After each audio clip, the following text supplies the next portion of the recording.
a blade that cleaves the heavens. Regardless of whether you are an unparalleled prodigy, a descendant of an ancient clan, or a holy son of the demon race, I shall sever you with a single strike. I shall push aside the divine dynasty and grasp the sacred grounds in my hands.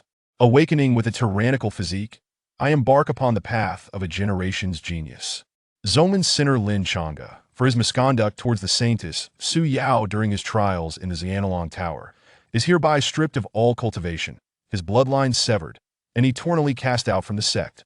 This wretch is despicable beyond measure. No faction shall harbor him, lest my Tianhua sect show him no mercy. 3 days later, in Tianjin City, at the Yi family estate. Uncle Yi, I have come to annul the engagement. Silence. On the high platform, the head of the Yi family, Yi Hongtan, glared fiercely at the pale-faced youth below, then proclaimed to the gathered crowd. The patriarch's decree stands. Once Qing Yue returns from her cultivation in the sacred grounds, she shall marry Lin Changa without delay, with heaven and earth as witnesses. Uncle Yi, you mustn't. Lin Change's pupils constricted. I am now branded as a sinner, with no cultivation to my name, while Qing Yue is the foremost genius of the Yuan kingdom, having entered the sacred grounds for training. How can I be worthy of her? Worthy? Yi Hongtian roared in fury. Strip off your robe. Seeing Lin Changa shake his head, Yi Hongshan's wrath erupted as he leaped from the platform, tearing his robe asunder. In an instant, Lin Change's robust physique was laid bare, marred with ghastly scars that were a sight to behold. Yi Hongtian pointed at one scar and bellowed. This scar was earned when you were 10, saving Qing Yue from a ferocious tiger's maw. This sword wound was inflicted when you were 13, escorting Xiaohan, only to be ambushed by bandits. This knife wound was sustained at the age of 15 while contending for the spiritual mine on behalf of the family. Stabbed in the chest by multiple assailants, had it been half an inch deeper, you would have perished. And this one, when your family was annihilated at the age of 8, I took you in, intending for you to live a peaceful life. Yet time and again, whenever it involved the interests of the Yi family, you were always at the forefront. 73 scars upon your body, each one for the Yi family. And now, you are expelled from the Tianhua sect, your cultivation shattered, and you wish to annul the engagement and walk away? I tell you, do not even think about it. Even if I agree, Qingyue will not. Lin Changa fell silent, a lump in his throat. In the past, his family was destroyed, and the Yi family took him in, allowing him to forge an engagement with Yi Qingjiwei a tremendous favor. He felt gratitude towards the Yi family for their kindness. Yet now he bore the title of sinner. Remaining would only bring them trouble. Thus he chose to annul the engagement, wishing to shoulder the burden alone. Unexpectedly, Uncle Yi had unilaterally set the wedding date, resolute and unquestionable. Changa, I have watched you grow since childhood. I know your character well. Yi Hongshan's tone softened at this moment. The Tianhua sect claims you had ill intentions towards Su Yao, but I do not believe it.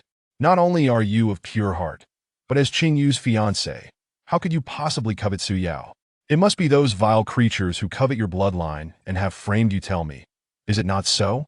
At this juncture, the elder also interjected. On the day you were stripped of your powers, Su Yao's bloodline ascended to the saintly level, triggering the 9 Phoenix phenomenon and shattering the record of the Xianlong Tower.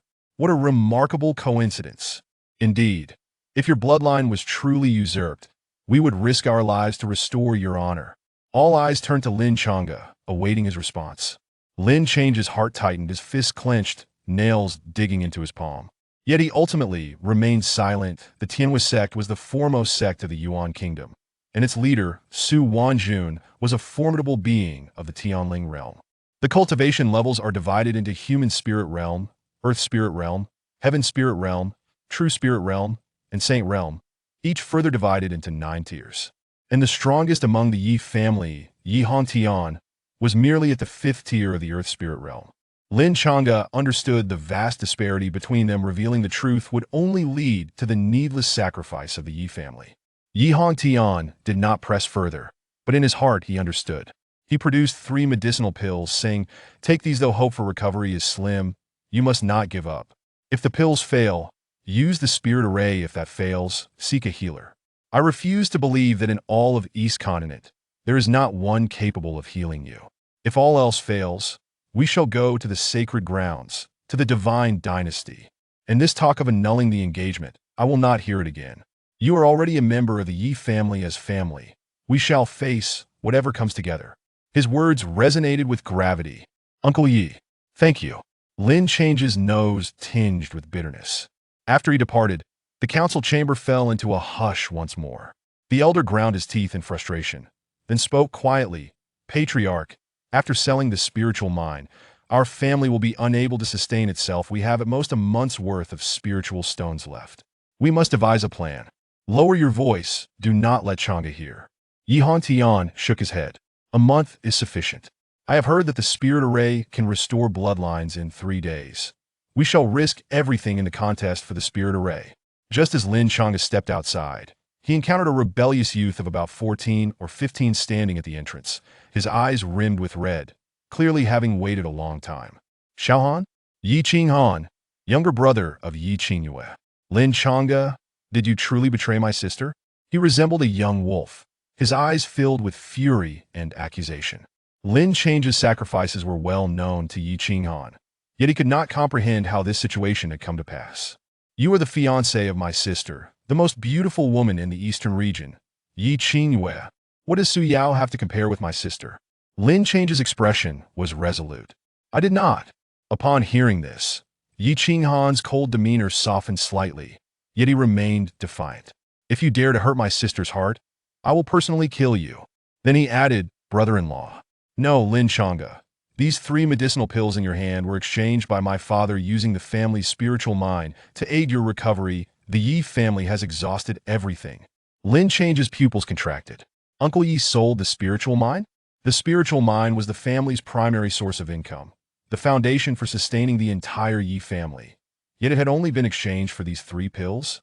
At that moment, Lin Chang'e felt the weight of the pills in his palm, a burden of responsibility. You once told me that the path of cultivation is fraught with thorns, a solitary journey that is as difficult as ascending to the heavens. Yet the more challenging it is, the more one must persevere, always harboring a heart that strives for excellence. Today, I return these words to you. Yi Qinghan's face remained stern. He wished to offer comfort, yet pride held him back. I will not give up. Lin Chang'e grasped the iron blade at his waist, determination etched upon his features. I have fallen into the abyss, yet you still trust me so. Thus, I shall tread this path of cultivation, even if it costs me my life. Upon returning to his chamber, Lin Chang'e placed the iron blade upon his desk, his gaze resolute. He understood well that his bloodline had been usurped. His cultivation obliterated. No amount of medicinal pills would be of use, while this iron blade remained his final glimmer of hope. Have you finally come to a realization? At that moment, a cold female voice emanated from within the iron blade. Lin Chang'e articulated each word. The family is in peril. The threat of the Tianhui sect looms ever closer. I must uphold the heavens. This iron blade had been left to him by his father, lacking in any notable features apart from its sturdiness, until 5 years prior when a woman's voice suddenly spoke from within. She had constantly urged Lin Chang'e to unlock this treasured blade, to embark upon a unique path, yet doing so required the sacrifice of his own blood, meaning he would have to pierce his heart with this blade. Lin Chang'e found the notion absurd and had never acquiesced. Until today, with no other recourse, he resolved to take the plunge. With a swift motion, Lin Chang'e unhesitatingly drove the iron blade into his heart at that moment. He acutely felt the pain, the icy sensation nearly pushing him to despair. Do not deceive me. Lin Change's voice was hoarse, blood staining the iron blade as he slumped helplessly onto his desk. The woman spoke softly. The tyrannical physique is finally about to be unlocked. The void began to tremble, and Lin Change's unconscious form radiated golden light. Where the light touched, his wounds healed at a visibly rapid pace. Even the seemingly ordinary iron blade began to reveal intricate patterns. Lin Chang'e fell into a dream, within which he beheld a vast and profound universe. At its end stood a black treasure blade, adorned with blood-red patterns that shook the heavens. He felt the blade drawing closer, closer, as if it were to envelop his very consciousness. Upon awakening, it was the next day. Lin Change's eyes sparkled with brilliance, piercing through the void, and with each gesture, he found himself imbued with overwhelming strength. Human spirit realm, 9th tier, my cultivation has been restored. After sensing his power, Lin Change's expression shifted. My physique. It is even more formidable than before my bloodline was taken. The woman sneered. You are a tyrannical physique that so-called spiritual bloodline is merely an accessory. How could it possibly compare? It is laughable that for so many years, you regarded that spiritual bloodline as a treasure, utterly oblivious to the fact that the tyrannical physique is the true gem. Lin Chang'e inquired with intrigue. What is a tyrannical physique? A tyrannical physique is a form of imperial body from ancient times, capable of integrating the myriad spiritual inscriptions and mysteries of the world into the flesh, encompassing all, embracing all. When cultivated to its zenith, the tyrannical physique resembles a divine weapon in human form, shattering the heavens and crushing all that exists with a mere wave of the hand. The woman scoffed, however. For now, you possess only a fractured tyrannical physique. You must seek out the 9 ancient secret inscriptions to merge them into yourself. Each inscription represents a different form of the tyrannical physique. Upon finding all 9, you will unleash the true power of the tyrannical physique. 9 anciens secrets inscriptions? 9 forms of the tyrannical physique? Lin Chang'e felt a surge of excitement as he gazed at the iron blade in his hand, now transformed entirely, its surface black with dark red patterns, fierce as a beast. On the hilt, 3 elegant characters appear. Zhantian Dao. Sister, what is the grade of this blade?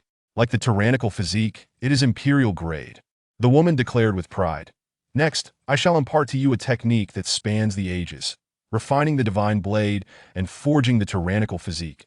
A dual cultivation of blade and body, striking the heavens with the vigor of a dragon. It is called Zhantian Ba Tiju. Lin Chang'e was taken aback. His father had indeed left him an imperial-grade battle blade. Before he could ponder further, golden characters flooded his mind, plunging him into the depths of cultivation. In his consciousness, the blade's radiance enveloped him, every move etched into his heart, profound and enigmatic. The more he practiced, the more exhilarated he became, his thoughts racing back to the moment in the Xuanlong Tower when Su Wanjun and Su Yao forcibly stripped him of his bloodline. Su Yao raised her alabaster Qinyu, a wretch from a family long extinguished. Entering the Tianhua sect is already a stroke of luck beyond measure. Yet you dare to compete with me for first place at every turn, even attempting to snatch the sole spot to the sacred grounds. Do you think yourself worthy? From this day forth, the path ahead shall be mine alone. 6 months hence, I shall join the sacred grounds with unparalleled talent, while you shall languish as a mere waste in the mud, witnessing it all. Su Yao. Lin Chang'e's pupils flashed with fury as he suddenly roared. Your despicable act of seizing my bloodline is an affront to both gods and men. In 6 months, before the sacred grounds, I will repay this vendetta and humiliation 100-fold. Chapter 2.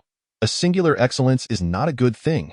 Lin Chang'e hung the heaven-slashing blade at his waist and stepped out of the room. He intended to inform Uncle Yi about his recovery. In the near future, not only did he have hopes of seizing the spiritual formations, but he could also attempt to reclaim the spiritual mind that had been plundered by the Tongtian Pavilion. The recent turmoil in Tianjin City brought a cold smile to Lin Chang'e's lips. It seemed that his prolonged absence had allowed those ruffians to gradually forget that there once stood a young swordsman who, with his blade in hand, had faced countless challengers in the arena without a single defeat. At that moment in the courtyard, 2 factions were locked in a standoff. Today, I, Chen Hui, have come to divorce my wife. A youth raised his hand to fling a divorce decree, revealing himself as Chen Hui, the second young master of the Chen family, one of the 3 prominent families in Tianjin City. Opposite him, Yiling's face went pale, her expression dazed. Upon hearing this, a surge of murderous intent welled up within Lin Chang'e. Wai Hongtian bellowed. Back when Qingyue entered the Holy Land and Chang'e joined the Tianhua sect, your Chen family came to propose marriage, desperately begging for this union. Even if you wish to annul the engagement, it is not your place to speak. Your Yi family once basked in glory, but now, with Yi Qingyue absent from the secular world for many years, it is rumored she has severed her ties to it. The other Lin Chang'e has become a sinner, his bloodline wasted, his cultivation lost. The current Yi family is but a dog with a broken spine. Chen Hui sneered, but the Chen family is not merely me. I have an elder brother, Chen Yuanlong, who has entered the earth spirit realm and has gained the favor of elder song from the Tianhua sect. After the contest for the spiritual formations, he will go to the Tianhua sect to cultivate, far different from the past. The Yi family members seethed with rage at such humiliation. The Qin family has reached an agreement with the Lu family to jointly eliminate all disciples of the Yi family in the contest for the spiritual formations. One of the Qin family's elders scoffed. However, I am offering you a way out. Hand over your Yi family shops, and we, the Qin family, will refrain from taking action. I also offer you a way out. Lin Changa's face was cold as he strode forward, his aura surging like a ferocious beast awakening. Self-mutilation will allow you to survive. Huh? Chen Hui narrowed his eyes and then burst into laughter. Lin Changa, you expelled from the Tianhua sect, dare to suggest I harm myself? Even if I stood here and let you strike, could you break through my defenses? He leaned forward, eyes filled with arrogant provocation. If Lin Changa dared to act, he could use it as an excuse to retaliate. Changa, you are injured. Leave it to us. Yi Hongtian, fearing that Lin Changa might act recklessly and injure himself, quickly reached out to stop him. Yet, at that moment, Lin Changa moved. Clenching his right fist, he unleashed a formidable force, erupting with an intensity reminiscent of a beast awakening in the wild, and effortlessly sent Chen Hui flying. Chen Hui screamed, crashing into the wall, blood spurting from his mouth. 8th level of the human spirit realm? In front of Lin Changa, he was utterly defenseless. What? The Yi family members were taken aback. Yi Hongtian's eyes gleamed with joy. Changa, you have recovered? Elder 5. Kill him. Chun Hui's face contorted in pain. With the Tianhua sect backing us, we are not afraid to kill him, let alone annihilate the entire Yi family. Dare to touch the second young master? You Yi family have some nerve. Elder 5's expression darkened as he summoned his spiritual energy to attack Lin Changa. He gathered his momentum and raised his hand for a strike, executing the Chen family's unique technique. The heart-shattering palm as a second-level Earth Spirit Realm practitioner, his strength was terrifying. Lin Changa's foot stomped on the ground, leaving a cracked imprint, and he shot up, meeting Elder 5 with a punch. Bang! The sound of the impact echoed as Elder 5 was knocked back, his wrist bone shattering. Tiger Elephant technique. Realizing the gravity of the situation, Elder 5 dared not be careless and immediately unleashed his most proficient technique. His body swelled, and tiger shadows accompanied him, exuding an overwhelming pressure. He then swung a fist, the tiger shadow clawing and roaring towards the heavens. Lin Changa sneered, activating his body of domination, his killing intent coalescing, and he unleashed 3 consecutive punches in mid-air. Bang! The first punch shattered the tiger shadow. Bang! The second punch cracked the elephant form. Bang! The final punch landed squarely on Elder 5's chest, piercing through him. Elder 5's body stiffened as he looked down at the shattered flesh and broken ribs, his mouth curling into a fearful and desperate expression. With 3 punches, he obliterated everything. After dispatching Elder 5, Lin Changa, brimming with murderous intent, strode towards Chen Hui. Chen Hui, paralyzed with fear on the ground, cried out, "The Chun family has Elder Song backing us. If you dare to kill me, the Yi family will never have a chance to rise again." Crack! Lin Changa, uninterested in his ramblings, crushed his throat with a kick. From start to finish, he was as ruthless and decisive as a god of death. The Yi family members stood in shock. Lin Changa's imposing figure resembled the past. The genius who had once suppressed Tianjin City with a single blade had returned. In the distance, Yi Hongtian was the first to regain his senses. He stepped forward excitedly, placing a hand on Lin Changa's shoulder, infusing spiritual energy to probe. "Changa, not only have you recovered, but you have also broken through?" "Yes," Lin Changa smiled. "With me here, from now on, no one will dare to bully the Yi family." Yiling covered her mouth, a mix of joy and worry in her eyes. "But Changa, after killing Chen Hui, it means we have completely torn our relationship with the Chen family." "Sister Ling," Lin Changa declared firmly. "From the moment he came to annul the marriage and tarnished your name, he was already a dead man. He never regretted standing up for his family. Yesterday, Elder Song from the Tianhua sect came to Tianjin City and stayed at the Chen family.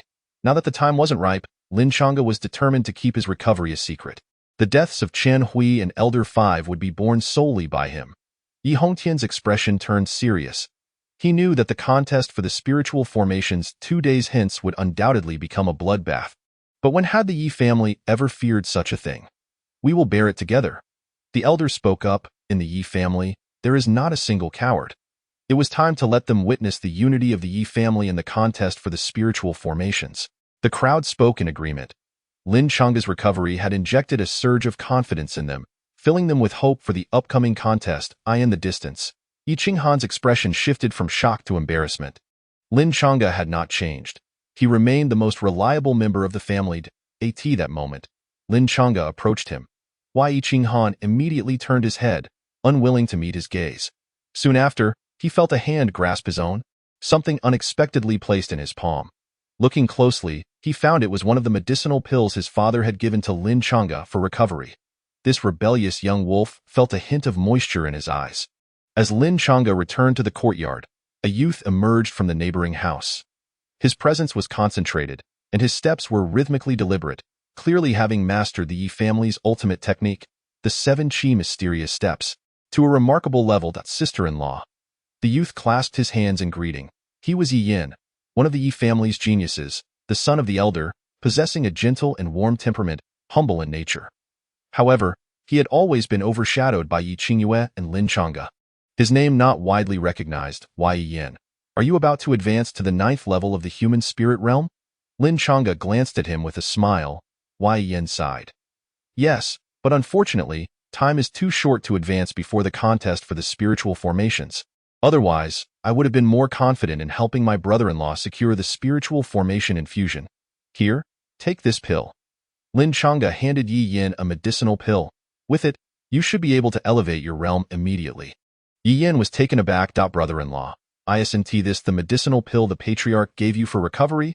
A 3rd-grade medicinal pill is quite valuable. He hesitated to accept it. A family that has only one exceptional member is not a good thing.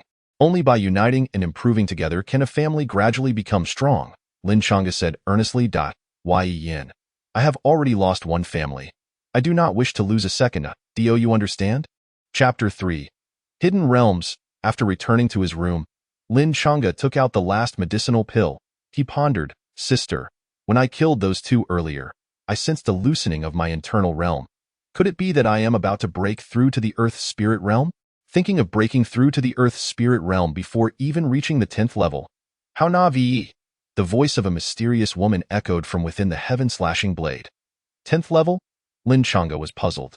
Isn't there only 9 levels in each realm? In this era, spiritual energy is scarce, and the laws of heaven and earth have constrained the upper limit of cultivation from the 10th to the 9th level to ensure normal ascension for practitioners. However, you possess the body of domination, which allows you to defy the heavens. While the times may limit others, they cannot limit you. The mysterious woman replied coldly. For other practitioners, the 10th level is an unattainable hidden realm. But for you, it is as simple as walking on the ground. Lin Chang'a's heart leapt with joy. Then I shall give it a try with that. He placed the medicinal pill in his mouth. In an instant, spiritual energy erupted, and he directed the internal heat to wash over his limbs and bones, a golden light emanating from his body. The color of the body of domination, boom, in mere breaths. Lin Chang'a stepped into the 10th level of the human spirit realm. At that moment, an explosive sound reverberated, and the spiritual energy of Tianjin City surged towards this area, creating an extraordinary phenomenon. All practitioners in Tianjin City were left astounded. What is happening? Look, the spiritual energy is all gathering above the Yi family. Someone is ascending, causing a heavenly phenomenon. Who has drawn such attention? The Liu and Chen families were both startled, quickly dispatching people to investigate. In the depths of the Yi family estate, a servant shouted, Young Master Yi Yin has ascended. Young Master Yi Yin has successfully advanced to the 9th level of the human spirit realm. A ripple of excitement spread in an instant. Many elders and disciples rushed to Yi Yin's courtyard. Yi Yin stood in the center, gazing at the dense spiritual energy gathering in the sky, a bitter smile gracing his lips. He had indeed relied on the medicinal pill to ascend to the 9th level of the human spirit realm, but this heavenly phenomenon had nothing to do with him. Judging by the position, the source seemed to be Lin Chang'a's residence. The 2 resided next door, which explained the confusion. Yi Yin, congratulations. Yi Hongtian strode over, excitement evident on his face. First, Chang'a has recovered, and now you have ascended. What wonderful news.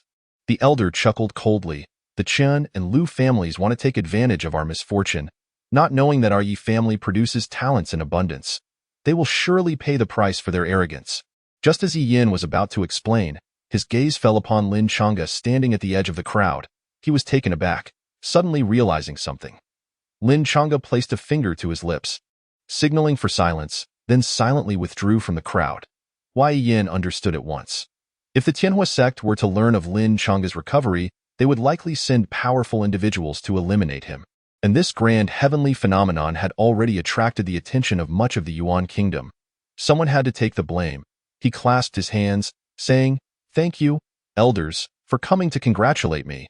But this is all thanks to my brother-in-law. He shared with me a third-grade medicinal pill, which enabled my advancement." Chang'e, Yi Hongtian's eyes narrowed. Could it be that he did not rely on this pill for his recovery? Seeing Yi Yan's awkward expression, Yi Hongtian looked up to observe the source of the spiritual energy. After comparing the distances between the two courtyards, a thought arose in his mind. Could it be that even this heavenly phenomenon was brought forth by Chang'e? To verify his suspicion, Yi Hongtian visited Lin Chang'e's courtyard. "Uncle Yi, is this heavenly phenomenon you're doing?" "It is me," Lin Chang'e replied with a smile.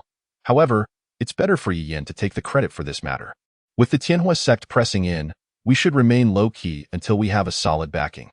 Although you have lost your bloodline, your rate of ascension seems to have accelerated," Yi Hongtian remarked, then gritted his teeth. "Unfortunately, the family's medicinal pills are insufficient to support your breakthrough to the Earth's spirit realm. Alas, I sold 5 medicinal pills for the spiritual mine, but the Tongtian Pavilion has yet to pay for the remaining 2. Upon hearing that the Qin and Lu families plan to join forces, they outright refused to fulfill the transaction." Lin Chang'e's expression darkened. "That spiritual mine, if exchanged for third-grade medicinal pills, is worth at least 10. Yi Hongtian shook his head. "They know I am in a hurry and have prohibited any shops from selling pills to me. Under duress, I completed the transaction at a low price, I thought. 5 pills were better than nothing, and if it allowed you to recover, it would be worth it, but they reneged afterward." After Yi Hongtian left, a sharp glint appeared in Lin Chang'e's eyes. The Tongtian Pavilion was a renowned trading association in the eastern region, with branches everywhere, its background mysterious and its influence vast. Were they underestimating the Yi family? In this world, the law of the jungle reigns supreme. They had exploited the Yi family's internal strife, knowing they were powerless to retaliate. Within the heaven-slashing blade, the woman suddenly let out a cold laugh. "Considering your arduous recovery, I grant you a blade aura as a life-saving trump card. You may activate it in critical moments." Lin Chang'e was elated. "Blade aura? What level is it? How powerful is it?" "It can slay all beings in the eastern region." At noon, a youth clad in black robes, his hood obscuring his face, stood before the Tongtian Pavilion's entrance. However, as he approached, he was intercepted by a guard. The guard coldly stated, "There are esteemed guests within. All outsiders, please retreat. Only those with a token may enter." Tokens are symbols of identity issued by the Tongtian Pavilion, reserved for esteemed guests alone. The Yi family possessed one, currently held by Yi Hongtian. Lin Chang'e said, "I do not have a token." "No token? Scram!" The guard scoffed, disdain dripping from his words. Before Lin Chang'e could finish speaking, he was interrupted. Exhibiting his arrogance, he knew that those with tokens were not to be offended, but he did not consider Lin Chang'e to be among them. Lin Chang'e frowned. "I have business with your manager." The guard laughed mockingly. "You think you are worthy of seeing our manager?" Slap! Lin Chang'e delivered a resounding slap to the guard's face, sending him flying with terrifying strength. "What trash dares to block my path?" Retracting his hand, Lin Chang'e strode confidently into the pavilion. Who is this person? Masked and indistinguishable, he was a bold individual to strike someone within the Tongtian Pavilion. Many in the crowd whispered among themselves. Just as Lin Chang'e stepped into the pavilion, a group of guards surrounded him, their eyes filled with murderous intent. "Bring Manager Hong to me. I have business with him." Lin Chang'e grasped the hilt of his blade at his waist and lifted his hood, revealing a calm and composed face. On the second floor, in a private room, a refined middle-aged man glanced down. "Hong Yi, they are looking for you." Hong Yi, the manager of the Tongtian Pavilion, was currently carefully attending to a guest. Upon hearing this, he felt a surge of anger. "My lord, this boy is Lin Chang'e, who was expelled from the Tianhua sect a few days ago. He must be here to cause trouble. I will go down and handle it immediately." Saying this, Hong Yi left with a sycophantic smile. Across from the middle-aged man sat a strikingly beautiful young girl in black. Her eyes held a hint of arrogance. "I have heard of him. Lin Chang'e, a genius who rivals Su Yao from the Tianhua sect. It is said he plotted against Su Yao. was stripped of his bloodline and expelled. But looking at his aura, he does not seem to be wasted, does he? The middle-aged man chuckled lightly, taking a sip of tea, quietly observing the situation unfold, curious to see his intentions. Chapter 4. The black-clad young girl and the 7 pavilion masters. Lin Chang'e, are you seeking death? Hong Ye's eyes were filled with fury as he rushed to Lin Chang'e's side, gritting his teeth. You dare to cause a ruckus here, knowing there are esteemed guests? Do you think the Yi family can protect you? Lin Chang'e scoffed. Manager Hong, you owe my Yi family 2 medicinal pills, yet you have delayed payment, forcing me to come collect. If this matter gets out, whose face will be lost? I told Yi Hongtian I would give them to him in a few days. Enough. Just as Hong Yi was about to argue, Lin Chang'e interrupted him directly. You clearly heard that the Chen and Lu families plan to target my Yi family in the contest for the spiritual formations, thinking we will surely perish. Thus, you intend to renege on this debt. Is the Tongtian Pavilion's 1,000-year reputation to be tarnished by you? His words were resolute and resonated powerfully. Hong Yi was immediately agitated. You little brat, you think you can extort me in my own territory? You must have chosen the wrong place. Guards, seize him. The guards all lunged at once. Refuse? Then let us fight. With a cold expression, Lin Chang'e charged into the crowd, unleashing a series of punches. His overwhelming brute force erupted, crushing everything in its path. Any guard who touched his fists found themselves with broken bones, sent flying far away. 9th level of the human spirit realm? The girl in black revealed an unexpected expression as she looked up at the middle-aged man. Uncle, is this what you refer to as the hidden realm? The refined middle-aged man's expression grew serious. I have only seen records of it in historical texts. I never anticipated that someone could truly attain such a state. Therefore, the previous celestial phenomena were most likely caused by him, rather than Yi Yin. He seems to harbor a significant grievance against your Tongtian Pavilion. The girl in black smirked slightly. Aren't you going to inquire? In a swift motion, the middle-aged man leaped down, his figure gliding into the arena with the grace of a master. At that moment, Hong Yi was about to take matters into his own hands when he suddenly spotted the middle-aged man's figure, causing him to instantly turn pale with fear. 7th Pavilion Master, this trivial matter does not require your concern. Please, explain the circumstances. The middle-aged man fixed his gaze on Lin Chang'e, stating, if reason is on your side, I shall not show favoritism. Lin Chang'e held his head high, recounting how Hong Yi had employed underhanded tactics to purchase the spirit mine at a reduced price, and how he subsequently defaulted on the last 2 medicinal pills, perpetually delaying their payment. The middle-aged man cast a glance at Hong Yi, seemingly awaiting his rebuttal. Hong Ye's face flushed crimson, unable to utter a single word. The middle-aged man smiled knowingly and delivered a resounding slap across Hong Ye's face. He then took out a handkerchief to wipe his hands, his expression softening. It is my failure to discipline my underlings properly, leading to such disgraceful conduct. Thus, the spirit mine shall be returned, and the agreed-upon medicinal pills shall serve as an apology. Lin Chang'e was taken aback. Hong Yi was the steward of Tongtian Pavilion in Tianyin City, a formidable figure in the 6th realm of the Earth Spirit stage. Yet this middle-aged man had the audacity to strike him. Coupled with his earlier title, the identity of the man became increasingly evident. 7th Pavilion Master, the head of Tongtian Pavilion in the Yuan Kingdom, overseeing more than a dozen branch pavilions. Hong Yi hastily produced the contract and the 2 third-grade medicinal pills, bowing his head in contrition. Young Master Lin, my greed got the better of me. Please forgive me. Thank you, 7th Pavilion Master. Lin Chang'e sensed the other party was intentionally extending goodwill. He clasped his hands together and said, I apologize for the disturbance today. I take my leave. Wait. A figure leaped down from the 2nd floor. It was the girl in black. Her features were exquisite and exuded a heroic aura as she cradled a treasured blade in her arms. You are the first genius I have encountered to cultivate the hidden realm. I wish to spar with you. Lin Chang'e stared at her intently, neither agreeing nor refusing. Just as the girl in black furrowed her brows, Lin Chang'e spoke earnestly. I am quite poor, lacking both money and resources. If you wish to spar with me, I will require some elixirs and rare treasures to consider it. Hong Yi was taken aback. While the 7th Pavilion Master widened his eyes in disbelief, even the girl in black was stunned. Did I hear that correctly? The 7th Pavilion Master was utterly astonished.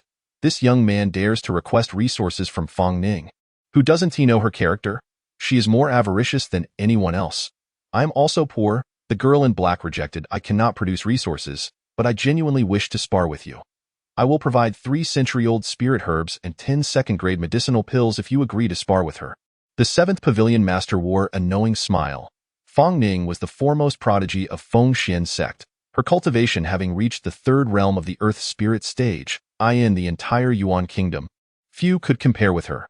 The first sect in the Yuan Kingdom was the Tianhua sect, with Feng Xian sect as the second.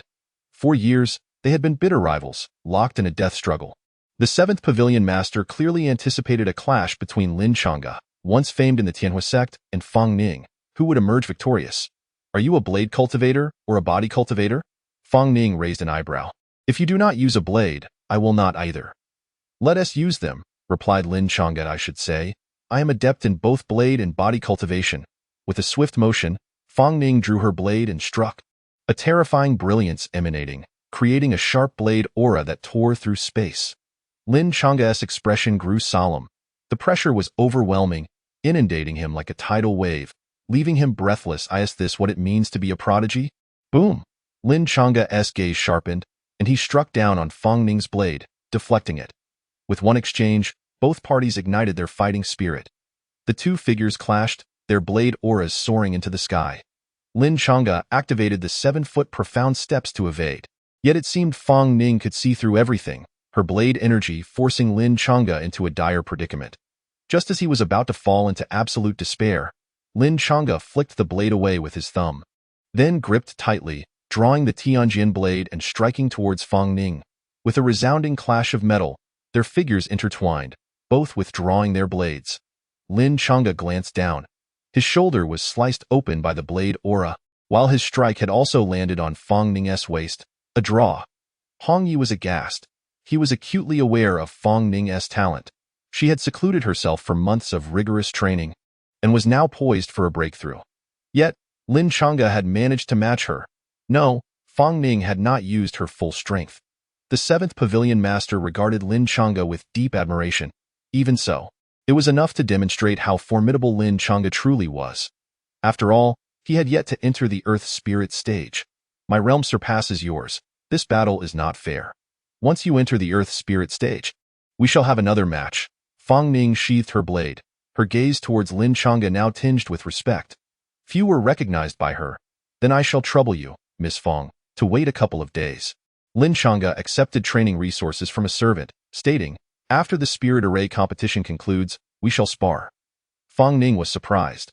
Are you implying that once the spirit array competition ends, you will enter the Earth Spirit stage? There are merely 2 days left, right? Just having recently cultivated the hidden realm, does he speak with confidence or arrogance? Lin Chang'e nodded. Indeed.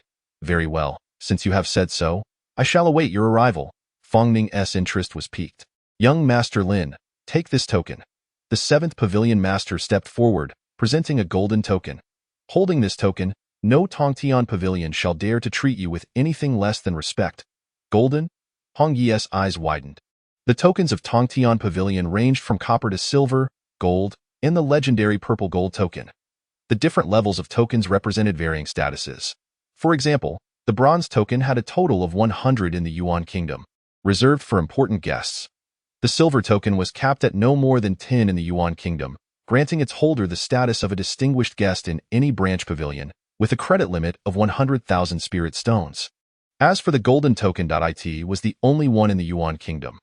Not only did it have a credit limit of over 1 million, but it also afforded substantial discounts. It was known that the Yi family's annual income was merely 100,000 spirit stones. Thank you, Pavilion Master.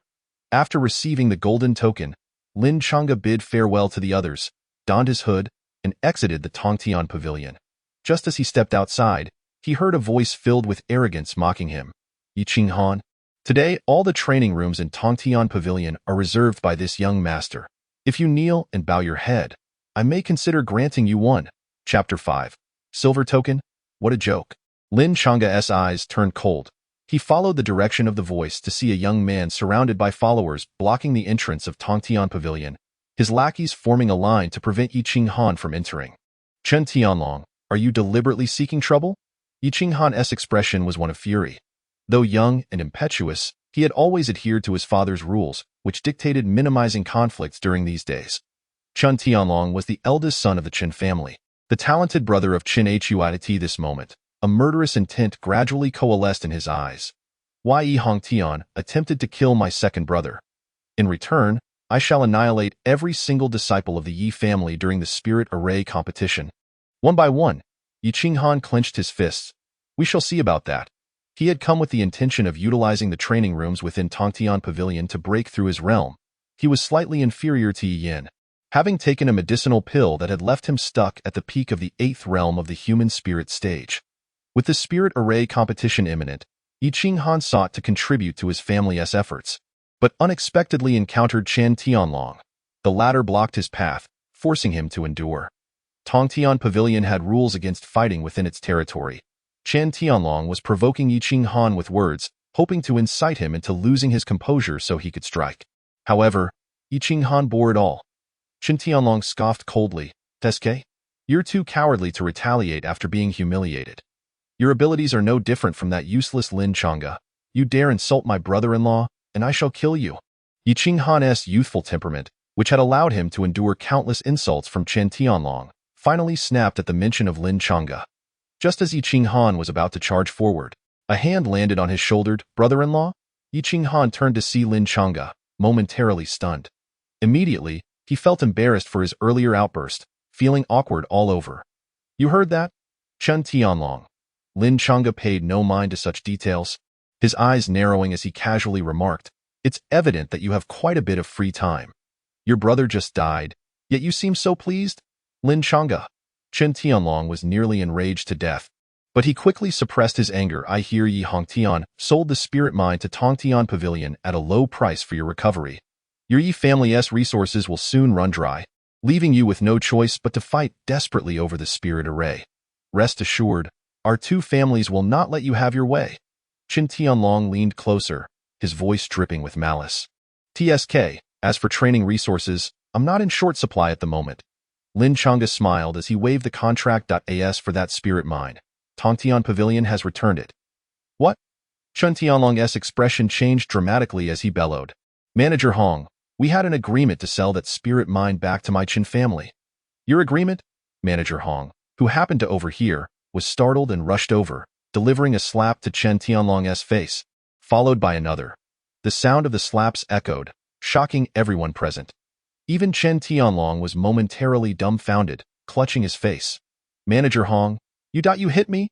After Lin Chang'e was incapacitated, Chen Tianlong had risen to become the most talented individual in Tianjin City, and his pride was now shattered by public humiliation. "What of it?" Manager Hong seethed with fury. "Young Master Lin is our esteemed guest at Tongtian Pavilion. Who do you think you are, to be so disrespectful? Hitting you is merely a light punishment." He quickly turned to Lin Chang'e, pledging his loyalty. "Young Master Lin, I assure you, my dealings with the Chun family are non-existent." Manager Hong had witnessed Lin Chang'e's potential firsthand. Even the 7th Pavilion Master sought to befriend him. How could he dare offend him? Inside the pavilion, Fong Ning observed the scene with a smirk. "Uncle, your subordinate truly knows how to assess the situation." The 7th Pavilion Master chuckled silently. "What does a useless person count as an esteemed guest? I possess a silver token from Tongtian Pavilion." Chen Tianlong's veins bulged in frustration. The more he thought about it, the more aggrieved he felt. Suddenly, he produced a silver token from his storage ring. The silver token symbolized his noble status. He knew that revealing it would compel Manager Hong to treat him with utmost respect. "Silver token? What a joke!" Manager Hong snatched it from him, tossing it to the ground and crushing it beneath his foot. Chen Tianlong was left speechless. "Get lost?" Manager Hong shot him a disdainful glance. "From now on, Tongtian Pavilion will not welcome any members of the Qin family." Chen Tianlong's pupils constricted. He glanced at Manager Hong, then at Lin Chang'e, realizing that continuing to stay would only lead to further humiliation. Words were meaningless. "Lin Chang'e, we shall meet at the spirit array competition," he spat out, leaving in a hurry. The onlookers murmured amongst themselves, noting how the Chun family had made a significant blunder this time. Lin Chang'e regarded Manager Hong with a nod of acknowledgement. Regardless of his intentions, his intervention had indeed spared Lin Chang'e from considerable trouble. "Just a small matter." Manager Hong chuckled. watching Lin Chang'e and Yi Qinghan depart. He sighed in relief before returning to the pavilion, feeling somewhat guilty under the 7th Pavilion Master's amused gaze. Manager Hong, I assure you, I have no dealings with the Chen family, Manager Hong.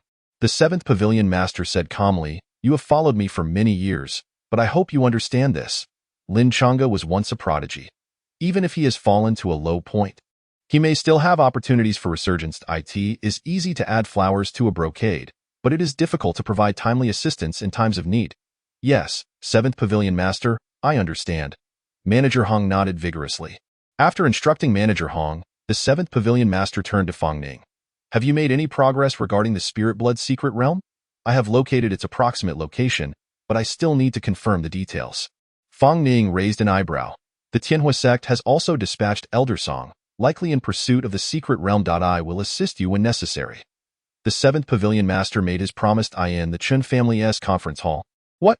You mean Tongtian Pavilion is distinctly siding with the Yi family? A middle-aged man's aura darkened, his eyes flashing with coldness. Tongtian Pavilion has always maintained neutrality and never participates in these disputes. Moreover, my Chen family is among the few possessing a silver token. How could Hong Yi dare? He was none other than Chen Zhongshan, the head of the Chen family. Having just lost a son, an aura of murderous intent surrounded him. Father, I revealed the token, but Manager Hong snatched it and crushed it on the spot. This time, I truly lost face. Chen Tianlong gritted his teeth in fury. He was the only genius of his generation in Tianjin City to have reached the Earth Spirit stage, yet he had been publicly humiliated like this. Hong Yi? Chen Zhongshan's face was filled with murderous intent. He took a deep breath, forcing himself to suppress his anger. Elder Song, what do you think? Seated at the head of the table was an elderly man with white hair, Elder Song of the Tianhua sect, who was at the 7th realm of the Earth Spirit stage and held considerable influence. Seems Tongtian Pavilion has reached some sort of agreement with the Yi family and is thus favoring them. However, all is futile in the face of absolute strength. Elder Song's gaze swept over Chen Tianlong. Do you know why I hold you in such high regard? Chen Tianlong straightened, lowering his head. You possess a ruthless heart, decisive in your actions, and you are intelligent. Elder Song continued, pushing a spirit weapon and a medicinal pill toward Chen Tianlong. This is a 4th-grade spirit weapon, the soul guiding sword, and a 3rd-grade medicinal pill, the explosive chi pill. Use them as you see fit. With these, you can ensure the destruction of Lin Chang'e and the annihilation of the Yi family. Chapter 6. A Gathering of Forces. Beneath the Spirit Array, the Spirit Blood Secret Realm, spirit weapons, medicinal pills, and talismans are classified from 1 to 10 grades. Beyond the 10th grade, they are considered spirit grade, and above spirit grade are the sacred grade items. A 4th-grade spirit weapon is a highly prized possession. The entire Chen family could not produce even one. As for the explosive chi pill, it is a standout among 3rd-grade pills, capable of instantly boosting one's strength by 50% at the cost of 3 days of weakness afterward. Is this the intention of Miss Su? Chen Tianlong inquired. Yes. Elder Song snorted dismissively. Thank you, Elder Song. Overjoyed, Chen Tianlong bowed deeply. In return for your assistance in eliminating the Yi family's disciples, I have another request. You must secure the spirit array for us. Elder Song squinted slightly. The Yi family is hardly worth my personal attention. My true objective is to explore what lies beneath the spirit array. Beneath the spirit array. Both Chen Tianlong and Chen Zhongshan were taken aback. I have no qualms in sharing this with you. Recently, rumors have circulated that a secret realm has emerged near Tianjin City. Our Tianhua sect has deduced 3 locations, and this spirit array is one of them. Elder Song smiled lightly. This secret realm is known as the Spirit Blood. It opened once 10 years ago, creating a powerful cultivator. You should be familiar with him. He is called Lang, the vice president of the Imperial Academy. Lord Lang. Both men's pupils constricted. Indeed, Lang became the vice president of the Imperial Academy at the young age of 27, holding significant power and status, recognized as a super genius among youth. What you may not know is that he was once an obscure outer disciple of our Tianhua sect.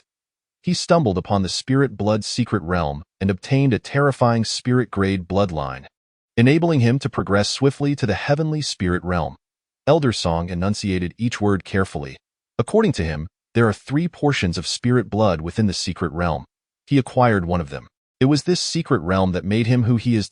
In a wonder, even the Tianhua sect places such importance on it. Chun Tianlong understood, yet he also realized that such high-level affairs had little to do with him. The area beneath the spirit array was one of the possible locations for the spirit blood secret realm, and thus, the Chun family must secure it at all costs. Elder Song gently patted Chan Tianlong's shoulder, saying, "If the spirit blood secret realm truly lies here, then let this soul-guiding sword serve as your initiation gift into our sect." "Thank you, my lord," Chin Tianlong exclaimed, overwhelmed with excitement. "Attention! The Imperial Academy has arrived. Clear the venue." A voice echoed from the largest tavern in Tianjin City. Several disciples streamed in, leaving some dining patrons in a state of shock. What occasion is it that the Imperial Academy has come to this place? The elder leading them was none other than Elder He-1 of the Imperial Academy. With hands clasped behind his back, he surveyed the crowd, murmuring, "The location of the spirit blood secret realm is uncertain. I hope our journey proves to be the right choice." In the past, Lord Shirlang had soared to greatness after acquiring the spirit blood within the secret realm. It was evident that the Imperial Academy sought to replicate this success and cultivate another prodigy. Only disciples under the age of 18 were permitted entry into the spirit blood secret realm. Thus, the Imperial Academy had divided its eligible disciples into 3 groups, each destined for a different area. Ultimately, we shall see which group fortune favors. Under the watchful eyes of the multitude, the competition for the spirit array in Tianjin City was set to commence. On this day, countless cultivators gathered at the outskirts of the city. Their interest did not lie in the contest for the spirit array. Rather, their true aim was the spirit blood secret realm. The Chen and Lu families sat together. Brother Chen, the only capable juniors from the Yi family who can compete are Yi Yan and Yi Qinghan. The former drew the attention of the heavens when he ascended to the 9th level of the human spirit realm, making him quite formidable. Lu Ying, the patriarch of the Lu family, grinned. "However, my son Lu Zhang can surely eliminate him." The Lu family had also received a promise from the Heavenly Fire sect, offering rewards for every Yi family disciple they defeated. Chun Chongshan nodded on the surface, but inwardly he sneered. Why should such ostentatious matters fall to the Lu family? After this battle, my Chen family will dominate Tianjin City. I wonder if the Yi family dares to show up. Lu Zhang crossed his arms, exuding confidence as he stood at the pinnacle of the 9th level of the human spirit realm. "Ah? The Yi family has arrived." Someone spotted a group approaching, led by the imposing figure of Yi Hongtian. Behind him, several elders from the Lin family and nearly all the younger generation were present. The Yi family truly dared to come? Lu Zheng's eyes glinted sharply as he smirked. "Very well, this battle will surely establish my name. What a pity that Lin Chang'e has become a useless wretch. Otherwise, it would have been far more gratifying to step over him to claim victory." Yi Hongtian led his group to their designated area, not far from the Chen and Lu families, and mutual hatred simmered between them. "My son's body remains unburied." Chen Chongshan's gaze turned icy as he vowed, "I will make the entire Yi family pay for his death." Yi Yan, Yi Qinghan indeed. All the expected players have arrived. Chun Tianlong's gaze swept over the Yi family, finally resting on a young man clad in a black robe, who appeared calm and composed, a finely crafted black battle blade hanging at his waist, seemingly in a meditative state. "Lin Chang'e? Ha! How amusing that even those who ought not to be here have shown up." Chun Tianlong shook his head, his expression laced with disdain, "And no matter how protected you are by the Tongtian Pavilion, in this world, strength reigns supreme. If I strike you down within the bounds of the rules, who can utter a word against me?" Lin Chang'e slowly opened his eyes, a sharp glint emanating from them, as if piercing into Chan Tianlong's very soul. In that instant, Chen Tianlong felt as though he had fallen into a chilling abyss, his entire body trembling with cold. This is impossible. How could a useless person possess such a terrifying gaze? Alarmed, Chen Tianlong hurriedly circulated his spirit energy to dispel that icy sensation. When he looked back at Lin Chang'e, he realized the latter seemed somewhat different than before. "What am I afraid of? I possess a 4th-grade spirit weapon and the explosive Chi Pill as my trump card. Defeating opponents beyond my level is hardly a concern." Chen Tianlong reassured himself. "Song Ting, the Heavenly Fire sect truly has no pretense left." Elder Song mused. Lin Chang'e paid no heed to Chen Tianlong and turned directly to Elder Song, stating coolly, "Given Su Yao's ruthless and decisive character, you must have been sent here to eliminate the roots of the problem. Am I correct?" Elder Song was about to retort when Lin Chang'e continued, "Back when I was at the Heavenly Fire sect, you always regarded me with reverence, fearing to offend. Yet now, in the blink of an eye, you stand before me, brandishing your authority. How amusing it is to see a sycophant revel in their power. Seeking death, Elder Song's expression hardened, his murderous intent intensifying. Even reduced to a mere wretch, this boy remains sharp-tongued. The Imperial Academy has come to observe the competition for the spirit array.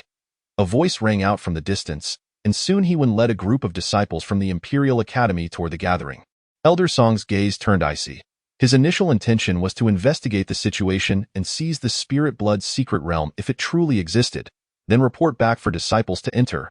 But now, it appeared the Imperial Academy had come with their disciples, seemingly intent on entering the secret realm themselves, fearing to fall behind.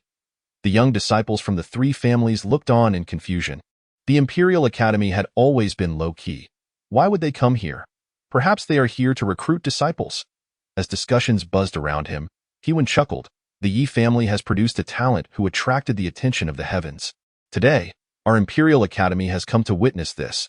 Should the performance in the Spirit Array competition be exceptional, we shall extend an invitation for this individual to join us, granting them the privileges of an inner Academy disciple.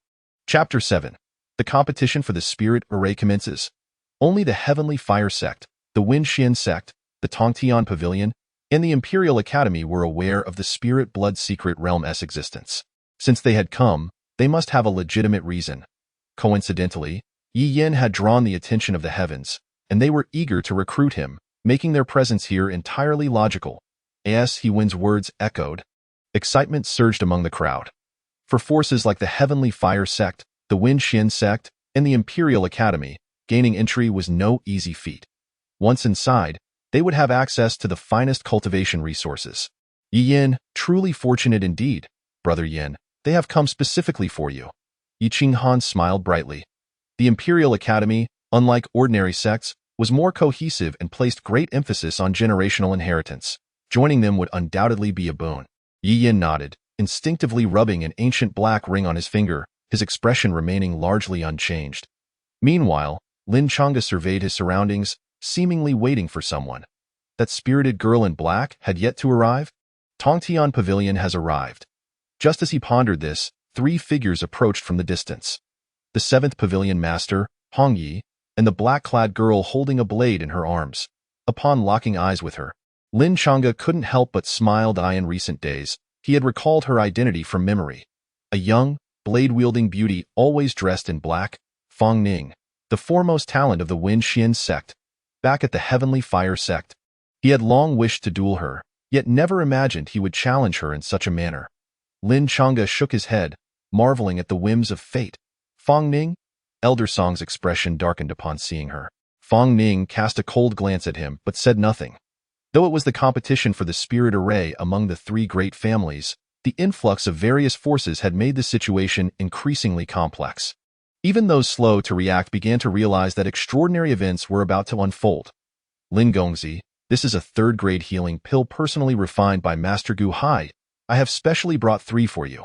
Hong Yi said as he jogged over, handing a pill to Lin Chang'e, Yi Qinghan, and Yi Yin respectively. Lin Chang'e looked up at the 7th Pavilion Master, who merely chuckled and said nothing. Thank you. Lin Chang'e bowed slightly in gratitude. The 7th Pavilion Master had been subtly looking out for him, and he appreciated this kindness. Master Gu Hai's handiwork? Yi Hongtian was astonished. He understood how precious the healing pill refined by Master Gu Hai was. It was a third-grade pill capable of rapidly healing injuries.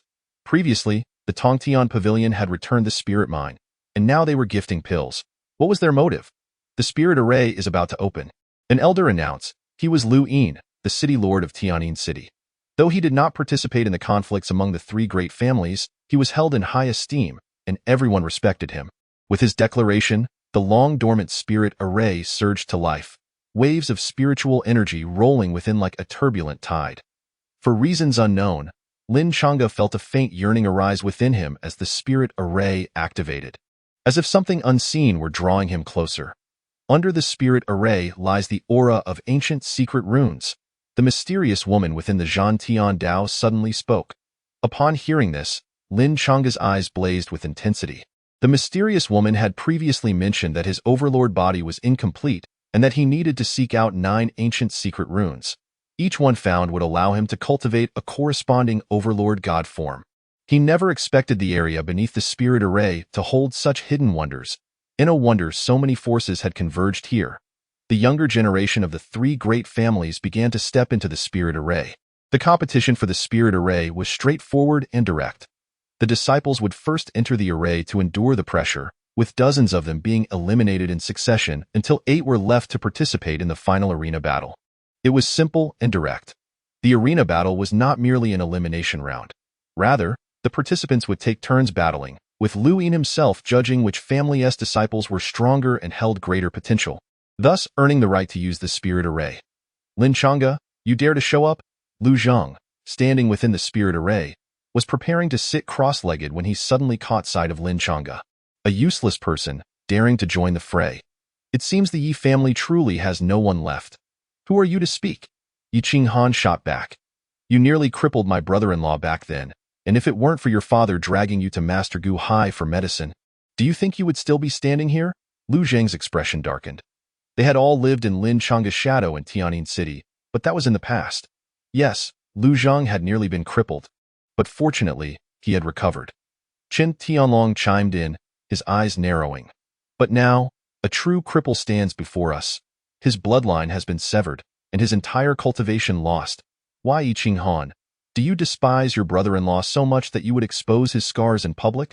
Under normal circumstances, Yi Qinghan would have been enraged by such words, but at that moment, he merely wore a disdainful expression. You will soon find out. Among the three great families, over 30 disciples stood firm within the spirit array.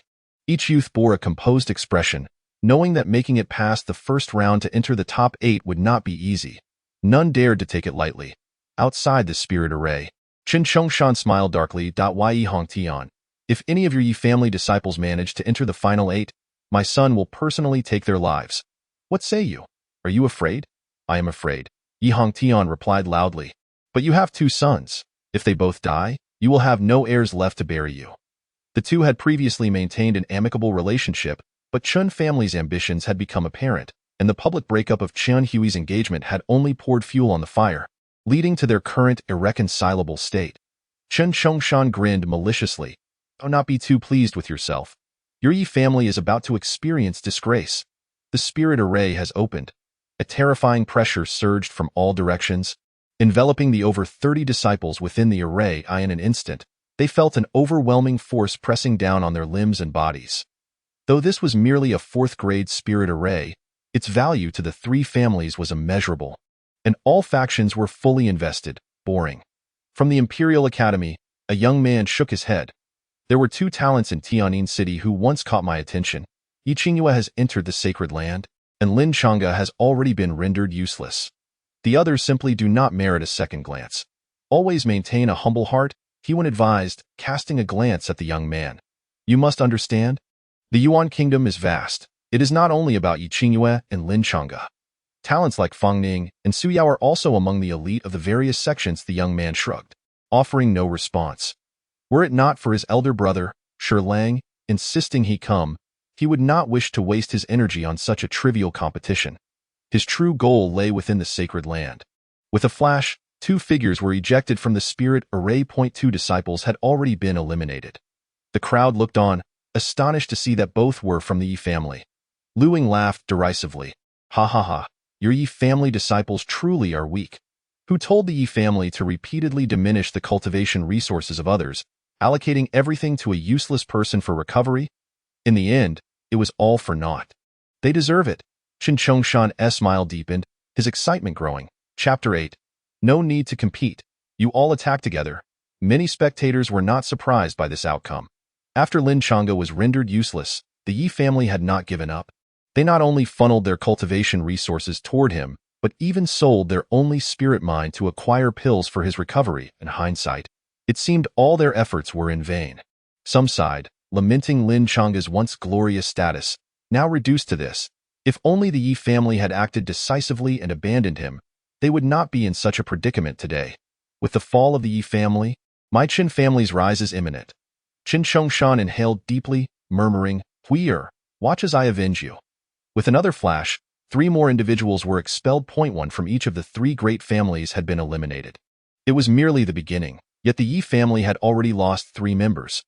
The onlookers wore expressions of amusement. Yi Hongtian, however, remained unperturbed. He understood that the Yi family had concentrated their limited resources on Lin Chang'e, Yi Qinghan, and Yuan as long as they could endure until the end. It mattered not if the others were all eliminated. Once they secured the spirit array, they could compensate the other disciples later. This was the Yi family's strategy. With the spirit mine returned, the Yi family's burdens had lessened significantly. Should they seize the spirit array, it would almost solidify their position as the foremost family in Tianjin City. Inside the spirit array, Lin Chang'e felt relatively unbothered. He glanced around, noting that apart from Yi Qinghan and Yi Yin, the other Yi family disciples appeared strained. These disciples were all at most at the 7th level of the human spirit realm, making their participation in the competition rather forced. As the pressure mounted, 2 more Yi family disciples were expelled. 50. The 2 disciples spat blood, crashing to the ground, unable to recover for a while. An elder from the Yi family rushed to assist them. Meanwhile, the Lu and Chen families reveled in triumph. The pressure from the spirit array intensified, gradually reaching a level that even those at the 8th level of the human spirit realm found difficult to bear. As time passed, the number of eliminations increased. In the blink of an eye, half of the original 30 had been eliminated. On the Yi family side, aside from Yi Yin, Yi Qinghan, and Lin Chang'e, all had been expelled. Is Lin Chang'e still holding on? Qin Chongshan frowned, puzzled. Could it be that his cultivation has recovered? What if he has? Elder Song sneered. Chen Tianlong possesses a 4th-grade spirit weapon and the explosive Qi pill as his trump card. Lin Chang'e's bloodline has been severed. What is there to worry about? Elder Song's words rang true. Qin Chongshan pondered for a moment, dismissing his last shred of concern. More disciples were eliminated, and many whispered in astonishment that the Yi family still had 3 members remaining. Lin Chang'e, you, a useless person, are surprisingly resilient. Within the array, Lu Zheng narrowed his eyes. Very well, if you can endure until the 2nd round, I will personally kill you. With a flash, several more disciples were expelled. The spirit array had dispersed its energies, and the 8 contenders were decided. 3 from the Yi family, 3 from the Chen family, and 2 from the Lu family. The Yi family has 3 participants remaining? Observers were astonished. 3 spots out of 8 for the Yi family? Qin Tianlong sneered. But your prideful bloodline has been severed. Even if you have managed to recover by sheer luck, you are still leagues behind me. Enough with your nonsense. I'll make sure to rip your tongue out later. Yi Qinghan's eyes glinted with ferocity. Ying glanced unexpectedly at Yi Hongtian before declaring, the competition for the spirit array moves into the 2nd round. The 8 participants will take turns sparring. I hope everyone will prioritize harmony and refrain from excessive violence. As soon as his words fell, Lu Zheng stepped forward, declaring, Lin Chang'e, come out and die. Years ago, Lin Chang'e had nearly crippled him. Today, he sought to redeem himself. Stand down. It's not your turn to kill him. Chen Tianlong coldly declared, Lin Chang'e, kneel and kowtow for mercy now, and I may spare your life. Leaving you intact for an easy burial. Gasps of shock echoed throughout the venue. Lu Zheng and Chen Tianlong, the most gifted members of their respective families' younger generations, had both stepped forward to challenge Lin Chang'e. Such animosity must run deep. Challenges are to be made in order. Ying furrowed his brow, sensing that the situation was spiraling out of control, yet he endeavored to maintain order. Silence. Qin Tianlong rudely interrupted Lu Yin, asserting, I will challenge whomever I please. What right do you have to dictate here? If I deign to call you Lord Lu, that is a privilege. Should I choose otherwise, Tianjin City shall bear the Chun surname come tomorrow. With the backing of the Heavenly Fire sect, he felt no trepidation towards his opponent. Liu Yin's face flushed with rage. Despite his position as city lord being somewhat ceremonial, he represented the authority of the Yuan kingdom and could not tolerate such humiliation. On what grounds? Lu Zheng frowned, aware that Chen Tianlong sought to impress Elder Song, which stirred his own displeasure. By virtue of my entrance into the earth spirit realm, by virtue of being the foremost genius of Tianjin City, by virtue of the Chen family that about to rise. Chen Tianlong enunciated each word with fervor. He stepped forward, his imposing presence pressing down on Lu Zheng, who could scarcely bear it. The audience was left astounded. Lu Zheng gritted his teeth. Although he felt indignant, he had to concede, in truth, as the pinnacle of the 9th layer of the human spirit realm, he was indeed no match. You both. Liu Ying clenched his fists, his gaze seething with anger. Just as he was about to admonish them, Lin Chang'e ascended the stage, a smile playing at the corners of his mouth, in no need for order. Since both of you are eager to meet your demise, let us make it a joint effort. What? He intends to take on both at once. Such a thing had never occurred in the contest for the spirit array. The onlookers gasped in astonishment. A sinner expelled by the heavenly fire sect dared to utter such bold claims. From whence did his confidence derive? Lu Zhang and Chen Tianlong's expressions turned icy in unison. This was a direct affront to their pride. In the contest for the spirit array, where life and death were at stake, once words were spoken, there was no turning back. Elder Song, who had remained silent, suddenly spoke. Whether Lin Chang'e truly possessed confidence or was merely boasting, his words had irrevocably sealed his fate. This lad, quite self-assured. The seventh pavilion master chuckled, noting how eager Song Ting was for his demise. The incident of his expulsion from the heavenly fire sect must harbor deeper implications. It was merely that Su Yao had seized his bloodline. Fang Ning remarked indifferently, given her temperament, such actions are hardly surprising. However, when Lin Chang'e was vilified, the Yi family consistently supported him, which was unexpected. This is precisely why I value him. The seventh pavilion master narrowed his eyes. Despite the turmoil, the unwavering support from his family indicated his integrity, illustrating a remarkable unity that, when unleashed, could yield terrifying power. Chapter 9.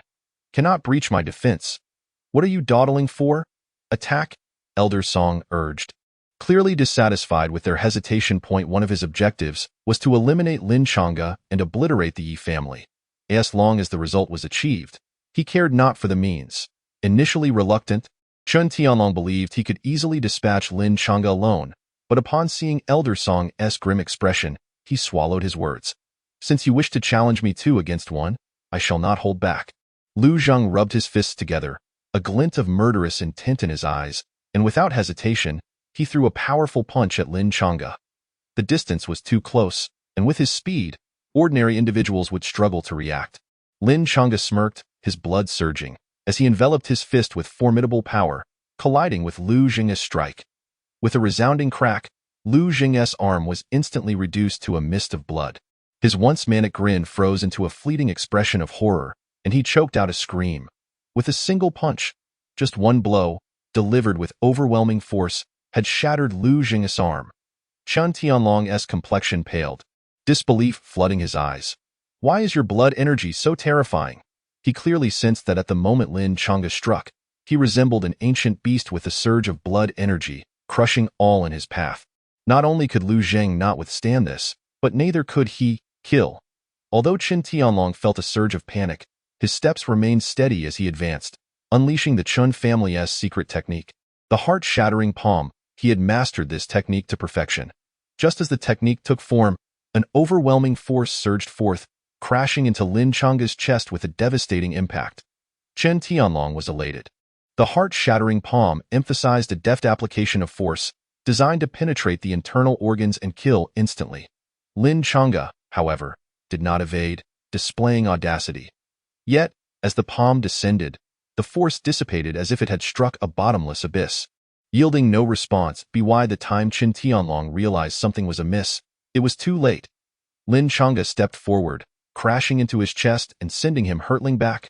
Puff! Chen Tianlong spat blood as he retreated rapidly. Just as he was about to tumble off the stage, he steadied himself, anchoring to the ground like an old tree with deep roots, his face exceedingly grim. Lu Zhang and Chen Tianlong had both attacked in succession, only to be repelled by Lin Chang'e. Swish!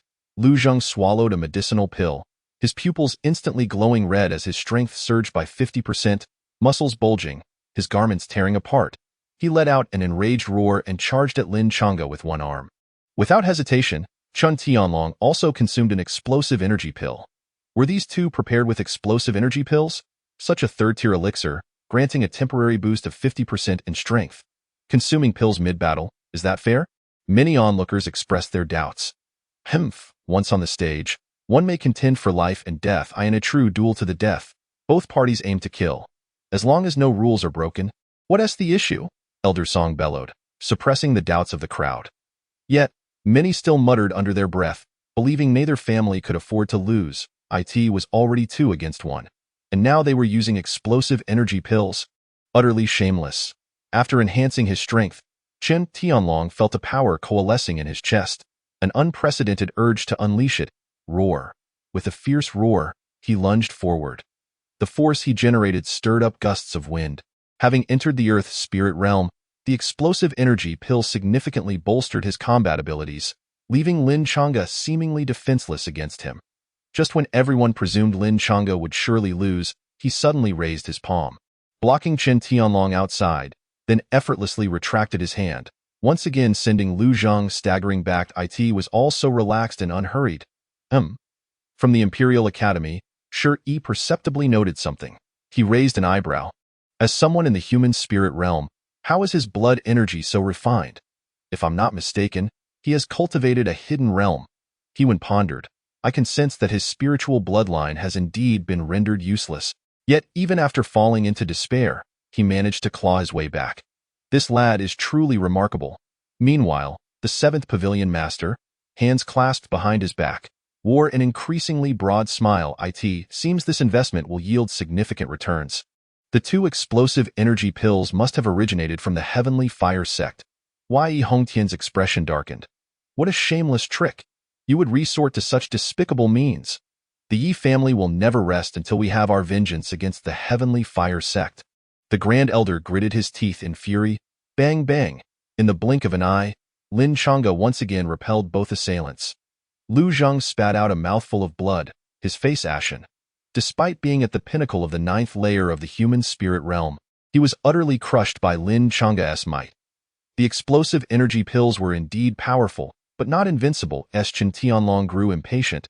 He roared and summoned the soul-guiding sword, a 4th-tier spiritual weapon. Revealing its edge, a brilliant sword light sliced through the sky. Lin Chang'e's eyes narrowed as he activated the 7-foot mysterious step, evading the attack. The soul-guiding sword? I recall this is your spiritual weapon. I assent it? Fang Ning chuckled coldly. To deal with a mere 17-year-old. You not only attack 2 against 1 but also resort to explosive energy pills and the soul-guiding sword. It seems the Heavenly Fire sect is truly desperate. What right do you, Wen Xian sect, have to mock us?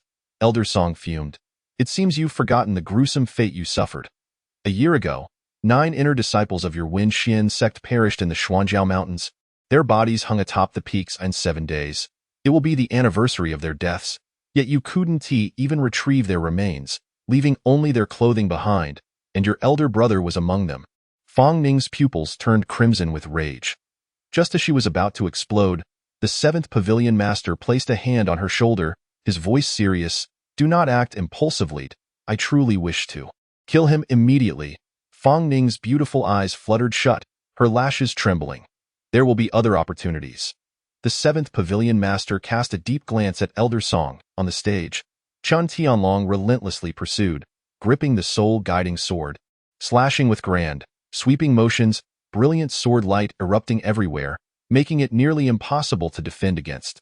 Initially, Lin Chang'e could cope, but under the relentless assault, he inadvertently exposed a flaw. Chen Tianlong's eyes gleamed with triumph as his sword accurately pierced Lin Chang'e's chest. It's over, he rejoiced, preparing to impale Lin Chang'e with the soul-guiding sword. Yet, no matter how much force he exerted, the sword, even bent, failed to penetrate even a fraction. It was as if he was striking against an iron wall. The spiritual weapon was indeed sharp, but unfortunately, wielded by a fool. It simply could not breach my defense. Lin Chang'e scoffed, lifting his face, a fierce glint igniting in his eyes. Beneath his tattered garments, the sword tip had punctured his skin. Yet that was the extent of it. His body was as resilient as divine iron. Chapter 10. The young blade master never left. At the moment their gazes locked, Chen Tianlong felt as though Lin Chang'e's eyes were deep as a bottomless abyss. Threatening to consume his very soul, he stood frozen. At that instant, Lu Zhang lunged from the side. Roaring, boom! He struck Lin Chang'e squarely on the temple with a powerful punch, shouting, Chen Tianlong, what are you dawdling for? Before he could finish, with lightning speed, Lin Chang'e raised his hand and pierced Lu Zhang's chest, clasping a still-beating heart in his palm. Lu Zhang's eyes widened in fury, his body collapsing to the ground. Even in death, he could not comprehend how Lin Chang'e had become so powerful. After dispatching Lu Zheng, Lin Chang'e smirked, "Chen Tianlong, I can see you're quite proud, believing yourself to be the greatest genius of Tian'an City, that you could easily enter the Heavenly Fire sect for training in the future. But in truth, you lack even the qualification to force me to draw my blade." Bang. Lin Chang'e's fist struck Chen Tianlong's forehead, shattering his skull and causing his neck to snap with a resounding crack as he fell backward. One strike, and Chen Tianlong was slain. After eliminating both opponents, Lin Chang'e did not forget to seize the soul-guiding sword. He raised his gaze, inspecting the fourth-tier spiritual weapon. Not bad. This will do nicely. The arena fell into a deathly silence. Both the Liu and Chen families were rendered speechless, and even the Yi family members were taken aback by the one-sided turn of events. Was there any room for suspense? You shall pay for this. Elder Song could no longer contain the surging murderous intent within him, raising his hand to condense a blade of sword energy aimed at Lin Chang'e. As the sword energy traversed the air, it tore through the void. He was indeed a sword cultivator. Regardless of whether wielding blade or sword, once cultivated to a certain extent, one could enter a realm of understanding. Upon entering this realm, a sword becomes that of a sword cultivator and a blade, that of a blade cultivator. Both are synonymous with decisive slaughter. Their strength is formidable, and their status exalted, allowing them to easily sweep aside opponents of the same realm. However, entering this realm is exceedingly difficult. Many cultivators wielding blades or swords spend their lives without ever touching this level of mastery. Therefore, when Elder Song made his move, it incited gasps of astonishment from the crowd. A sword cultivator of the 7th layer of the Earth Spirit realm was poised to eliminate Lin Chang'e? Was he disregarding even the most basic of rules? On the stage, Lin Chang'e's gaze was icy and fierce. Like a ferocious beast, the Heavenly Fire sect had always adhered to a principle of total annihilation. This old dog had come to deliver a lethal blow on behalf of the sect. "Song Ting, dare you?" Yi Hongtian roared, channeling all his strength as he leaped forward like a startled swan to intercept the terrifying sword. Though merely at the 5th layer of the Earth Spirit realm, he did not hesitate. Wei Yan's expression shifted. Instinctively, he reached for the ancient black ring on his hand. Clang! Just as everyone believed Lin Chang'e was doomed, a sharp blade of energy surged forth, intercepting the sword energy with a resounding clash. As a senior elder of the Heavenly Fire sect, he had been thoroughly outmatched in this decisive battle and, in a fit of shame and anger, attacked a younger generation, truly showcasing the character of your sect. Draped in black, with an icy demeanor, Fang Ning's lips curled into a mocking smile. Her voice, as chilling as a mountain spring, resonated as she finally drew the blood-colored treasure blade she had been cradling. In an instant, all eyes were drawn to her. The young girl had pale skin, exquisite features, and her long hair tied up in a high ponytail, exuding a detached aura as though disinterested in everything. Yet upon closer inspection, one could sense the fervent battle intent hidden beneath her beautiful gaze. "Fang Ning, are you here to protect him?" Elder Song's gaze turned cold. "To kill him is the command of the sect master. If your Wen Xian sect insists on shielding him, we shall retaliate by doing everything in our power to annihilate your disciples." For a discarded disciple of the Heavenly Fire sect, do you truly believe it worth the lives of so many? This statement was a direct revelation of their intentions. The Heavenly Fire sect aimed to eradicate every last trace. Who would dare oppose them? I have a promise with him. You cannot kill him. Fang Ning raised her blood blade, which exuded a strong metallic scent, lifting her delicate face to meet Elder Song's gaze. "Yesterday, I just advanced to the 4th layer of the Earth Spirit realm. I asked the 7th layer Elder Song for guidance. Simultaneously, an aura of grand blade energy erupted from her, and the bloodlight surged, emanating a chilling murderous intent that warped the surrounding space. For a fleeting moment, many cultivators experienced an illusion, seeing a girl emerging from a sea of corpses and blood. She was so beautiful, so fierce, so sharp, so radiant. The 7th Pavilion Master, reveling in the chaos, cheerfully added, "You have the advantage with a 7th layer against a 4th layer." Elder Song took a deep breath. He could spare her, but would not dare to act against her. Despite his absolute advantage in realm, he might not necessarily be her match in combat. This girl had a mastery that bordered on the extraordinary. Fighting above her rank was a mere trifle for her. "I ask you once more," Elder Song bellowed, attempting to assert his ferocity. "If you protect him today, next year your Wen Xian sect will suffer even greater losses. countless casualties. I advise you to think carefully. The Wenxian sect and the Heavenly Fire sect were natural enemies. Fong Ning scoffed, "You think to use this to threaten me? How utterly ridiculous." Crack! Elder Song clenched his fists, his inner fury urging him to draw his sword, convinced he should eliminate Lin Chang'e at any cost. Yet reason told him that to do so would mean death. Setting aside Fong Ning, the seventh pavilion master stood by, and no one dared to question his strength. On the stage, Lin Chang'e frowned, observing the unfolding situation. Elder Song's face contorted numerous times. After a series of internal struggles, he ultimately chose not to strike. Lin Chang'e was indeed gifted, but with his spiritual bloodline rendered useless, he would never reach his former heights. There was no need to risk his own life for him. Fong Ning, when more heads are laid before the Wenxian sect, do not regret the actions you take today. Elder Song delivered his warning, his expression somber as he returned to the Chan family ranks. Chen Chongshan stood in a daze, staring at the still warm corpses on the stage, his mind blanked. In just 3 days, both of his exceptionally talented sons had met untimely ends. Rage consumed him. Not far away, Lu Ying trembled, her eyes scarlet. "Elder." Chen Chongshan turned and bowed deeply, pleading, "Please seek justice for my sons." Elder Song's gaze was ruthless. "I have already notified the sect. Lin Chang'e will not enjoy his triumph for long. The Wenxian sect cannot protect him. As long as he remains in the Yuan kingdom, no one can shield him. Thank you, Miss Fong." Lin Chang'e clasped his hands in front of Fong Ning. "You and I have a duel awaiting us beyond the spirit formation." Fong Ning sheathed her blood-red treasure blade, her delicate visage cold. "You spoke of ascending to the earth's spirit realm. Do not go back on your word." Naturally, Lin Chang'e replied, brimming with vigor as he strode down the arena. Lu Ying gazed at his retreating figure, and in a moment of reverie, he seemed to glimpse the once renowned young swordsman who had captivated much of the Yuan kingdom. Perhaps he had merely been lying in wait, never truly departed. Chapter 11. The 17-year-old blade cultivator. The first match of the spirit formation contest concluded. Among the 8 disciples, only 6 remained. According to the rules, the competition should continue. However, both the Chen and Lu families had lost the courage to proceed. Who will come forth? Yi Qinghan seized the moment, leaping onto the stage. His eyes sparkled with fierce determination and unwavering confidence. "One representative from the Chen family and one from the Lu family shall face me." Clearly, he sought to emulate his brother-in-law, Lin Chang'e. Lin Chang'e wore a half-smile, noting that this little wolf cub seemed to be making remarkable progress, exuding confidence in every battle. "Chang'e, are you injured?" Yi Hongtian approached with concern. He was not surprised by Yi Qinghan's dazzling performance. Over the years, he had witnessed Lin Chang'e's prodigious talent firsthand, watching him grow without any inner turmoil. Rather than how high he could soar, Yi Hongtian was more concerned with whether he was weary from the ascent.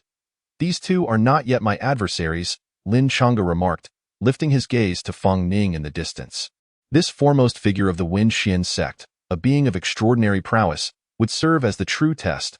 "I shall leave the rest to Qinghan and Xiao Yin. You should rest well." Yi Hongtian's eyes sparkled with barely concealed delight. During the time when the Yi family faced a crisis, he had borne immense pressure, knowing that any misstep could plunge the family into irretrievable ruin. Thankfully, he had persevered. Lin Chang'e not only recovered but had grown stronger than ever. The spirit-grade bloodline, once his greatest reliance, no longer mattered at this moment. The spiritual energy within him surged tumultuously. Lin Chang'e closed his eyes to meditate, sitting cross-legged, and began to cultivate on the spot. His consciousness once again entered the heavenly blade. In the expansive plaza, a mysterious woman sat upon a throne, her long legs elegantly crossed. Her veiled face held an alluring mystique at that moment. "Sister, after witnessing Fong Ning's strike earlier, I felt as if I grasped something elusive, just a step away from comprehension." Lin Chang'e spoke with urgency. "Please, engage me in combat. Are you certain you wish to fight me?" The mysterious woman cast a discerning glance at Lin Chang'e and replied coolly, "I feared I may inadvertently end your life." Lin Chang'e scratched his head. "Sister, with your vast powers, could you perhaps guide me in a different manner?" The enigmatic woman extended her delicate jade finger and pointed into the air. In that instant, the atmosphere thickened, coalescing into a terrifying phantom clad in golden armor, his face obscured. He wielded a long-handled battle blade, exuding an awe-inspiring presence. As the golden phantom materialized, blade energy surged around him like a whirlwind. Without hesitation, he swung his blade toward Lin Chang'e with overwhelming force. This phantom matches your strength entirely, yet differs in one aspect. He has entered the realm and become a blade cultivator, while you have not. The mysterious woman stated coolly, fighting him will allow you to truly perceive the vast chasm between you and a blade cultivator. In a flurry, Lin Chang'e unsheathed the heavenly blade and raised it defensively. Clang! However, his movement was not fully realized before a resonating sound echoed in his ears, followed by a terrifying force that surged like a tide, driving him back. After cultivating the heavenly dominance body technique, both his blade skills and physique had seen tremendous enhancement. Thus, even in sheer brute strength, Lin Chang'e could easily overwhelm opponents of lower caliber. Yet, against this golden phantom, their strengths were perfectly matched, and the phantom possessed the advantage of being a blade cultivator. So fast, too fast. Lin Chang'e felt a chill, and in the blink of an eye, they clashed multiple times. Each time, the golden phantom effortlessly discerned his weaknesses and struck. After a series of exchanges, Lin Chang'e was panting heavily, his hands gripping the heavenly blade now slick with blood. Focus on understanding, the mysterious woman said coldly. What sets him apart from you lies in his comprehension of blade intent and mastery of blade techniques. You must shed the superficial similarities and grasp the subtle enhancements. Once you achieve that, becoming a blade cultivator will be within your reach. Lin Chang'e felt as if a light had dawned upon him, and his excitement surged as he continued to engage. He was still being suppressed, barely managing to block, but with each block, he sought to perceive the differences in the golden phantom strikes, attempting to fathom his mindset. Amidst these fluctuations, Lin Chang'e advanced rapidly. He said he would enter the Earth's spirit realm after the spirit formation contest. Fang Ning furrowed her brow, yet the contest was nearing its end. Oh, not worry.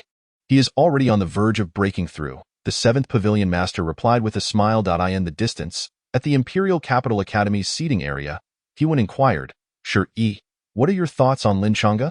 Shi shook his head. Once possessing a spirit-grade bloodline, he indeed commanded my respect, having clashed with Su Yao multiple times without faltering. Yet now, even if he recultivates his blade techniques and physique, he still struggles to display the brilliance of his former self. This was his assessment. Hewen chuckled wryly, unsurprised by Shi's words. With a brother who was a prodigy in every regard, Shi naturally held high expectations for himself and others. Few could qualify as outstanding in his eyes. The former Lin Chang'e, Su Yao, Fang Ning, and of course, Yi Qingyue, who had long since departed the Yuan kingdom, no longer contending with them. I actually believe the newly risen Lin Chang'e is stronger now.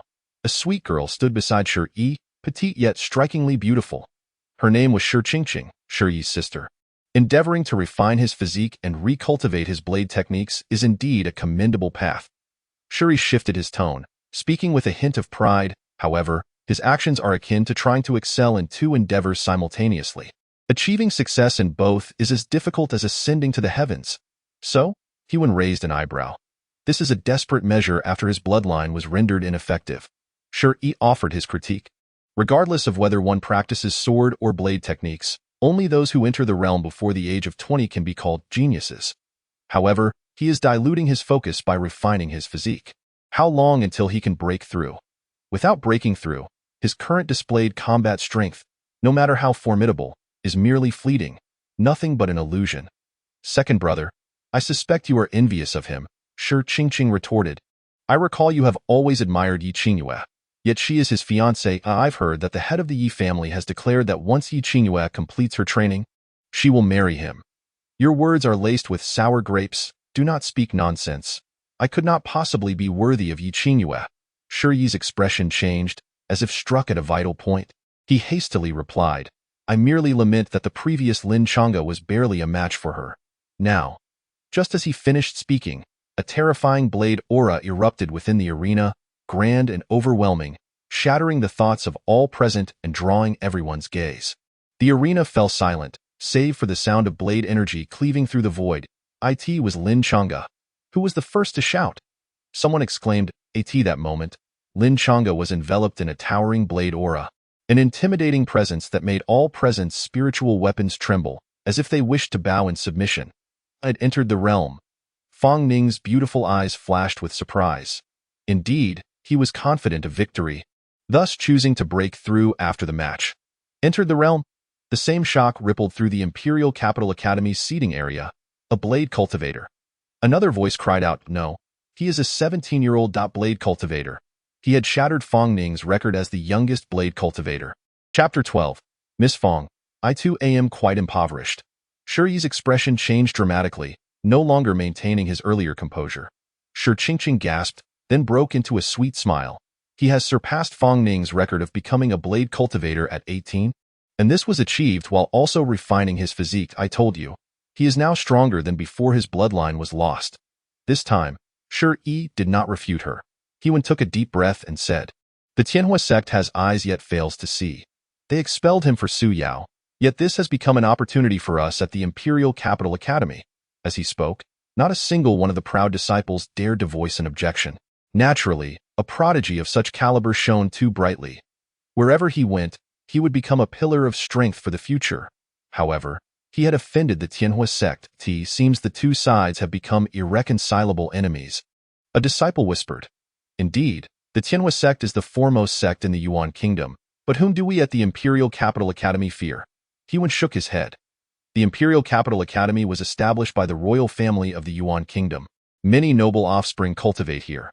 This place values lineage and tradition, making it truly unafraid of the Tianhua sect. Of course, if we accept Lin Chang'e, conflict is inevitable. We must assess if he is worth it. He was indeed ascending as promised, having reached the Earth Spirit realm.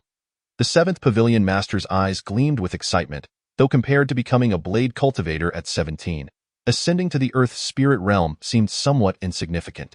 What an eye-opener, Hong Yi exclaimed, marveling at the 7th Pavilion Master's discernment.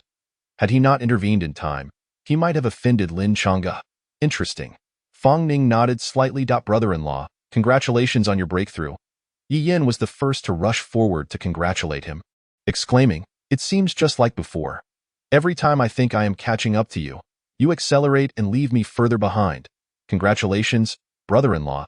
Yi Qinghan also descended from the arena, having just bested the geniuses of two major families. Though he was in high spirits, Lin Chang'e had stolen his thunder. In the past, his stubborn nature would have led to some disappointment, but at this moment, he could only feel joy at Yi Hongtian, the elder. Every face radiated with brilliant smiles. In contrast, Lu Ying and Chen Chongshan, the patriarchs of their respective families, wore ashen expressions, as if they had lost a son, the atmosphere chilling to the bone. Indeed, their son had perished. While he is not yet grown, our two families must join forces to crush him. Chen Chongshan spoke with a tremor in his voice, striving to conceal his agitation. Otherwise, if the Yi family rises, there will be no place for us. Lu Ying shared his turmoil. The blow they suffered today surpassed all previous hardships combined. We will either perish in silence or erupt in fury. Rest assured. The Tianhua sect desires him dead even more than you do, Elder Song spoke slowly. Had it not been for Fong Ning's intervention, I would have already eliminated him. Within the Yuan kingdom, the Tianhua sect is far more formidable than the Wenxian sect. No one we wish to kill can escape. With Elder Song's words, both families felt slightly reassured. Subsequently, Yi Yin decisively eliminated a younger member of the Chun family. The Yi family dominated the contest, winning the spirit formation competition with absolute superiority. For most, Lin Chang'e's displayed talent had already transcended the competition itself. The Yi family had already produced a Yi Qingyue. Could it be that Lin Chang'e would soar as well? I declare that the spirit formation contest has concluded, with the Yi family as the victors. Lu Ying ascended the high platform, facing the crowd, his voice resonant. Applause erupted, cheers ringing out. This battle drew not only cultivators from Tianjin City but also many forces from other regions. Some came merely to spectate, while others sought the secret realms of spiritual blood. Regardless of their motives, Lin Chang'e's performance in this contest was nothing short of exceptional, deserving of acclaim. The Yi family has a promising future. Tears streamed down Yi Hongtian's face. With Lin Chang'e's restoration of cultivation, not only had they secured the spiritual mines and formations, but they had also gained the friendship of Tongtian Pavilion, effectively eliminating all crises. In the future, even with the support of the Tianhua sect for the Qin and Lu families, the Yi family would remain unyielding. You won't enjoy your triumph for long? Elder Song's gaze darkened, a deep-seated malice lurking within. Leaving those harsh words, he led the two families away. Having achieved neither of their objectives, Elder Song's inner fury was beyond measure. However, with several days remaining until the opening of the spiritual blood's secret realm, he resolved to summon powerful allies from the sect. Lin Chang'e had already revealed his potential and could not be allowed to remain. The spirit formation had fallen into the hands of the Yi family. Hewen pondered, if we wish to continue our investigation, we must consult with the Yi family. However, Lin Chang'e's ties to the Wenxian sect may complicate matters. What is the rush? Lin Chang'e has yet to join the Wenxian sect. We still have time. Shi Qingqing chuckled lightly. We might still negotiate. As far as I know, the Yi family is quite impoverished. If Elder He promises Lin Chang'e ample benefits, he may not be able to resist. Indeed, Hewan was preparing to approach when he suddenly spotted Lin Chang'e ascending the arena once more. The audience below had not yet dispersed. They looked on in astonishment at this unexpected turn. The spirit formation contest had already concluded, had it not? Lin Chang'e smiled and turned to Fang Ning. According to their prior agreement, this battle was about to unfold. As the crowd remained baffled, Fang Ning rose and approached, cradling her blade, her cold demeanor strikingly elegant. All present held their breath, anticipating what would happen next. Could it be that the two harbored grievances? Yet, just moments ago, Fang Ning had intervened to shield Lin Chang'e from an attack. Some spectators were puzzled. Fang Ning was a highly coveted prodigy of the Yuan kingdom and the most promising genius of the Wenxian sect. What was her intent? Before the battle, shall we wager something? Fang Ning proposed, her voice as serene as a secluded spring, leaving the crowd agape. Lin Chang'e chuckled wryly. Miss Fang, I too am quite impoverished. Oh, I almost forgot. Fang Ning exclaimed, her realization dawning. I usually bet something when challenging others. Encountering you, I suppose we'll just proceed directly. As her words fell, the blood blade in her grasp erupted with light, radiating a chilling, murderous intent. She gripped it with her delicate hand, then pointed it at Lin Chang'e. Lin Chang'e placed his hand on the hilt at his waist, his expression icy. The battle was imminent. Hiss, Fang Ning has actually sought him out for a duel. I heard that only those prodigies who catch her eye are worthy of her challenges. This was a clash between the youngest and second youngest blade cultivators in the Yuan kingdom. The audience erupted in fervor once more after a moment of shock, their excitement palpable as they anticipated witnessing a battle of higher caliber. With a sharp clang, Fang Ning made the first move. The blood blade she wielded struck forward, her movements precise yet subtle, the force behind it overwhelming, even tearing through the void with the blade's energy. It was but a single strike, yet it spawned dozens of blood-red blade shadows, shifting with alarming rapidity. Anyone facing such terrifying onslaught would feel an instinctive dread. Clang. Finally, Lin Chang'e drew his blade, unleashing a fearsome slash that sent a piercing wind howling, once more rending the void as the two blades collided. Fang Ning raised an eyebrow. At the moment of contact, she sensed Lin Chang'e's formidable energy, realizing she was at a disadvantage in pure strength. Yet, blade techniques are not merely a contest of brute force. With a flick of her wrist, she thrust her blade forward. Long before Lin Chang'e had ascended within the heavenly blade, he had accumulated much experience in battling blade cultivators. Although Fang Ning surpassed that golden phantom by a significant margin, she was not insurmountable. Swoosh! Lin Chang'e's heavenly blade deflected Fang Ning's blood blade from the side, their blades intertwining, sparking as they scraped against one another, the clang of metal resonating. Each collision was a testament to their struggle. Few can match the prowess of Fang Ning in the art of swordsmanship, and this lad. The seventh pavilion master's eyes sparkled ever more brilliantly. He understood Fang Ning, and thus recognized how arduous it was to keep pace with her. Moreover, Lin Chang'e had only just entered the realm, yet he could exchange blows with her. He certainly deserved the title of a prodigy. The heavens tremble. Fang Ning executed a mysterious footwork, evading a slash from Lin Chang'e, before unleashing a surge of bloodlight from her palm, coalescing into a blood-red sword that towered dozens of meters high, cleaving downwards. Come! Lin Chang'e's eyes glinted with fighting spirit. This time, he did not block with the heaven-slaying sword, but extended his left hand to meet the blow, though receive a sword with his palm. Had he lost his mind? This was a death wish. Many gasped in astonishment.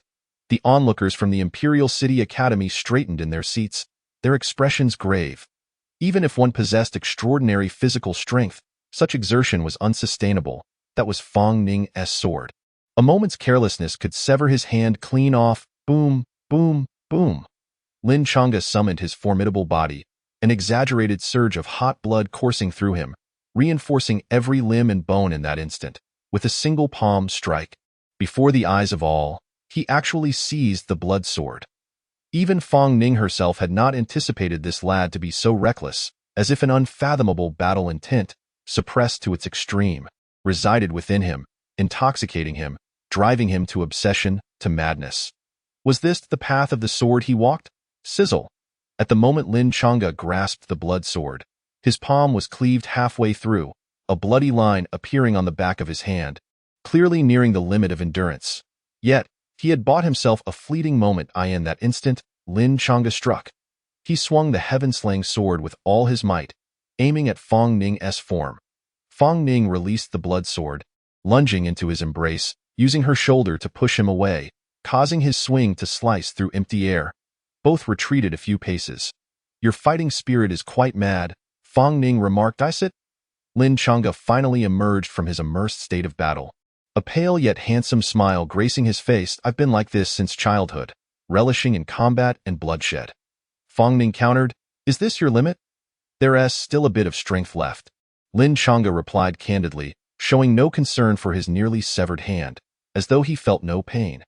You may not surpass me, but my realm is higher than yours, and I entered the realm before you. It isn't an honorable victory. In a battle of equal realms, the victor remains uncertain. Fang Ning conceded. The crowd was astounded. Just recently, Lin Chang'e had been rendered powerless, yet after regaining his strength, even Fang Ning praised him. It is known that while she rarely spoke of it, she held a degree of pride. Aside from Yi Qingyue, she had never commended her peers. The Heaven Fire sect is no longer an option for you. How about joining the Wenxian sect? Fang Ning's beautiful eyes were sincere. Our Wenxian sect values talent. You are formidable, and if you join us, we will spare no effort to protect your family. She was not one to beat around the bush. The 7th Pavilion Master slapped his forehead in exasperation. He had advised Fang Ning to recruit Lin Chang'e into their sect, but surely she needed to show some tangible sincerity, such as elixirs or techniques. Simply promising to protect his family would not suffice. Such talent must be contended for. Our Imperial City Academy also invites you to join. Hewen stood up hastily, stating, should you agree, the Yi family will receive 5 spots into the Imperial City Academy, and we will elevate you to inner disciples, granting you annual resources worth 50,000 spirit stones. A collective gasp filled the air. Many cultivators turned red with envy. Such treatment was extraordinary. Including Lin Chang'e himself, the Yi family would gain 6 inner disciple spots, accumulating 300,000 in annual resources. 6 individuals could equal the income of 3 Yi families. The Yi family was in an uproar. The Heaven Fire sect cast aside Lin Chang'e, yet many forces were eager to recruit him. Like gold, he would inevitably shine. Lin Chang'e pondered for a moment before speaking. I have an unyielding grudge against the Heaven Fire sect. Should they seek vengeance against me and my family at all costs, what will you do? Everything is negotiable. Hewen hesitated slightly. While the Imperial City Academy was not afraid of the Heaven Fire sect, decisions must still hinge on value. The talent Lin Chang'e had displayed warranted the Academy's investment, yet Hewen could not guarantee a direct confrontation with the Heaven Fire sect. Thus, his answer was that everything could be negotiated. Should you continue to reveal your talents, the Academy will assuredly stand firmly by your side. Once you enter the Wenxian sect, we are all family. At that moment, Fang Ning spoke. Should the Heaven Fire sect wish to destroy you and the Yi family, they must first tread over the ruins of the Wenxian sect. Her tone was calm, yet undeniably assertive. Hewen chuckled. That is merely a verbal assurance, far too grandiose. In comparison, our offered conditions are far more enticing. I choose the Wenxian sect. Lin Chang'e declared without hesitation. He discerned an unprecedented resolve in Fang Ning's beautiful gaze. Since she felt this way, she would undoubtedly act upon it. It was not about value or profit. He cherished this unwavering determination. Hewen's expression turned serious. Lin Chang'e, are you truly not reconsidering? Lin Chang'e shook his head. Thank you, Elder He, but I believe the Wenxian sect is better suited for me. Welcome, junior brother Lin. Fang Ning nodded. I am your recommended sponsor for entering the sect. Upon your formal acceptance, they will provide me with an introduction fee, and I shall share half with you. Lin Chang'e. The onlooking cultivators were left dumbfounded. An introduction fee is hardly worth mentioning, yet you bring it up as if it were a grand sacrifice. How greedy! Chapter 14. Joining the Wen Xian sect. The seventh pavilion master was both amused and exasperated. His niece was admirable in every aspect, yet she was far too obsessed with money, refusing to part with even a single coin. However, in the end, Lin Chang'e chose to join the Wen Xian sect, which was indeed a positive outcome. He shook his head and sighed. As an elder, he could not make ultimate decisions or promises but had extended all his sincerity. Since Lin Chang'e had chosen the Wen Xian sect, he wished him smooth cultivation in the future. Let us depart. He led a group of disciples away. Before leaving, Shi Qingqing approached Lin Chang'e, extending her hand cheerfully and smiling adorably. I'm Shi Qingqing, let us get acquainted. Lin Chang'e nodded. Even though you didn't join the Imperial City Academy, should you visit the Imperial City at any time? Be sure to find me. I'll treat you to a meal. Shi Qingqing playfully squeezed Lin Chang'e's hand before giggling as she departed. Quite charming. Fang Ning raised an eyebrow beside him. Don't speak carelessly. I am engaged. Lin Chang'e cleared his throat, involuntarily recalling the image of Yi Qingyue. Her demeanor was cool and serene, like an exquisite blue lotus, often adorned with a faint smile, yet beneath lay a subtle coldness. She had always been polite yet distant towards outsiders, revealing only her genuine smile and affection to Lin Chang'e, in whose eyes she saw only him. Were it not for their childhood bond and mutual affection, she would not have accepted the marriage contract. With her talents, she could certainly ascend to greater heights. In recent years, Yi Qingyue had been less frequent in her dealings with her family, leading outsiders to believe she had severed ties with the mundane. Yet only Lin Chang'e knew she diligently practiced in seclusion, undertaking various trials solely for her family and for him. Miss Fang, this is hardly a place for idle chatter. Why not return to our family for a visit? Yi Hongtian smiled as he approached with a suggestion.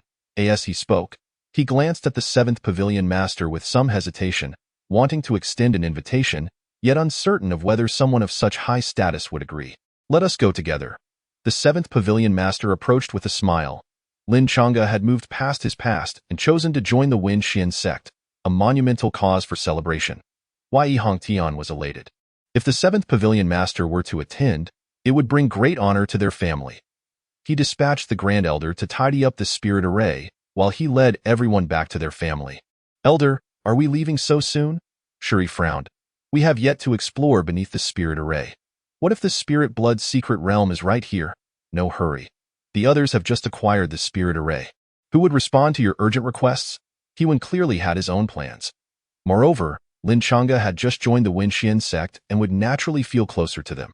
We cannot monopolize the spirit blood secret realm. Instead, let us prepare some offerings and negotiate with them for entry. Indeed, brother, are you a fool? Shi Qingqing scoffed. Establishing good relations with them first will make it easier for them to grant future requests. Shuri was somewhat disgruntled, yet upon reflection, could find no rebuttal. On the way back, Fang Ning approached Lin Chang'e and said, "Help me with a favor." Lin Chang'e looked at her with a half-smile. The spirit array likely conceals the spirit blood's secret realm. According to Shi Lang, he emerged from here, and he claimed there are 3 portions of spirit blood within the realm, one of which he took to awaken his bloodline. Rising from a disciple of the Heaven Fire sect to the vice president of the Imperial City Academy in just a decade. Fang Ning spoke concisely. I am injured and need spirit blood for nourishment. Just as I suspected, the spirit array hides an extraordinary secret. Lin Chang'e thought to himself, then smiled. Are there any restrictions on entering the spirit blood secret realm? There are age restrictions. Anyone over 18 cannot enter. Fang Ning replied. The Heaven Fire sect Song Ting and the Imperial City Academies he won. They have come to Tianyin City for this purpose. Now that the spirit array belongs to the Yi family, we are all family, so only we may explore it. Lin Chang'e stated, leave this matter to me. You can rest assured. No, however, Fang Ning shook her head. I mean to tell you not to refuse other forces. Why? They have wealth. We can charge admission. Fang Ning spoke earnestly. This left Lin Chang'e momentarily speechless. He scratched his head, finding it somewhat absurd, yet upon further contemplation, he began to see the sense in it. Lin Chang'e sought to rectify Fang Ning's perspective. You're right. If we refuse to let other forces get involved, it will surely offend them, and my family has only just begun to regain vitality. No, it's just about making money. Fang Ning was straightforward, her youthful face filled with seriousness. Lin Chang'e paused, countering, Are you not afraid that other forces will seize the spirit blood first? I possess a secret method to locate the spirit blood's position. Fang Ning replied, if they wish to enter, let them, after we charge admission. They are merely here to pay you.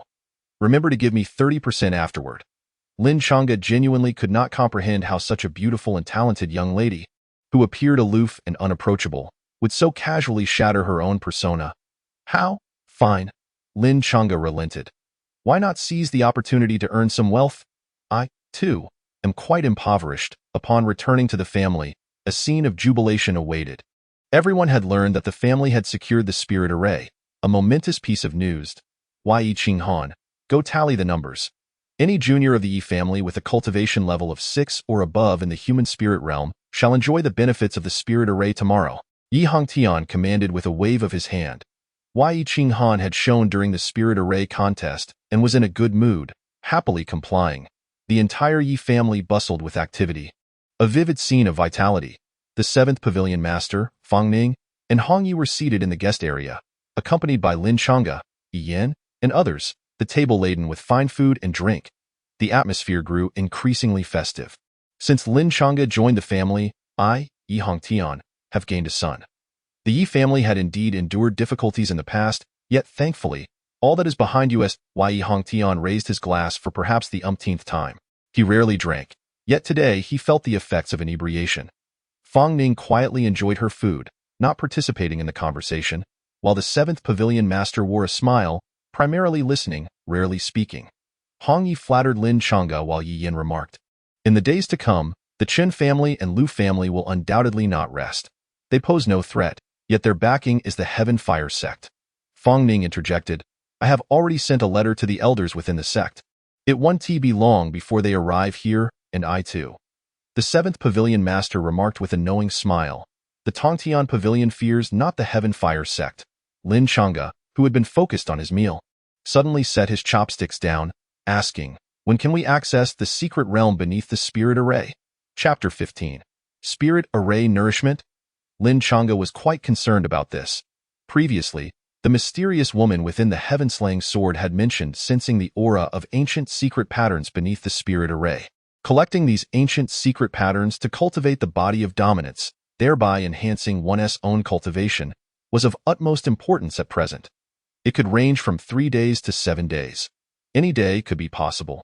Fang Ning replied, there are 2 portions of spirit blood within the spirit array.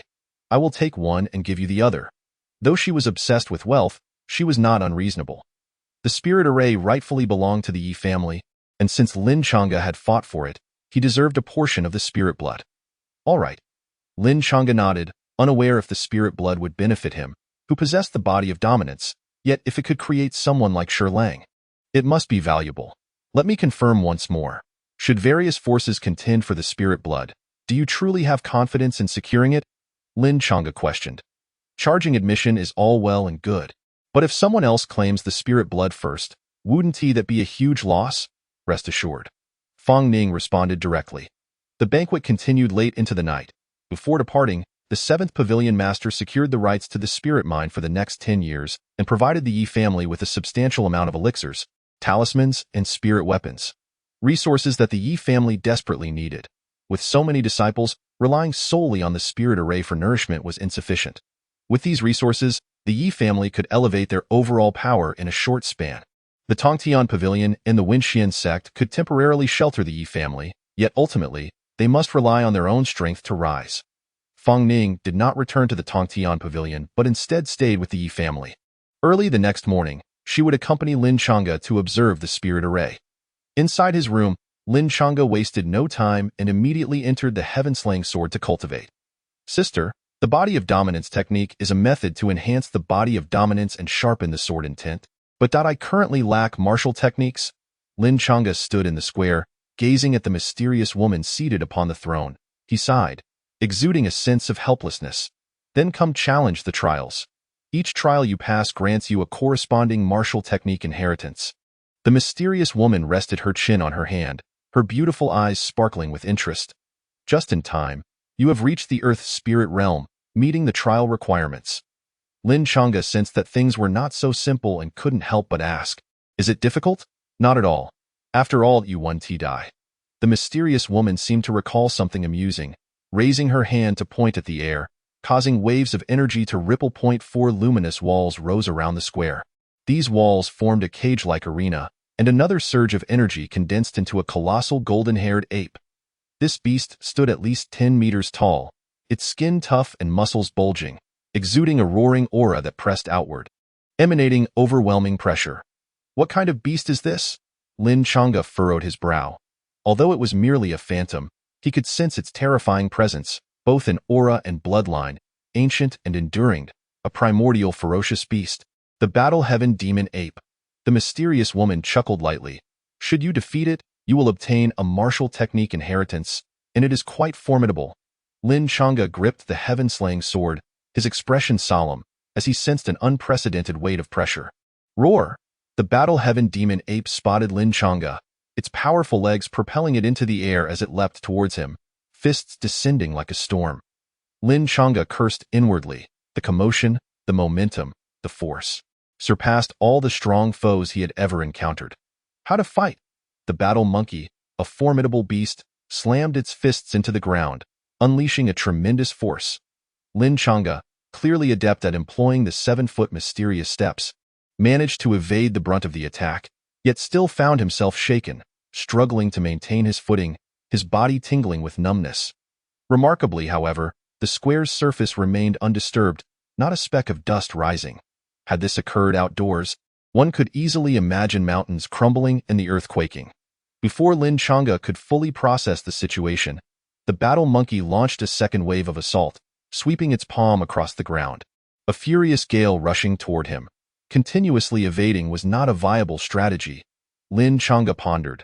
Since his sister had urged him to face this ancient monstrosity, there must surely be a solution, a way out of this seemingly fatal predicament. Thus, he resolved to take action. With a steely determination, Lin Chang'e brandished the blade of heaven and struck at the battle monkey. The two forces collided, and Lin Chang'e was forced back several paces. Yet, simultaneously, the edge of his blade carved a deep wound into the battle monkey's palm, exposing bone beneath. Lin Chang'e's heart soared with hope. Perhaps success was within reach. The battle monkey was indeed powerful, especially its ferocious aura of unyielding combat, which rendered it nearly invincible in battle. Nonetheless, Lin Chang'e was equally tenacious. Having chosen this path, he would see it through to the end. The clash of man and beast ensued. Outside the square, a mysterious woman raised an elegant brow. If this rate of growth continued, in 7 days, it would be nearly time. The following morning, Lin Chang'e emerged, weary and yawning.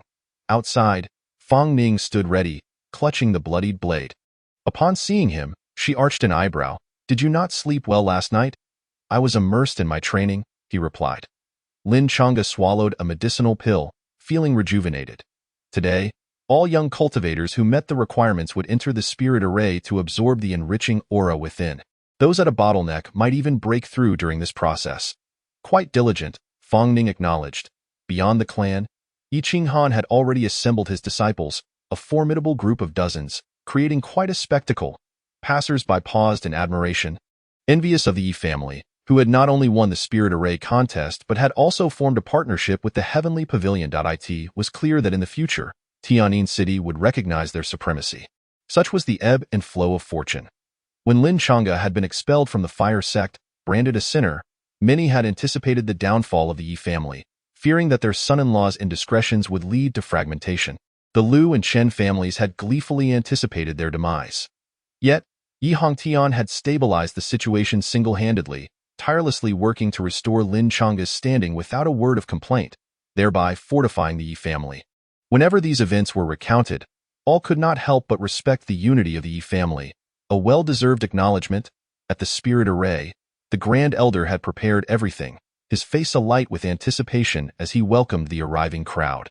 "The Spirit Array is ready to activate. Please enter and prepare for absorption." The Yi family's disciples entered one after another.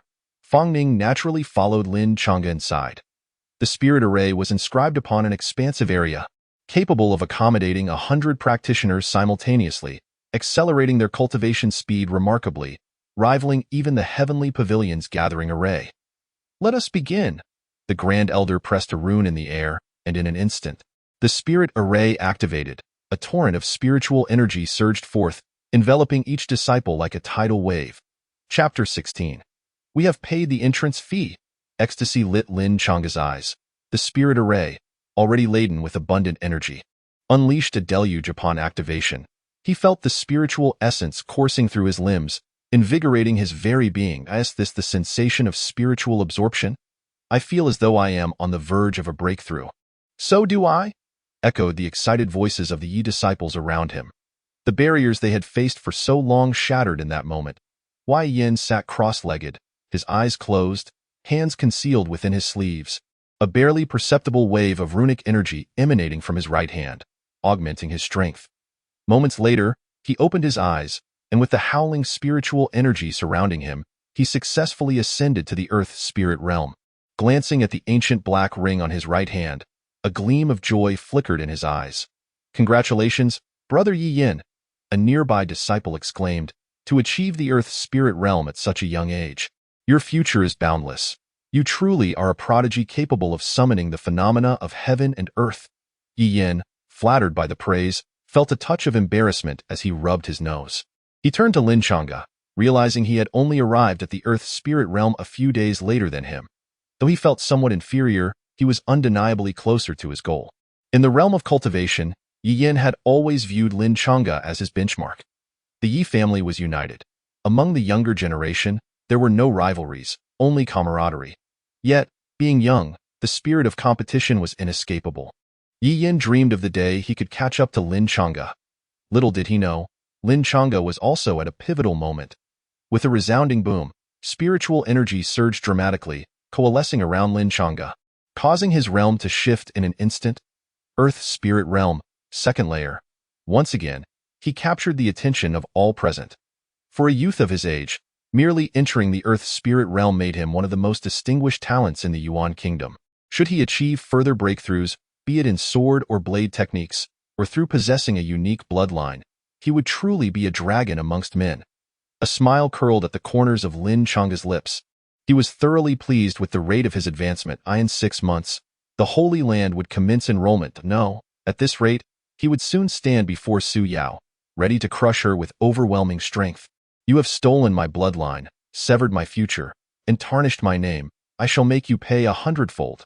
Indeed, it was beneath the spirit array that the truth LOI in his ear. Fong Ning's voice broke through his thoughts. Earlier, Lin Changa had absorbed most of the energy from the spirit array, rendering it less effective for her, so she had focused her efforts on exploration. Though she was nearly certain, she still needed to verify. Following the emergence of the Blood Spirit Secret Realm, various factions had predicted 3 possible locations, which would inevitably lead to the dispersal of disciples, as each location required guardians. Lin Changa was not surprised. He knew of the secret realm below, without a doubt. His sister within the Blade of Heaven had informed him, and with her extraordinary abilities, she could not be mistaken. So, how many disciples will the sect be sending? Lin Changa inquired. They are on their way, Fong Ning replied succinctly. There are other treasures to contend for besides the blood spirit. That is not certain. There is also an ancient secret rune within. Lin Changa smiled. In the coming days, let us remain within the spirit array and not venture out, lest other factions act unscrupulously. Other factions will demand an entrance fee, Fong Ning remarked, her expression stoic, clearly still preoccupied with the notion of payment. The next day, the members of the Imperial City Academy returned once more. Hewen approached the array, engaging the Grand Elder in discussion.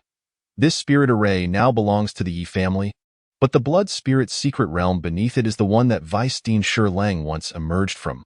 We wish to enter and explore. May the Yi family grant us this convenience? That is beyond my authority.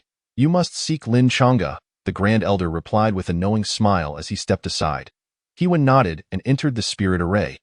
He believed he had not offended Lin Changa, so negotiations should be straightforward. Lin Gongzi, Lin Changa opened his eyes, retracting his aura, a smile gracing his face. Hewen glanced at him, slightly taken aback. You have reached the Earth Spirit Realm, second layer? So swift in your ascension? The spirit array had concluded when he had just attained the Earth Spirit Realm. Now, merely a day later, his cultivation had progressed again. Such rapid advancement was truly astonishing. Simultaneously, Hewen felt a pang of regret. Why had he come instead of Shi Lang? With the Vice Dean's authority, He could have offered a far better deal. Alas, what was missed was missed. Thank you for your concern, he elder. I have just ascended. Lin Chang'e acknowledged, fully aware of the other's intentions but choosing not to address them. Finally, Hewen could no longer contain himself. Lin Gongzi, though you did not choose our Imperial City Academy, we can still be friends. To be candid, there exists a secret realm beneath this spirit array, from which Vice Dean Shi Lang once emerged. However, he left behind an item within, a lingering regret. We hope to gain your permission to explore and retrieve it. Such a seamless excuse. Lin Chang'e wanted to chuckle. Was he referring to the 2 portions of blood spirit? Shi Lang had taken one, and greedily sought the other 2 for the Imperial City Academy, which Lin Chang'e would not allow. Well, given our relationship, that should pose no issue, Lin Chang'e teased, then sighed. However, our family suffered significant losses in securing the spirit array, rendering us unable to maintain its operation. Should you explore, it would inevitably damage the array, leading to losses. We shall bear all losses.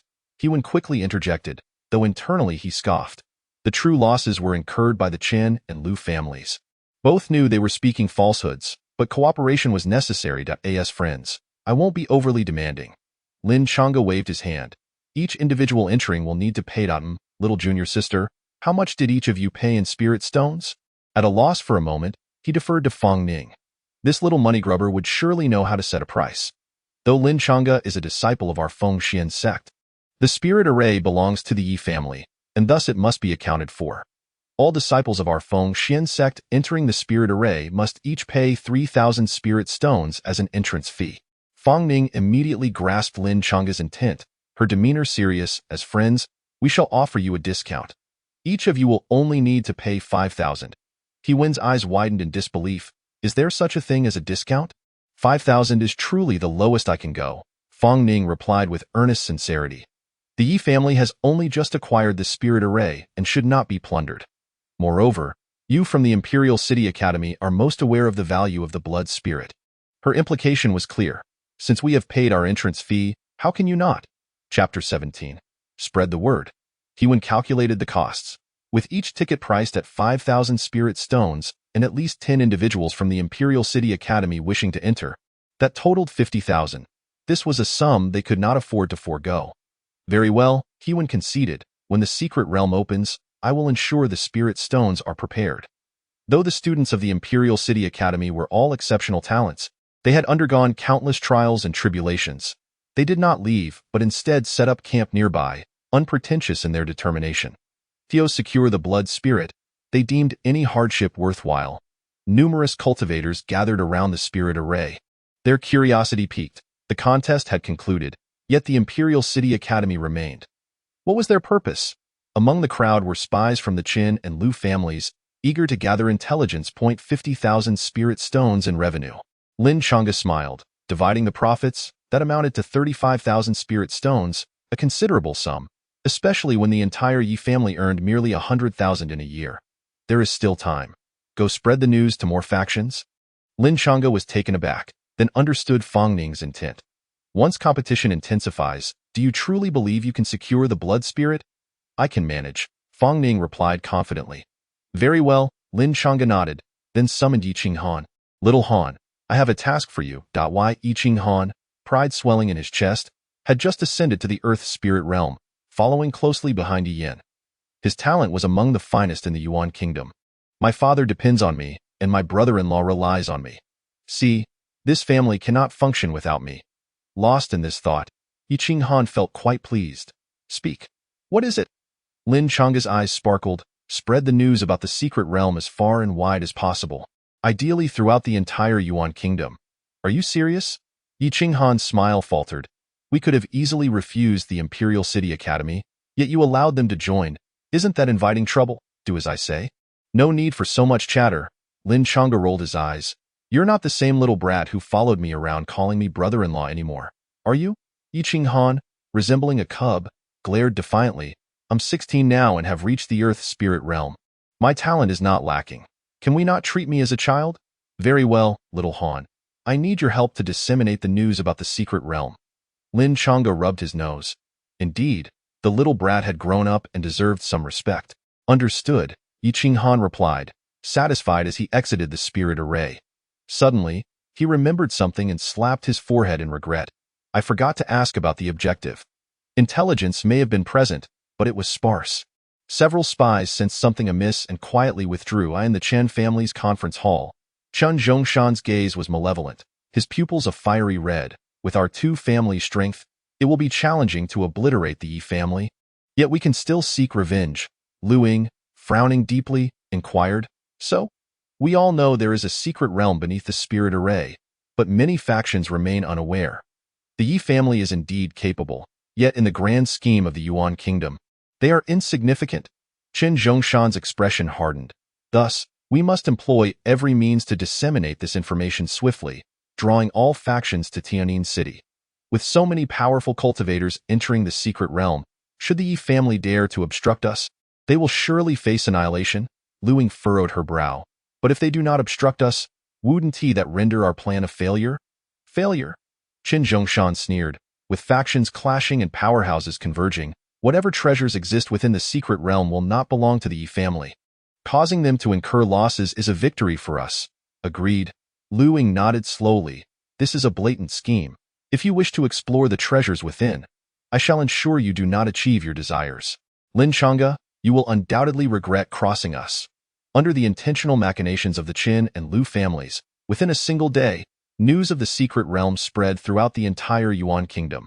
Upon hearing that the realm had once birthed Shilang, many factions wasted no time gathering their forces, eager to claim a share. Even if they could not obtain the meat, a taste of the broth would suffice. Should any family manage to produce a powerhouse like Shilang, they would undoubtedly rise to become a top-tier force in the Yuan kingdom. Lin Chang'e stood outside the spirit array, watching as more and more factions converged, unable to suppress a sigh of admiration. Little Han had truly matured, demonstrating considerable steadiness in his actions. In just one day, so many factions had gathered. Fang Ning, beside him, her beautiful eyes glimmering with delight, thought about the vast number of spirit stones that would accumulate. She was unperturbed by the prospect of too many visitors causing chaos. With the heavenly pavilion's oversight, any issue that could be resolved with spirit stones would deter anyone from seeking conflict. In a tavern within Tianjin City, Yi Qinghan raised his glass, addressing his companions, brothers, while we always helped one another. There is something I need you to assist me with now. Attempting to mimic the adults, he donned a serious expression as he toasted the group. However, as the wine hit his palate, he coughed violently, his face flushing crimson. Is this wine truly so harsh? Yi Qinghan was taken aback, watching others enjoy drinks with ease. How could his be so fiery? The other youths, all around 15 or 16, quickly reassured him, Don't worry, Brother Han. We'll do everything within our power. Our Tianlang gang has always stood united. The Celestial Wolf Gang was established by Yi Qinghan in the year he turned 12. During his journey to the Imperial City for his studies, many of his classmates joined, drawn by the allure of brotherhood and loyalty. Yi Qinghan served as the leader of the Celestial Wolf Gang, with the rest being his younger brothers, all of whom hailed from noble families within the palace, thus possessing extensive connections. Beneath the spiritual array of Tianjin City lies a secret realm of spiritual blood, from which Shilang emerged years ago. Yi Qinghan wiped his mouth, rapped his fingers on the table and declared, I need you all to help me spread this news far and wide. No problem. My father oversees 7 martial academies across various regions. Once he speaks, the news will spread like wildfire. My father is the sect leader of Qishan sect, and the northern territories of the Yuan kingdom are under my purview. My father commands 3 armies of the Yuan kingdom. Each of the younger brothers eagerly chimed in. Yi Qinghan felt a surge of excitement and raised a toast to them, albeit this time with a cup of water. This was Lin Chang'e's first task assigned to him, and he was determined to execute it flawlessly. Upon returning to the spiritual array, Yi Qinghan walked with an air of confidence, almost floating with pride, his face radiating a silent plea for compliments. Well done, Xiaohan. Lin Chang'e approached him, patting his shoulder with uncontainable excitement. This news has already spread throughout the Yuan kingdom, but of course, who do you think is behind it? Yi Qinghan was momentarily taken aback. He had just given the instructions. How could it have spread so swiftly? He glanced around, noticing the crowd had multiplied several times over, leaving him momentarily bewildered. Chapter 18. The Soul Extinguishing 3 Strikes. Everyone, Please remain calm. For those under 18 wishing to enter the secret realm, a fee of 5,000 spiritual stones is required for the qualification to explore. The Yi family dispatched 2 disciples specifically to collect the fees outside the array. Hong Yi, with his arms crossed, personally oversaw the proceedings, clearly representing the Yi family. Anyone who saw the people from the Tongtian pavilion here would have to show some respect. For disciples with backgrounds, 5,000 spiritual stones was not an exorbitant amount. Yi Qinghan scratched his head, feeling that this matter should not concern him, yet he felt too embarrassed to deny it for the sake of face. However, Lin Chang'e was unconcerned with such trivialities. He only knew that this venture had netted a staggering 250,000 spiritual stones, equivalent to the Yi family's earnings over 2.5 years. Observing that nothing significant was happening outside, Lin Chang'e re-entered the spiritual array to cultivate. His consciousness dove into the slashing heaven blade, once again confronting the battle sky demon ape. Last time, I was so close to defeating you. Lin Chang'e tightened his grip on the slashing heaven blade, determination gleaming in his eyes. Time flowed differently within the blade, at a ratio of 10 to 1. 10 days inside equated to 1 day outside. Roar! The phantom of the battle sky demon ape appeared, charging at him with ferocity. Lin Chang'e's fighting spirit surged. Each battle provided him with substantial growth. This time was no exception. The two forces collided with tremendous impact. The ape's towering frame generating terrifying gusts with each punch. Yet Lin Chang'e refused to retreat. Using the encounter to hone his physical prowess. 3 days passed in the blink of an eye. Boom! The clash between man and ape escalated to a fever pitch. With the slashing heaven blade in hand, every strike Lin Chang'e delivered was filled with profound essence. To advance further in his cultivation, he naturally required a solid foundational technique, and the slashing heaven body technique was gradually showcasing its benefits. In the distance, a mysterious woman nodded slightly. It's almost time, as expected. With Lin Chang'e mastering the blade's intent, he firmly suppressed the battle sky demon ape, the blade's aura carving numerous wounds across its form. Submit to me, perish. After enduring a punch from the ape, Lin Chang'e pressed forward, seizing a fleeting opportunity to bring his blade down with tremendous force. A single arc of energy tore through the void. The battle sky demon ape let out a mournful cry as its chest was cleaved open. It staggered back a few steps, ultimately collapsing under its injuries. Lin Chang'e braced himself against the ground with the slashing heaven blade, his complexion pale as he gasped for breath. Facing the terrifying battle sky demon ape at the second tier of the earth spirit realm was no small feat. I suppose I've passed this challenge. Lin Chang'e's voice was hoarse as he raised his gaze toward the mysterious woman in the distance. It took you 15 days from your first challenge to victory. The mysterious woman replied coolly, after so many encounters with the battle sky demon ape, you understand its characteristics, correct? Fierce in battle, with overwhelming strength, Lin Chang'e responded gravely, and it possesses an extremely demonic and violent divine ability. Once activated, it becomes a battle of life and death. Remember this. You will need it in the future. The mysterious woman waved her delicate hand, and a string of dazzling golden characters materialized in the air, embedding themselves in Lin Chang'e's mind. The soul-extinguishing 3 strikes, first strike. The blade that shatters the soul, second strike. The demonic blade that rends the sky, third strike. The soul-extinguishing seal. Lin Chang'e's eyes sparkled with brilliance. This martial technique was undeniably formidable, a rare treasure indeed. As expected, the techniques presented by his sister were never lacking in quality. Once again entering a state of intense cultivation, he found himself unconsciously wielding the slashing heaven blade, seeking harmony with the martial technique. Time flew within the slashing heaven blade. When Lin Chang'e finally opened his eyes, 7 days had elapsed. He sprang to his feet. Sister, allow me to test the blade. With a gesture from the mysterious woman, a golden armored war god wielding a battle blade materialized, a third-tier earth spirit realm swordsman with an imposing aura. The moment he appeared, the golden armored war god swung his blade towards Lin Chang'e. The blade that shatters the soul. Lin Chang'e's eyes glinted with murderous intent as he swept his blade horizontally. His strike connected. The golden armored war god attempted to block, but the force of Lin Chang'e's blow sent him staggering back. Steadying himself, the golden armored war god prepared to strike again, only to find his body unresponsive. A searing pain erupting from the depths of his soul. The soul-extinguishing 3 strikes bore the ability to sever souls, and without proper defenses, the consequences would be dire. The demonic blade that rends the sky. Lin Chang'e laughed heartily, filled with exhilaration. Gripping the slashing heaven blade, he executed a rising slash, condensing the blade's energy into a pitch-black demonic blade that tore through the void and shot skyward. The golden-armored war god, unable to defend himself, was sent flying several dozen meters. Tremors coursed through his body as he felt a profound pain, as if his very soul was fracturing.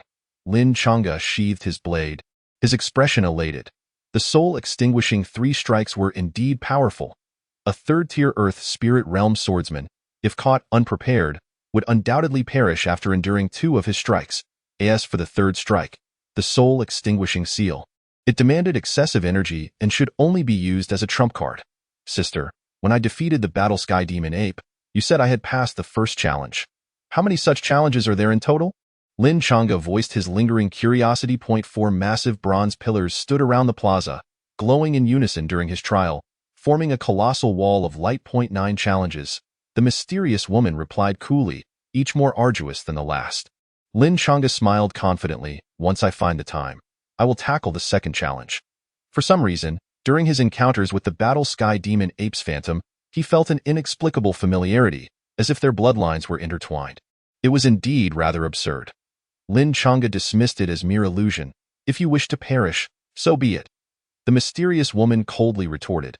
I advise you to fuse the first ancient secret pattern before attempting the 2nd challenge.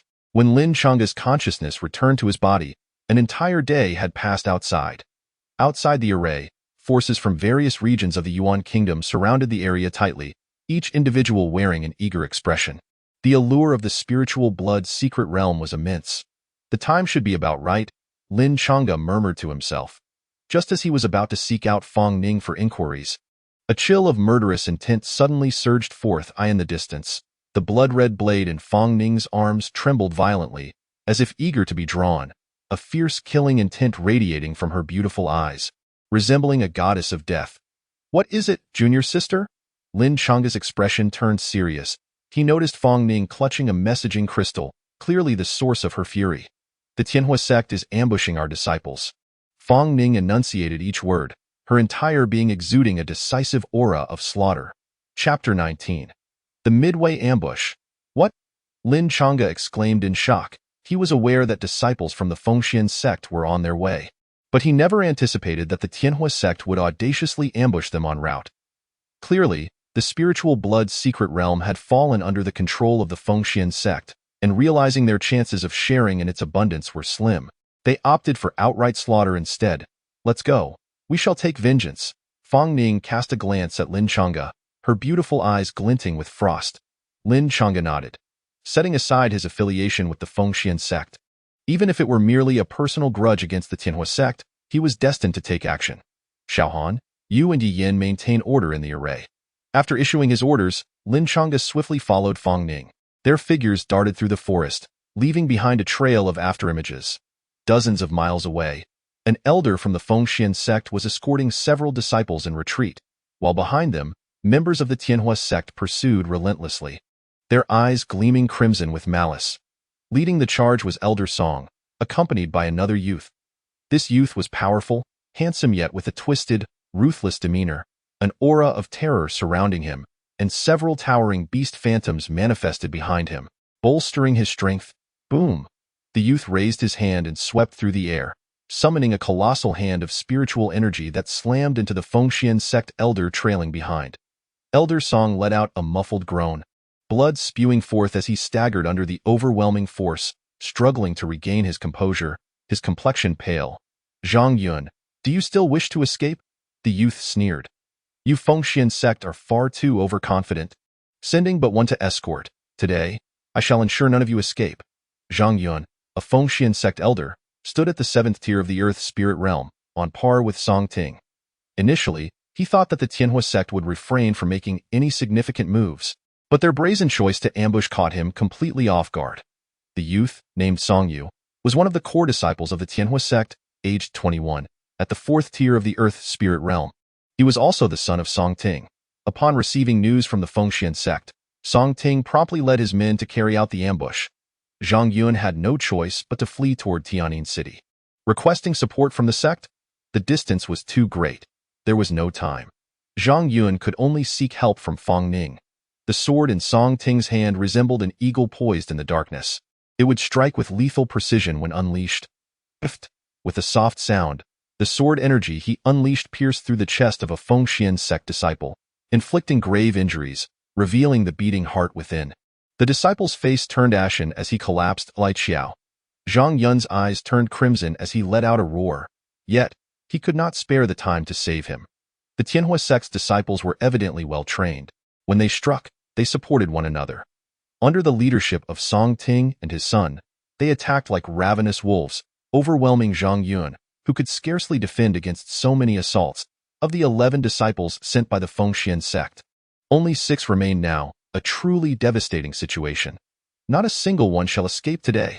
Song Ting raised his sword once more, embodying the overwhelming might of a swordsman against weaker opponents.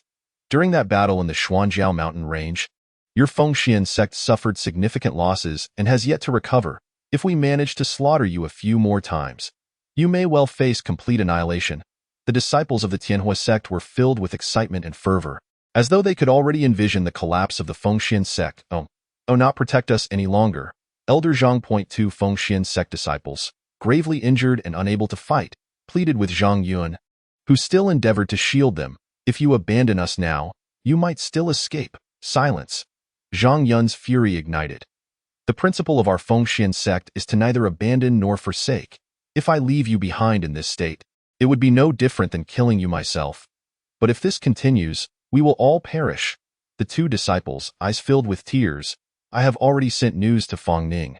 Just hold on a little longer.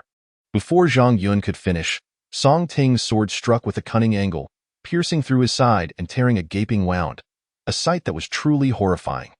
Zhang Yun spat out a mouthful of blood, stumbling that if I can slay you here, it will be a monumental achievement. Song Ting grinned maliciously. Zhang Yun was the third-ranking figure in the Fengxian sect, second only to the 2 sect leaders. With his proclamation, the sword lunged again. Pain clouded Zhang Yun's consciousness.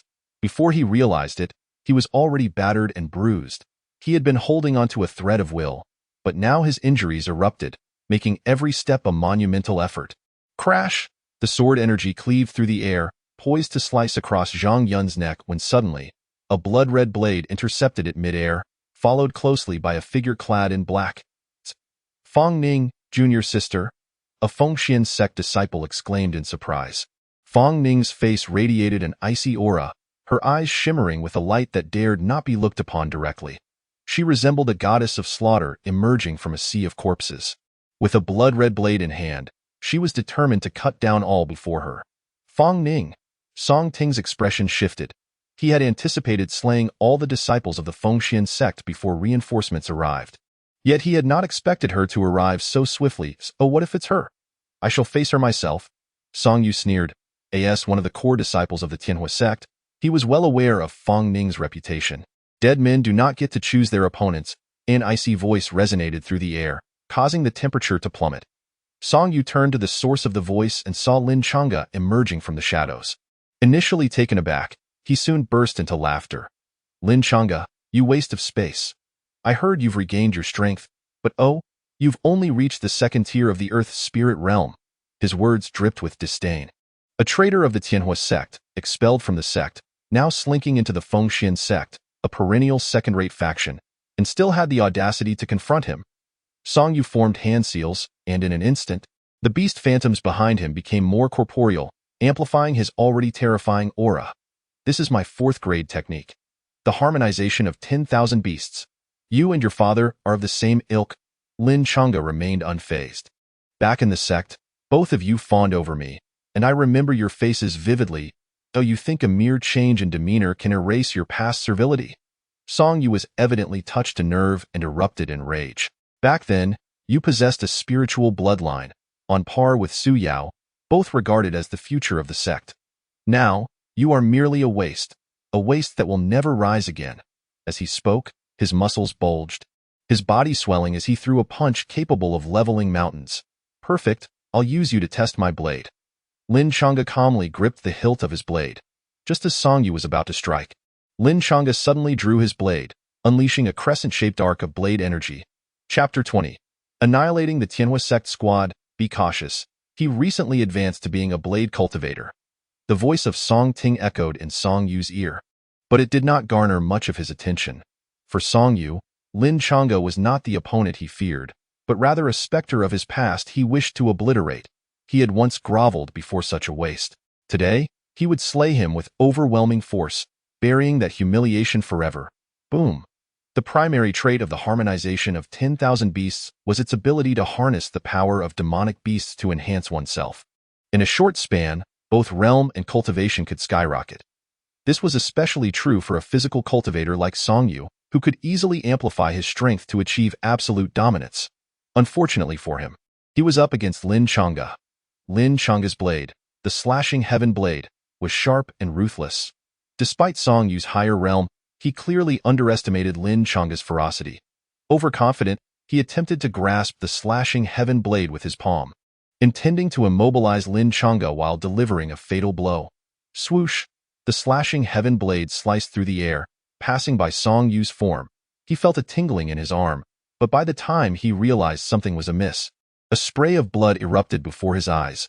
The entire right arm fell off on the spot. Ah, how is this possible? The once confident expression on Song Yu's face transformed into one of terror and shock. After his anguished scream, he staggered backward. The ethereal shadows of the demonic beasts surrounding him became significantly fainter, almost transparent. He could not comprehend why, under the enhancement of the myriad beasts harmony technique, he was unable to withstand even a single strike from his opponent. Xiao Yu? In the distance, Song Ting's scalp tingled as he witnessed this scene. He immediately rushed over, palm open, a sword aura shooting toward Lin Chang'e's forehead like a piercing arrow. Take care of yourself first. The cold voice of Fong Ning reached Song Ting's ears. Aware of Fong Ning's formidable strength, he dared not let his guard down and swung his sword toward the source of the voice. Clang! A blood-red blade intercepted his, and both sides engaged in close combat, their eyes reflecting a chilling intent, a palpable aura of murderous intent surrounding them. With a swift motion, Song Ting withdrew his, their blades colliding and sparking with ferocity.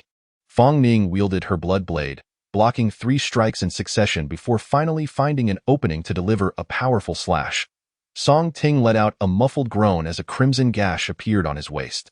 Fong Ning was a pure sword cultivator. Her gaze was solely focused on her blade. The effort she invested surpassed what most could imagine, and it was only through relentless practice that she had forged herself into who she was today.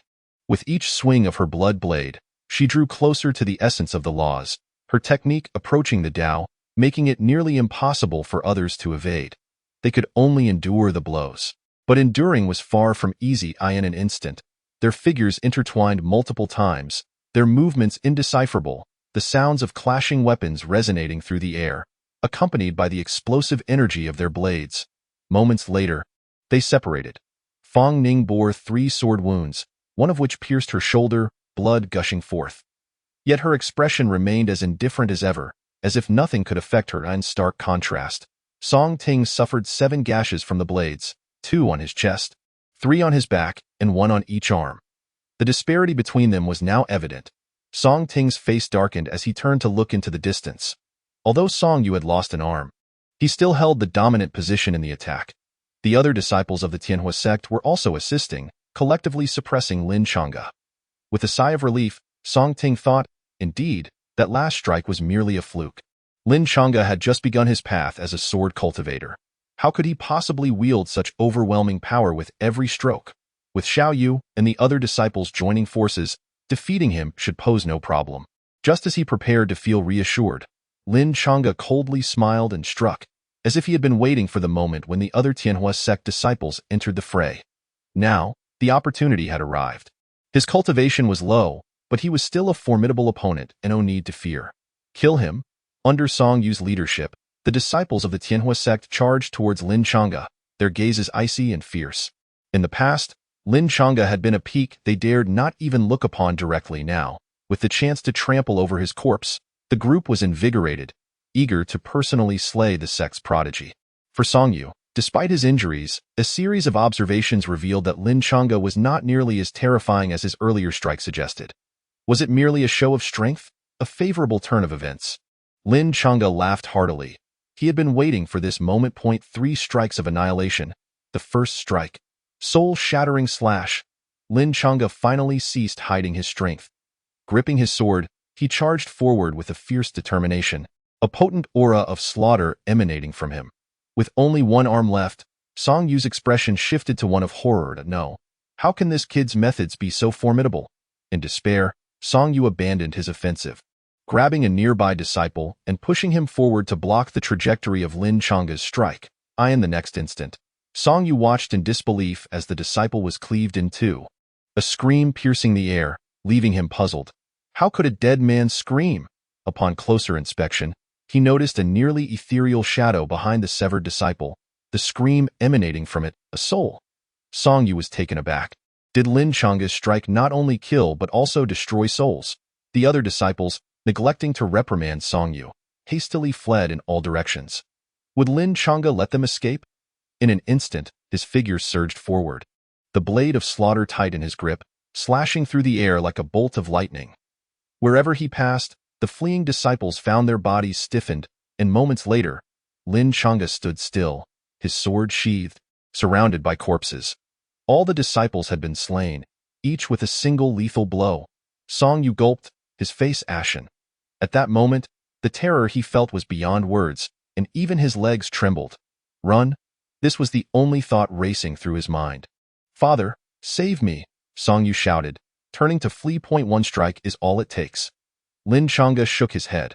Although Song Yu's cultivation had risen, he still could not be considered a prodigy. In terms of combat power, he was far inferior. Thud! The blade of slaughter arced through the air, piercing Song Yu's chest. He halted, incredulously gazing at the black blade protruding from his chest, the tip adorned with an eerie red hue, uncertain if it was stained with blood or the blade's original form. As the blade withdrew, Song Yu crumpled to the ground, his vision blurring. Xiao Yu. At that moment, Song Ting finally reacted, roaring as he broke free from Fong Ning's assault, merging his entire being into his, thrusting it toward Lin Chang'e. Unity of body and sword. Fong Ning followed closely behind, attempting to intercept him with her blood blade. Faced with this strike, Lin Chang'e tightened his grip on the blade of slaughter, his expression cold as he unleashed the second strike, demon blade rending the sky. Chapter 21. The tragedy of the Xuanjiao mountain range. Clang. Lin Chang'e's strike met his opponent's head-on. Song Ting was shaken out of his unified state, stumbling back several steps, his eyes filled with fury and ruthlessness. He had lost all reason, driven solely by the desire to see Lin Chang'e dead. What he did not expect was that Lin Chang'e could take his strike without any significant strain. My son is dead. You shall accompany him in death. Fueled by rage, Song Ting unleashed a fierce sword aura. However, just as he began his attack, an excruciating pain tore through his soul, causing him to break out in cold sweat, forcing him to halt. 3 strikes of annihilation, targeting the soul. Lin Chang'e grinned, his grip on the blade of slaughter stained a deep crimson. His opponent had a high cultivation level and was a sword cultivator. While he appeared uninjured from their previous clash, the recoil had shattered his palm. Yet, being able to deliver that strike was worth it.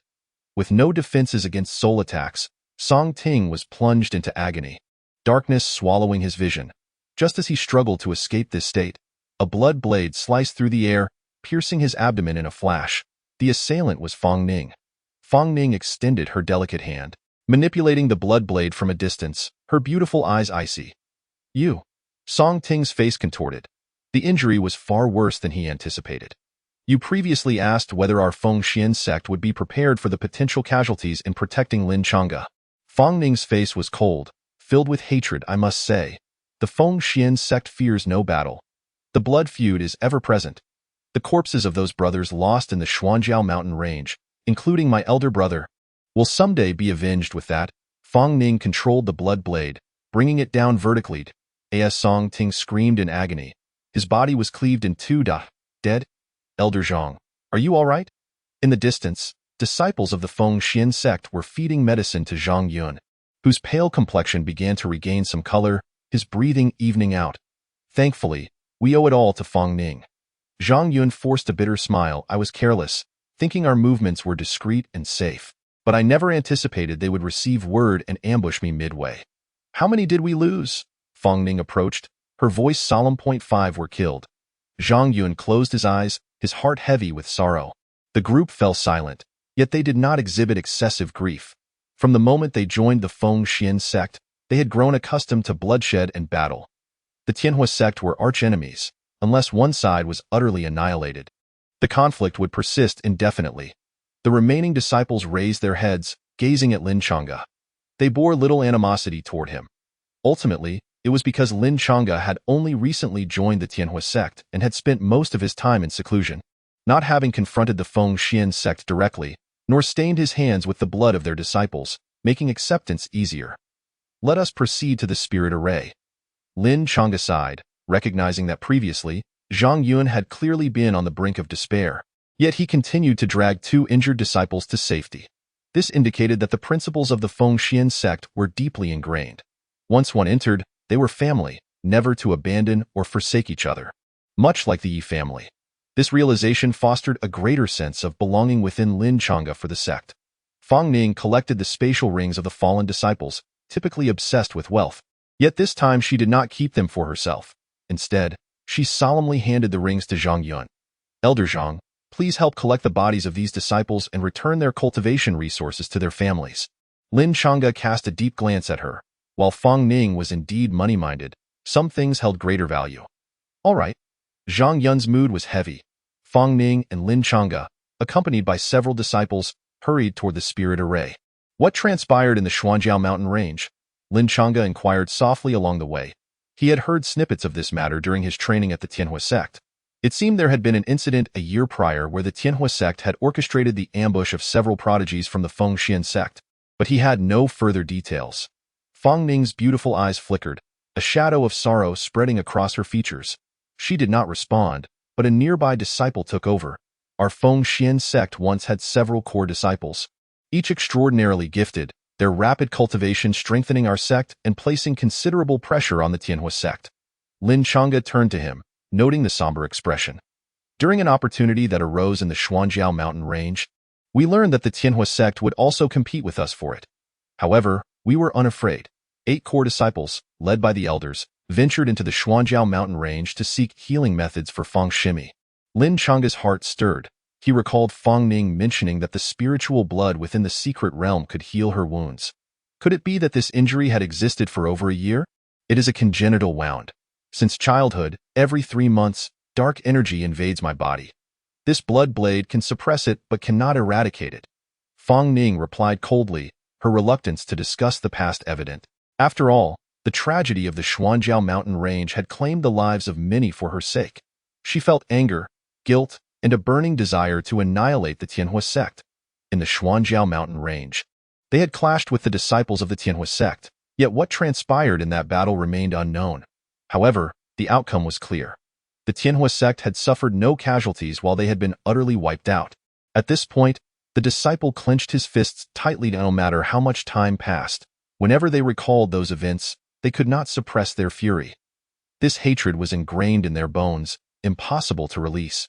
No matter how much time passed, does the Tianhua sect possess such strength? Lin Chang'e was taken aback. It made no sense. If the disparity between the two sides was truly that vast, the Tianhua sect would have obliterated the Feng Xian sect long ago, and there would be no ongoing standoff. No. The disciple's voice grew hoarse. At that time, our prodigies were not inferior to theirs. We suspect that the Tianhua sect had the backing of other forces, with stronger powers intervening in our sect's conflicts. Both sides were evenly matched, yet one was annihilated while the other remained unscathed. Why? The only explanation was external interference. After their deaths, their corpses were hung atop the Xuanjiao mountain range for all to see. The Tianhua sect reveled in their triumph, using it as a boast. As the disciple spoke, a worried glance fell upon Fang Ning's back. Feng Shimi, her elder brother, her biological brother, was lost in that battle.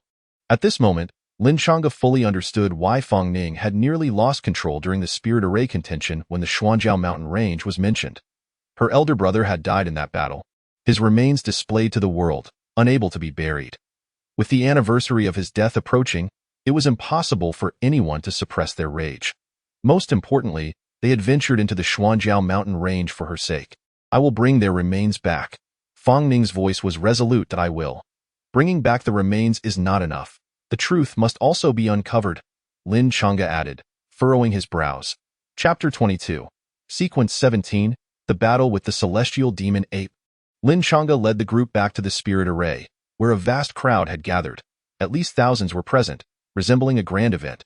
Junior brother Lin, what is going on? The disciple who had previously explained things to Lin Chang'e noticed the scene, his expression tightening slightly. The news had spread remarkably fast. It was intentionally leaked by us, Lin Chang'e clarified. The Spirit Blood's secret realm welcomes all eligible young cultivators to explore. The cost is 500 spirit stones per person. This was Feng Shimi's idea, wasn't it? The disciple rubbed his nose, quickly deducing the truth. Lin Chang'e gave a thumbs up. You know her well. Everyone in the Feng Xian sect is aware. The disciple, named Sun Hong, chuckled wryly. However, this also carries risks. Never mind. While Feng Shimi is greedy, she won't undertake actions without certainty. Some injured disciples entered the spirit array to recover, while many on the periphery observed the scene, their eyes reflecting contemplation. At this critical juncture, it was highly probable that the Feng Xian sect had suffered injuries at the hands of the Tianhua sect in the Imperial Capital Academy. Hewen murmured, the Feng Xian sect will certainly suffer some losses, but it seems the Tianhua sect will fare worse. Shi Qingqing smiled sweetly. Given the nature of the Tianhua sect, since they can no longer participate in the competition for the secret realm, they will undoubtedly go all in. If they send people to ambush us, it must be with complete assurance. Yet they still returned unscathed. What do you think went wrong, Feng Ning and Lin Chang'e? The ever-silent Shi finally opened his eyes, speaking softly. When those two rushed out earlier, their expressions were icy, clearly having received a distress signal. Given the current situation, their involvement must have altered the course of battle. Don't rush. Let's wait for news from the Tianhua sect. Shi Qingqing's keen insight allowed her to deduce their suspicions in the blink of an eye. Half a day had passed. A scout approached Hewen, whispering something in his ear. Hewen's expression shifted. Is it true? The scout nodded emphatically. It's from a reliable source within the Tianhua sect. It's absolutely credible. Hewen gasped, then turned to face the others. It seems we need to reevaluate our assessment of Lin Chang'e. What do you mean?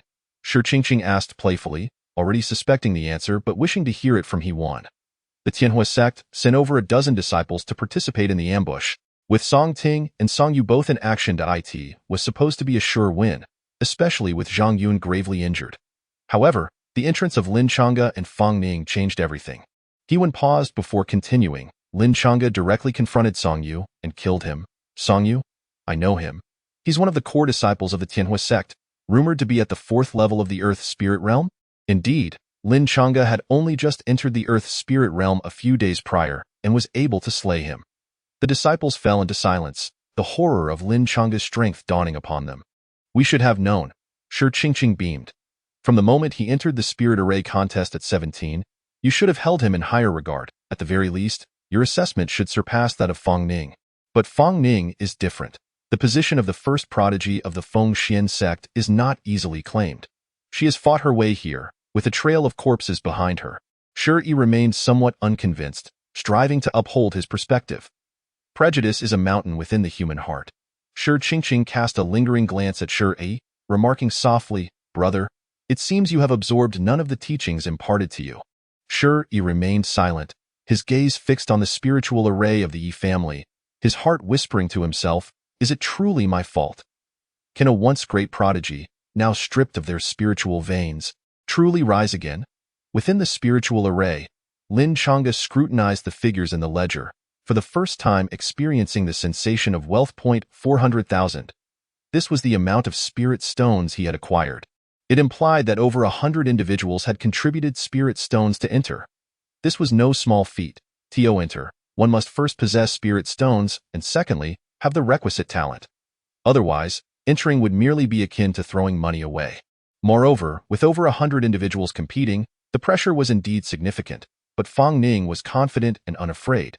I should also receive a share of over 100,000, which is quite satisfactory. Feng Ning nodded, her expression calm. According to my perception, the secret realm will fully open within a day's time. Very well, then I shall cultivate for another day, Lin Chang'e declared, promptly seeking a secluded corner to immerse himself in his training. Although proficient in the soul-extinguishing 3 slashes, he had yet to reach a state of complete mastery. The heaven-slaying body technique required constant operation to enhance his physique and refine his swordplay. In the center of the plaza, Lin Chang'e stood, smiling as he addressed, "Sister, let us have another opponent." The familiar bronze stone pillars emitted a radiant glow, forming 4 shimmering walls of light. With a thunderous roar, the battle heaven demon ape reappeared. "Why is it still him?" Lin Chang'e wondered in astonishment. "Had I not already passed this trial?" The mysterious woman spoke coolly. "You are about to face him again. It would be prudent to engage in combat with him a few more times." "About to face him?" Lin Chang'e was perplexed.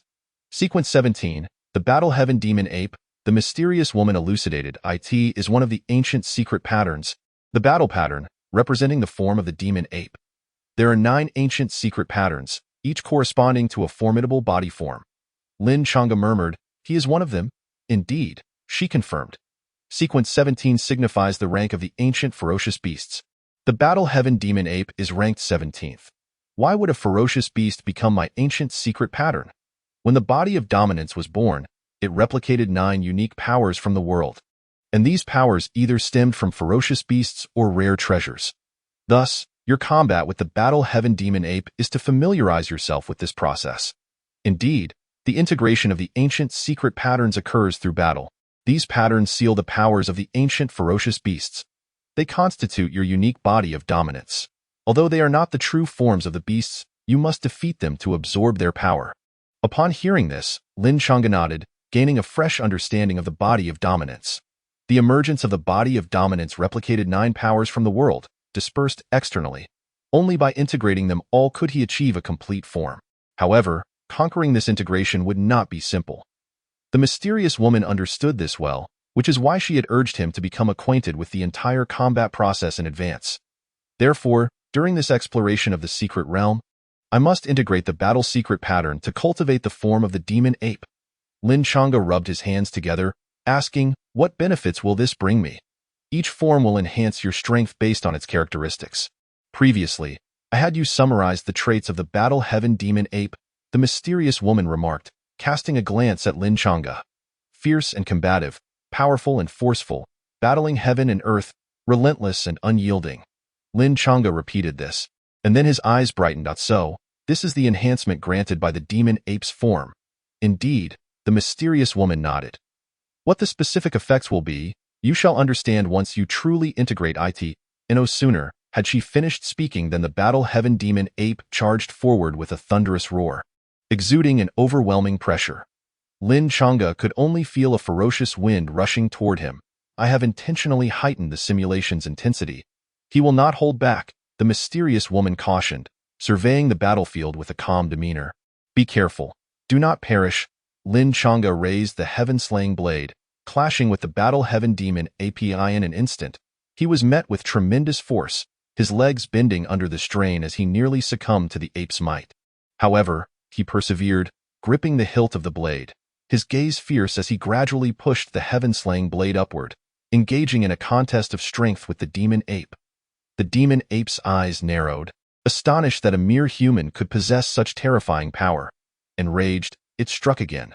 Lin Chang'e braced himself to absorb the blow, staggering back several steps, his brow furrowed. This battle heaven demon ape was at least 30% stronger than before. To successfully integrate the ancient secret patterns, he had to risk everything. Lin Chang'e inhaled deeply and advanced with even fiercer techniques. In the deep of night, Fang Ning sat cross-legged in a corner of the spiritual array, channeling her spiritual energy and cultivating. Suddenly, her delicate features contorted with pain, anguish evident in her expression. Around her, torrents of sinister energy swirled, piercing her internal organs and limbs, as if thousands of insects were gnawing within her. An unbearable torment. At that moment, Fang Ning's face turned pale. She hastily retrieved a fiery red pill from her storage ring, radiating pure yang energy. It was a 3rd-grade pill, the pure yang pill. After consuming it, her complexion improved slightly as the yang energy subdued the sinister forces, alleviating her suffering. The last episode had occurred 10 days prior, and she had hoped to navigate this month peacefully. Fang Ning realized that if she did not obtain spiritual blood for healing soon, the sinister energy would likely manifest more frequently, subjecting her to constant excruciating pain. This was her final opportunity. At dawn, Fang Ning opened her beautiful eyes, her pale face regaining some color as she finally restored her condition. Even though she possessed means to locate the spiritual blood, she could not avoid contention. Her own state was of utmost importance. Boom! At that moment, the ground shook violently, radiant light bursting through the cracks in the bricks. A sign of the purest energy permeating the air, heralding the manifestation of an anomaly. Was the secret realm about to open? Numerous disciples of the Yi family sprang to their feet, their faces alight with excitement. Such a monumental event was being spearheaded by the Yi family. In the past, such a thought would have been unimaginable. Wei Yin and Yi Qinghan were both eager and impatient. Lin Chang'e opened his eyes, a hint of fatigue flickering in his gaze. He had battled the battle heaven demon ape within the heaven-slaying blade for several days and had finally defeated it. According to the mysterious woman, the integration of the secret pattern should be all but assured. It had been no easy feat. Outside the array, the leaders of various factions rushed to the spiritual array's forefront, brimming with anticipation. Is the secret realm opening? Hurry, let us enter. We paid first. The scene devolved into chaos. Silence. Hong Yi bellowed. The secret realm is vast. What difference does it make to enter in succession? Do not crowd. Enter one after another. With the assistance of the Tongtian Pavilion in maintaining order, the atmosphere settled considerably. Lin Chang'e glanced at Fang Ning, seemingly awaiting her cue. Fang Ning pondered for a moment before speaking. Once the aura is released, it will take no more than the time for a cup of tea before the entrance appears. No sooner had she spoken than the earth split open with a resounding crack. The spiritual array was completely torn apart, however, in the critical moment. No one paid heed to this, as it could be mended later. A passageway leading downward emerged, measuring over 10 meters wide and exuding a palpable aura of blood that stirred the heart and ignited longing. Lin Chang'e inquired, "Is this the entrance to the secret realm?" Fang Ning nodded. "Let us go." With her words, the two rushed into the secret realm almost instantly. Following closely behind were the disciples of the Yi family and Feng Xuanzong. The Grand Elder glanced back, and once it seemed that enough had entered, he stepped aside to allow others to proceed. If one cannot even manage such trivial schemes, how can they oversee the affairs of the Yi family? The Imperial Capital Academy, Qishan sect, and disciples from various martial academies surged in rapidly. The secret realm of spiritual blood, which stirred the entire Yuan kingdom, had finally commenced. Outside Tianjin City, in a clearing within the dense forest, 3 figures stood at the forefront. A young girl with skin as white as snow and hair tied back in a simple style wore a dress that accentuated her graceful figure. Her features were exquisite, particularly her pair of beautiful eyes, which seemed to harbor a sharpness. Ordinarily deep and ethereal, they could impart a stinging sensation when locked in gaze. She gazed toward Tianjin City, a gentle smile gracing her lips, for she felt a twinge of homesickness. Having been in seclusion for so long, she had not even sent a letter home. Now, nearing her family's doorstep, she felt a touch of unease. Beside her stood an elderly man and a young man. The elder's eyes were placid, exuding an air of indifference, as if he cared little for the world around him. A powerful aura flowed from him, subtly revealing 5-colored radiance, akin to a true immortal traversing the mortal realm. He was an immensely formidable being. The young man, clad in brocade, bore an esteemed identity. Upon hearing the girl's words, his brow furrowed, clearly displeased. Tingyue, a mundane family, a laughable engagement. Do you truly long for it so? Swish! A sharp light traversed the void, abruptly crossing the young man's neck, the sword chi drawing blood. His face turned ashen, having not even perceived the trajectory of the sword chi. He remained motionless, his body rigid. Turning his eyes toward her to whisper, "Tingyue, I." Tingyue's beautiful eyes softened as she replied coolly, "Zhong Rue, I do not wish to hear similar words again. Otherwise, Su Hufa may just seek a new disciple." The elder quickly interjected with a smile, "Tingyue, this young man speaks without thinking. He deserves punishment, but do not take offense. We only concern ourselves with your well-being." As the sword chi dissipated, Yi Tingyue's gaze turned back to the spiritual blood secret realm contest. "I have heard that Chang'e is participating. Let us wait for him. Once the results are in, we shall return to Tianjin City." This time, neither Su Hufa nor Zhong Rue dared to speak further. It was said that the Tianhua sect had been seeking ways to deal with Changji. Yi Tingyue's beautiful eyes narrowed, revealing a dangerous glint. It seems they have sat atop the first sect in the Yuan kingdom for too long. long enough to believe themselves invincible. As the competition for the spiritual blood approached, the scene shifted to the Tianhua sect. When the news of Song Ting and Song Yu's demise reached them, the entire sect erupted in fury. Fang Ning must pay for her actions. She has killed so many of our disciples. Should we inform the sect leader of this matter? Several elders huddled together. Their expressions grim. No, this is our private affair. If we inform the sect leader, he will undoubtedly punish us for our ineptitude. The grand elder of the Tianhua sect, Han Yin, furrowed his brow. Moreover, the sect leader is currently seeking ways to establish contact with that esteemed individual to bolster Su Yao's bargaining power upon entering the Holy Land. We must not trouble him at this critical juncture. Then shall we handle Fang Ning ourselves? An elder frowned. With the 7th Pavilion Master from Tongtian Pavilion involved, taking action against her could be troublesome. We must devise another plan. Do not fret. Does she not desire the spiritual blood for healing? I happen to know someone else who is also in dire need of spiritual blood. If we disclose this information to him, he will be overjoyed. Han Yin suddenly smiled, a cruel smile. The Grand Elder means to suggest the Dark Pavilion's Waqingtian? The other elder's eyes lit up. The Dark Pavilion was an exceptionally powerful assassin organization in the eastern region, and Waqingtian was its chief representative in the Yuan Kingdom, holding significant power and strength. Not long ago, Waqingtian had issued a notice through the Dark Pavilion, offering exorbitant terms for the acquisition of spiritual blood. Anyone who could meet his demands could propose any conditions. Precisely, Waqingtian requires spiritual blood, and Fang Ning just happens to possess it. If he takes action, even the 7th Pavilion Master might not be his match. Han Yin grinned maliciously. We simply need to pay a small price to incite him to act. Given the news of the spiritual blood, do you think he can remain composed? Waqingtian was a formidable expert at the 3rd level of the Tianling realm, ranking among the elite in the entire Yuan Kingdom. With his involvement, success was virtually guaranteed. At this point, Fang Ning is as good as dead. The group of elders rejoiced. Not only Fang Ning, since he is taking action, it would be reasonable to eliminate Lin Chang'e as well, wouldn't it? Han Yin clasped his hands behind his back. Prepare the pills and spirit stones. I shall personally visit the Dark Pavilion's branch.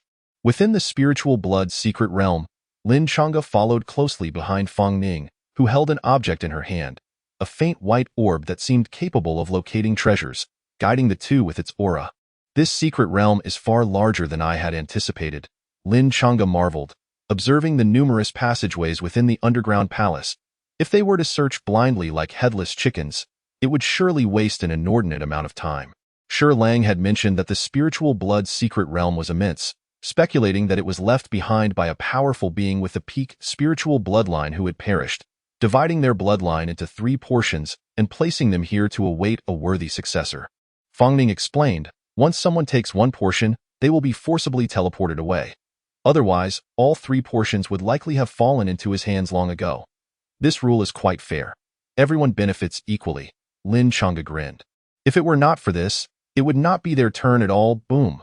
A violent tremor resonated behind them, accompanied by continuous booming sounds. Evidently, the cultivators who had entered were engaged in fierce combat. Let them fight. The more intense the battle, the easier it will be for us to obtain the spiritual blood. Lin Chang'e thought cheerfully. In this secret realm, it appeared there were no excessive obstacles or undead entities, merely vast expanses of space. Under such circumstances, if they had means to search for the spiritual blood, it would indeed be time-efficient and labor-saving. Swish! As the two crossed through a hidden door, they entered a passageway, and not far ahead, 2 figures emerged, locking eyes momentarily. Shi Qingqing, Shi Yi? In an instant, Lin Chang'e recognized their faces, his brow furrowing tightly. Fang Ning, we entered so quickly, and from the very beginning, we aimed for our goal. They managed to catch up, which indicates they must also possess treasure capable of locating spiritual blood. Interesting. Fang Ning's previously languid yet exquisite face finally displayed a hint of seriousness in that case. Let us compete with them with that, she quickened her pace. Meanwhile, Shi Yi and Shi Qingqing also spotted Lin Chang'e and Fang Ning. No wonder they dared to let us in. It turns out they are quite confident. A glint of rivalry flashed in Shi Yi's eyes. Let us see who among us is the true top prodigy of the Yuan Kingdom. Second brother, you must temper your arrogance, Shi Qingqing chuckled softly. With your prior mindset, you cannot win against him. I am no fool, Shi Yi scoffed. This battle with Lin Chang'e holds special significance for me, Is that so? Is it not merely for Yi Tingyue? Shi Qingqing rolled her eyes at him. Deep down, you know she has no interest in you, yet you persist in trying to prove yourself. Do you not find that amusing? Be quiet. Shi frowned. I merely wish to verify whether he qualifies to be her fiancé. Well, Shi Qingqing shrugged and stuck out her tongue. As long as you are happy.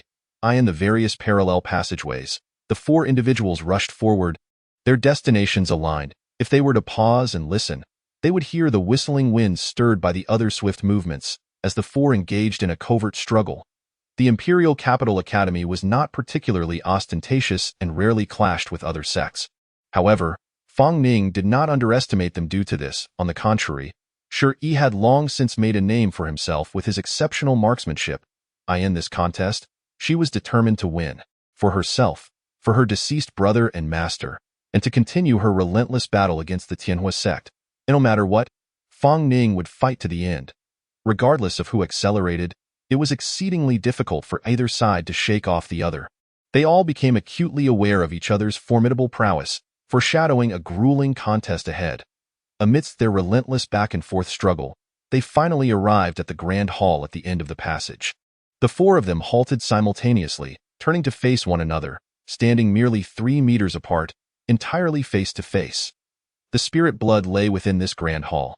Spirit blood is limited to only 2 portions, Shi Yi declared solemnly. There is no possibility for fair distribution. We shall take it all. Lin Chang'e smiled slightly, replying, what a coincidence, we also intend to take it all. The 2 parties expressed their resolve in the simplest of terms. Let us engage in battle. May the best prevail. Shi Qingqing, with a charming smile that radiated innocence, suggested, how about we have 2 against 2, given that there are 4 of us? Fang Ning succinctly agreed. Fine. The square before the grand hall was expansive enough to accommodate their duel.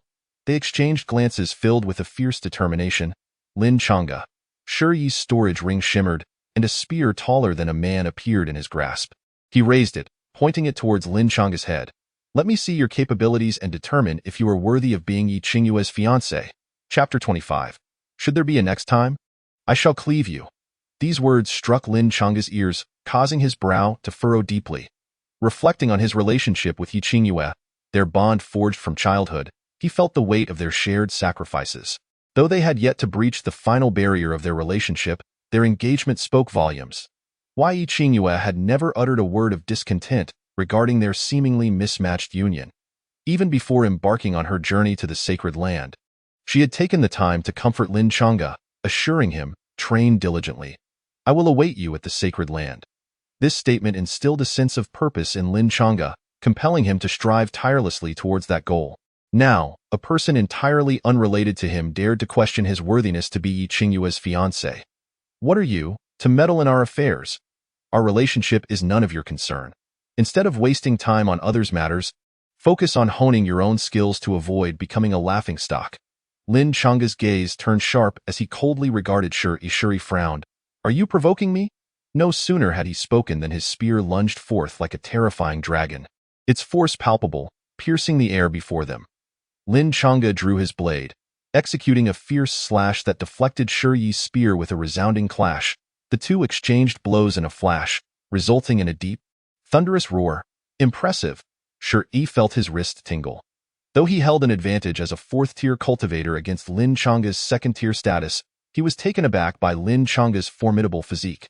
With a swift sweep of his spear, Shi Yi unleashed a torrent of power while thrusting forward, masking his strike with the tumultuous waves.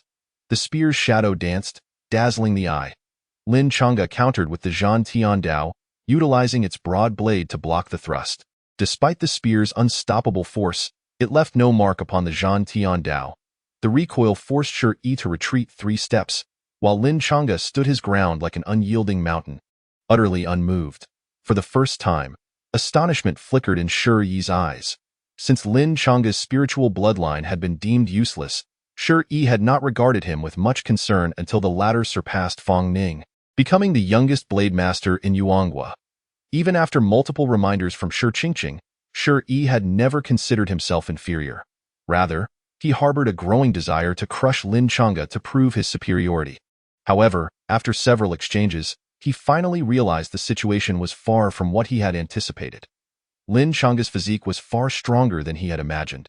Taking a deep breath, Shuri felt the pressure mount with each clash. Sensing Lin Chang's fervent blood surging forth like an unrelenting tide, it reminded him of a terrifying beast he had encountered during his own ascension to the second tier. A creature with an indomitable physique, impervious to blades, its vitality boiling with ancient power. He had paid a hefty price to defeat that beast. Now, he was once again confronted by an overwhelming sense of pressure. Meanwhile, Shi Qingqing was engaged with Fang Ning. Though she refrained from utilizing spiritual weapons, her combat skills were remarkably proficient, effortlessly wielding various martial techniques and holding her ground against Fang Ning. With a swift slash of Fang Ning's blood blade, the air quaked, the fierce energy coiling intricately. Shi Qingqing's gaze sharpened as she sidestepped, her petite frame concealing surprising agility and incredible springiness in her legs. With a twist of her body, she evaded with a graceful motion. Immediately after, Shi Qingqing surged forward, delivering a flurry of close-range punches, denying Fang Ning the opportunity to strike. Fang Ning, recovering her blood blade, formed a defensive stance to absorb Shi Qingqing's punch. She intended to continue her assault, but felt an unexpected force surge through her body, causing her to be pushed back several meters. In the next moment, Fang Ning's eyes turned cold, her handsome features radiating intensity as she swung her blade once more. Shi Qingqing's technique seemed capable of bypassing defenses, delivering blows directly to her opponent, akin to striking through mountains. This presented a significant challenge for her. However, for someone adept in combat like her, what kind of scene had she not witnessed? Even so, it mattered not. Fang Ning had never underestimated her opponent. She simply did not anticipate that Shi Qingqing would prove to be stronger than expected, her talent seemingly surpassing that of Shi Yi. Thus, Shi Lang, Shi Yi, and Shi Qingqing, these three siblings, were indeed exceptional talents from the Imperial Capital Academy. As the four engaged in an increasingly fierce battle, each utilized their most formidable techniques, for this was a clash of the most elite talents in Yuanghua. None wished to be defeated. Lin Chang'e found himself surrounded by spear light, executing the Yi family's 7-foot mysterious steps to evade. Unfortunately, his martial skills were lacking, and he failed to dodge several times, resulting in blood splattering onto his body. From an atmospheric standpoint, it appeared as though Shuri had pushed him into a corner. 3 soul-severing strikes.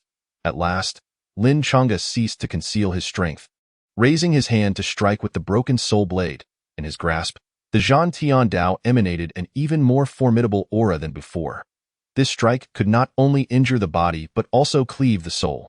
Shi Yi planted his feet firmly, employing the reverse end of his spear to strike Lin Chang'e's arm, hoping to counter his assault. However, he underestimated Lin Chang'e's physical prowess.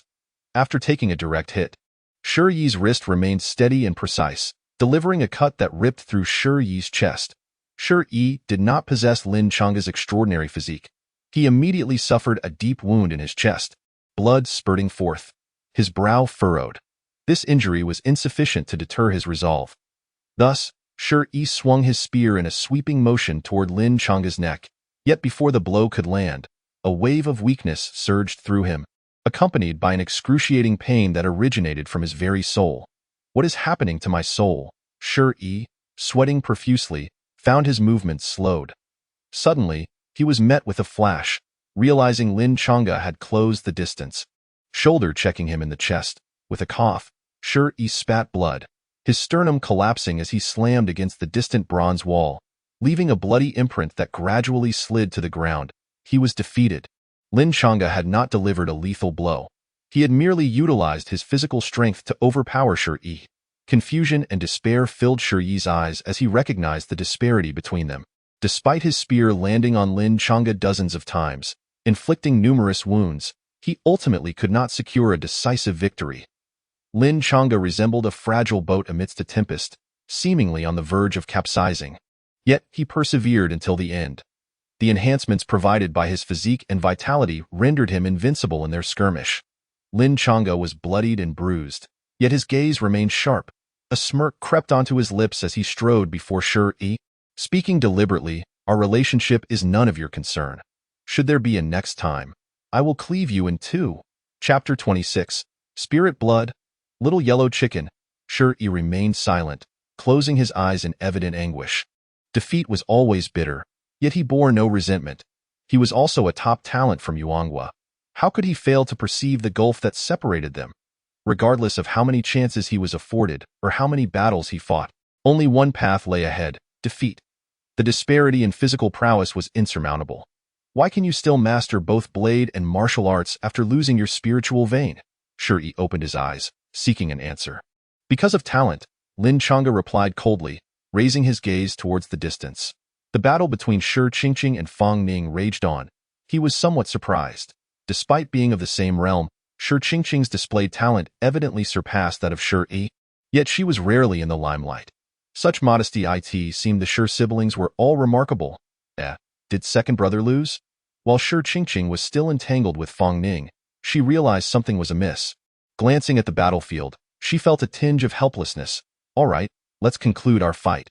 She prepared to end the battle, but Fang Ning was relentless, her fighting spirit ignited.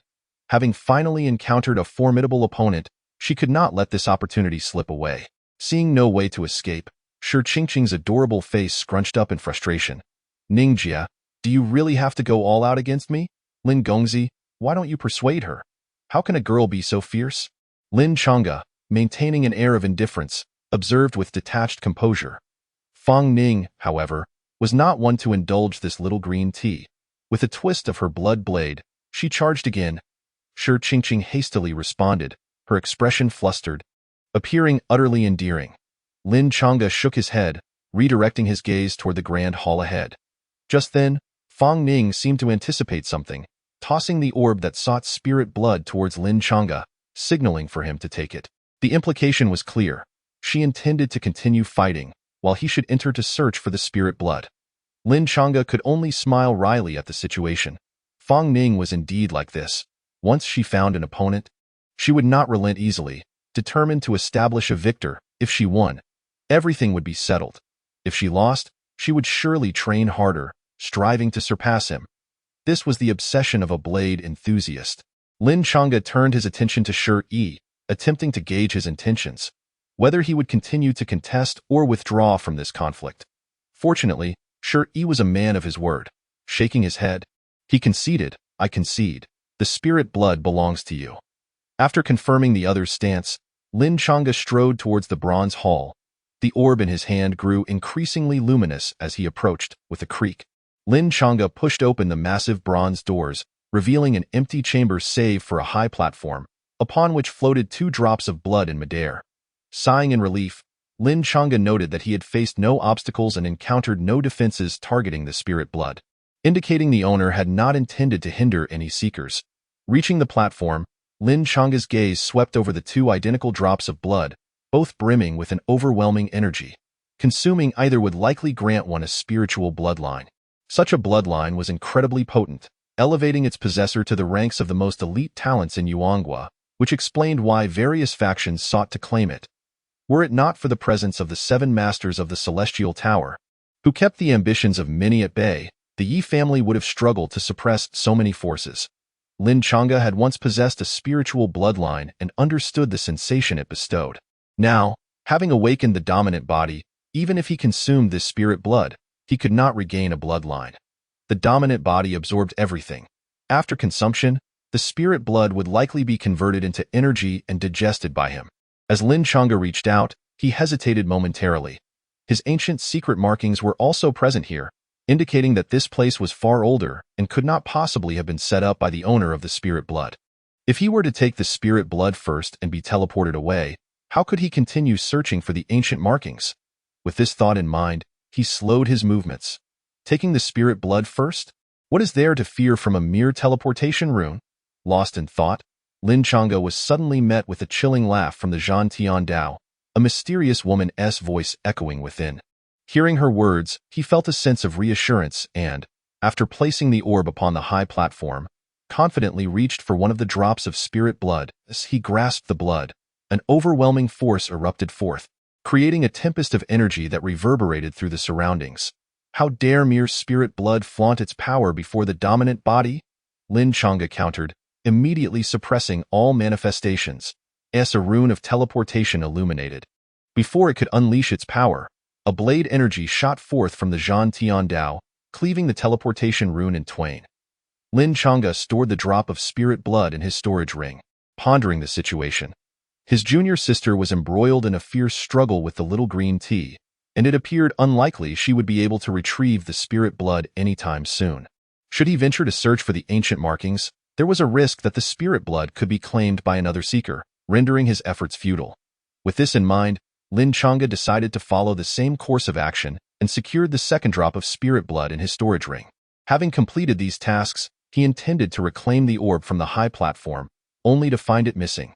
Lin Chang'e paused, scanning the vicinity, only to discover that the orb had been snatched away by a small yellow chicken.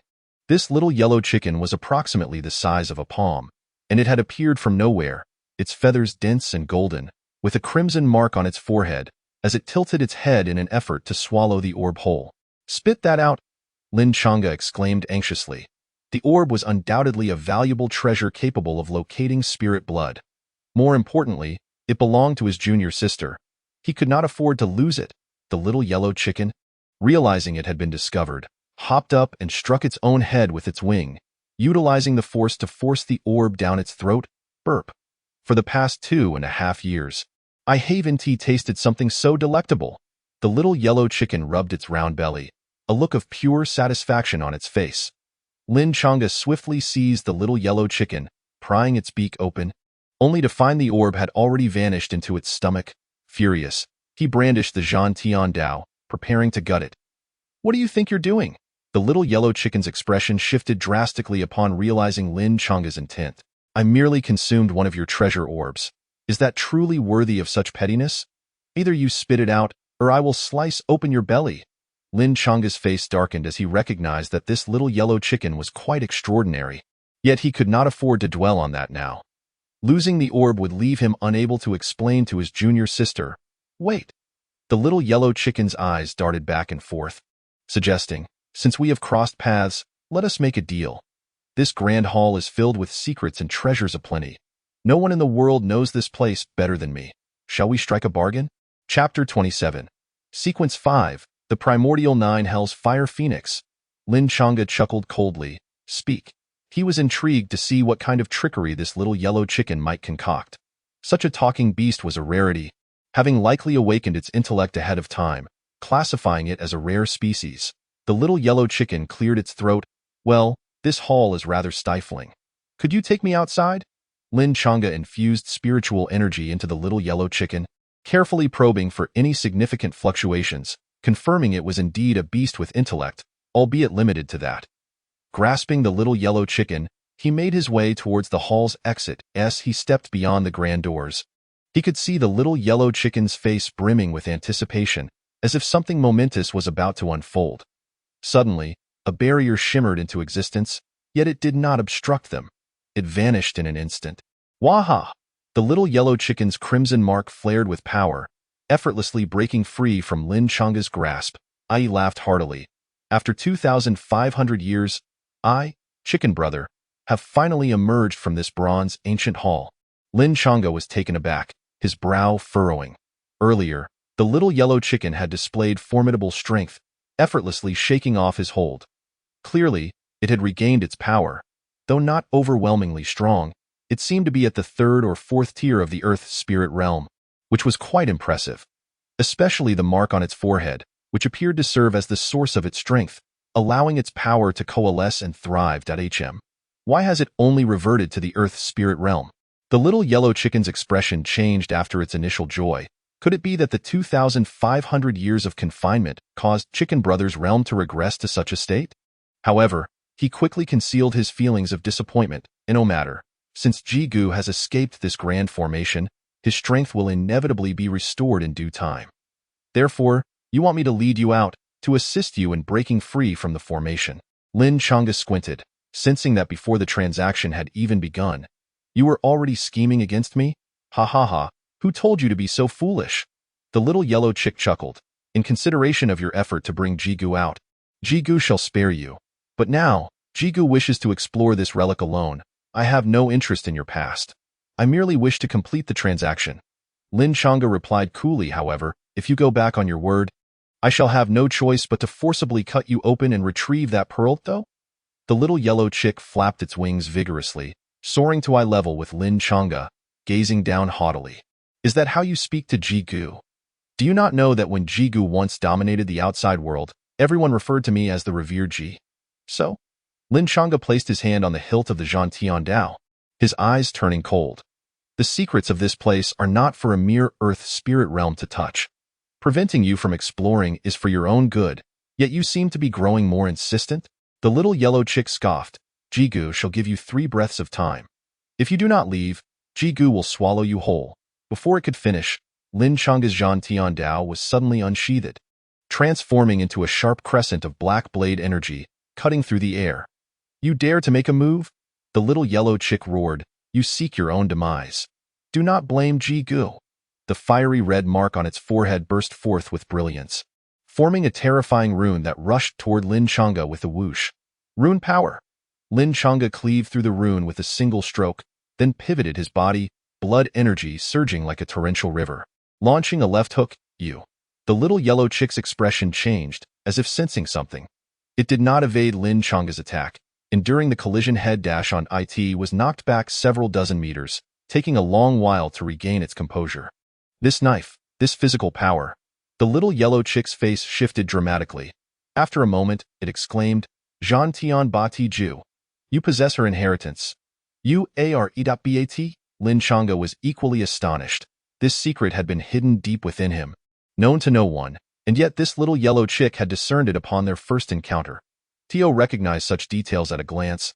This little yellow chick's origins were undoubtedly remarkable. Nonetheless, Lin Chang'e maintained an impassive expression and swung his blade once more. No matter who you are, unless you return the pearl, I shall never relent. Stop, stop, stop. The little yellow chick flapped its wings hurriedly, dodging Lin Chang'e's strike. Enough, Jigu concedes. Let us sit and discuss this matter properly. Lin Chang'e's cold gaze narrowed slightly.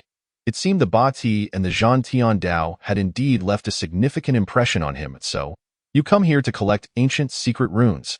The little yellow chick feigned maturity, folding its wings behind its back and pacing back and forth. Indeed, Jigu guessed correctly. Only those ancient secret runes could confine Jigu for so long. Lin Chang'e sneered. So, can we sit down now and discuss the transaction? The little yellow chick's eyes twinkled as it eagerly approached, not just discussing the transaction. Bati, Zhantian Dao, why did you not mention this earlier? We almost faced a calamity. Oh? Lin Chang'e raised an eyebrow. He naturally did not believe the little yellow chick's fabrications, merely wanting to see how it would continue its tale. The little yellow chick elaborated. In my quest for treasures, I inadvertently stumbled into this place, which was once the relic of a great emperor. However, many years have passed, and it has been explored countless times. Anything of value has long been taken, leaving only remnants devoid of their former splendor. Lin Chang'e's expression remained impassive, clearly skeptical. He did not lie. A mysterious woman's cold voice emanated from within the Zhantian Dao, for its true form is. Sequence 5, Taichu 9 Hell's Fire Phoenix. Lin Chang'e's heart sank. This little yellow chick's origins were unexpectedly profound. It had lost part of its memory, wandering the world in this state for many years. Each memory loss of the Taichu 9 Hell's Fire Phoenix signified a rebirth. It must have faced a life-threatening crisis in the past. The mysterious woman rarely explained so much in one go, revealing that it mastered flames and was proficient in rune power, its strength being quite adequate. Lin Chang'e was somewhat taken aback. An ancient fierce beast of such caliber was merely considered adequate in the eyes of the mysterious woman? Well, previously Jigu mentioned a transaction, and indeed, there was an element of deception involved. This place has been emptied, with only a fragment of the ancient secret rune remaining. The little yellow chick sighed. However, this ancient secret rune had part of its power taken away by someone using secret methods. You could view it as incomplete. Incomplete? Lin Chang'e's pupils constricted. After all his efforts to reach this place, the ancient secret rune was not whole. About 2.5 years ago, a powerful being from a sacred land mistakenly entered here. Due to the restrictions of the rules, they could not access the bronze hall. Yet they managed to take away part of the ancient secret rune using secret methods, bringing it back to the sacred land. The little yellow chick shrugged its wings, but as a Bati, this should not pose a challenge for you. Just integrate this half before heading to the sacred land to complete it. Which sacred land? Lin Chang'e knew this little yellow chick was no ordinary being. So he needed to clarify. There is only one sacred land in the eastern region, the Yaoguang sacred land where Qingyue resides. However, if the sacred land you speak of is not from the eastern region, that would be troublesome. It's called Yaoguang sacred land. It belongs to your eastern region. The little yellow chick pondered. That individual was quite powerful, likely having reached the true spirit realm. Jigu was so frightened I didn't dare to show myself. I do not know their name, but I would definitely recognize them upon our next meeting. Chapter 28. The Battle Rune, the Demon Ape's Divine Form. Lin Chang'e sighed helplessly. He had initially thought this journey would allow him to smoothly integrate the Battle Rune, but it turned into a series of unforeseen events, ultimately falling just short. Yet, it mattered little. Even without this incident, he would participate in the selection of the Yaoguang sacred land in a few months. Su Yao possessed a sacred bloodline, making her entry into Yaoguang's sacred land a certainty. He still had an account to settle with her. Besides, his ultimate goal was to enter the sacred land for cultivation and reunite with Qingyue. Let us go. Jigu will take you to find that ancient secret rune. The little yellow chick rubbed its hands together. Ever since it learned that Lin Chang'e was a Bati and had cultivated the Zhantian Batiju, its attitude had noticeably changed, even displaying an intentional desire to ingratiate itself. Under the little yellow chick's guidance, Lin Chang'e was led to a rather inconspicuous small pond behind the Great Hall, which contained half a spring of water. The incomplete ancient secret rune lay beneath this spiritual spring, being nourished by it. The little yellow chick chuckled. This spiritual spring is quite a treasure. The might of the Bati encompasses all. Go on, leap into this spring and cultivate. Lin Chang'e, noticing that the mysterious woman within the Zhantian Dao remained silent, understood that there should be no danger. With a thought, he leaped in. Sizzle. The moment his body hit the water, a terrifying white mist formed. Lin Chang'e could distinctly sense an endless power drilling into his body. The white mist formed due to the overwhelming power of the spiritual spring. Few could enter easily, and now that one had, it was naturally difficult to assimilate. Lin Chang'e's body turned bright red, resembling a boiled shrimp, as if thousands of sharp blades were slicing through him, the agony piercing to the core. Absorb? Lin Chang'e's pupils turned crimson. With a roar, he fully activated the Bati. This was the Bati, the strongest physique in the world, capable of absorbing and integrating everything. Soon, a terrifying suction force emanated from Lin Chang'e, akin to a whale drawing in water, drawing in all the spiritual energy from all directions. The color of the spiritual spring, which had been slightly white, represented the dense spiritual energy, but under Lin Chang'e's absorption, the water appeared as if filtered, transforming from white to transparent. All the spiritual energy was completely consumed. After absorption came refinement, as the Bati operated.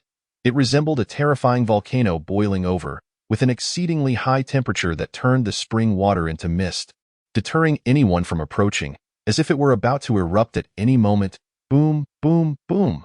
The sound echoed, deafening. Half an hour later, Lin Chang'e distinctly felt that every aspect of his being had reached its peak. Having just recently advanced to the second layer of the Earth's spirit realm, he now surged to the pinnacle of the second layer, merely a step away from the third. With all the spiritual energy drained, the spring was now crystal clear. Lin Chang'e could see the bottom, where a complexly structured ancient secret rune floated. Just as the little yellow chick had said, this ancient secret rune was dimmed in half. As if forcibly taken by someone using secret methods, the center of the rune. A battle character was formed by ancient script, and even from a distance, one could sense the immense terror emanating from it. First, I must integrate it. Once I enter the sacred land, I can absorb the other half. Lin Chang'e steadied his mind and reached for the rune. The moment his hand touched the rune, Lin Chang'e felt a blur in his vision, and he entered an illusory space. Before him stood the colossal figure of the battle heaven demon ape, exuding absolute pressure, its gaze fierce and blood-red, the two facing each other as if in a duel. That familiar sensation. Lin Chang'e smiled faintly. The mysterious woman had repeatedly urged him to partake in trials, ultimately for this very moment. Come, one of my ancient secret runes. Lin Chang'e placed his hand on the hilt of his knife, his eyes narrowing, battle intent surging. By the spiritual spring. The little chick marveled. This fellow is a Bati and has inherited the Zhantian Dao. He will undoubtedly push forth an era as it watched Lin Chang'e. who was now seated within the spring and entering a state of integration. The little yellow chick couldn't help but murmur, "If Jigu follows him, wouldn't I be able to restore my cultivation at the fastest speed?" Since the moment it was born, the little yellow chick had no knowledge of its name. It only knew that its mind was filled with distant memories. Its sole purpose in life was to grow stronger. It seemed that only by becoming stronger could it uncover the meaning of its existence. Driven by this desire for strength, coupled with its proficiency in rune techniques, the little yellow chick traversed numerous ruins.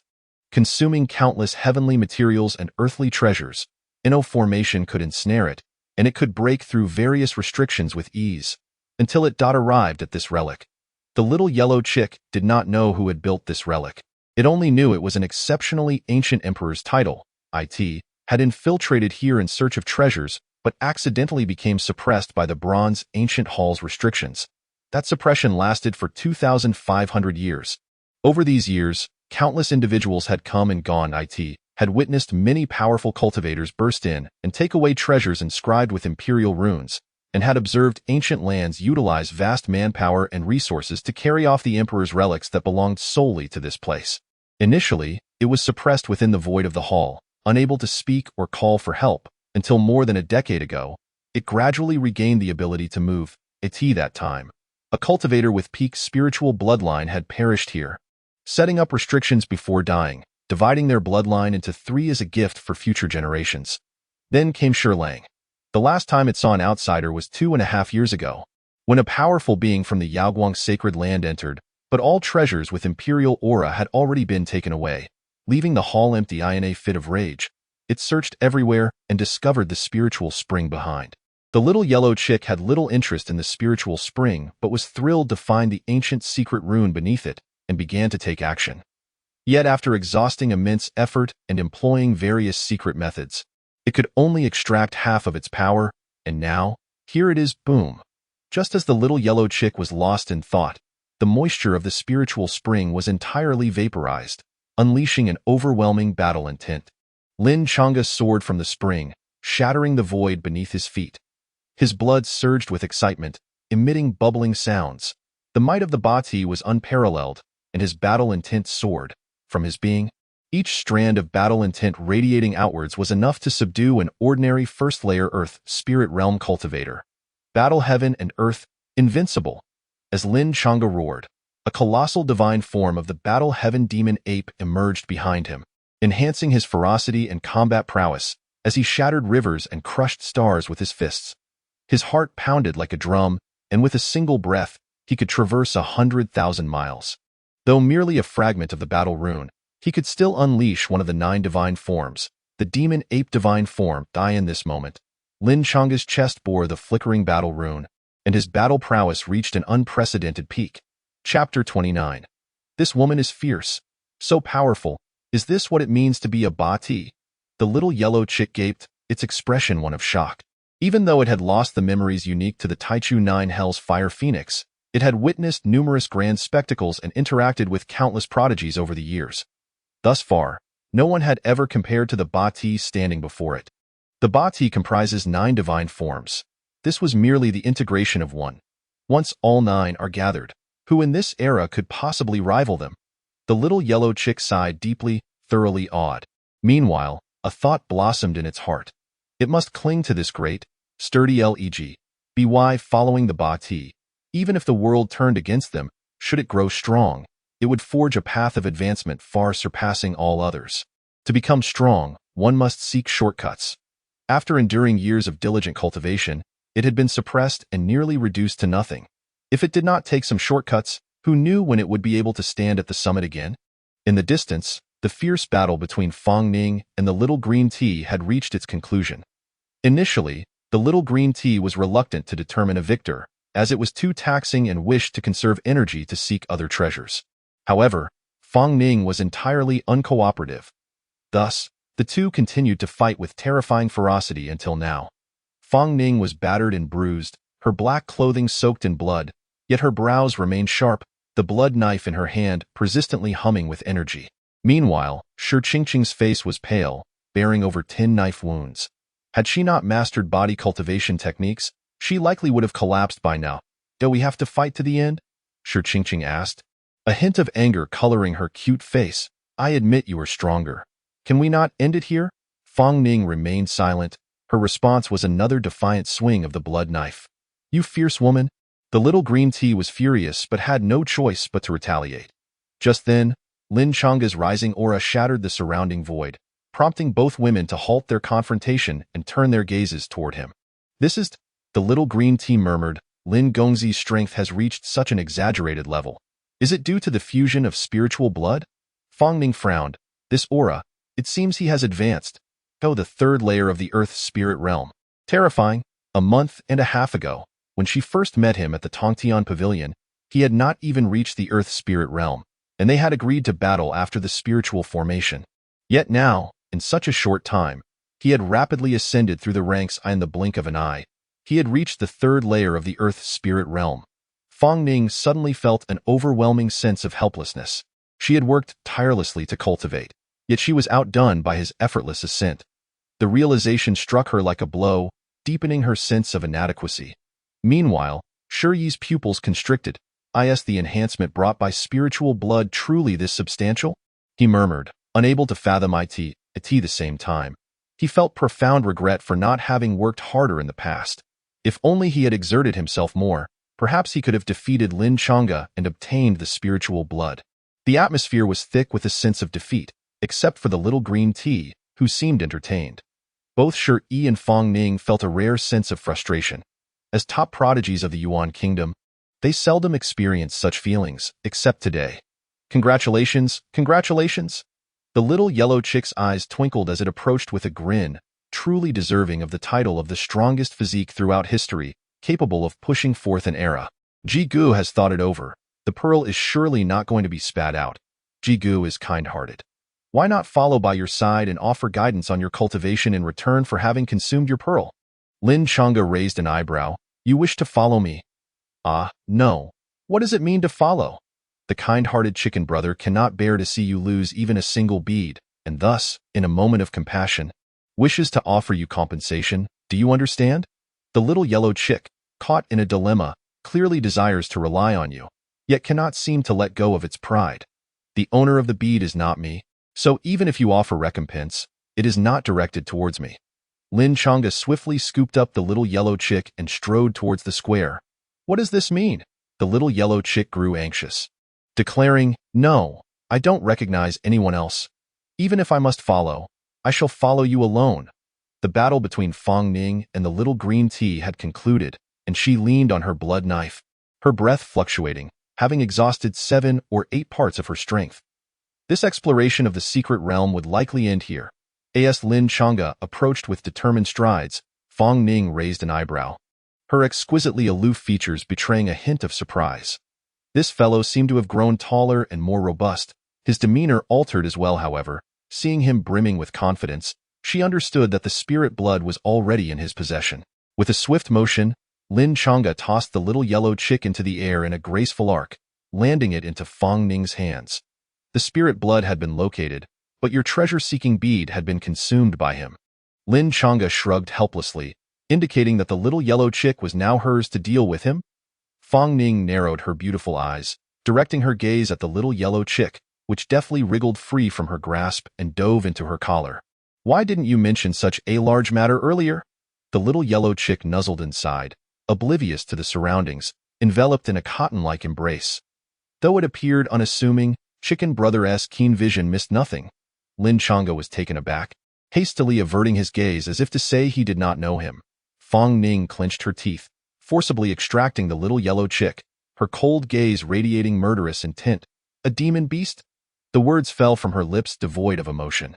The little yellow chick was momentarily stunned by her chilling aura, retracting its neck and flapping its wings in a desperate attempt to return to Lin Chang'e's shoulder, thinking, this fierce woman is quite intimidating. No, this tall woman is too fierce, or not. Observing the little yellow chick's incoherent flailing, Lin Chang'e rubbed his forehead in exasperation. Was this not a sheer invitation to disaster? Did he truly believe that the junior sister would hesitate to act? Come here, I will eliminate him. Fang Ning's icy demeanor shifted, shedding her usual languid posture. Junior sister, hold your horses. Lin Chang'e cleared his throat, realizing that this little yellow chick seemed to possess the ability to locate treasures. Though it had swallowed the treasure-seeking bead, it could still serve as a substitute. Is that so? Fong Ning's murderous intent softened slightly as she smirked. Send him over. No, I refuse to go with her. The little yellow chick flapped its wings, pushing Lin Chang's hand away, then leapt back into the safety of his grasp, as if to shield itself from harm. Let us discuss this outside. Lin Changa quickly intervened. This little yellow chick was shrouded in secrets, and should they be uncovered, its value would far surpass that of the treasure-seeking bead. Fong Ning, still maintaining a semblance of respect for Lin Changa, chose not to pursue the matter further. Come, let me take a look. I promise I won't be as fierce as her. In contrast, the little green tea approached with great enthusiasm, gently prying Lin Changa's hand apart to reveal the little yellow chick, exclaiming, "Oh, what an adorable little chick!" The little yellow chick basked in the warmth of vanity, leaping into the little green tea's embrace for a few loving nudges. However, it soon jumped out with a disdainful expression. Deeming the experience utterly lacking, the little green tea's face turned ashen. Chapter 30. A dragon and a phoenix of the Yi family. I wish to be the foundation. This time, you have triumphed, but we shall not be disheartened. One day, we, the brother and sister, will challenge you once more. Shuri spoke with a composed face, then beckoned to Shi Qingqing. Let us depart. Shi Qingqing, however, lingered with reluctance, casting a pitiful glance at Lin Changa as she softly said, Young Master Lin, when you arrive at the Imperial City in the future, you must come to the Imperial Academy to visit me. Allow me to extend my hospitality. The scent of green tea was quite strong. The little yellow chick twitched its nose and solemnly warned Lin Changa. Tea does not intoxicate people. People become intoxicated. You must be cautious. Shi Qingqing shot a fierce glare at the little yellow chick before waving goodbye to Lin Changa with a charming smile. Young Master Lin, farewell. The two departed the square, retracing their steps. Lin Changa retrieved the drop of spirit blood from his storage ring and handed it to Fong Ning. Junior sister, your current state is not optimal. It is best to wait until you recover before consuming it. Fong Ning nodded. That treasure-seeking bead is worth 20,000 spirit stones. Remember to return it. Did you hear that? Lin Changa squeezed the little yellow chick's head. As a mature chick, you should learn to bear your own responsibilities. The little yellow chick shrank its neck, too afraid to meet Fong Ning's gaze. She is so fierce. Judging by the scale, this place does not seem to be constructed by a cultivator with peak spirit blood. Fong Ning withdrew her gaze, surveying the surroundings, which were far grander than she had imagined. Indeed, this place was once a great emperor's relic.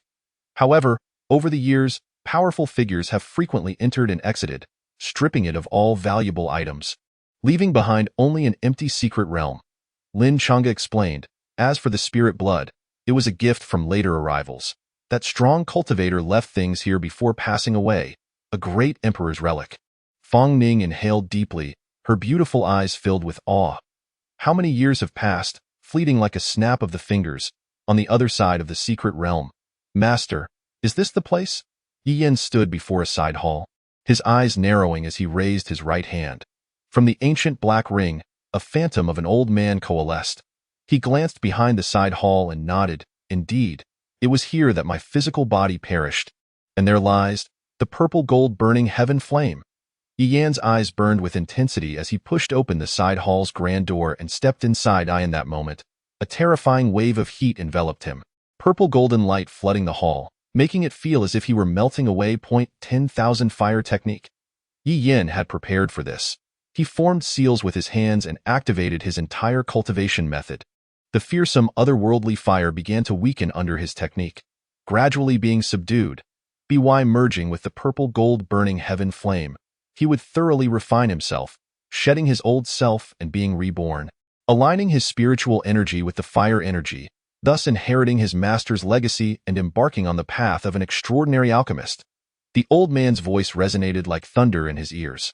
As Yi Yan roared, purple golden light erupted from his pupils, enveloping the world. His entire being ignited with blazing otherworldly fire, like a true deity gazing down upon the heavens and earth. After a long while, as the flames subsided, Yi Yan found his realm elevated to the third level of the Earth Spirit Realm, a terrifying leap of 2 levels. Yi Yan, as my disciple, you possess the innate talent to surpass all other prodigies. The old man's phantom frowned. In the Yi family, you ought to shine brightly. Yet why do you remain in Lin Changa's shadow, master? You do not understand. Wei Yin lifted his head, his expression calm. From a young age, my brother-in-law has sacrificed everything for the Yi family, caring for all of us siblings. He is the kind of person who would rather shoulder everything than let us suffer even a bit. It is he who has made me understand the strength of unity. For our Yi family, from the family head to every disciple, there is no self-interest, only the family. The Yi family has a dragon and a phoenix. The dragon is Lin Changa, and the phoenix is Yi Qingyue. They are a perfect match, and I, Yi Yin, am willing to relinquish the spotlight to be the foundation of our family. This is the spirit of the Yi family. It is also the heritage of the Yi family. The Yi family is like a massive tree trunk, with each disciple as branches and leaves. Only through collective effort can the tree flourish and soar towards the sky. The old man's expression softened, and after a long pause, he sighed. I did not expect that at your young age, you could possess such awareness in my day, if any of my disciples had even half of your insight. Alas! Though he did not continue, it was evident he had his own stories to tell. Wei Yan's expression turned earnest. Master, having accepted your legacy, I will fulfill all your unaccomplished wishes. As the 2 drops of spirit blood were obtained by Lin Changa and Fang Ning, the exploration of the secret realm came to a definitive close, and the participants were swiftly teleported out with little resistance. Such are the rules. Within the spirit array, as radiant light surged forth, numerous cultivators appeared, each feeling bewildered and disoriented. Is it over? How could it be so quick? I haven't even found any treasures yet. This ticket cost 5,000 spirit stones. Same here. I just finished navigating those corridors. As this group of disciples grasped the situation, they were filled with frustration. Wei Qinghan rubbed his forehead, remaining silent. Unlike the others, he had made some gains.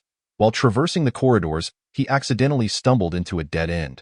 Watching as others left him further behind, he struck the wall in anger. That moment, he inadvertently triggered a mechanism, causing a chaotic light orb to burst forth from the wall and enter his brow. Had he not witnessed it with his own eyes, he would have thought it a dream. Now, with each introspection, he could feel the chaotic light orb clearly existing within his consciousness, adorned with intricate and ancient patterns that seemed to transcend time. But what was its purpose? A fortuitous encounter? A martial inheritance? Or perhaps a primordial treasure? Yi Qinghan was utterly clueless. Oh well, there's no use pondering. I'll ask my brother-in-law when I get back. He knows so much.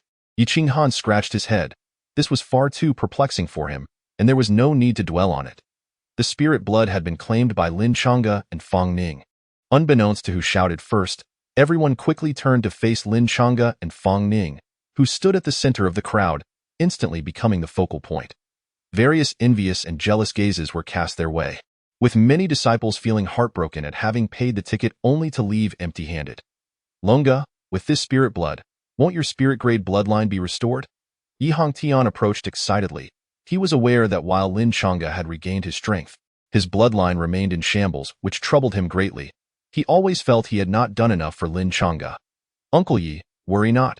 Everything is fine, Lin Changa replied with a smile. The spirit-grade bloodline is not of great significance to me. Even if I acquire this spirit blood, I would only use it to enhance my dominance body. Chapter 31. The Holy Spirit Array with its core removed. What's happening outside? Why is this spirit array so weak now? The little yellow chick perched on Lin Changa's shoulder, looking around in confusion. Lin Changa raised an eyebrow. This is merely a corner of the eastern region. Even if the Yuan kingdom is not weak in the eastern region, how strong do you expect the spirit array to be? That's not right, not right. The little yellow chick shook its head vigorously, recalling that when it had infiltrated this great emperor's relic, there had also been a spirit array outside, but it was far stronger, at least of the holy grade. A holy grade spirit array? Lin Changa's pupils constricted, then he chuckled. That was 2,500 years ago. The landscape has changed, and the seas have dried up. It's only natural for it to evolve into what it is now. Arrays, spiritual weapons, runes, elixirs, and martial techniques are all categorized from 1 to 9 grades, with the 9th grade being spirit grade, and above that is holy grade. This array, while merely a 4th grade spirit array, holds tremendous allure for the families of Tianjin City. The key point is, it hasn't changed. The little yellow chick hopped down, bending over to inspect, studying it closely for a moment before confidently declaring, "Chicken Brother has a good memory. I can assure you, this array is indeed the holy grade spirit array from over 2,000 years ago. Let me take another look." After careful contemplation, it grinned. No wonder. It turns out the core of the spirit array has been stripped away, causing the holy grade spirit array to degrade to the 4th grade. Chicken Brother had to pay a hefty price to breach this spirit array back then. The array was initially a holy grade. Lin Chang'e gasped in astonishment. If this spirit array were restored to the holy grade, it could envelop the entire Tian'an city, bringing immeasurable benefits to the family. No rush, it can be restored. What do you think Chicken Brother is for? I am most adept at these runes and arrays. As long as we find the corresponding materials. The little yellow chick proudly tucked its wings behind its back. Lin Chang'e nodded. If they could restore the array, the family would undoubtedly grow rapidly with its aid. There are likely only a few holy grade spirit arrays in the entire eastern region. This is indeed good news. Zhang Yun approached with a smile. Great. With this spirit blood, you can heal your injuries. Fang Ning nodded, though she did not seem overly joyous. She recalled the people who had ventured deep into the Xuanjiao mountain range, as well as her elder brother. Xiao Ning, rest assured, elder brother will surely find a way to heal your illness. Before departing, her brother had assured her, of course, if an accident were to occur and I do not return, the vengeance for our parents will rest solely on your shoulders. Do not speak such things. Fang Ning's expression hardened. Elder brother, you will certainly return safely. Everyone believed their expedition would be triumphant, purely based on strength. The prodigies of the Tianhua sect were indeed inferior to them, and the conflict in the Xuanjiao mountain range was bound to result in their victory. Unfortunately, the reality was otherwise. That battle, to this day, few knew the details. All they knew was that the 9 members of the Fengxian sect had perished, while the Tianhua sect had suffered no losses. 9 corpses hung at the summit of the Xuanjiao mountain range, a testament to the arrogance of the Tianhua sect. Until we retrieve their remains, the hatred cannot dissipate. Observing Fang Ning's unstable emotions, Zhang Yun understood she was recalling painful memories. He sighed softly and said, "A few days ago was their Memorial Day. The sect held a ceremony in their honor, but alas, their remains are still unrecoverable. I will retrieve them." Fang Ning lifted her head, her stern and beautiful face exuding an air of seriousness. "I will ensure that elder brother rests in peace. Thank you all for participating, making this spirit blood contest in the secret realm so thrilling." The 7th Pavilion Master stood up with a slight smile, bowing to the crowd. "Since it has concluded, it is not polite to linger here in the Yi family. Let us head to my Tongtian Pavilion for a celebration." His words were both generous and appropriate. It was clear he was sending off the guests while simultaneously fostering goodwill. As the conclusion became apparent, various cultivators departed reluctantly. What happened? At the Imperial Academy, He furrowed his brow. "You and Qingqing, in terms of talent, surpass all in the Yuan kingdom. How could you lose to them?" "We underestimated Lin Chang'e." Shi Yi, no longer the proud figure he once was, spoke with a dim gaze. Shi Qingqing, however, smiled playfully, realizing that recognizing the gap was not too late. To coexist with such a prodigy was both a sorrow and a fortune. The sorrow lay in forever being overshadowed, while the fortune lay in facing fewer troubles. "Can I surpass him?" Shuri gazed into the distance, his eyes filled with confusion. Previously, before Lin Chang'e, he had gritted his teeth in defiance, but in truth, he was merely putting on a brave front. The gap was too vast, and he did not know how to catch up. There is no need to set your sights so high. You can first establish a slightly lower goal, such as surpassing your elder brother. Shi Qingqing teased, giggling incessantly. Upon realizing she was toying with him, Shi Yi's face darkened. "Let me give you a piece of advice. First, calm your mindset. Do not harbor jealousy and prejudice just because he is Yi Qingyue's fiancé. Only true villains would think that way." Shi Qingqing crossed her arms. "Secondly, work hard on your cultivation, find your own positioning, and remember not to aim higher than your capabilities." After sharing these insights, Shi Qingqing lowered her voice. "Remember our origins and missions. The Yuan kingdom is merely a temporary resting place for us. Do not aim too high, but also do not belittle yourself." Shi Yi nodded, rekindling his fighting spirit. As all the cultivators gathered around the spirit array dispersed, only the people from Tongtian Pavilion, the Yi family, and Fengxian sect remained. Zhang Yun cheerfully inquired, "Chang'e, when do you plan to return to the sect?" Earlier, he had worried whether Lin Chang'e would be up to par after being specially invited. But now it seemed he had been overly concerned. Rather, he should be worried about whether other families might snatch him away, for he was the youngest sword cultivator in the Yuan kingdom, even surpassing Feng Ning. When it comes to sheer talent, merely entering the sacred land is more than sufficient. His fiancée is Yi Qingyue, acknowledged as the strongest among the younger generation in the Yuan kingdom, and the first prodigy to be accepted by the sacred land. And he, too, possesses an equally terrifying talent. Truly, they are a match made in heaven, Lin Chang'e remarked. I am ready at any time. Let us first wait for the junior sister to integrate the spirit blood and heal her injuries. Then let us tentatively set it for 3 days hence. Zhang Yun understood that Feng Ning's injuries were becoming increasingly frequent. Healing was the priority. At this moment, Hong Yi approached and whispered something in the ear of the 7th Pavilion Master. A flicker of surprise crossed the 7th Pavilion Master's eyes. Really? Upon seeing Hong Yi nod, the 7th Pavilion Master pondered for a moment before addressing everyone. Since the matter has concluded, I shall take my leave. A distinguished guest has arrived at the pavilion, and it is imperative that I attend to them personally, Feng Ning said. Second uncle, take care. After bidding farewell to the 7th Pavilion Master, Lin Chang'e and Feng Ning hurried back to the Yi family to cultivate. The spirit array had been damaged and required repair, rendering it unusable for the time being. Uncle Yi, take these spirit stones. Lin Chang'e distributed half of the 40,000 spirit stones he had earned to Yi Hongtian. The latter was about to refuse when Lin Chang'e firmly insisted, you must accept. The family has invested so much in me. What is this little return in comparison? Moreover, the family's account has dwindled. We must maintain the most basic operational capacity. Seeing this, Yi Hongtian had no choice but to accept. Once everything was arranged, he and the members of Feng Xian sect hurried back to their family. In the distance, several scouts kept a close watch on the direction Lin Chang'e had departed, silently igniting a stick of spirit incense. Several kilometers away, a figure concealed in the shadows of the trees slowly rose. Grinning as he thought, spirit blood, at last, a lead. Chapter 32. Zhuo Qingtian blocks the way. A middle-aged man, clad in coarse linen robes, bore no concealment on his face, with several black lines etched along his cheeks, enhancing his menacing appearance.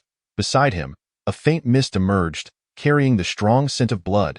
He was Zhuo Qingtian, the head of the Dark Pavilion in the Yuan Kingdom, and a third-level killer of the celestial spirit realm. Zhuo Qingtian's thirst for spirit blood was well known. He had previously sought to acquire it at an exorbitant price, but had met with repeated failure. This time, the Tianhua sect approached him with gifts seeking cooperation, and brought news that both Feng Xian sect's Feng Ning and Lin Chang'e from the Yi family each possessed a portion of spirit blood. If he acted swiftly, he could undoubtedly intercept it. Upon hearing this, Zhuo Qingtian was filled with immense excitement. The object of his relentless pursuit had finally come within reach. As for those two youngsters, the Feng Xian sect, once a formidable force, had now suffered significant setbacks and was far weaker than the Tianhua sect. Although they ranked second, they would likely never rise to first. As for the Yi family, they had merely produced a single Yi Qingyue, who had long since joined the sacred land and had yet to return, leading to a gradual decline in respect for the Yi family. There was nothing to fear. Once I obtain this spirit blood, I will break free from my shackles and continue to ascend. As Zhuo Qingtian moved swiftly, a sinister smile crept across his face. With the cooperation of the Chen and Lu families, he easily pinpointed the locations of Lin Chang'e and the others, as a powerful figure in the Dark Pavilion. Killing was merely a means to an end for him. As for whether he would offend the Feng Xian sect or the Yi family, he was indifferent. Once he acquired the spirit blood, he would break through his limitations and continue to advance. When that time came, what could the Feng Xian sect and the Yi family do? To return from the outskirts spirit array to Tianjin City, one must traverse a stretch of woodland. This area, usually bustling with activity, now displayed an unusual silence, creating a sense of discomfort. Lin Chang'e squinted. He felt something was amiss, yet he could not articulate why. The little yellow chick perched on Lin Chang'e's shoulder sniffed the air vigorously, puzzled by the scent of a spirit array. A spirit array? Lin Chang'e glanced back, realizing he had already distanced himself from his home's spirit array. Moreover, a fourth-grade spirit array could not possibly extend its reach to this area. In the next moment, his expression shifted, and he quickened his pace, urging, "Let us enter the city first." Although the others were perplexed, they hastened their steps. The city gate of Tianjin City loomed ahead, drawing near, when suddenly, A surge of spiritual energy descended from the sky. The surroundings transformed as if entering a mirage, the light flickering erratically. The group was abruptly pulled into an alternate space. It was an illusion array. The little yellow chick looked around, noting that it was at least a 4th grade level. There's an ambush here. Upon hearing this, the faces of the others turned grim. Zhang Yun, the highest ranked among them, held his breath, a terrifying light imprint forming behind him, poised to unleash a thunderous strike at any moment. Yet, even Zhang Yun, though formidable, was not considered a top-tier expert in the Yuan Kingdom. He was merely at the 7th level of the Earth Spirit Realm. To genuinely stand at the pinnacle of the Yuan Kingdom's power, one must at least be at the Celestial Spirit Realm. Heh! Quick to react, a hoarse voice echoed through the void. Unfortunately, no prey that I, Zhuo Qingtian, have set my sights on has ever escaped easily. Zhuo Qingtian, Zhang Yun's face changed dramatically. He could hardly be unfamiliar with that name. The Pavilion Master of the Dark Pavilion, a 3rd-level expert in the Celestial Spirit Realm, Zhuo Qingtian. In the entire Yuan Kingdom, few could compare with him. Even the exceptionally powerful 7th Pavilion Master would find himself at a disadvantage facing Zhuo Qingtian. Lin Chang'e and Fong Ning's expressions hardened. Upon hearing Zhuo Qingtian's name, they instantly sensed that something was amiss. It was said that Zhuo Qingtian had been in search of spirit blood, hence his arrival was for the spirit blood. A figure clad in coarse linen robes materialized before them like a specter, his gaze revealing a cruel glimmer as he surveyed them. So many of you, it seems this will be a lucrative transaction.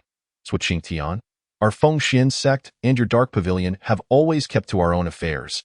Why have you set up this illusion array to ambush us today? Zhang Yun gritted his teeth. The disparity in strength was too great, and he could hardly conceive of a way to turn the tide. If they were to confront him head-on, it would likely result in total annihilation. It's simple. Spirit blood. Zhuo Qingtian extended a finger, grinning. Hand over the spirit blood you acquired from the secret realm. If we hand over the spirit blood, will you let us go? Lin Chang'e stepped forward, locking eyes with Zhuo Qingtian. The pressure emanating from the celestial spirit realm was overwhelming, bearing down like a colossal wave, making it difficult for one to resist. Yet Lin Chang'e did not retreat. He raised his chin defiantly, meeting Zhuo Qingtian's gaze. Answer me first? Oh? Zhuo Qingtian licked his lips. Are you negotiating with me? The junior sister requires spirit blood to save her life. I can offer my share, provided you let us go. Lin Chang'e enunciated each word clearly. The oppressive force from the celestial spirit realm weighed heavily upon him, causing his bones to creak under the strain. His flesh compressed painfully that a portion of spirit blood in exchange for our lives is well worth it. Lin Chang'e continued, your aim is the spirit blood, while ours is survival. There is no conflict. He appeared calm on the surface, yet within, a volcano of fury was brewing, ready to erupt. Lin Chang'e detested the feeling of having his fate dictated by others. He loathed it deeply. Regardless of today's outcome, he vowed that one day, when he became strong enough, he would personally take Zhuo Qingtian's life, and no one would threaten him. No one. You are clever and brave. Unfortunately, that will not suffice. Zhuo Qingtian smiled darkly. Someone is willing to pay for your lives, especially you, Lin Chang'e. You know how much your head is worth. A full 100 acres of spirit field. Lin Chang'e's pupils constricted. It turned out Zhuo Qingtian was not only after the spirit blood, but also his own life. Who was it? The Qin family? The Lu family? Impossible. They were barely surviving and had no standing to engage Zhuo Qingtian. At most, they could only act as guides or gather information. It must be the Tianhua sect. So, there's nothing to discuss today? Lin Chang'e's expression turned fierce as he gripped the handle of the Zhan Tian Dao, an overwhelming battle intent surging from his eyes. If there truly was no way out, he would bite back fiercely, even at the cost of everything. He could not allow Zhuo Qingtian to succeed with such ease. Let us fight, Fong Ning stated succinctly, having recognized from the outset that matters would not end well. The Tianhua sect was known for its ruthlessness, leaving no room for negotiation. They were sworn enemies, fated for mutual destruction. Come, let me see what qualifications you have to fight me. Zhuo Qingtian cast a glance at Zhang Yun, scoffing. You're not relying on him, are you? Swish, swish. Before he could finish, two blades of light shot up from within the illusion point. One shone with golden brilliance, the other like a blood-soaked sunset. Chapter 33. The Peerless Swordlight. Lin Chang'e and Fong Ning struck. They had always believed in the power of strength, and Zhuo Qingtian had made his stance clear. Continuing to converse with him was futile. It was better to direct all their efforts into combat. Zhang Yun reacted swiftly. Upon seeing the two make their move, he immediately joined in. He clasped his hands together, unleashing a terrifying light imprint that surged towards Zhuo Qingtian like an unstoppable force. The remaining disciples of Feng Xian sect wisely stepped back, recognizing that their strength would pose no threat to Zhuo Qingtian, and it was better to clear the battlefield. Interesting. Zhuo Qingtian raised an eyebrow. Facing the dual onslaught of blades, he struck out with both hands, effortlessly grasping them mid-air. The blades were fierce, and had it been anyone else, they might have been decapitated instantly. However, Zhuo Qingtian caught them with ease. The two most talented knife masters in the Yuan Kingdom, TSK. Given the opportunity to grow, it wouldn't take long for you to lead Feng Xian sect to surpass Tianhua sect. No wonder they are so intent on claiming your lives. As his voice faded, a surge of murderous intent erupted from Zhuo Qingtian's pupils, and the black lines on his face glowed ominously. With a booming sound, the two blades of energy shattered instantly. Following this, he launched a fist forward, unhesitatingly engaging in a direct confrontation. Boom! Zhang Yun's light imprint was obliterated in an instant. The combined assault of the three posed no challenge for Zhuo Qingtian, who effortlessly neutralized their attacks. The battlefield descended into chaos as blades clashed and light imprints crisscrossed. After repelling several rounds of attacks, Zhuo Qingtian let out a cold laugh, flicking his fingers from a distance. A tremendous force descended upon Zhang Yun's chest, who, already injured, found his chest pierced as blood splattered, sending him flying several meters. In one move, he had lost his ability to resist. Even an Earth Spirit Realm expert was no match for a Celestial Spirit Realm powerhouse. Zhang Elder. The other disciples rushed forward, their expressions filled with concern. Zhang Yun's eyes widened, fists clenched tightly. The dark pavilion had intervened. He felt a deep-seated hatred and unwillingness. It was a hard-fought opportunity to bring back a super prodigy, one even more gifted than Fang Ning. To have it thwarted mid-course by the dark pavilion was devastating. His own life mattered little, but if anything were to happen to Fang Ning or Lin Chang'e, it would be a fatal blow to Feng Xian's sect. 3 Soul Annihilation strikes. Lin Chang'e unleashed his ultimate trump card, the Breaking Soul Blade. The demonic blade tore through space. His pupils turned crimson. Facing an unprecedentedly powerful enemy, Lin Chang'e fully activated his body's potential. Roaring like a volcanic eruption, the air around him boiling. His blood surged like oil on fire, crackling with energy. He unleashed 2 strikes in quick succession, aiming to maximize his attack power to forge a threat. Your physique is quite remarkable. Zhuo Qingtian glanced at Lin Chang'e, and as the 2 blades descended upon him, he coldly dismissed their threat with a wave of his hand. With a resounding boom, the 2 blades of energy were extinguished. The 3 soul annihilation strikes also targeted the soul. After dispelling the 2 strikes, Zhuo Qingtian's brow furrowed slightly as he felt an imperceptible energy pierce into his body, stabbing deeply into his soul. The unexpected pain caused his expression to shift. He felt a pang of indignation. A mere child has the capability to injure me. As this thought crossed his mind, Zhuo Qingtian cast a sinister glare at Lin Chang'e, his voice raspy. You are impressive, but it's time to die. Nearby, a blood knife stood poised in the air, striking Zhuo Qingtian with immense force, sending him staggering back. Zhuo Qingtian looked down at his palm, noticing a trail of blood appearing. The ferocity of that strike had indeed taken its toll. Meanwhile, Fang Ning was violently thrown back several meters, spitting out blood, her grip on the blood knife turning crimson. That moment, Fang Ning's beautiful eyes glimmered with resolve. Her exquisite face was suffused with killing intent. She urged the blood knife, which responded with a powerful suction, drawing the blood from her palm into the blade. Instantly, the blood knife became even more formidable, a wave of bloodlight enveloping the surroundings, casting them into a sea of corpses and blood, the sound of chaos echoing. This was her hidden card, the Blood Sea Blade. Puff! Fang Ning retaliated with a strike, and the blood knife, now more lethal than before, radiated a deadly resolve. Simultaneously, her complexion rapidly paled, indicating the toll of excessive blood loss. The level of power she could unleash was astonishing. Zhuo Qingtian was taken aback. These mere ants each possessed hidden strengths. It was no wonder they were hailed as top-tier prodigies in the Yuan kingdom. They truly possessed remarkable abilities. If these two were so formidable, then the first prodigy, Yi Qingyue, must be even stronger. For reasons unknown, Sui Qingtian's mind suddenly conjured that thought. Those chosen to join the sacred land early undoubtedly had even more exaggerated talents. Bang! Sui Qingtian concentrated his energy, light coalescing in his right palm as he thrust forward, colliding with the blood knife. He remained as steadfast as a mountain, unyielding, while Fang Ning, struck by the force, coughed up blood again. Her right arm's bones shattering from the impact. The recoil from battling a celestial spirit realm expert was beyond her capacity to withstand. Seeing Zhang Elder and the junior sister sustaining injuries, an overwhelming pressure surged within Lin Chang'e, yet he did not retreat. Instead, it ignited more fighting spirit within him. Boom!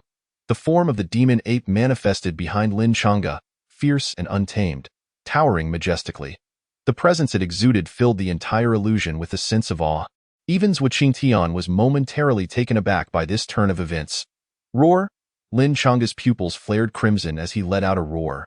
His combat power soaring to unprecedented heights, he raised the Zhan Tian Dao, unleashing the final strike of the three-soul annihilation, sealing the demonic soul. This was the most potent strike among the three, and he had never used it against an opponent before, as ordinary foes could not withstand even the first two strikes. But this time, realizing the grave threat before him, Lin Chang'e unleashed it without reservation. Demon ape form, sealing the demonic soul, the Zhan Tian Dao radiated a newfound ferocity, wild and unrestrained. As he swung it, the blade intent coalesced into a terrifying semicircular wave of energy, soaring skyward. This was Lin Chang'e's strongest attack. This strike. Fang Ning's beautiful eyes widened in shock. She believed she could not match this power. Observing from an outsider's perspective, the might of this strike was undoubtedly something even high-level Earth spirit realm experts would struggle to endure. Such explosive power. Sui Qingtian's expression turned solemn, shedding all previous disdain. His palm was enveloped in light, unleashing a profound energy that manifested as a colossal hand, reaching out, eye in the distance. The little yellow chick was furiously inscribing runes in a corner of the illusion. Damn it, I'm too weak now. In the past, I could have shattered this illusion in a glance. Flapping its wings wildly, the chick infused various runes into the array, conflicting with its inherent patterns. The earth-shattering blow struck Sui Qingtian's palm. This time was different. The explosive force erupted, and half of Sui Qingtian's hand flew into the sky. Hiss! Sui Qingtian's soul suffered a severe blow, leaving him pale and unsteady. With great difficulty, he managed to stabilize his form. By the time he regained his senses and looked at his severed hand, Sui Qingtian's pupils constricted in disbelief. You injured me, he roared in astonishment, a tempest of fury and resentment swelling within him, all negative emotions coalescing at that moment. The sky split open, and a more terrifying azure arm descended from above, ready to crush downwards. Before the descent of the shadows, Lin Chang'e found himself paralyzed by an overwhelming aura. The ground beneath him bearing the imprint of his palm, he lifted his gaze, his raven hair swirling wildly as he steadied himself with the heavenly slashing blade. Faced with this strike, the bones in Lin Chang'e's body emitted a cacophony of cracking sounds, his spine, leg bones, shoulder bones, skull, all crushed under the relentless pressure. He had exerted all his strength, yet the disparity in realms was insurmountable. A dire predicament had manifested. Crack! At that very instant, the void seemed to come to a standstill. The illusory formation slowly fissured, allowing a sliver of light to penetrate through. No, it was not sunlight. It was the radiance of a sword light of unparalleled elegance. Chapter 34. You should not have provoked Chang'e. The sword light appeared to exist independently within this space, effortlessly cleaving through anything in its path, rendering them utterly impotent as obstacles. Subsequently, this magnificent sword light swept across the neck of Sui Qingtian, tearing apart the illusion on the other side and splitting it completely in two. The entire illusion began to collapse. Was it you? Lin Chang'e turned abruptly to face the little yellow chicken, his eyes brimming with disbelief. The little yellow chicken was momentarily stunned, scratching its head with its wings and murmuring, "Indeed, Brother Chicken was on the verge of success, but it hasn't quite succeeded yet." Crack! The illusion shattered, and the light curtain dissipated. The crowd found themselves outside the illusion, surrounded by towering trees. Amidst the trees, a maiden clad in a simple skirt floated in the void, wielding an ice-blue sword.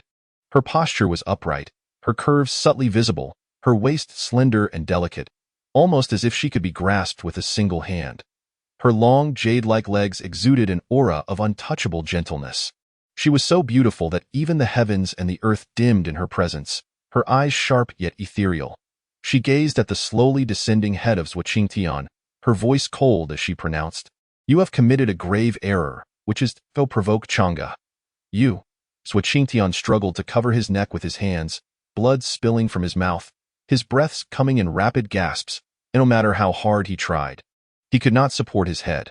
That strike was too swift, too merciless, shattering the illusion. It left him with no opportunity to react. He was, after all, a figure of the celestial spirit realm, one of the top cultivators in the Yuan kingdom.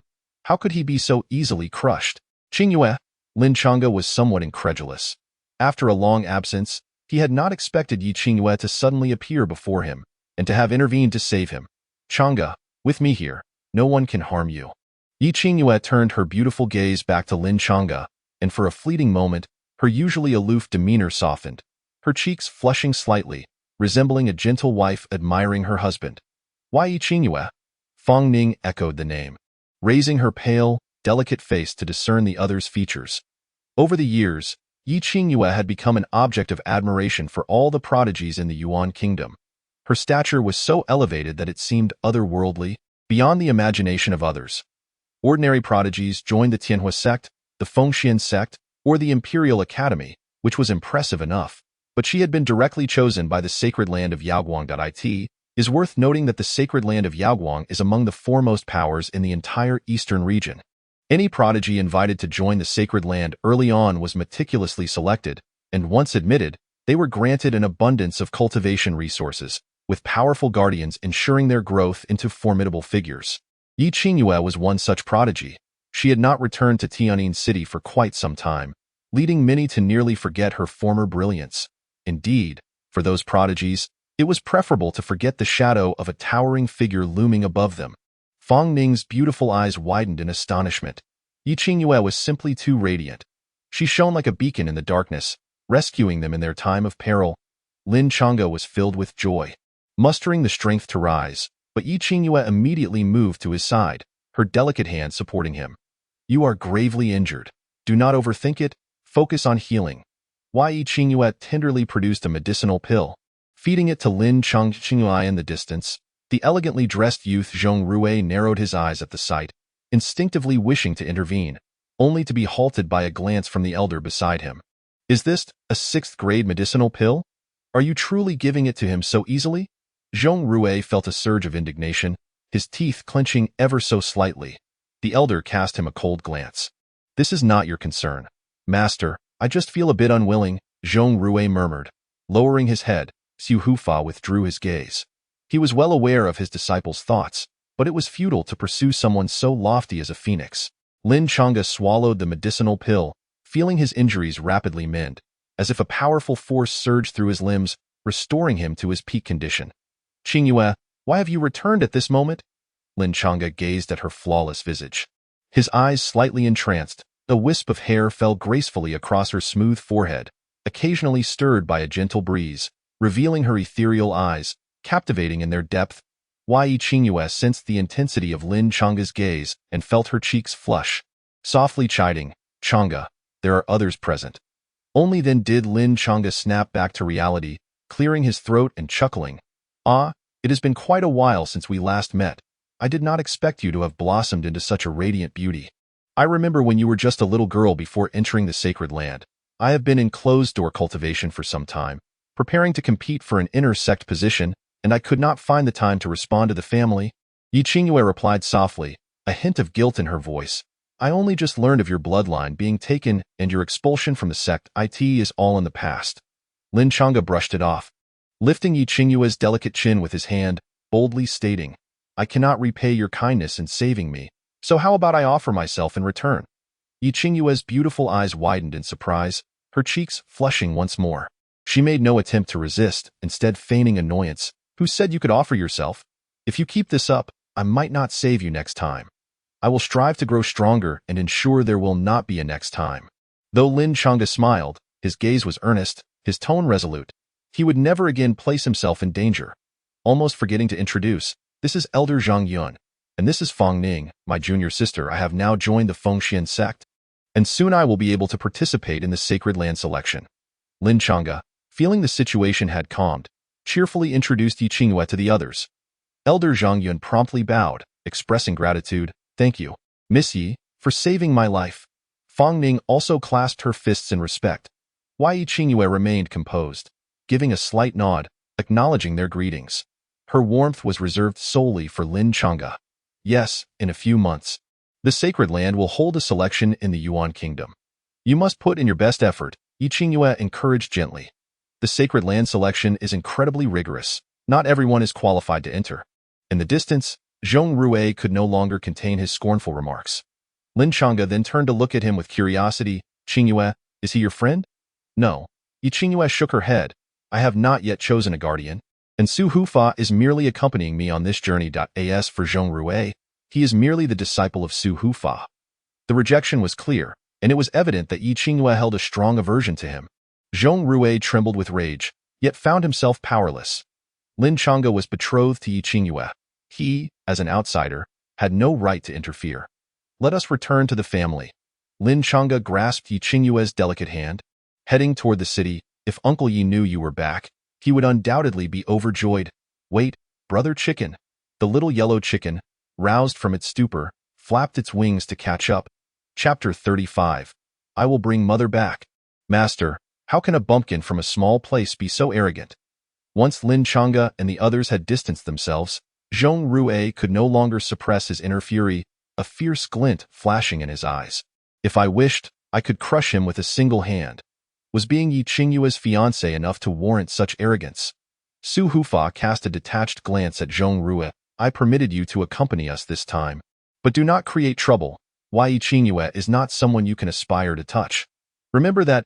Zhong Rui was indignant but clenched his teeth, his face filled with resentment. He was a prodigy of the sacred land of Yaoguang. How could he ever lower himself to regard these people? Yet, under the eaves, he was compelled to bow his head. Ultimately, he swallowed his anger and followed closely behind Su Hufa, continuing toward the Yi family. Throughout the journey, Lin Chang'e had much to say to Yi Qingyue. Years had flown by in the blink of an eye. Yi Qingyue had transformed from a little girl into an extraordinary maiden, a prodigy being nurtured by the sacred land of Yaoguang. In contrast, Lin Chang'e felt his own progress had been sluggish. The little yellow chicken perched on Lin Chang'e's shoulder, surveying Yi Qingyue with its eyes, and exclaimed, "I can hardly believe that such a gifted sword cultivator could emerge from this small place in the eastern region." Eastern region? A small place? Lin Chang'e raised an eyebrow but soon understood. The little yellow chicken was an ancient beast of the 5th rank, having traversed countless eras, so it was only natural for it to hold disdain for the eastern region. After all, the eastern region was merely a corner of the vast continent. Upon returning to the Yi family, a scene of jubilation unfolded. Yet, Yi Qingyue slowed her pace, feeling somewhat anxious.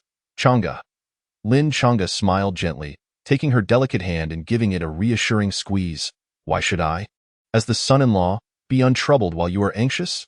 Yi Qingyue let out a soft laugh, her face blooming like a flower, dimming all else in the world. She lightly covered her mouth, saying, "What son-in-law? My father has always regarded you as a son. That is certain. A son-in-law is half a son." Lin Chang'e joked, breaking the tense atmosphere effortlessly as they entered the Yi family. Many gathered to offer their congratulations, but as their gazes fell upon Yi Qingyue, they seemed momentarily stunned. "Sister Qingyue? Sister Qingyue has returned," several disciples of the Yi family exclaimed, filled with excitement. After entering the sacred land for cultivation, Yi Qingyue had rarely sent news, and rumors had circulated that she had severed ties with the mundane world and cut off relations with her family. However, the disciples of the Yi family knew that Yi Qingyue was not that kind of person. "Yes, I have returned." Yi Qingyue linked her arm with Lin Chang'e's, feeling somewhat shy, akin to a bride visiting her in-laws for the first time. Lin Chang'e offered her an encouraging glance, then teasingly whispered, "This is your family, the family that raised you. What is there to fear?" "It seems there is nothing to fear." Yi Qingyue gradually gained confidence. Her beautiful eyes crescent-shaped as she smiled sweetly. Come, let us go meet my father. The news had already reached Yi Hongtian's ears, and at first, he thought he had misheard. Could it be that Qingyue had completed her training in the sacred land and returned? Overjoyed, he hurried over. Qingyue. Yi Hongtian's face radiated with joy. Father. Yi Qingyue looked at her father's demeanor, feeling a pang of guilt in her heart. Over the years, I have been cultivating outside and have not been able to assist the family. It has always been you worrying, and with that unruly boy Xiaohan, I have caused you trouble. Not at all. Yi Hongtian waved his hand dismissively. Chang'e has always been helping me. Recently, the family faced a crisis due to the joint oppression from the Qin and Lu families, and it was Chang'e who helped us through it. After a pause, Yi Hongtian continued, Qingyue, is it true that you have returned from your training? Yi Qingyue shook her head. The training is not yet complete. I have merely come out this time to take a look that I fear I will not be able to stay long before I must return. I see. A flicker of disappointment crossed Yi Hongtian's face. I had already arranged a marriage. Once you return from the sacred land, you would wed Chang'e. Now it seems we will have to postpone that for a while longer. Yi Qingyue's face flushed with embarrassment. Father, why are you in such a hurry? Yi Hongtian replied. Xiaohan is still young and lacks understanding, stubborn as a wolf cub, always fighting and killing. I cannot be bothered to manage him. The most pressing matter now is your marriage to Chang'e. This is a regret your mother never got to witness before she passed. Once I have achieved my cultivation, I will bring mother back. Yi Qingyue declared resolutely, I want my mother to witness my wedding with Chang'e. Yi Hongtian opened his mouth as if to say something but hesitated for a long time, ultimately letting out a sigh. 6 years ago, a powerful group of cultivators arrived at the Yi family, traveling in dragon carriages, stepping through the air, radiating light as all bowed in submission. On that day, they took away Yi Hongtian's wife, Jiang Qin, leaving behind a chilling proclamation. A saintess cannot be wed to an ant. That scene deeply affected Yi Qingyue, prompting her to vow to cultivate diligently, determined to bring her mother back as soon as possible. Thus, even after being chosen for the sacred land, with her talents and status far surpassing Lin Chang'e's, she had never looked down upon him. Instead, she felt guilty for not being able to accompany him and believed she owed him too much.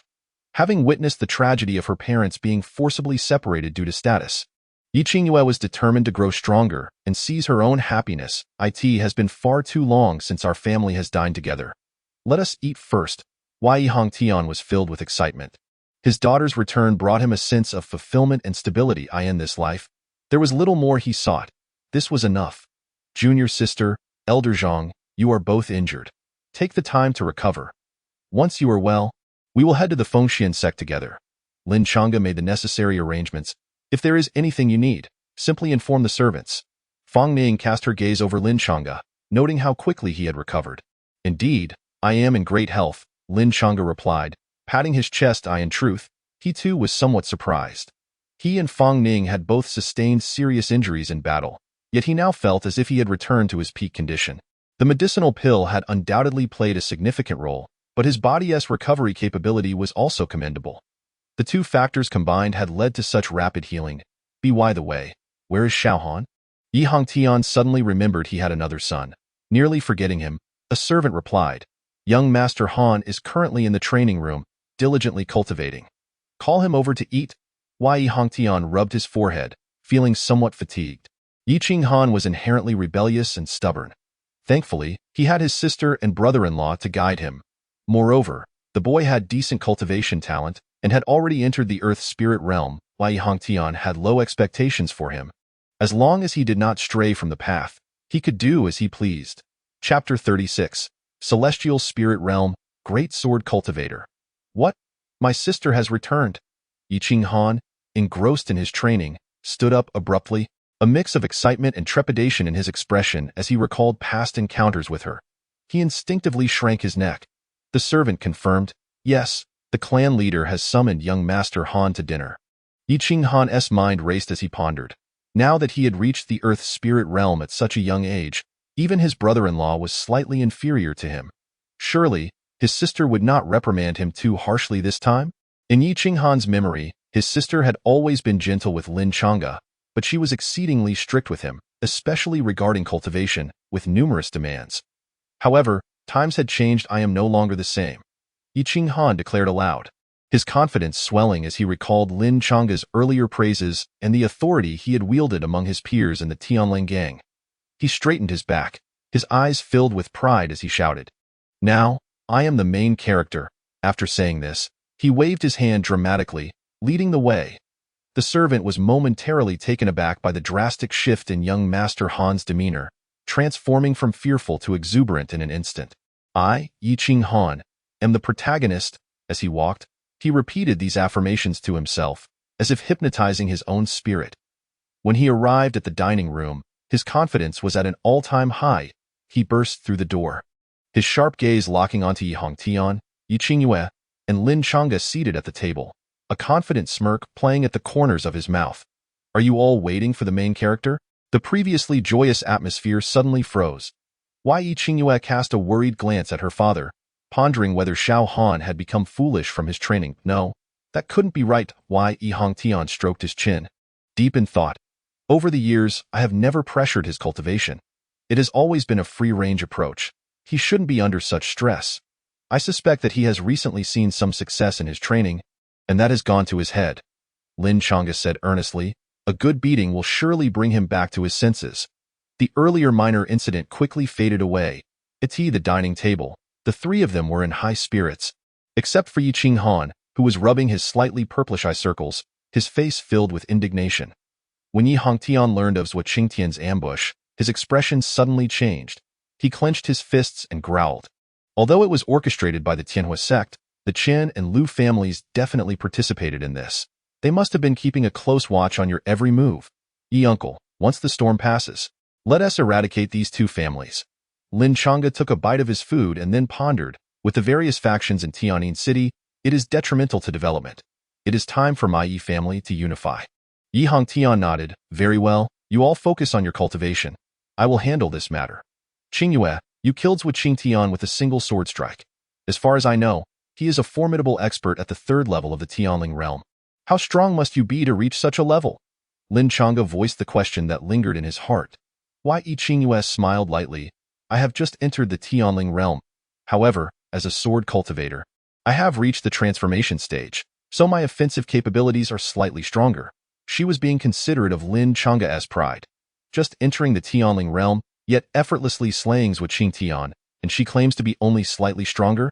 The path of blades and swords is divided into several realms: entry, transformation, extreme, returning to simplicity, and perfect realm. The corresponding titles are: entry is called Blade Cultivator or Sword Cultivator, transformation is termed Great Blade Cultivator or Great Sword Cultivator. Extreme is known as Blade Sect or Sword Sect. Returning to simplicity is referred to as Blade Sovereign or Sword Sovereign, and the perfect realm corresponds to Blade God or Sword God. Therefore, to achieve the Tianling realm at such a young age and be a great sword cultivator. Not to mention in the Yuan Kingdom, even within the entire eastern region, few can compare to her. It is truly astonishing. Lin Chang'e felt the pressure mounting. "It seems I must work even harder to be worthy of Yi Qingyue. I am already a disciple of the inner sect of the sacred ground. This time, I am in seclusion to compete for a position in the inner sect. The top 10 in the inner sect hold positions, and if I can secure one, I will have privileges, such as bringing other family disciples to join the sacred ground." Yi Qingyue gently spoke. With Chang'e's talent, passing the sacred ground selection is undoubtedly within reach. "If I can secure a position, I wish to leave the spot for Xiao Han."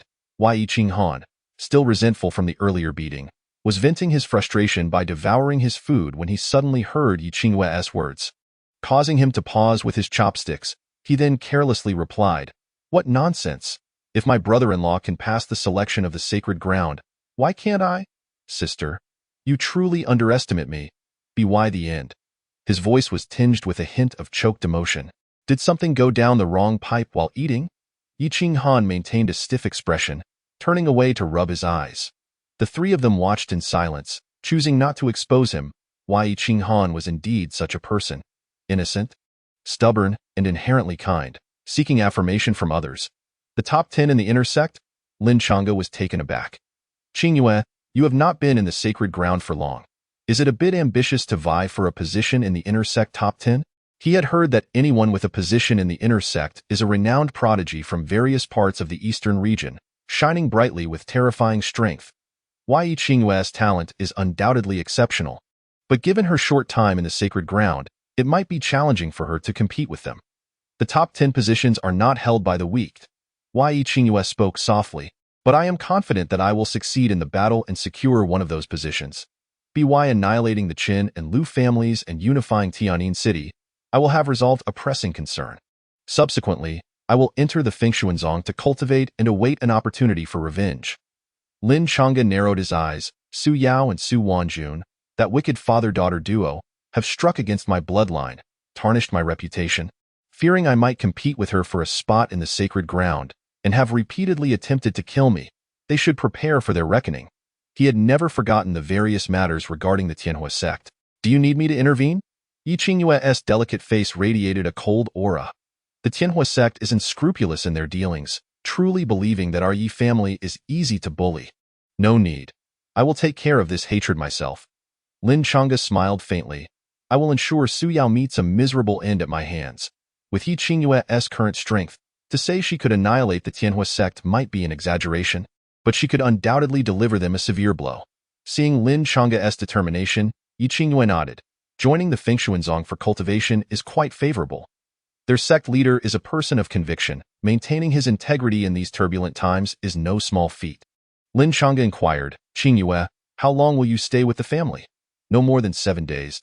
Yi Qingyue rubbed her forehead, feeling somewhat helpless. The Su Protector has been insisting that I choose him as my guardian. His accompanying me back to the family this time is also meant to persuade me. He had been kind to me when I first entered the sect, making it difficult for me to refuse. Lin Chang'e was curious, is a guardian really that important? Very important. Some major forces specifically assign guardians to prodigious disciples. This relationship is even closer than that of a master and apprentice. Once the prodigy grows, the guardian shares in the glory and will receive substantial rewards. Yi Qingyue explained. Chapter 37. Investing in you ahead of time. During the following time, Yi Qingyue focused on introducing Lin Chang'e to the Fengshuanzong. As the most powerful sect in the eastern region, the sacred ground has always been a place that countless cultivators dream of. Even if they have joined other sects, if the opportunity to enter the sacred ground arises, they would seize it without hesitation. This is a pragmatic world. The existence at the top of the food chain can easily attract prodigies. This trend is undeniable. No one can resist the tide. It was only after entering the sacred ground that Yi Qingyue discovered that many elders there had secretly formed collaborations with other sections the sect provides for them, and in return, they strive to secure opportunities for the sect's prodigies to enter the sacred ground, resulting in multiple factions. The Fengshuanzong is quite principled, refusing to yield even when threatened multiple times by sacred ground elders. This has led to many prodigies emerging from the Fengshuanzong over the years, yet none have succeeded in entering the sacred ground. Chang'e, the Fengshuanzong is commendable, but if you wish to enter the sacred ground through this sect, it will be exceedingly difficult. If you cannot pass the selection, I will give Xiao Han's position to you. Yi Qingyue directly offered Lin Chang'e a safety net. Yi Qinghan, who had previously been touched, suddenly turned dark, feeling once again like the odd one out. Lin Chang'e smiled and waved his hand. There is no need for that. As long as the sacred ground selection is fair and just, I will certainly be able to enter and reunite with you. After a pause, he continued, if I can't even have this confidence, how could I be your fiancé? Very well. Yi Hongtian raised his neck and took a sip of wine, laughing heartily. That is the spirit. What does the sacred ground matter? Our Chang'e is exceptionally gifted. If he wishes to enter, he will. In another courtyard of the Yi family, Su Protector stood with his hands behind his back, squinting thoughtfully, while Zhong Rui continued to chatter incessantly, harboring jealousy towards Lin Chang'e, resenting why that person was not himself. He had cultivated to a hidden realm. Suddenly, Su Protector spoke. If he dares to fight me for real, I will definitely. What did you say, master? Zhong Rui paused, furrowing his brow. Not having heard clearly, Su Protector glanced at him and said, I meant to say, Lin Chang'e has cultivated to the hidden realm of the human spirit. The so-called hidden realm depends on opportunity and comprehension. It is quite rare. Not everyone with talent can achieve it. Zhong Rui scoffed. That's true, but it is limited to this. I've heard he is the youngest blade cultivator in the Yuan kingdom. Yes, he has some abilities, but in the sacred ground, what is he worth? There are countless disciples like him. You hold too many biases against him. Su Protector shook his head. Someone like him, if he continues to develop normally, will surely have no trouble joining the sacred ground in the future. However, you are correct. He is far from worthy of Qingyue. Master, so you think the same? Zhong Rui smiled. Su Protector held a high position in the sacred ground, even above ordinary elders. There are only 7 great protectors in the sacred ground, while there are dozens of elders. With Su Protector's words, it can be determined that Lin Chang'e has little chance. They are, after all, bound by a marriage contract, and Qingyue, being someone who is cold on the outside yet warm on the inside, values emotions deeply. Even if I become her guardian, she may not be willing to listen to me. Su Protector looked into the distance, lost in thought. Since it is impossible to approach through Qingyue, I shall have to target Lin Chang'e instead. I hope he can be wise enough to recognize the gap. Is Master going to take action? Zhong Rui's eyes gleamed with fervor. Are you going to kill him? Let me take action. With my strength, killing him would be like squashing an ant. Before he could finish, Su Protector's eyes flashed with anger as he raised his hand and slapped Zhong Rui across the face, stunning him. You are also a prodigy vying for a position, yet your mindset is so fragile. I have tolerated you several times, but you remain unrepentant. This slap serves as a warning. Su Protector's sudden cold reprimand left Zhong Rui intimidated. Instead of wasting time sulking over jealousy, you should contemplate how to cultivate. The path to greatness is like 1,000 troops crossing a single log bridge. Only when you are strong enough will your words carry weight. A hint of impatience flashed in Su Protector's eyes. This time, no matter what, I must become Qingyue's guardian. I advise you to steer clear of her. I have more than 10 disciples. If you provoke her, even if she decides to kill you, I will not intervene. Zhong Rui trembled inwardly, fully comprehending his position. In the eyes of his master, he was far inferior to Yi Qingyue, entirely on a different level. After a long while, he lowered his head and said, Master, I understand my mistake. The dinner stretched late into the night. Lin Chang'e and Yi Qingyue had not seen each other for several years. Despite their vastly different statuses now, there was no hint of estrangement, and they continued to engage in lively conversation. Through Yi Qingyue, Lin Chang'e learned much about the Fengshuanzong and the secrets of the Yaoguang sacred ground. He also uncovered another secret. There is an elder in the Yaoguang sacred ground who hails from the Tianhua sect. For many years, he has been secretly looking after the Tianhua sect, with the two sides sharing a close bond. In essence, the Tianhua sect possesses this connection within the sacred ground, making everything they do easier, including the selection in the sacred ground a few months from now. With the elder's presence, if Lin Chang'e wishes to surpass Su Yao, he must exhibit absolutely superior talent and combat power. Only then can he avoid losing out due to favoritism. Returning to his room, the little yellow chick hopped onto Lin Chang'e's shoulder in a few bounces, its eyes filled with envy. That Yi Qingyue is truly your fiancé? Yes. What of it? Lin Chang'e yawned. The consecutive battles of the day had left him somewhat fatigued, longing to lie down and rest. You've struck gold. Do you know that? The little yellow chick gritted its beak. That Yi Qingyue is a born sword body, possessing the divine sword's gaze, and her talent has long been revealed. It would not be an exaggeration if she were to reach the level of sword god in the future. Is she really that remarkable? Lin Chang'e laughed. The stronger Yi Qingyue's talent, the happier he was. What merits do you possess to be engaged to such a celestial being? Why? Why? This truly infuriates Chicken Brother. The little yellow chick was so angry it was hopping around, its eyes bulging wide. All right, enough of this. Hurry down if there's nothing else. I need to sleep. Lin Chang'e rubbed his eyes and walked toward the bed. Don't sleep. The little yellow chick tugged at Lin Chang'e's sleeve, its entire body swinging back and forth. Chicken Brother has something to tell you. Seeing the little yellow chick's rare serious demeanor, Lin Chang'e chuckled and took a seat, brewing himself a cup of tea. What do you want to say? Initially, Chicken Brother thought you merely had good fortune awakening the dominant body and acquiring this heaven-slashing blade. But now it seems everyone around you possesses immense fortune, exceptional talent. With such a grand scale, it indicates that in some future era, you will undoubtedly emerge from the eastern region and participate in the tumultuous era of great contention, competing against countless heirs and prodigies. Chicken Brother spoke with utmost seriousness. Therefore, Chicken Brother has decided to invest in you ahead of time. Chapter 38. The Abyss. What? Did my talent not astonish you, but rather it was Qingyue who scared you?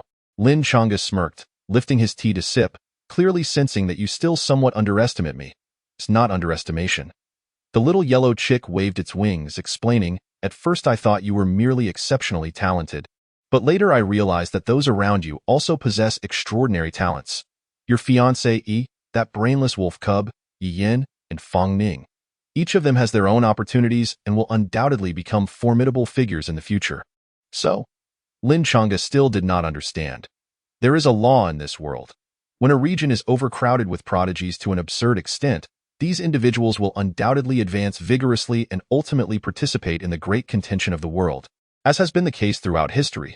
The little yellow chick spoke solemnly. You can understand it as qualitative change resulting from quantitative change.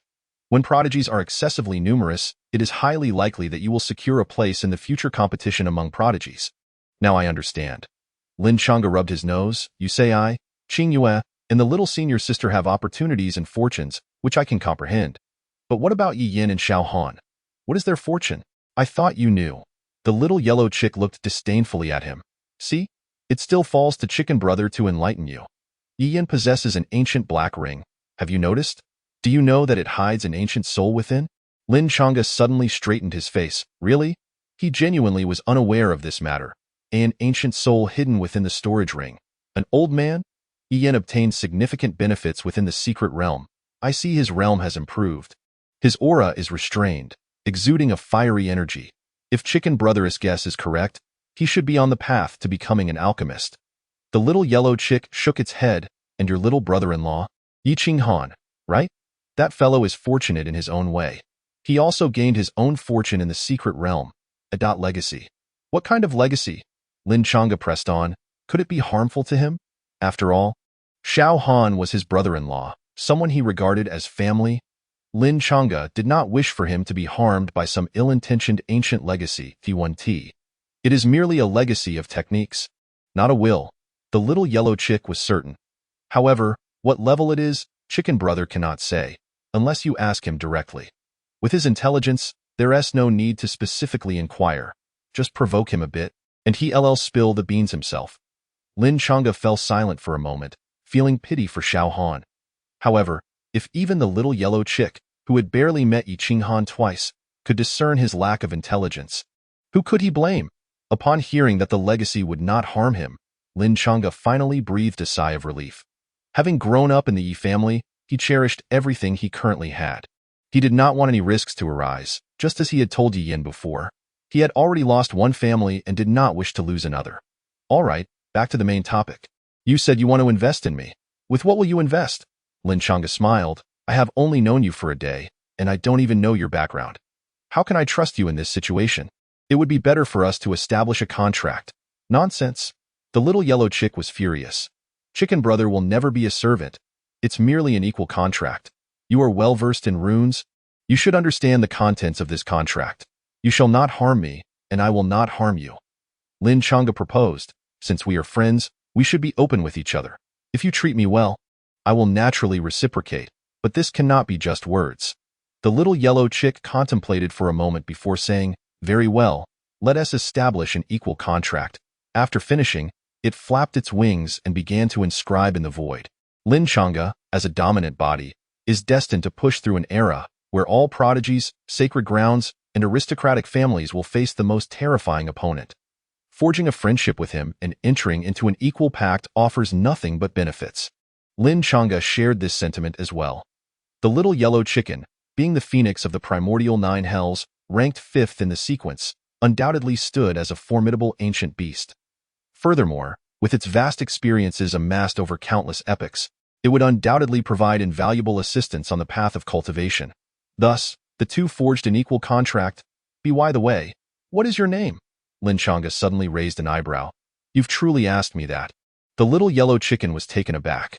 For years, it had roamed alone, and no one had ever called its name. It had never cared for such matters, referring to itself as Chicken Brother to the outside world. Perhaps it was time to choose a proper name, for being called Chicken Brother repeatedly felt rather peculiar. Lin Chang'e pondered. Let us call you Au. After all, the true form of the little yellow chicken is the phoenix of the primordial 9 hells, so the name Au seems fitting. It's just so. Chicken Brother reluctantly accepted the name. The little yellow chicken's eyes sparkled. In all these years, no one had ever named it, and Lin Chang'e was the first. Moreover, for reasons unknown, the name Au stirred fragments of forgotten memories within, evoking a sense of innate familiarity. Aoi, I know you possess many treasures within you. Now that we are good friends, don't hold back. Share any martial techniques you have. Lin Changa rubbed his hands together, brimming with excitement. Although he had obtained the soul-extinguishing 3 slashes after successfully overcoming the first trial of the Beast Challenge, having more techniques would only bolster his strength. I can't think of anything at the moment. Instead, why don't I gift you a few life-saving runes first? Aoi leaped down from Lin Changa's shoulder, fluttering its wings as it landed on the table to begin drawing runes in the void. An inexplicable surge of thunderous power surged forth, resonating with a booming sound. Moments later, 3 runes took shape, each inscribed with a lightning motif, exuding an extraordinarily terrifying power that shook the void. These are the 5th-tier Thunder Body runes. Once activated, the power of lightning contained within will envelop your body, forming a layer of electric armor to fend off attacks. Aoi handed the 3 Thunder Body runes to Lin Changa, cautioning, remember, if the opponent is too strong, the Thunder Body rune will only serve as a deterrent. Is it merely 5th tier? Lin Changa rubbed his nose. Aoi, that's a bit weak. Aoi was incensed. I am currently only at the 3rd level of the Earth Spirit Realm. What level of runes do you expect me to draw? 5th tier is already quite high. Do you understand? Fine. I appreciate Aoi's effort. If any memories regarding martial techniques come to your mind, be sure to inform me at once. Lin Changa stretched lazily and climbed into bed, soon drifting off to sleep. Aoi stood quietly on the table, observing Lin Changa. After a few breaths, a grave expression crossed its face as it murmured, though the Dominator body is powerful, it is destined to embark on a treacherous journey. In the Eastern Domain, it may fare well, but once it enters the Central Continent, the great sacred places and noble families will not tolerate you. I hope you grow strong soon. Chapter 39. Alas, another loss. The next morning, Lin Changa stretched and crawled out of bed, gazing at the clear blue outside. His spirits lifted. With his stamina nearly restored, it was time to consume that spiritual blood. With that, he immersed his consciousness into the Slay Heaven Blade and began his practice in the plaza. Lin Changa sat cross-legged, directly ingesting the drop of spiritual blood. Boom! In an instant, the scene was filled with a tumultuous power, causing ripples to erupt in the void. A single drop of spiritual blood is sufficient to create a powerful cultivator like Shirlang, transforming an ordinary cultivator into a possessor of spiritual bloodlines. Thus, its preciousness is beyond words. However, in Lin Changa's eyes, even spiritual blood could only serve as nourishment, to be absorbed and fused by his Dominator body. He felt an immense force surging into his physique. Every part of him was reinforced, and the bloodline that had been taken from him began to faintly show signs of revival in the past. I would have greatly needed you, but now... Lin Changa's eyes gleamed with delight. Now, I no longer require it. Under his conscious control, the spiritual blood flowed silently, akin to rivers merging into the sea, becoming one of many sources of power. His own realm also ascended with terrifying speed, reaching the 4th level of the Earth Spirit Realm, TSK. Lin Changa opened his eyes, a smile gracing his lips. He had not anticipated not only a rise in realm but a strengthening of his Dominator body as well. While it may not compare to the fusion of the Dominator body's divine form, any enhancement is necessary for me. After emerging from the Slay Heaven Blade, he found that only a brief moment had passed. In the adjacent courtyard, the sound of spiritual blood surging could also be heard. The little senior sister. Once that aura dissipated, Lin Changa entered with a smile. Little senior sister, congratulations. To his surprise, he found a wooden tub placed in the courtyard, and Fang Ning was shedding her clothes to take a medicinal bath inside. She had initially been sitting in the tub with only her head visible, but having just successfully fused with the spiritual blood, her energy was entirely dispelled, and in excitement, she stood up, coincidentally facing Lin Changa. Her waist bore no excess flesh, forming enticing curves on either side. Her skin as fair as jade, and her ample form was fully exposed without restraint. Lin Changa was momentarily stunned before swiftly turning around and closing the courtyard door again. Little senior sister, I merely wish to congratulate you. It was not intentional. Silence enveloped the room. Lin Changa rubbed his temples, a bitter smile escaping him. He truly hadn't meant to. Yet he had to admit, She looked absolutely stunning. After all, she usually concealed herself beneath dark garments, making it less apparent. Moments later, the courtyard door opened again, and Fang Ning had returned to her black clothing, her hair simply tied up, accentuating her exquisite features. Cradling her blood blade, she cast Lin Chang'e a faint glance. Oh no, is she going to chop me?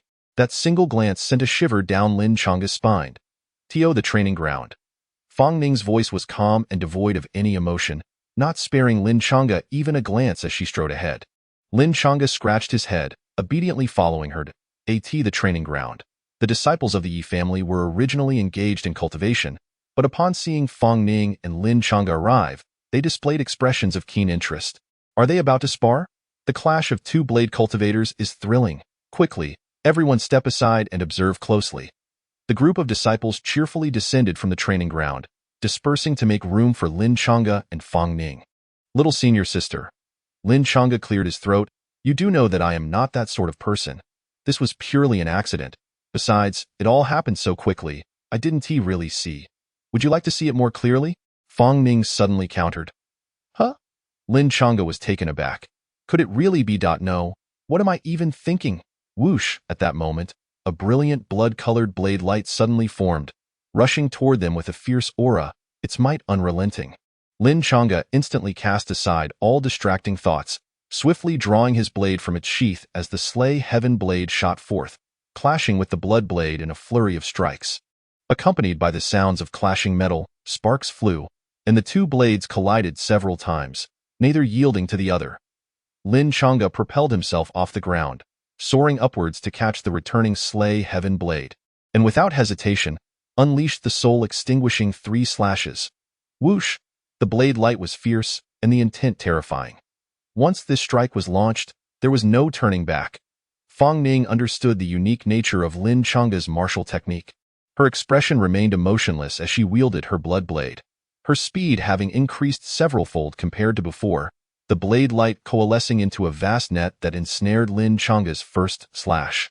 Should this blow land, the physical injury would be secondary. The impact on the soul would be unbearable. Therefore, she skillfully deflected it. Whoosh! The two figures intertwined once more, leaving only 2 streaks of light behind. Continually exchanging blows, their duel was exhilarating. A vivid clash of light and shadow, and the intensity of blade intent reached its zenith in that moment. Sister Qingyue, a disciple exclaimed in surprise. Standing at the edge of the arena was a girl in a plain skirt, exceptionally beautiful. Even the Yi family disciples who had grown up alongside her dared not gaze too long. She resembled a goddess descending from the heavens, as if stepping out of a painting. Her aura extraordinary.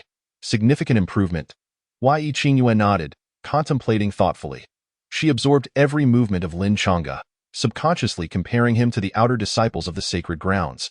Ultimately, she concluded that aside from a slight deficiency in realm, Lin Chang'e's offensive prowess far surpassed theirs. If he continued in Feng Xuanzong for a while, he would surely qualify for the sacred grounds selection. Almost a sure thing, Lin Chang'e was fully engrossed in combat. Unaware of Yi Qingyue's presence, at first, he felt a twinge of guilt, thinking he ought to let her land a strike to vent her frustrations. However, as his fighting spirit ignited, he became indifferent to those thoughts. Guilt? First, take a strike from me. Fang Ning relished the back-and-forth exchanges, finding it immensely pleasurable, every pore on her body opening wide at that moment, greedily inhaling the thrill of battle, fight, until the end. Many disciples were pushed back by the explosive blade energy, gazing longingly from a distance. Our Yi family thrives. The Grand Elder stood not far off, his gaze radiant, filled with pride. Finally, this battle drew to a close. Both were injured yet indifferent, gazing at one another with satisfaction and exhilaration. As it was merely a spar, they stopped at a draw. Still, the sentiment remained. This was just a spar, not a life-and-death battle. Next time, I shall defeat you. A resolute glimmer flickered in Fang Ning's beautiful eyes. With that declaration, she turned and left, not mentioning the earlier incident in the courtyard. Nor was she motivated by that event to confront Lin Chang'e.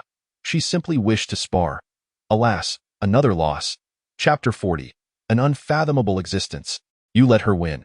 After Fang Ning departed, Yi Qingyue's exquisite face broke into a smile as she approached. using a handkerchief to wipe the sweat and blood from Lin Changa's face. It was not a life-and-death battle. There was no need to force a victor. Lin Changa adjusted his left arm, setting the dislocated bone back in place, and stretched his body, adding, "She didn't even reveal her trump cards. It was merely a spar. Why take it seriously? Shall we take a stroll?" Qingyue smiled, extending the invitation.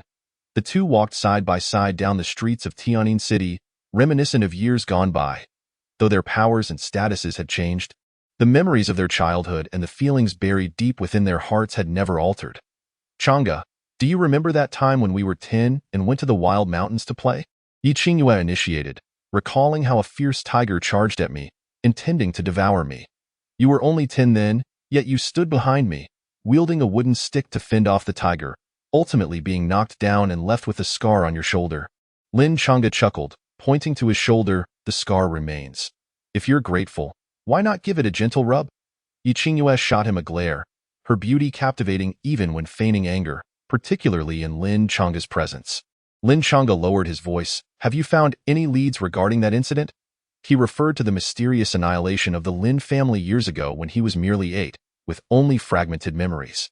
He recalled his father handing him the Slay Heaven blade the night before, uttering a single phrase. "When utterly cornered, this blade will become your refuge." Lin Changa had received the Slay Heaven blade with a vague understanding, and that night, his father sent him to the Yi family, claiming he wanted to play with Qingyue.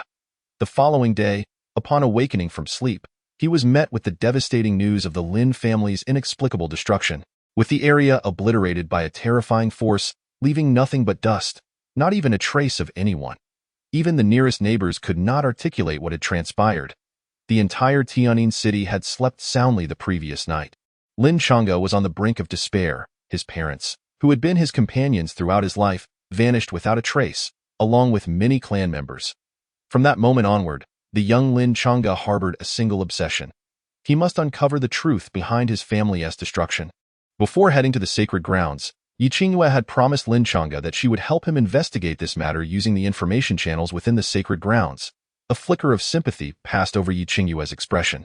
Even after 9 years, mentioning these events still caused a deep-seated pain in Lin Changa's heart. She softly said, "I indeed found some clues within the sacred grounds, but they are not within the reach of the Eastern Domain's powers. Rather, they pertain to those even more terrifying existences." More terrifying existences? Lin Changa felt bewildered. The Lin family had been the foremost family in Tianjin City, strong yet seemingly insignificant in the grander scheme of the Yuan Kingdom, let alone the entire Eastern Domain. What could possibly provoke the interest of such terrifying beings? The clues end here, as it is difficult to investigate further due to insufficient status. I cannot even pinpoint anything concrete. Qingyue sighed softly, regretting that had the entire Lin family not disappeared, she could have inquired for answers. Lin Changa's eyes sharpened. He suddenly recalled something. That mysterious sister within the Slay Heaven blade, with her formidable abilities, could not have emerged in recent years, implying she must have been inside the blade all along. "Sister, did you know anything about my family's demise 9 years ago?" Lin Changa's voice was hoarse, filled with expectation, hoping to find a lead. This was the only path available. Within the Slay Heaven blade, the mysterious woman behind the veil displayed a ripple of emotion on her flawless face. Her beautiful eyes closed slightly as she calmed herself before replying, "I know." Lin Changa's breath quickened. He continued to communicate with the mysterious woman through his consciousness. "Sister, could you tell me? What significance would it hold to reveal it to you?" The mysterious woman scoffed. "With your current realm at the 4th level of the Earth Spirit realm, do you think you can seek revenge?" Lin Changa wanted to retort but was interrupted by the mysterious woman. "Do not think about it. Do not seek to know. Do not harbor hatred. Those existences possess heavenly powers and can perceive such thoughts from immeasurable distances, even if separated by billions of miles. Not revealing it to you is to prevent your early demise." Lin Changa's pupils constricted. The beings responsible for the annihilation of the Lin family were that powerful? Are they even stronger than the Jiang clan? Lin Changa asked with difficulty. The Jiang clan is an ancient family from the central continent, the most formidable existence in Lin Changa's memory. The Jiang clan? The mysterious woman sneered. "Far from it." Lin Changa fell into a profound silence. As a first-hand witness, his sister could not possibly deceive him. But what could the Lin family possess that would attract their attention? Wait, the Slay Heaven Blade. Lin Changa's heart jolted. As an imperial-grade spiritual weapon, the Slay Heaven Blade undoubtedly surpassed all his prior knowledge. Above the 10th tier are spiritual-grade weapons, above spiritual grade are sacred grade, and above sacred grade. Who knows how many levels must be surpassed to reach imperial grade? For the sake of an imperial-grade spiritual weapon, the annihilation of the Lin family seems plausible. Thus, his father had entrusted him with the Slay Heaven Blade the night before. With this understanding, Lin Changa's eyes reignited with fighting spirit. I now wield the Slay Heaven Blade, awaken the Dominator body, and practice the Slay Heaven Dominator technique. In the future, no matter the prodigy, I am confident I can suppress them. From now on, I shall strive to fulfill my potential. One day, I will uncover the truth. To those who have shown kindness, I will repay them, and to those who have wronged me, I will seek vengeance. Changa, are you all right? Yi Qingyue's gentle voice of concern reached his ears, clearly noticing that Lin Changa had lost his focus. Reflecting on past events, Lin Changa smiled, his gaze once again sharp, returning to his former vigor. Suddenly, a commotion erupted ahead as a blood-soaked figure burst through the crowd. Shouting, "My Qin family has the support of the Tianhui sect. Your Yi family will face retribution." Indeed, it is Chen Zhongshan. Behind him, a multitude of formidable figures from the Yi family relentlessly pursued. As Chen Zhongshan dashed along the main street, he fortuitously caught sight of Lin Changa and Yi Qingyue, which filled him with overwhelming joy. If he could seize these two as hostages, the Yi family would undoubtedly be wary and refrain from taking action. Lin Changa, you can only blame your ill fate. An ominous howl emanated from Chen Zhongshan's body as he gathered all his remaining strength, aiming a lethal strike towards Yi Qingyue. The air trembled, as if withering under the force of his attack. His plan was meticulously crafted.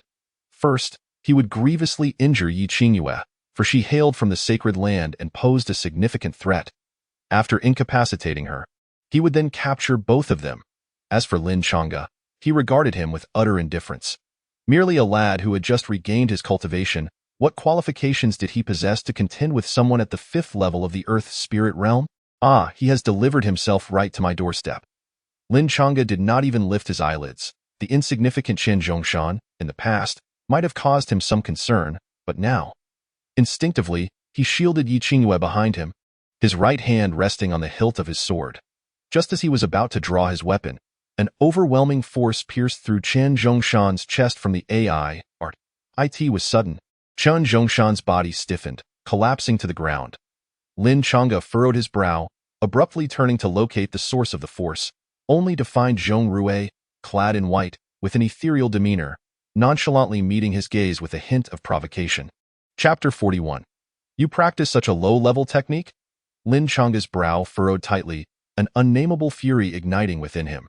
Chen Zhongshan had launched an attack on Yi Qingyue, and Lin Changa had instinctively moved to protect her, only to have his counterattack preempted by Zhong Rui from a distance.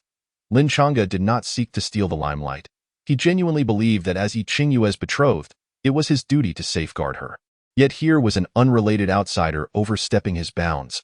Was this behavior appropriate? Were it not for this, Lin Changa would not have been so petty as to quarrel with him.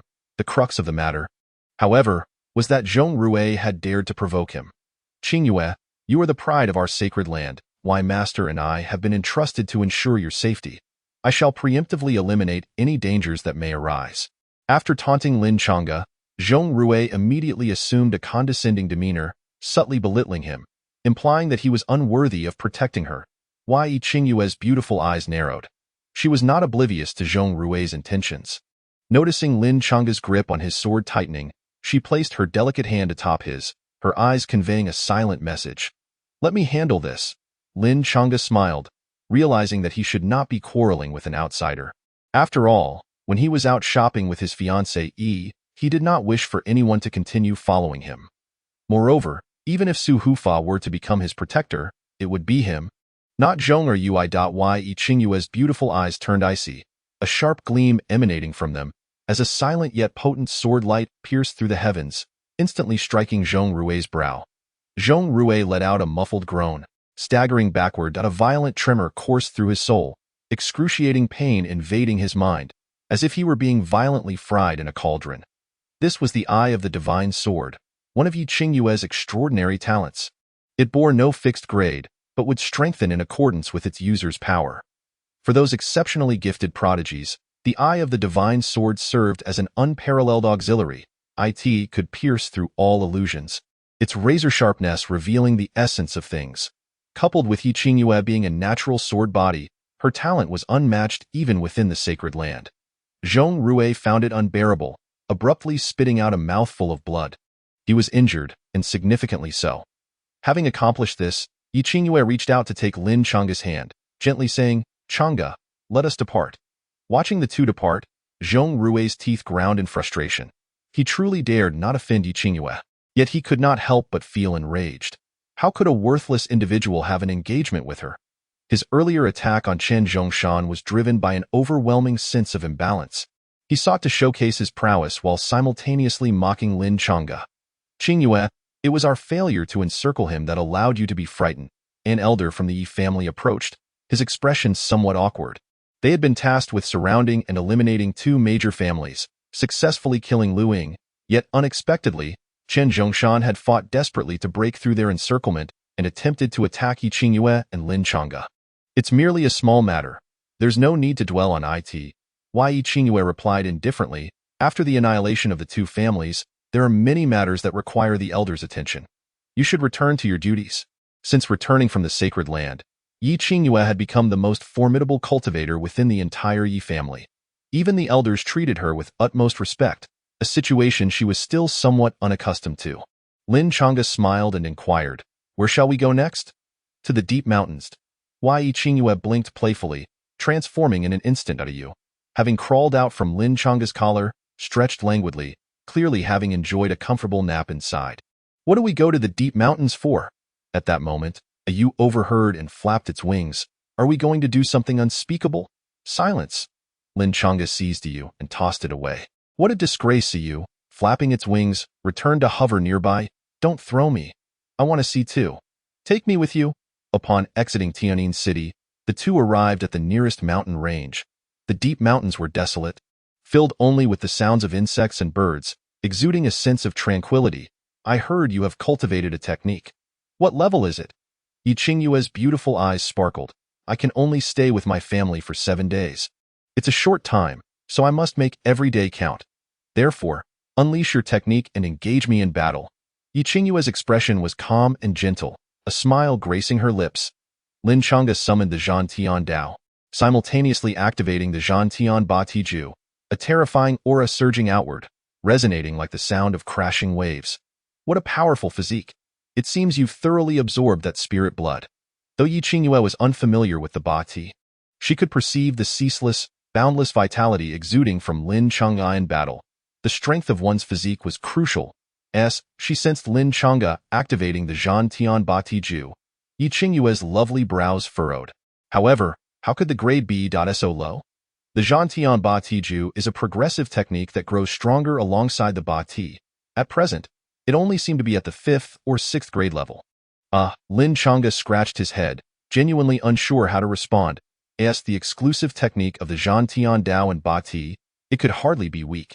It simply did not display its true strength yet, but he found it impossible to explain. "Chang'e, you are a sword cultivator and have broken Fang Ning's record, becoming the youngest sword cultivator in the Yuan kingdom. This is commendable, but if we consider the sacred land, others are equally formidable." Wai Qingyue spoke softly. "With your talent, you ought not to practice such low-grade techniques. It would only waste your time. I possess a set of sword cultivator techniques that are of sacred grade." "Sacred grade?" Lin Chang'e was taken aback. "Qingyue, how could you possess something so precious?" "I obtained it from the sacred land." Wai Qingyue replied nonchalantly, but Lin Chang'e understood that sacred grade techniques were not easily acquired. Even for the sacred land, they were considered treasures. Opportunities like this were exceedingly rare, yet she insisted on selecting a set of sword techniques for him, even at the cost of wasting such an opportunity. Lin Chang'e felt a twinge of discomfort in his heart. "Qingyue, please return this sacred grade technique. I already have a suitable technique and do not require it at the moment." "Chang'e, do you not wish to accept my gift?"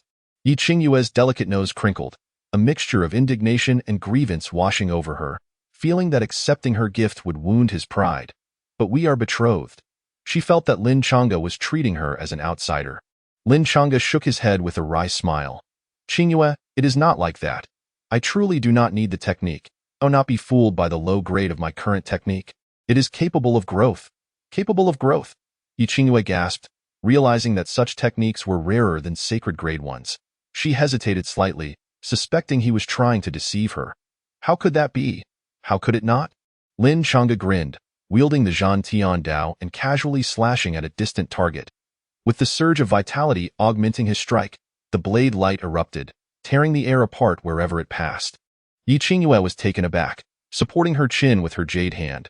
She contemplated carefully.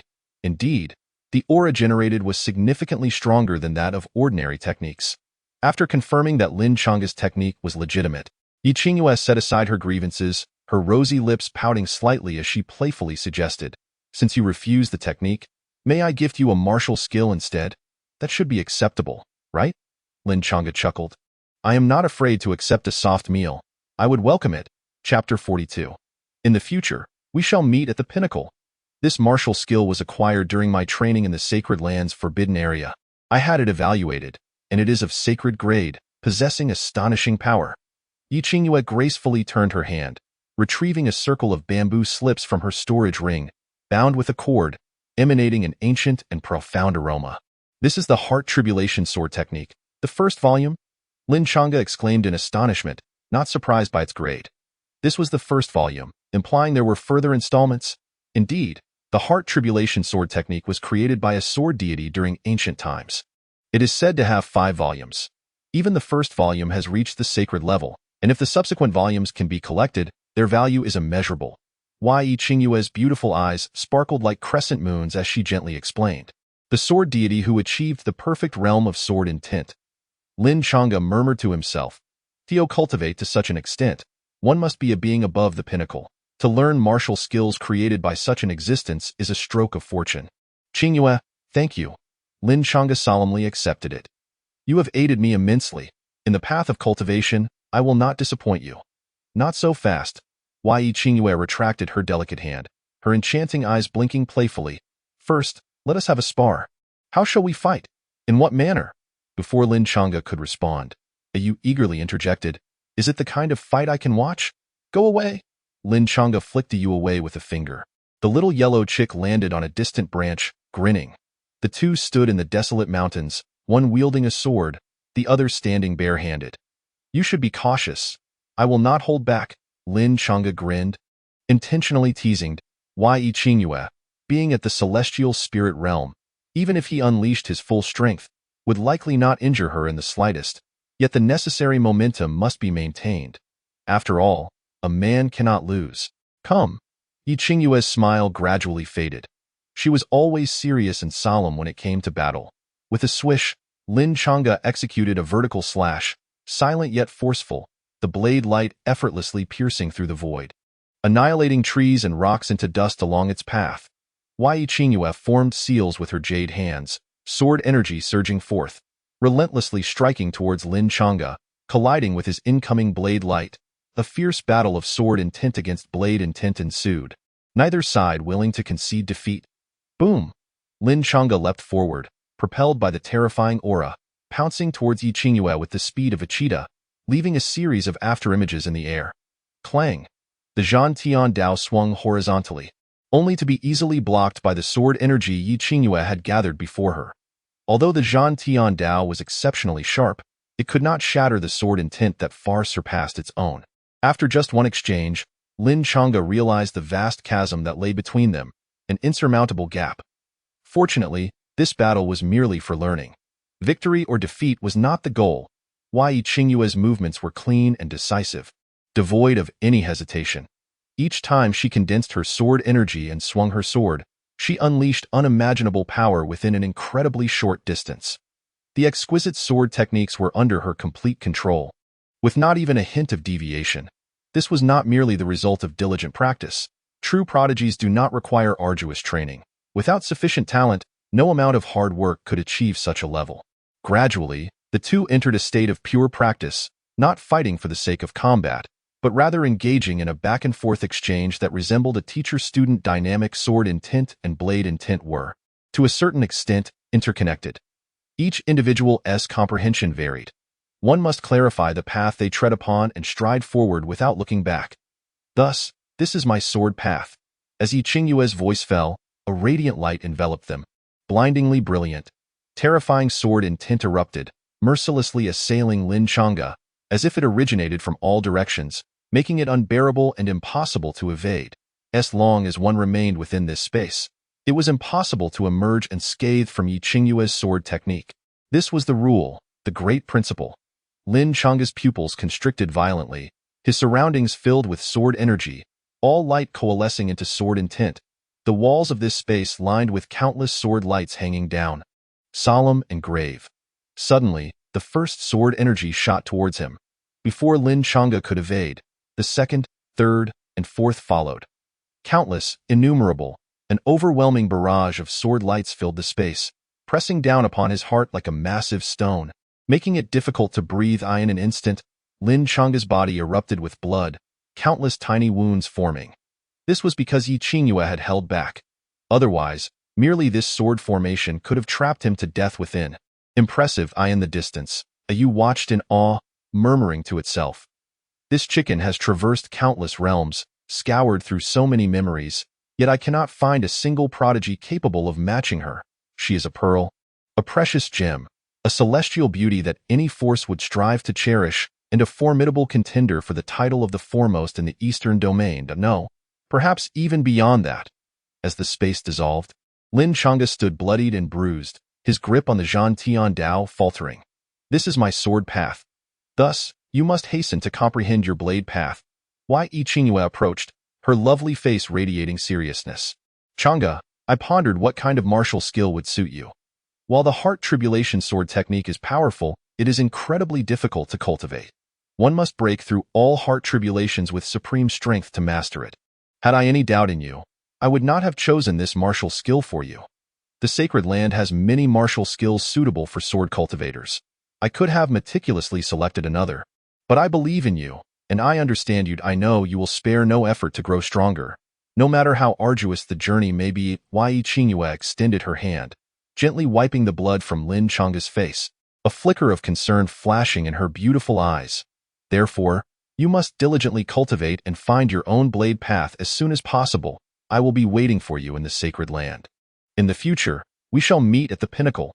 These words resonated deeply within Lin Chang'e's soul. He grasped Yi Qingyue's hand, his gaze resolute. Qingyue, in a few months, I will surely journey to the sacred land to meet you. Their mutual affection was palpable. The Yu sighed, then indignantly remarked, I wonder where you found such incredible luck, to have an engagement with a celestial beauty like her. It drives this chicken mad.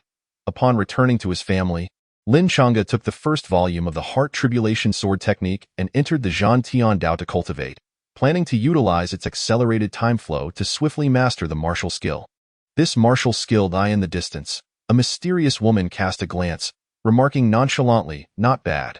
She certainly knows how to choose, that is certain. Qingyue has always been gentle and considerate, with a keen mind. Lin Chang'e grinned, slowly opening the first volume of the Heart Tribulation Sword Technique, focusing intently as he gazed at its contents. Chapter 43. The first volume of the Heart Tribulation Sword Technique. To master the first volume of the Heart Tribulation Sword Technique, one must first sever their heart tribulation. With each step forward, the difficulty of the heart tribulation multiplies.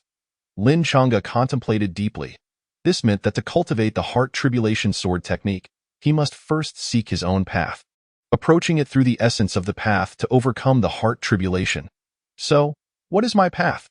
Lin Chang'e furrowed his brow, striving to wield the Zhan Tian Dao, attempting to capture that elusive comprehension.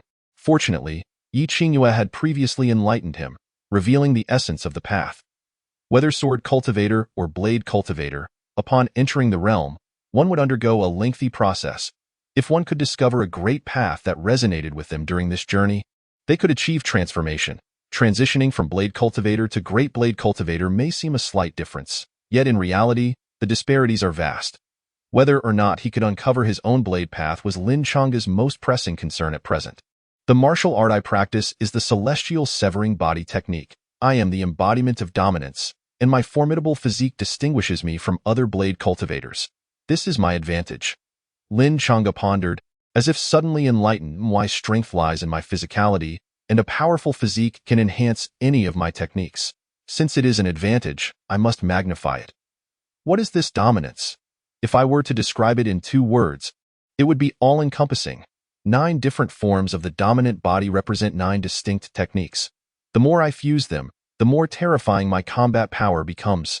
Therefore, if I delve into the path of the blade, it must be the most versatile blade path in the world. I shall become the unique and unparalleled all-encompassing blade master. With this thought, Lin Chang'e brandished the severing heaven blade and stepped into the void. He cried out, "Sister, conjure an illusory figure for me to engage in a thrilling battle." The mysterious woman, disinterested, merely snapped her fingers, and a shadow appeared in the square, mirroring Lin Chang'e's combat prowess in every aspect. With a thunderous roar, the shadow lunged forward, akin to a rampaging beast, and Lin Chang'e felt a tingling in his limbs under the pressure. Is this how my enemies feel when they face me? A flicker of realization crossed Lin Chang'e's mind, his pupils narrowing slightly, but he quickly erupted with an even greater fighting spirit and swung his blade. It was not a slash or a hack. It was a sweeping motion. Like wielding a club, he lifted it and brought it down with force. The void before him shattered as the illusory figure was sent flying by the severing heaven blade, crashing to the ground repeatedly without losing momentum. The beautiful face of the mysterious woman behind the veil momentarily froze. She thought she had misjudged the scene. Even with her vast experience, she had never witnessed such a spectacle. That is the severing heaven blade. Incredibly sharp and invincible. And you wield it like a club? What do you think this is? A mere stick. At that moment, Lin Chang'e resembled a brute wielding a massive blade, his movements wild and unrestrained, unleashing a tempestuous force that shook the heavens, powerful enough to destroy with a mere touch. The shadow staggered back, caught off guard. Lin Chang'e laughed heartily. What a thrill! His blood surged with vitality, resonating with a majestic roar as he wielded the severing heaven blade with immense force. Striking down, the shadow, unable to evade, was struck atop its head by the blade, instantly defeated. "Sister, conjure another." Lin Chang'e, still craving more, radiated a sense of exhilaration. The mysterious woman, perhaps intrigued, summoned another illusory figure. Lin Chang'e charged in once more, but this time, he completely transformed his combat style. From the previous brute force to a graceful, agile technique, his blade skills flowing effortlessly. It felt as though he had become a different person. Can one truly switch between such starkly different combat styles in such a brief moment? Is he a blade master or a brute? After swiftly concluding the battle with his razor-sharp techniques, Lin Chang'e comprehended something profound. He murmured, "Thus, my path as a blade master is all-encompassing." He mastered all forms of combat and excelled in every offense, just as the dominant body itself, capacious and inclusive.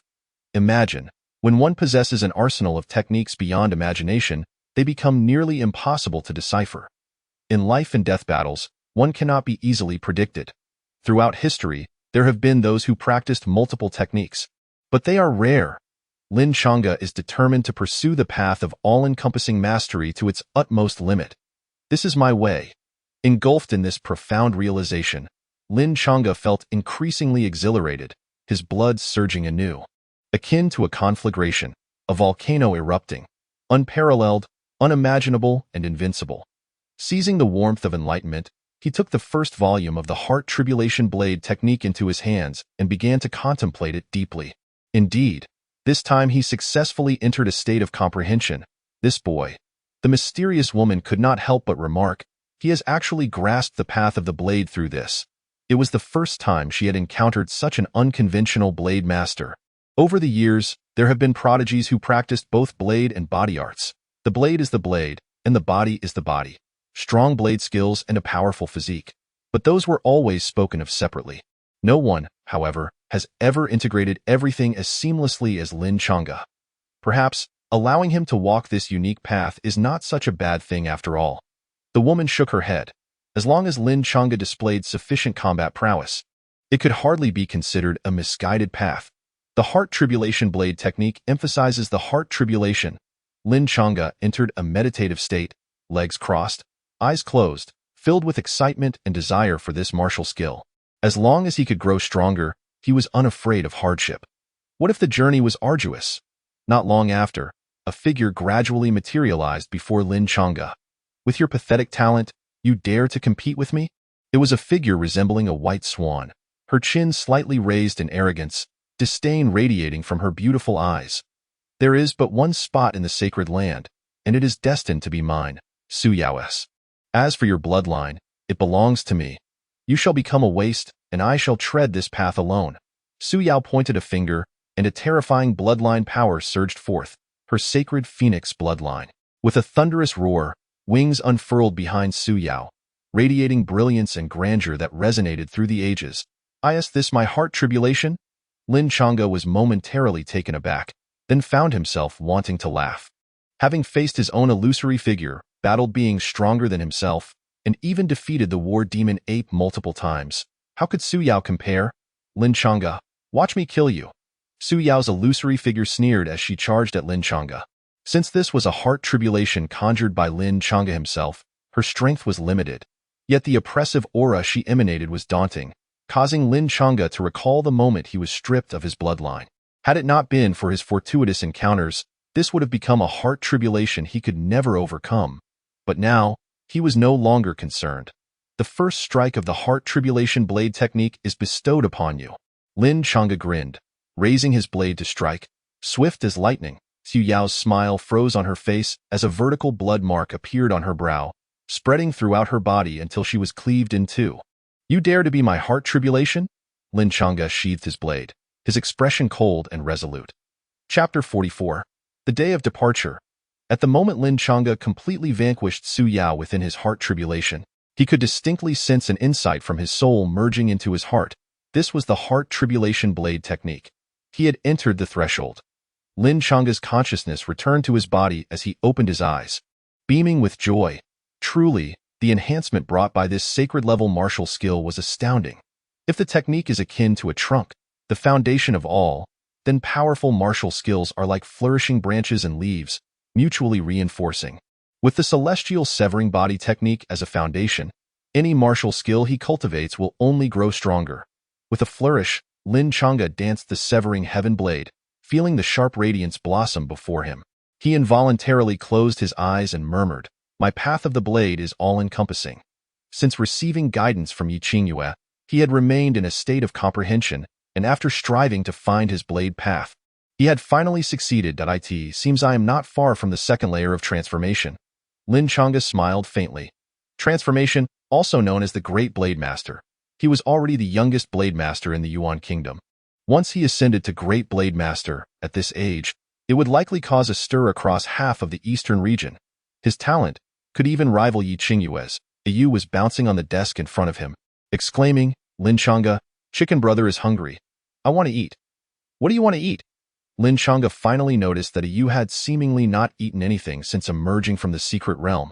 Except for the treasure-hunting pearls, Yu's face was filled with anticipation. Spirit weapons, spirit stones, runes, anything will do. Chicken brother has a big appetite. Lin Chang'e took out a pile of spirit stones, over 100 of them. If he hadn't made a profit recently, he would have felt a twinge of regret. Yu opened his mouth wide, forming a black hole in his beak, unfathomable like an abyss, as the spirit stones flew in without him even chewing. Devoured in an instant. Is that all? Chicken brother is still not full. Yu spewed out spirit energy, clearly unsatisfied. Lin Chang'e helplessly pulled out another pile of spirit stones. After consuming about 1,000 spirit stones, Yu finally seemed satiated, clutching his noticeably rounder belly, somewhat critical. The taste of ordinary spirit stones is lacking. I hope you can find something tastier for chicken brother in the future. What use do you have? You claim to be able to find treasures, yet in all these days, you haven't brought back anything valuable, and you dawdle over a rune formation. Relying on you is like courting death, Lin Chang'e scoffed. Yu was not pleased. Do you dare to look down upon chicken brother?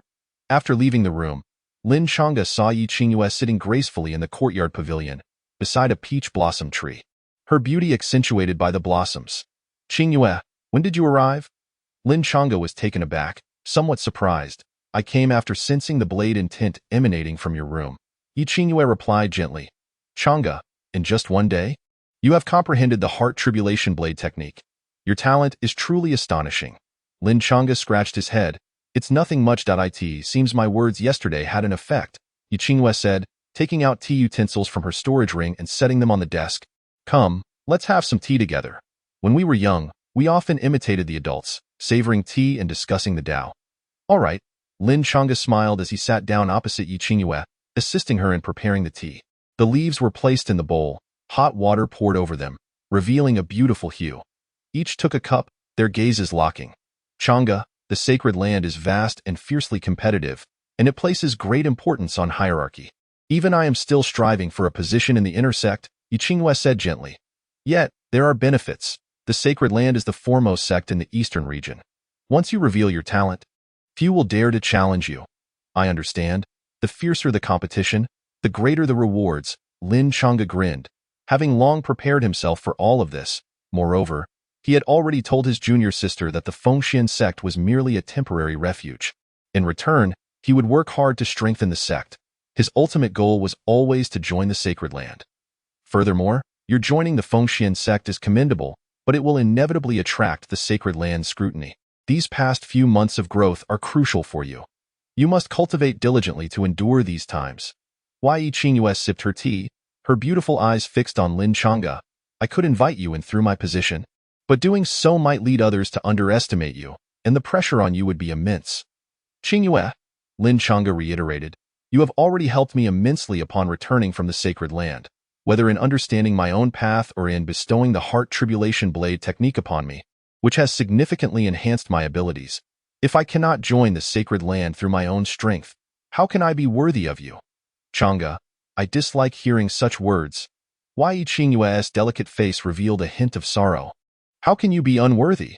Regardless of where I reach, you will always be my devoted brother, protecting me without regard for your own safety. Lin Chang'e's face broke into a joyful smile. Unable to suppress it, he raised his cup. Come, let's drink tea, drink tea. The tea was exceptionally sweet as it touched their lips. The two sat in the pavilion, conversing about many things, reminiscing about the past, sharing thoughts on the future.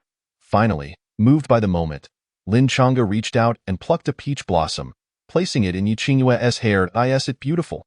Yi Qingyue lowered her head, her cheeks flushing with shyness. It is breathtaking. Lin Chang'e exclaimed, so beautiful, I almost want to kiss you. Yi Qingyue shot back, dream on. Let's discuss such things when we reunite in the sacred land. The air was thick with the sweetness of budding romance. Yu interjected at an inopportune moment, the scent of love is so sour. Go cool off. Lin Chang'e irritably swatted him away. 7 days passed swiftly, and soon it was the day of Yi Qingyue's departure. Yi Hongtian, Yi Qinghan, Lin Chang'e, and others stood at the gate to see her off.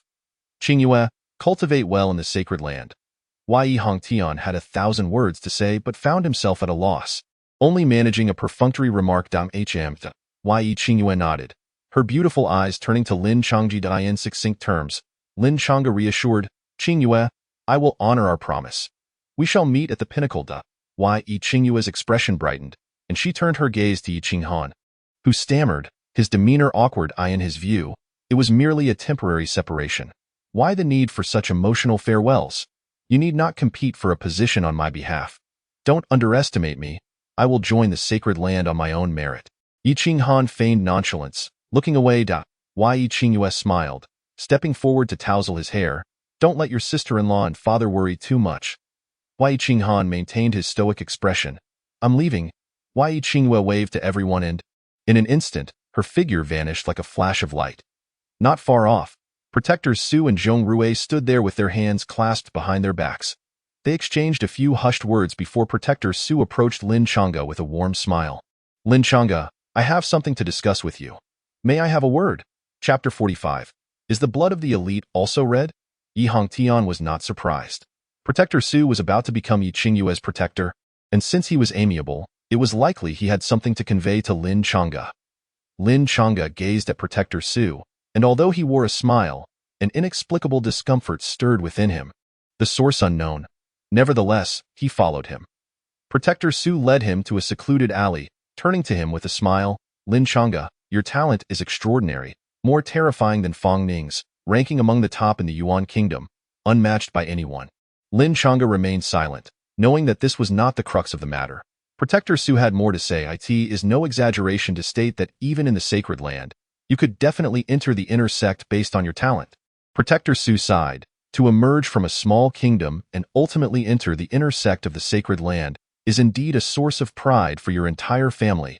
As for marriage prospects, you could choose from countless women across the eastern region, but you are bound by a betrothal to Qingyue. Upon reaching this point, Protector Su sighed deeply, shaking his head. This engagement is not a boon for you. On the contrary, as Qingyue grows, your situation will become increasingly perilous. Lin Chang'e smiled lightly. Protector Su, what do you mean by that? Qingyue is destined for an inner sect position, perhaps even to become a true disciple. True disciples of the sacred land are among the elite of the eastern region. At that time, the number of outstanding individuals vying for her attention will be countless. Royal heirs, scions of great clans, prodigies of the sacred land. Tell me, what right do you have to compete with them? Protector Su spoke earnestly. I am not trying to break you apart. I am looking out for your well-being. Chang'e, if you are willing to relinquish this engagement, you will have a broader future. From your perspective, there is no reason to persist. Well said, but do not say such things again. Lin Chang'e replied with a hint of a smile. Qingyue and I have known each other since childhood. Our feelings mutual. This bond is something outsiders cannot comprehend. From the moment we became engaged, she has become the one I wish to protect for life.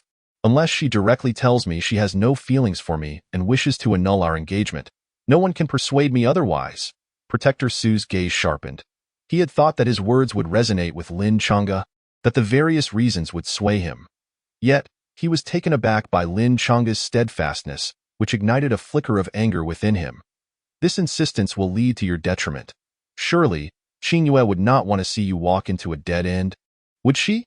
Su Hufa suppressed his anger once more and spoke earnestly. Lin Chang'e cupped his hands in gratitude, thanking Su Hufa for his warning. Since you are so concerned about my life and safety, why not provide me with some elixirs and talismans to ensure my survival? Rest assured, when I eventually enter the sacred land and reunite with Qingyue, I shall repay your kindness. This time, Su Hufa remained silent. A fleeting coldness flickered in his eyes. Lin Chang'e's stubbornness exceeded his expectations, bordering on provocation. Master, why waste words on him? Zhong Rue approached with a stern expression, his gaze sharp. Allow me to have a proper discussion with him. Su Hufa cast a meaningful glance at Lin Chang'e before smiling. Very well, you two brothers should engage in a good conversation. You are of similar ages and should find more common ground than with this old man. With that, he withdrew from the alley. Zhong Rue, having received his master's approval, felt a surge of excitement. He steadied himself and approached Lin Chang'e, their distance barely half a meter apart, allowing Lin Chang'e to see the deep-seated hatred in Zhong Rue's eyes. My master is quite diplomatic, always considering your feelings. Zhong Rue began slowly, but I, on the other hand, speak more frankly. Qingyue is the future of the sacred land, a celestial moon in the sky, and you are not worthy of a betrothal with her. And who is worthy? You? Lin Chang'e replied mockingly, his gaze growing increasingly frigid. From the beginning until now, Zhong Rue had provoked him more than once. Had it not been for Yi Qingyue, he would have never endured such taunts. Indeed, Zhong Rue was exceptionally strong, and Lin Chang'e sensed that he was likely at the 8th level of the Earth spirit realm. Even within some sects, he would be considered a grand elder. The disciples of the sacred land were undoubtedly formidable. Zhong Rue smiled lightly. I am far more qualified than you. Where does this qualification manifest? Why not demonstrate it for me? Lin Chang'e met Zhong Rue's advancing challenge without hesitation. Their gazes locking in a fierce confrontation, his eyes sharp with an overwhelming battle intent, ready to erupt at any moment. Oh? Zhong Rue chuckled. With Qingyue not present, you, a mere waste from a small place, dare to provoke someone like me, a superior being? Lin Chang'e scanned the surroundings, noting that an energy barrier had enveloped the alley, rendering their struggle undetectable to the outside world. He need not think twice. It was undoubtedly Su Hufa's doing. They lacked the courage to kill him, so it seemed they wished for Zhong Rue to teach him a lesson. A superior being, you say? Lin Chang'e's smile brimmed with wild, unrestrained battle intent. Then I am curious, is the blood of a superior being red? With a swift motion, Lin Chang'e drew his blade, a visible wave of sword energy slicing through the heavens, fierce and merciless. Zhong Rue rejoiced. He had long sought an opportunity to teach Lin Chang'e a lesson, and to his surprise, this fool dared to strike first. With such a meager realm, you dare to make a move against me? As Zhong Rui laughed, he raised his palm to counter Lin Chang'e's blade. His formidable cultivation, specializing in physical prowess, paired with techniques from the sacred land, led him to look down on Lin Chang'e. A young genius from a small place, how dare you be so arrogant? As the blade glinted, Zhong Rui felt a sharp pain in his palm. Looking down, he realized his hand had been cut by the very blade he sought to block. How is this possible? I am a body cultivator, Zhong Rui gasped, but before he could recover, Lin Chang'e struck again with the heart tribulation blade technique he had just mastered, unleashing an incomprehensibly fierce blade light aimed at Zhong Rui's life. This time, Zhong Rui dared not underestimate him. He bellowed, channeling his energy, bronze light erupting around him, transforming him into a bronze statue under the illumination. This was his spirit-grade technique, the bronze iron body technique. Then, Zhong Rui blocked the blade with his arm, while his other fist struck Lin Chang'e's chest. Contrary to his expectations, the anticipated crushing force did not materialize. Instead, he felt a numbing shock in his wrist. Why? Zhong Rui's pupils contracted as he roared. I refuse to believe this. He launched another attack, desperate to regain some face, unaware that Lin Chang'e's blade intent had already solidified. The heart tribulation blade technique surged forth, forming a cross in the air, striking Zhong Rui's chest directly. Crack! Zhong Rui's bronze iron body technique shattered instantly. He let out a blood-curdling scream as a cross-shaped gash appeared across his chest. A horrifying sight. Is this what they call a genius of the sacred land? Lin Chang'e sneered, his eyes filled with murderous intent, claiming to be a superior being, yet you are nothing but a pretender. Zhong Rui collapsed to the ground, his eyes brimming with rage, resentment, shock, and despair. In this battle, losing was secondary. What truly tormented him was the realization that he had been defeated by someone he had always looked down upon, a so-called genius from a small place, someone unworthy of attention. Lin Chang'e stepped forward, preparing to strike again. He knew that with Su Hufa present, he could not kill Zhong Rui, but that would not prevent him from delivering a crushing blow to Zhong Rui's spirit. Sure enough, as Lin Chang'e advanced, Zhong Rui's fear escalated. Master! In a moment of utter hopelessness, Zhong Rui cried out desperately, What's going on? Why did it escalate to violence? Su Hufa's voice resonated from afar, and at that moment, Lin Chang'e felt an inexplicable resistance countering his blade, all bloodlust and battle intent dissipating in an instant. Su Hufa had appeared beside them, an expression of helplessness on his face. My intention was to encourage communication between the youth. Yet it seems emotions ran too high, leading to such a confrontation. He shook his head and said, Zhong Rui, get up. Yes, master. Zhong Rui struggled to rise from the ground, this time refraining from provoking Lin Chang'e again. The previous lesson had been profoundly impactful. He had never been so thoroughly humiliated, especially by someone he deemed inferior. The feeling of his pride being crushed was unbearable. Su Hufa, it seems your judgment in choosing disciples leaves much to be desired. Lin Chang'e remarked with a light chuckle as he sheathed the blade, and of course, his victory had not come easily. In that brief moment of combat, he had relied not only on his innate talents, but also on all he had learned, pushing his physical prowess to its limits and executing the heart tribulation blade technique with precision. Fortunately, the outcome had been significant. Although Zhong Rui was strong, he could not withstand the overwhelming force of Lin Chang'e's technique. Had Su Hufa not intervened, Lin Chang'e might have slayed him outright. Su Hufa's expression stiffened at Lin Chang'e's words, clearly displeased. His original intent had been for Zhong Rui to discipline Lin Chang'e. Yet the situation had unfolded thus. Your disciple has provoked me time and again. I believe a duel to the death is in order to resolve our grievances. What say you, Su Hufa? Lin Chang'e stepped forward, his gaze piercing. Even in the presence of a formidable sacred land guardian, he showed no fear. Lin Chang'e had known that his last strike would be obstructed by Su Hufa, yet he had done so to establish his stance. We should engage in a fair battle, even if my realm is far beneath his. Why do you step in to defend him and skew the fairness? Su Hufa regarded Lin Chang'e with a profound gaze, then replied, This matter stems from my laxity and discipline. Zhong Rui's competitive spirit is indeed excessive. That is not commendable. However, resorting to violence over trivial matters is hardly rational. This battle, I intervened and effected the natural outcome. While I possess the strength to do so, I acknowledge my error. There is nothing more to say. I sincerely apologize to you today. With that, Su Hufa produced a sixth-grade elixir, the Earth Origin Spirit Pill, which could elevate one's realm by a level within the Earth Spirit realm, even from 8 to 9. This elixir is my token of apology. Su Hufa extended the elixir toward Lin Chang'e. It is but a trivial matter. You exaggerate. Lin Chang'e laughed heartily as he accepted it, a sixth-grade elixir. One cannot refuse such a gift. No, what I mean is Su Hufa's eyes darkened. From now on, do not engage with Qingyue in any form. I am about to become her guardian and have the right to say such things. Boom. As his words fell, a terrifying pressure erupted from Su Hufa, akin to a mountain descending from the heavens. Lin Chang'e's pupils constricted. At that moment, he felt as though he were sinking into a mire. His limbs and bones weighed down by immense force, making it difficult to breathe. Even his very soul trembled slightly. The pressure lasted but a moment before gradually dissipating. Yet the oppressive aura lingered in Lin Chang'e's heart. Since good words are unheeded, I must resort to special measures. Su Hufa stood proudly, arms crossed. Do not presume that having some talent grants you the right to be arrogant. Separating you and Qingyue is for the benefit of both parties. If you perceive this as oppression, I shall not argue. With that, Su Hufa seized Zhong Rue and their figures vanished without a trace, leaving only a lingering echo of his words. In the future, should you possess the capability, you are welcome to seek revenge.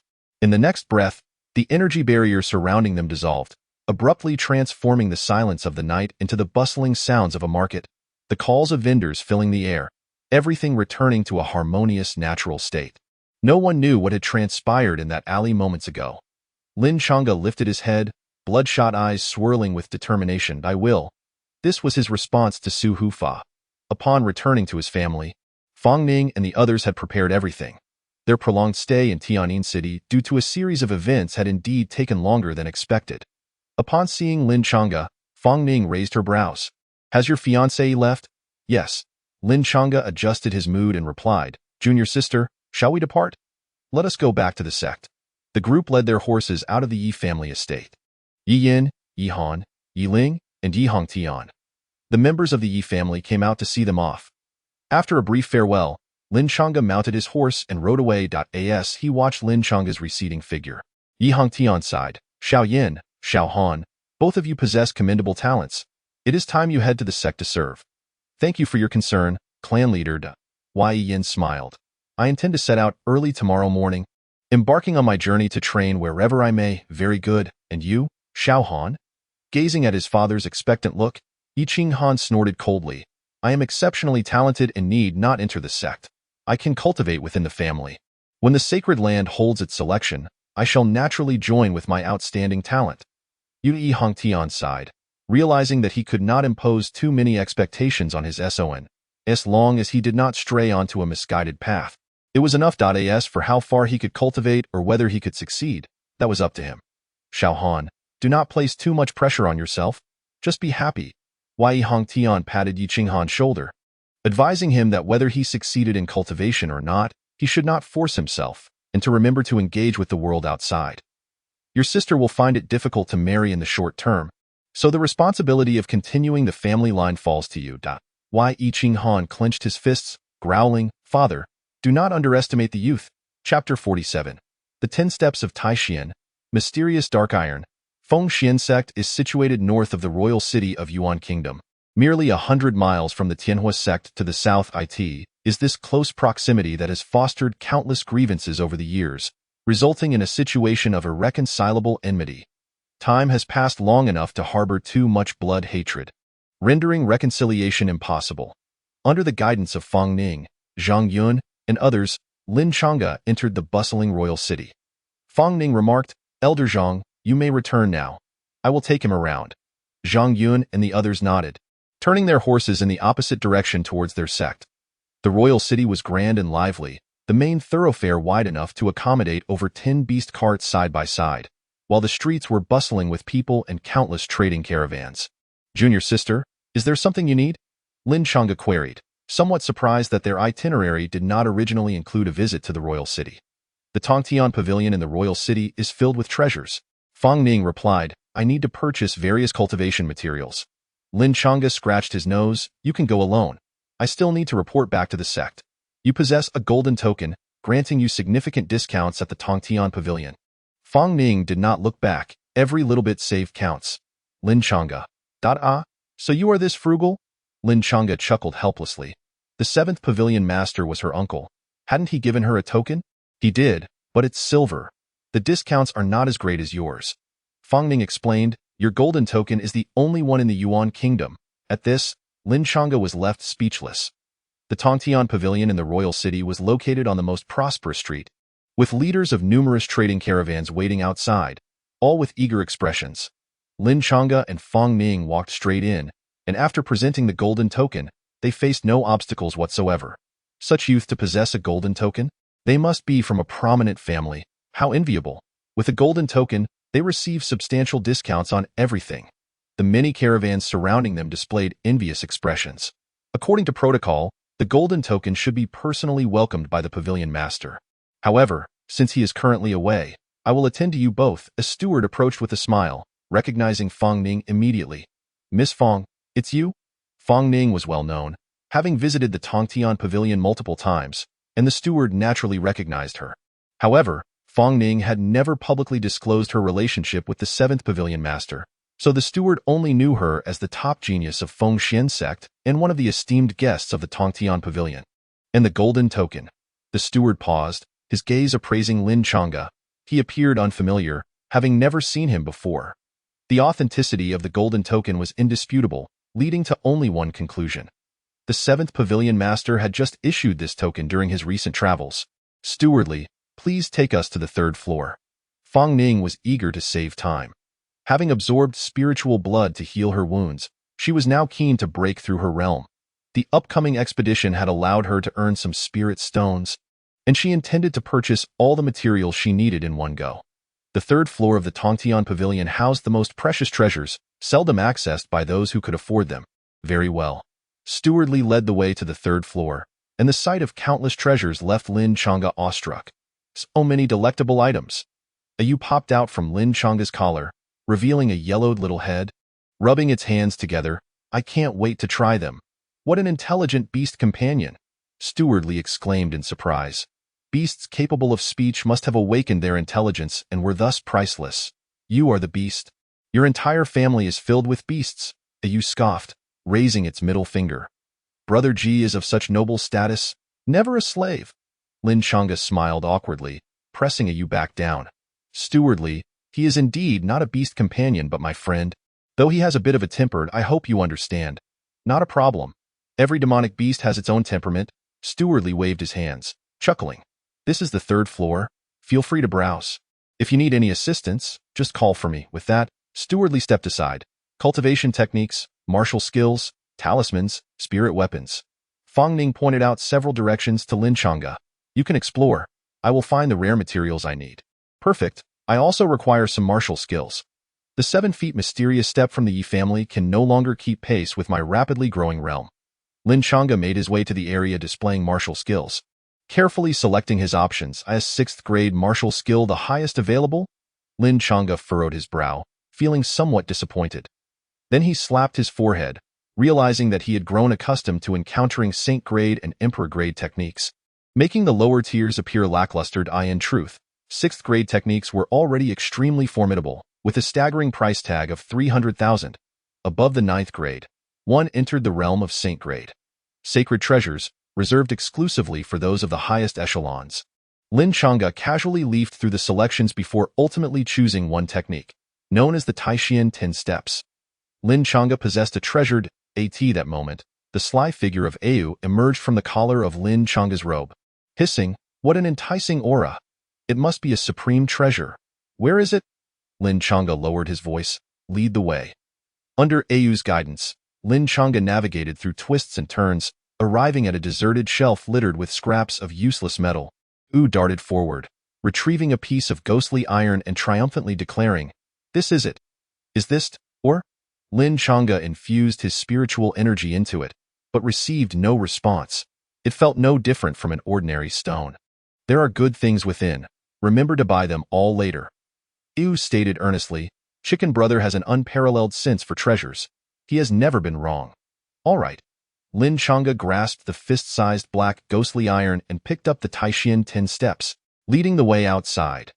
The black ghostly iron's value remained uncertain, but given its careless disposal in a forgotten corner, it likely wouldn't be too costly. The Taishian 10 steps, albeit merely a replica, had cost a staggering 300,000 spiritual stones. Even with a discount, it was hardly inexpensive. Au urged, "Hurry, let us buy some materials for Chicken Brother's rune engraving." Following Au's advice, Lin Chang'e gathered numerous items from the materials section. "Bah, all trash, only a few are decent," Au scoffed, his discerning eye unimpressed by the low-grade items. Yet he had no choice. Meanwhile, Fong Ning emerged with her selections. Under the guidance of Manager Li, the two headed to the first floor to settle their accounts. "Let us tally up." Lin Chang'e presented a golden token. Manager Li smiled. "The total comes to 590,000 spiritual stones, discounted to 413,000. Lin Chang'e grimaced. "Junior sister, I can't afford you." Fong Ning willingly covered her share. Just as they were about to leave, a figure approached. "Fong Ning." The person's eyes turned icy, then a cruel smile surfaced. "I heard you found the spiritual blood to cure your ailment. Congratulations. It's a pity about your elder brother. Dead for nothing." Chapter 48. A convenience for the dead? Fong Ning had been elated at the prospect of saving so much money, her lips curving into a faint smile. However, just as her exquisite face lit up with genuine happiness, it was abruptly extinguished by the venomous words of the newcomer. With a flash, the blood knife in Fong Ning's arms unsheathed, emitting a terrifying light as it slashed towards the intruder. Her brother's death had always been a source of pain for her, his body hanging in the Xuanjiao Mountains, unretrieved. Now, having her wound reopened in such a callous manner, her fury was unimaginable. Clang!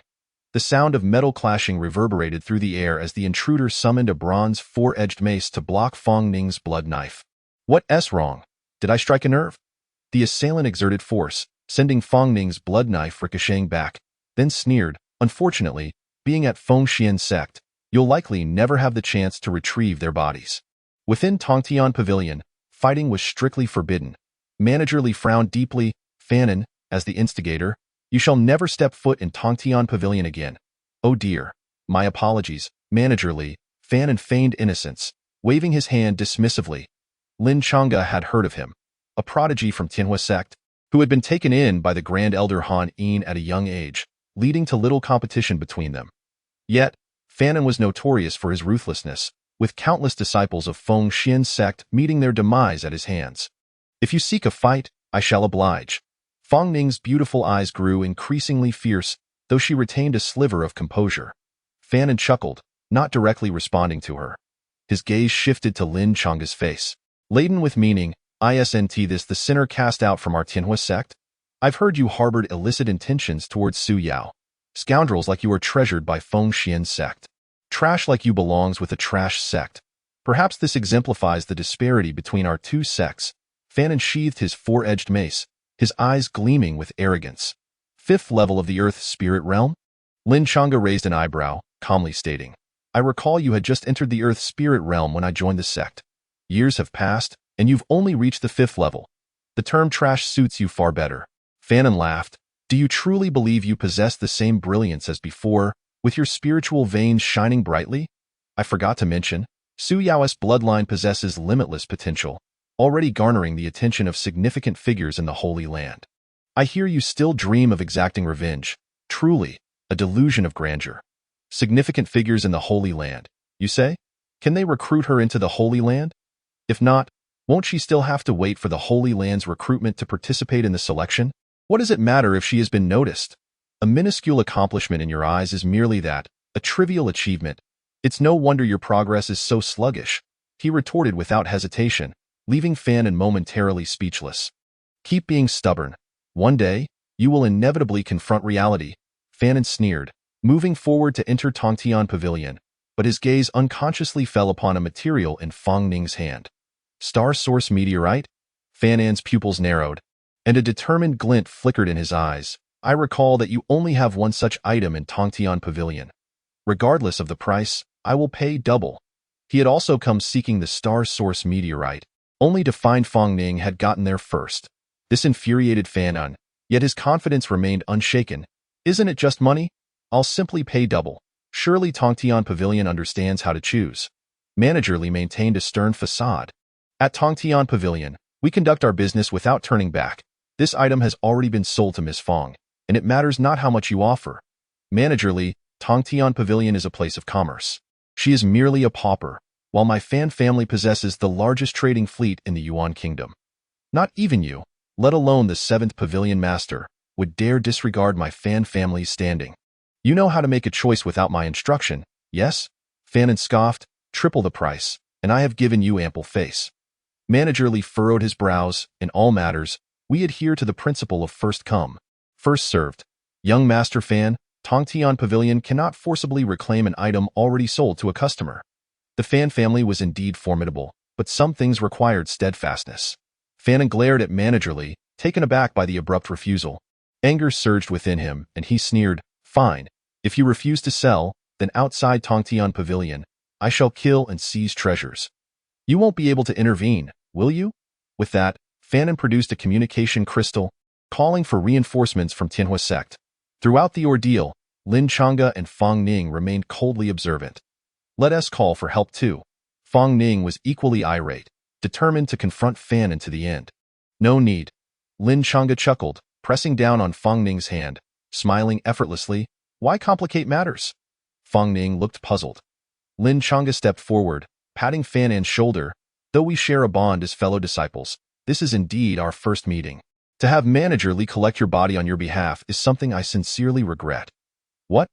Fan An was taken aback, momentarily confused by Lin Chang'e's words. After a pause, he coldly laughed. Collect my body? Do you think a waste like you could? Swish! The blade of heaven slaying unsheathed. Fan An's expression shifted dramatically. This was Tongtian Pavilion. This brat dared to attack him without regard for the rules? Originally founded in Central Continent, Tongtian Pavilion had since expanded into the eastern region, becoming the largest trading association in the area, with nearly all cultivators relying on them. Their rules were strict. No one could engage in combat there. Should one ignore warnings, they would be permanently expelled. Even the Holy Land had to show Tongtian Pavilion some respect. Thus, Fan An had never anticipated Lin Chang'e would dare to take action. With a swift motion, the blade of heaven slaying pierced through his brow. 5th level of the Earth Spirit Realm trash, dare to boast here? If I wish to kill you, I can do so on the spot without unnecessary words. Lin Chang'e withdrew the blade of heaven slaying, wiping the blood from its edge. Fan An died without the ability to comprehend that he had been slain in a single strike. Nearby, Manager Li's face turned ashen. Young Master Lin, Tongtian Pavilion has rules. As long as you don't speak of it, who will know? Lin Chang'e chuckled, pulling out a pouch containing 10,000 spiritual stones from his spatial ring and handing it over. A convenience for the dead. Manager Li's expression fluctuated between anger and despair. Moreover, Lin Chang'e kicked Fan An's corpse out the door, landing it squarely in the middle of the street. Now, isn't it outside? He countered. Seeing Lin Chang'e's reckless demeanor, Manager Li held his forehead, feeling an acute sense of pain. Asked the holder of the golden token, the only one in the Yuan Kingdom. It indicated that the 7th Pavilion Master valued his talent highly. Yet the Fan family was not to be trifled with. Finally, Manager Li sighed. I can turn a blind eye, but you must consider the consequences of offending the Fan family. No, rather, the Fan family should consider the consequences of offending me. Lin Chang'e sheathed the blade of heaven slaying, resolute in his stance. Anyone who dared to anger his junior sister would face his wrath. Chapter 49. The Killer, Feng Xian's Sect. Fong Ning's fury began to wane slightly. She too had not anticipated that Lin Chang'e would slay Fan An on the spot, especially given the Fan family's significant influence within the imperial city. Let us go. Fong Ning said, soon, this matter will reach the ears of the Fan family, and it will be difficult to leave by then. Fan An's corpse outside quickly attracted the attention of numerous cultivators. Isn't that the second young master of the Fan family, one of Tianhua sect's core disciples? What? The second young master of the Fan family? Who would dare to kill him? Who knows? Hiss, he was still killed right in front of Tongtian Pavilion. It seems we have quite a show to watch. The crowd exchanged glances, their expressions filled with shock. Lin Chang'e pushed through the throng, snatching Fan An's spatial ring before grabbing Fong Ning's hand and laughing heartily as they departed. Feng Xian Sect. A cultivator exclaimed, "It's not surprising. Tianhua sect and Fengxian sect have always been mortal enemies, and such public killings occur frequently. Typically, it's Fan boasting of how many disciples of Fengxian sect he has slain. Now that he is dead, no one is surprised. I assent that how it goes with enemies. You kill others, and you must be prepared to be killed in return. However, that lad is indeed arrogant, killing someone and brazenly seizing their spatial ring, leaving not even their final belongings for Fan, and the Fan family will surely be enraged. Who dares to touch someone from my Tianhua sect?" Quickly, two young men rushed forward. Upon seeing Fan's corpse, their eyes turned crimson. Brother Fan. They had come to the imperial city together, only to find that Fan had been slain. Who was the killer? The two youths emanated a fierce aura, their eyes ablaze with rage. Soon, some onlookers pointed out the direction Lin Chang'e and Fang Ning had taken, adding, "The killer is from Fengxian sect." Fengxian sect. Seeking death, the two young men roared as they gave chase. Meanwhile, upon receiving word, the Fan family rushed to the scene with remarkable speed. My son. The head of the Fan family, Fan Wanjin, a stout middle-aged man, cried out in anguish as he collapsed beside Fan's body. Surrounding him, several guards revealed their murderous intent. "Go dare act against the second young master within the imperial city. Whoever it is will pay the price. To kill my son, I will ensure they pay with their life." Fan Wanjin thundered, "Investigate this matter thoroughly. Whoever can capture the killer alive shall receive a reward of 500,000 spiritual stones."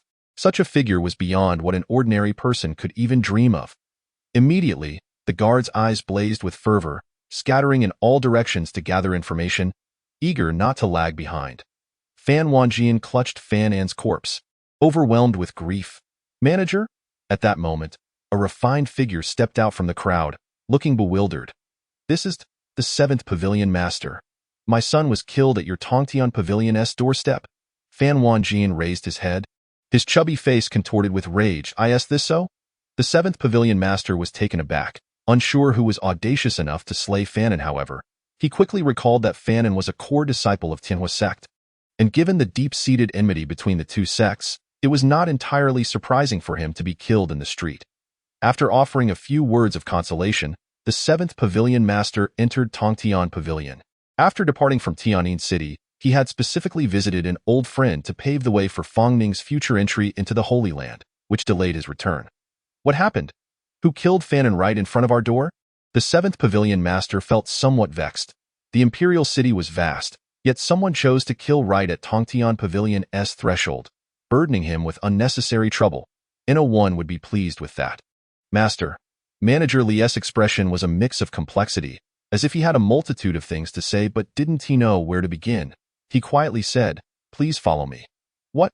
You say the killer is Lin Chang'e?" In the secret chamber, even the usually composed 7th Pavilion Master couldn't contain his emotions. Arriving in the imperial city only to kill Fan and offend the Fan family was not a light matter. Manager Li sighed, recounting the entire sequence of events without omitting any details. Upon hearing how Fan had deliberately provoked Fang Ning, the 7th Pavilion Master clenched his fists tightly, a hint of uncontrollable killing intent flashing in his eyes. He was the younger brother of Fang Ning's father, Fang Ning's elder brother, and also her uncle. How could he not be enraged at Fan's slander against his deceased nephew? "Well done." The 7th Pavilion Master gritted his teeth. "Had I been present, I too would have struck him down." Manager Li was taken aback. It was rare to see the usually gentle 7th Pavilion Master so incensed. Though he had followed the 7th Pavilion Master for many years, he didn't know much about his family matters, only that he was named Fang and had always shown considerable care for Fang Ning. Wait, could they be related? With that thought, Manager Li suddenly understood many things but chose not to elaborate further. The 7th Pavilion Master questioned, "Where are they now?" Manager Li replied, "After committing the murder, they headed directly towards the outskirts of the city. They should be able to return safely to Fengxian sect." The 7th Pavilion Master nodded. As long as they returned to Fengxian sect, they would be safe. The Fan family indeed possessed some power, but they were not formidable enough to cause a ruckus at Fengxian sect. Moreover, the enmity between Tianhua sect and Fengxian sect was evident. Was it only permissible for their son to kill disciples from the opposing sect? Now that he had been killed, it was merely a reflection of insufficient strength. Let us discuss the details of the battle. Once he calmed down, the 7th Pavilion Master rubbed his temples. Point one strike. Manager Li lamented. From start to finish, it was merely a single strike, fast and ruthless. With an indomitable fighting spirit, Fanon, of the 5th level of the Earth Spirit Realm, had been unable to withstand even one blow, resulting in his swift demise. The 7th Pavilion Master pondered, "Bring me the account book? I want to see what Lin Chang'e purchased." Manager Li promptly handed over the ledger. The 7th Pavilion Master glanced through it, paying little attention to the Taishian 10 steps, but his gaze landed on the piece of ghostly iron. This ghostly iron, was it chosen from that pile of scrap in the corner on the 3rd level? The 7th Pavilion Master raised an eyebrow, sitting up straight. "Did you know that pile of scrap was, in fact, the celestial iron that once shook the Imperial City when it fell to Earth? I came across it by chance and, after dismantling it, used it to create." 7th Pavilion Master, "I had no knowledge of this." Manager Li's face paled. Even the Holy Land had sought that celestial iron, only to discover it had fallen into the hands of the Pavilion Master. But why had it been discarded in a corner? "The core material of the celestial iron has already come into my possession. The remaining scraps hold little value, merely usable for crafting spiritual weapons. I might as well sell them." The 7th Pavilion Master waved his hand. "Li Tie, you are my trusted aide, having followed me for so many years. Disguise yourself and follow them to ensure they are not intercepted by the Fan family before returning to the sect." "Understood." Li Guanshi's expression hardened. The 7th Pavilion Master's deep concern regarding the matter further confirmed his suspicions. Chapter 50. The Fan family's ambush. Lin Chang'e and Fang Ning had scarcely exited the Imperial City when 2 furious shouts echoed from behind. "Stop! I will kill you both." 2 core disciples of the Tianhua sect pursued them, their eyes a vivid crimson, faces twisted in extreme rage. They had all set out together, yet Fanon had been slain. Upon returning, they would have no explanation to offer. Thus, they were compelled to capture the murderer and bring him back to the sect for judgment. Lin Chang'e inquired, "Junior sister, how far are we from the sect?" Fang Ning replied, "At this speed, we can reach it in the time it takes to burn an incense stick." "Good." Lin Chang'e grinned, drawing the Zhan Tian Dao from his waist, and without further ado, he turned to charge back. "Tianhua sect disciples, one by one, I shall slay you." Fang Ning was momentarily taken aback, surprised that Lin Chang'e's murderous intent exceeded even her own. Fearing for his safety, she hurriedly followed him. The 2 core disciples, upon seeing this, immediately unleashed their abilities, enveloping the air around them. "ISU, Fang Ning." Their expressions flickered with a hint of surprise upon recognizing her. Remembering that Fanon had met his end with a blade through his skull, they wondered who else but Fang Ning could possess such capability. "2 of us against her. What is there to fear?" One disciple muttered, as if bolstering his own courage. "Moreover, should we manage to slay Fang Ning, the sect will bestow upon us a substantial reward. Indeed, Fang Ning's bounty is quite staggering. No one has ever claimed it. Perhaps today fortune will smile upon us." The other disciple grinned, filled with confidence. As for Lin Chang'e, they had never encountered him before. Seeing his youth, they dismissed him as lacking in ability. Lin Chang'e and Fang Ning each faced off against a disciple, their blades imbued with terrifying intent, slicing through the air with lethal precision. The 2 core disciples had anticipated easily overpowering Fang Ning, but to their astonishment, Lin Chang'e, who had remained inconspicuous, proved to be even stronger. In their panic, they attempted to respond, but it was too late. With 2 splashes of blood, both disciples were pierced through by the blades. "Such trash, one less is one less," Lin Chang'e sneered, retracting the Zhan Tian Dao and cleanly taking the opponent's storage rings. Meanwhile, Fang Ning acted swiftly, also securing her loot. They exchanged a glance, unable to contain their laughter. "We're both stingy, so let us not speak ill of one another. In gratitude for your assistance, I shall forego the entry recommendation reward. It's all yours." Fang Ning raised her bloodied blade, her demeanor earnest. "Thank you for your generosity. By the way, how much is the entry recommendation reward?" Lin Chang'e rubbed his hands together, anticipation evident. Fang Ning replied, "With your talent, you can easily become a core disciple upon entering the sect. The reward for recommending a core disciple is 3,000 spirit stones. 3,000. I thought it would be more." Lin Chang'e's enthusiasm waned instantly. Having heard Fang Ning mention it a few times, he had expected a greater sum. The Fengxian sect's financial situation pales in comparison to the Tianhua sect. After suffering oppression, things have only worsened. 3,000 spirit stones is indeed a considerable amount, Fang Ning defended. Lin Chang'e chuckled. You should keep it, junior sister. I am still somewhat more affluent than you. All right, Fang Ning nodded, not at all feeling shy about it. Just as they turned to leave, several figures with terrifying auras rushed out from the city, the very guards who had previously accompanied Fan Wanjin. Each guard rode fearsome beasts, their speed astonishing, and they were all at the 9th level of the Earth Spirit Realm. The Fan family has arrived so swiftly? Lin Chang'e's expression hardened. Junior sister, run. The two immediately fled toward the direction of the Fengxian sect, but the guards, their eyes glowing red, were determined not to let them escape. This is worth 500,000 spirit stones. Greed drove them. In the cultivation world, the allure of spirit stones was insatiable. All were at the 9th level of the Earth Spirit Realm, striving for the celestial spirit realm.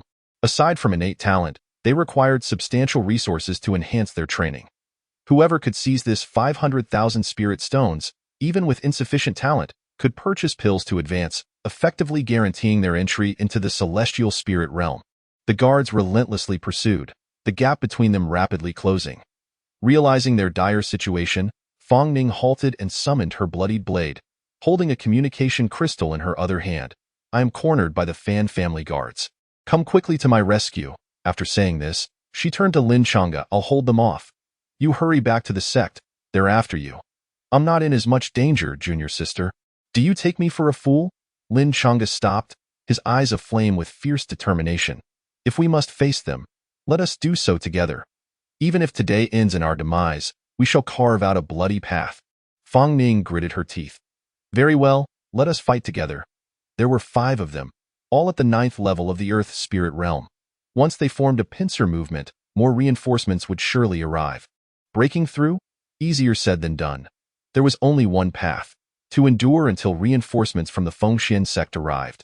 Dare to harm the second young master, and you will all die today. One of the guards bellowed as he charged forward, intent on claiming victory. Lin Chang'e's eyes glinted with malice. Annihilate the soul, seal the devil. The final strike of the Annihilate the Soul trilogy was also the most powerful. It was one of Lin Chang'e's trump cards. Unleashed without hesitation, with a swift motion, the guard charged in unguarded, recklessly exchanging injuries, thrusting his sword into Lin Chang'e's chest. Simultaneously, Lin Chang'e's Zhan Tian Dao struck the guard's shoulder. Despite his formidable rank, the guard was not severed in half. The blade was withdrawn, trailing a spray of blood. The guard sneered, ready to twist his sword for another strike, but suddenly felt a sharp pain in his soul, his eyes glazing over in an instant. The Annihilate the Soul trilogy's attack on the soul was dreadfully ruthless. The excruciating pain could lead to a splitting headache, and a careless moment could result in total annihilation of the soul, rendering one a soulless fool. Though the guard's soul was powerful, he would not perish from this strike. Yet the agony was undeniable. As he screamed, 2 more guards rushed forward to attack. Lin Chang'e hastily retreated to meet them, parrying with the Zhan Tian Dao. Fortunately, his physique was robust, and with each clash, he forced the opponents back. Realizing Lin Chang'e's unique characteristics, the guards swiftly altered their assault strategy, seeking to wear him down with increased speed. Do they truly believe that I possess only brute strength? Lin Chang'e scoffed, activating the Zhan Tian body technique. The Zhan Tian Dao burst forth with brilliant radiance, showcasing the heart tribulation sword technique he had recently comprehended. As he stepped with the 7-foot profound steps, the blade in his hand gleamed with an ancient ferocity. With each successive strike, he managed to defend against every attack flawlessly. The guards furrowed their brows. This young man was indeed troublesome. His sword technique was elusive, filled with numerous variations, at times powerful and overwhelming, at others nimble and unpredictable. In terms of both technique and strength, he was truly a standout among his peers. Who is he? I have never heard of such a figure in the Fengxian sect before. Do not delay. If we wait for reinforcements from the Fengxian sect, we may not be able to defeat them. One guard urged. In the meantime, he unleashed a golden seal, cloaked in roaring flames, aimed at Lin Chang'e's a 5th-grade spiritual weapon. The others quickly followed suit, launching various talismans at him. In an instant, Lin Chang'e found himself ensnared in a siege. Chapter 51. From now on, the power dynamics of the Yuan nation shall shift. Boom. The terrifying golden seal, engulfed in raging flames, descended upon Lin Chang'e. its immense force surging forth as if a mountain were pressing down, instilling an overwhelming sense of dread. Lin Changa's gaze sharpened. He raised his hand, cleaving downward twice, striking the base of the golden seal with one of the killing moves from the Heart Tribulation sword technique, the cross slash. The seal's flames were cleaved asunder, and with a resounding crack, the base fissured. "This is impossible," the guard exclaimed in shock. Fifth-grade spiritual weapons were incredibly precious, yet it had been ruined with just one collision. Talismans rushed in from all directions, each imbued with terrifying power. Just as Lin Changa prepared to counter, Ayu emerged from his collar. "Humph, mere parlor tricks.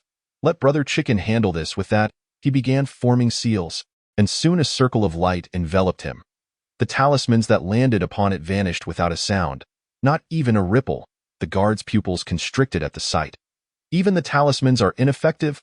Let us all attack together. Let us see how many of us he can withstand."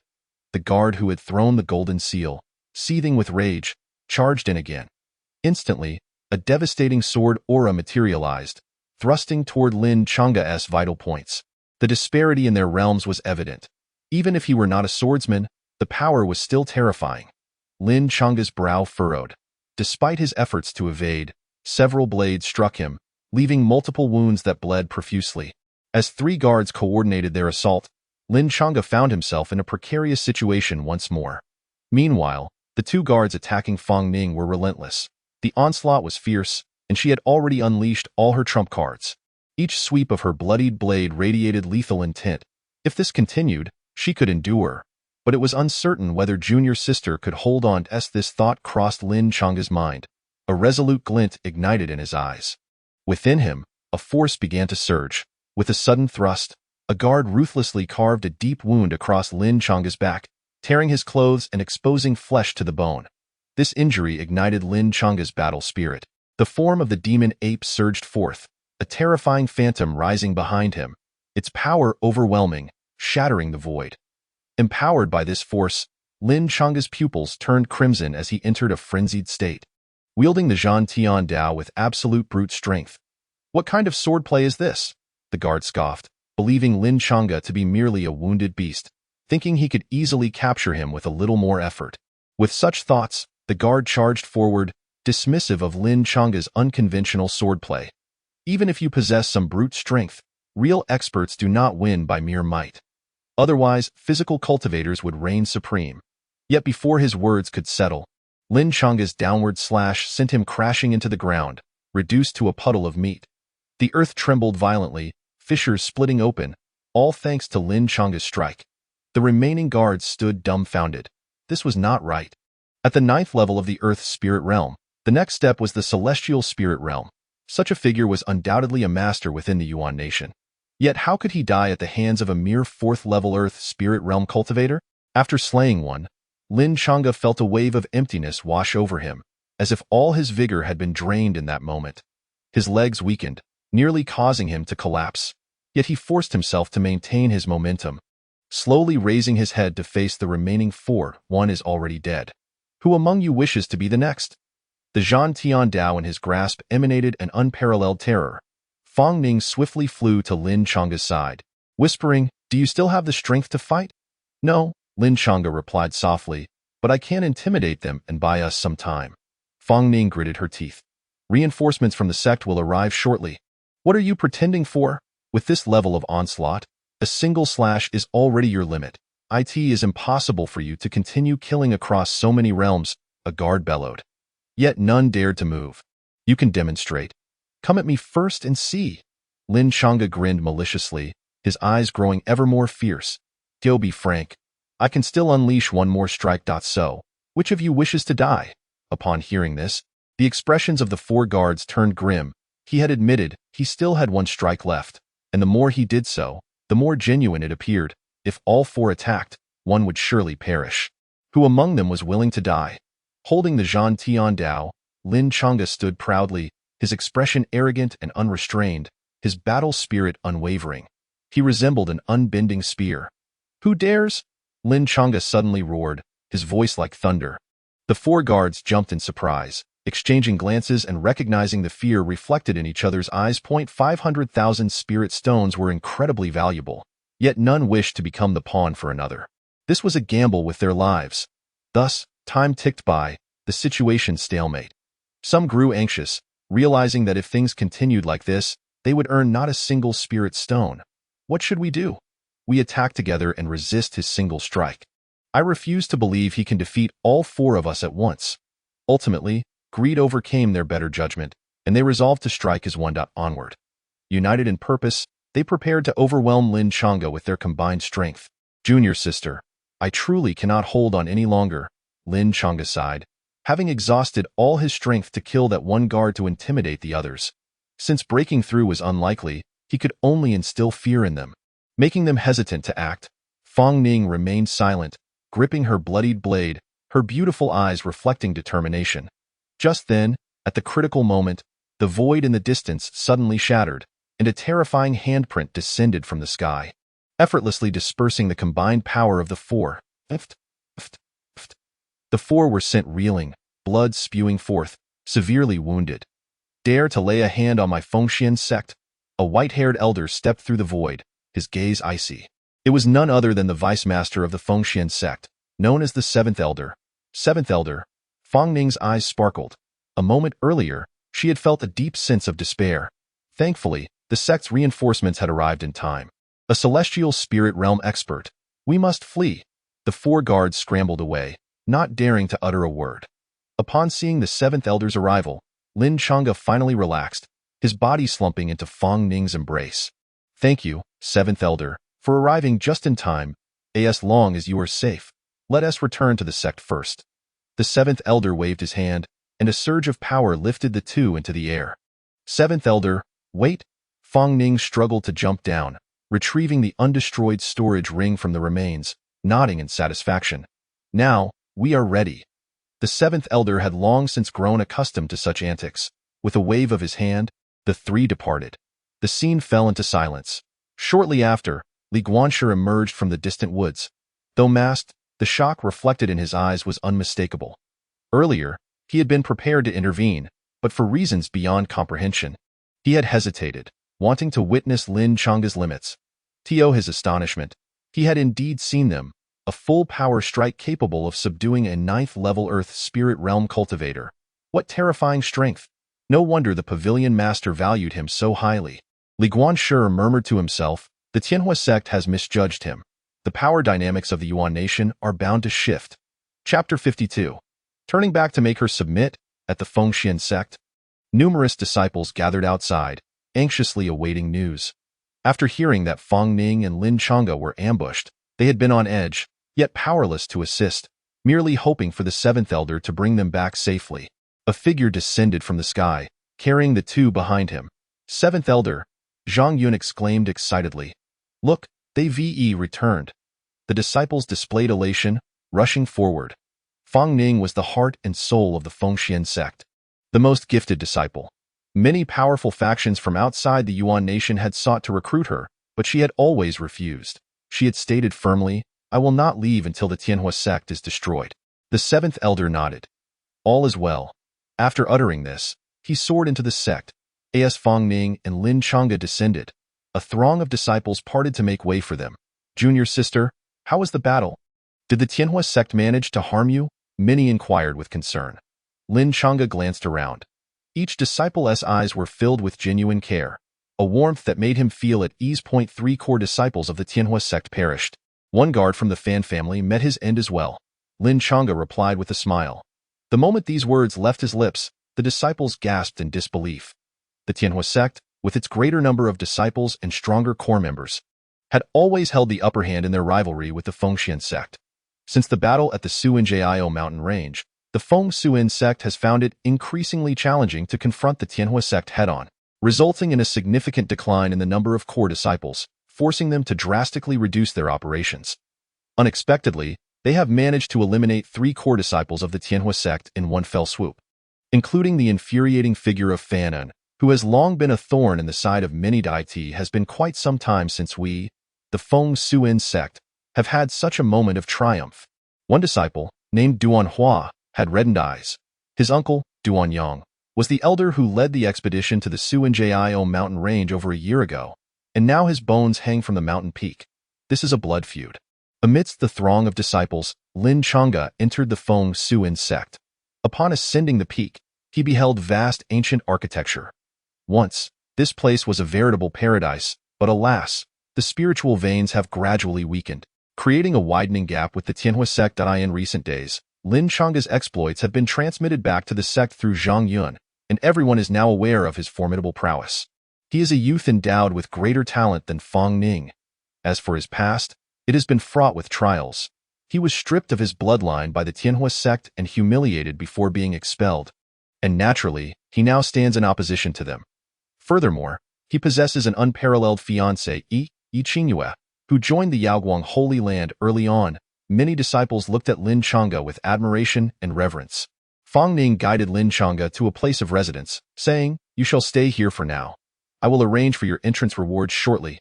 "Wait," Lin Chang'e called out to Fang Ning. "I have noticed that our sect's core disciples are alarmingly few. If we continue to clash head-on with the Tianhua sect, we may suffer even greater losses." Fang Ning shook her head. The Feng Suin sect has no retreat left. With that, she turned and departed, leaving behind a somewhat desolate silhouette. Lin Chang'e stood in the courtyard, letting out a sigh. The situation of the Feng Suin sect was even more dire than he had anticipated. Due to the diminishing spiritual veins, even the back mountain where the core disciples resided exhibited signs of decay. However, he would not regret this. When the Tianhua sect slandered him with accusations, the Feng Suin sect disregarded the past and welcomed him in, and he would repay them in kind. Yet, Lin Chang'e crouched down, his fingers digging into the soil, rubbing the dirt between them, his expression one of helplessness as he shook his head. The spiritual energy contained within was already alarmingly low. If this continued, within a few years, the Feng Suin sect would inevitably struggle to survive due to the weakened spiritual veins. By that time, no matter how many cultivation resources they had, they could not compensate for the deficiency in spiritual veins. Why are paradises sought after? Because truly good places have spiritual veins underground. These veins signify the speed of cultivation and can nurture spiritual herbs, intricately linked to all forms of cultivation. The stronger the spiritual veins, the thicker the blessings of the land. Yet, this trend offers little hope for the future. Lin Chang'e finally comprehended Fang Ning's words. The Feng Suin sect has no retreat left. Once the spiritual veins weaken, it will become exceedingly difficult to recruit newcomers. At present, they can only rely on the existing members for a final struggle against the Tianhua sect, vying for a place in the Yuan kingdom. If they can annihilate the Tianhua sect, the Feng Suin sect can naturally absorb them, thus rising in one fell swoop. Conversely, the Feng Suin sect will face total annihilation. Of course, there is another path: to ally with a major force. As Yi Qingyue mentioned before, many powerful individuals within the Holy Land have sought to incorporate the Feng Suin sect, but all have been rebuffed, indicating that the Feng Suin sect has always maintained its principles. Success would be seen as integrity. Failure would be labeled as ignorance of the times. Regardless, for now, I can finally devote myself to cultivation without distractions. Lin Chang'e muttered to himself, realizing that he did have a strategy to break the impasse. It was simply to fight. By defeating the Tianhua sect, he could naturally shatter all obstacles. Situated within the Feng Suin sect, with an abyss looming behind him, retreat was not an option. Oh, what a rich scent! There must be treasures here. Ooh jumped onto Lin Chang'e's shoulder, flapping its wings, eyes gleaming with excitement. I didn't expect that even in such a dilapidated state, treasures could still exist. Treasures? Lin Chang'e exclaimed, surprised. Are you certain? This place looks like it could house treasures. Listen carefully when the chicken speaks. Do not doubt, oh scoffed. Focus on your cultivation. Tonight, I will lead you to seek treasures. Creak. The courtyard gate swung open. Fang Ning and an elder entered sequentially.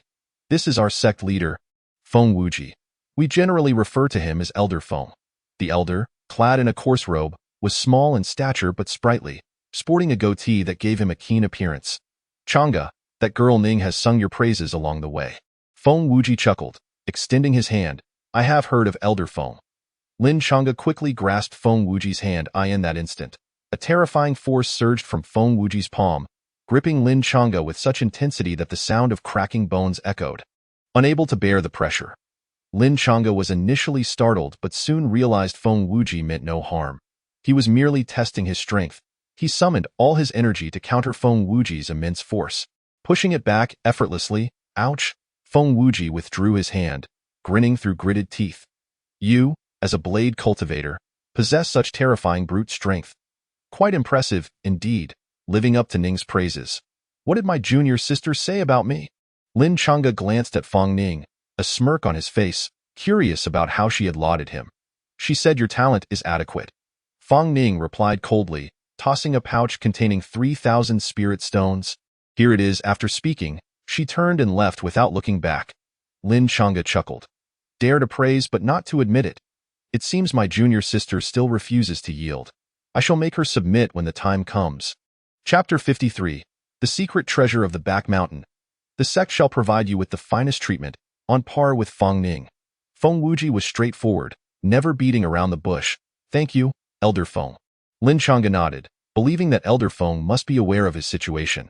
I will participate in the Holy Land selection in a few months, so I will not stay long in the sect. But I promise that every day I spend in the Feng Suin sect, I will give my utmost effort.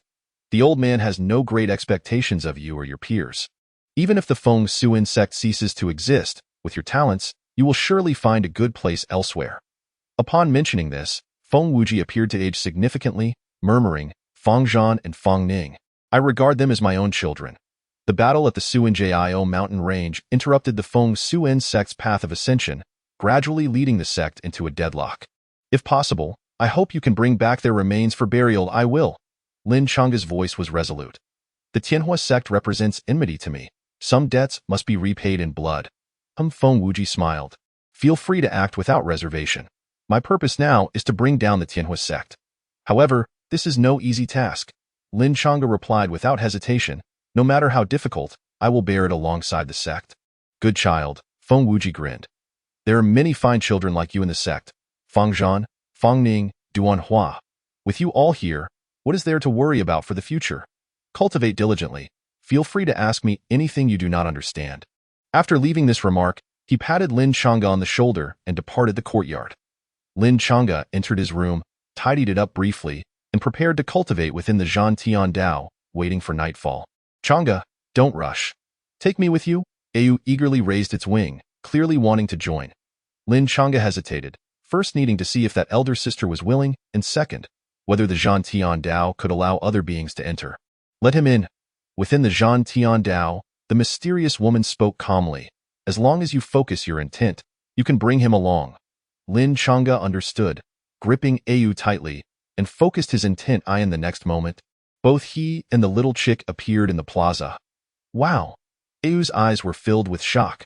The vast plaza was entirely paved with luminous meteorite iron. How many realms must have been plundered to acquire this? Not to mention these ancient pillars and the runes here. He held his forehead, feeling dizzy.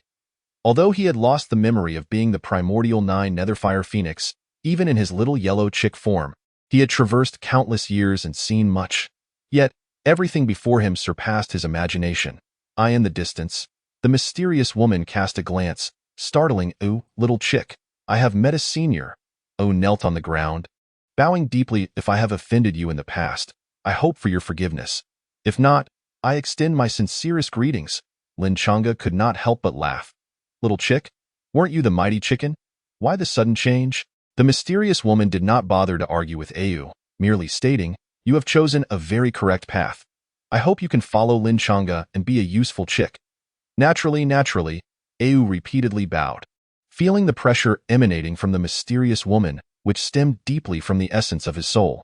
A pressure born from bloodlines. He could not articulate how it felt, but in her presence, he dared not overstep.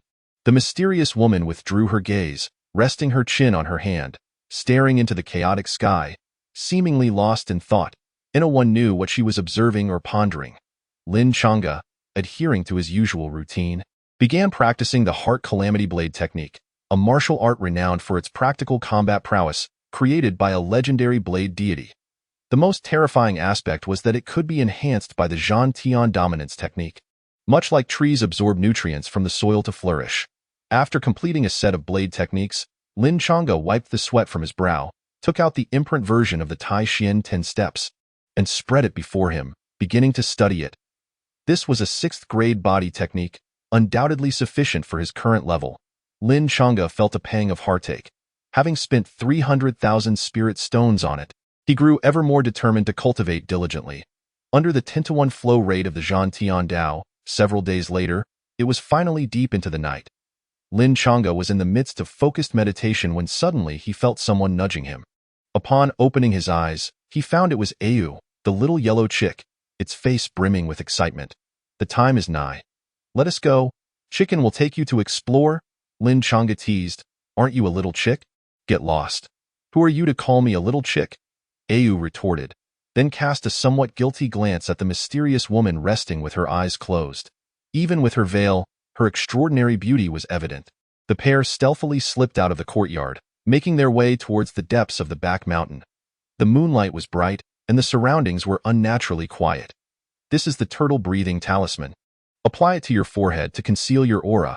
Ayu handed Lin Chang'e a talisman and pressed one to its own forehead.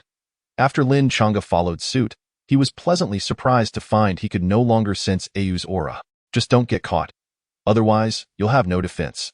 Lin Chang'e lowered his voice, realizing that they had just arrived. Sneaking out at midnight to seek treasures might make others suspect them of ill intentions from the very start. "Rest assured, with Chicken's years of tomb raiding experience, I'll guide you effortlessly," Ayu boasted, leading Lin Chang'e into a thicket. Closing its eyes to sense the surroundings, once it confirmed the direction, it began drawing runes in the soil. Soon, a rune took shape. There are several auras engaged in combat within this thicket. They should be disciples cultivating at night. "Hurry in. This rune will take us past this area." Ayu waved its wing, and the two stepped onto the rune. With a flash of light, they vanished from their original spot. When they opened their eyes again, they found themselves deep within the thicket, facing a mountain wall with no way out. Above, 3 names were vaguely etched. Lin Chang'e approached, scrutinizing the inscriptions, murmuring, "Feng Yuan, Zhang Yin, Song Shiji." "Why do these sound so familiar?" Lin Chang'e furrowed his brow, as if recalling something on the way here. He had discussed the sect's history with Feng Ning and Zhang Yun. They had mentioned that the first-generation founder of the sect was named Feng Yuan, and Zhang Yun's grandfather, Zhang Yin, was the vice-sect leader at that time.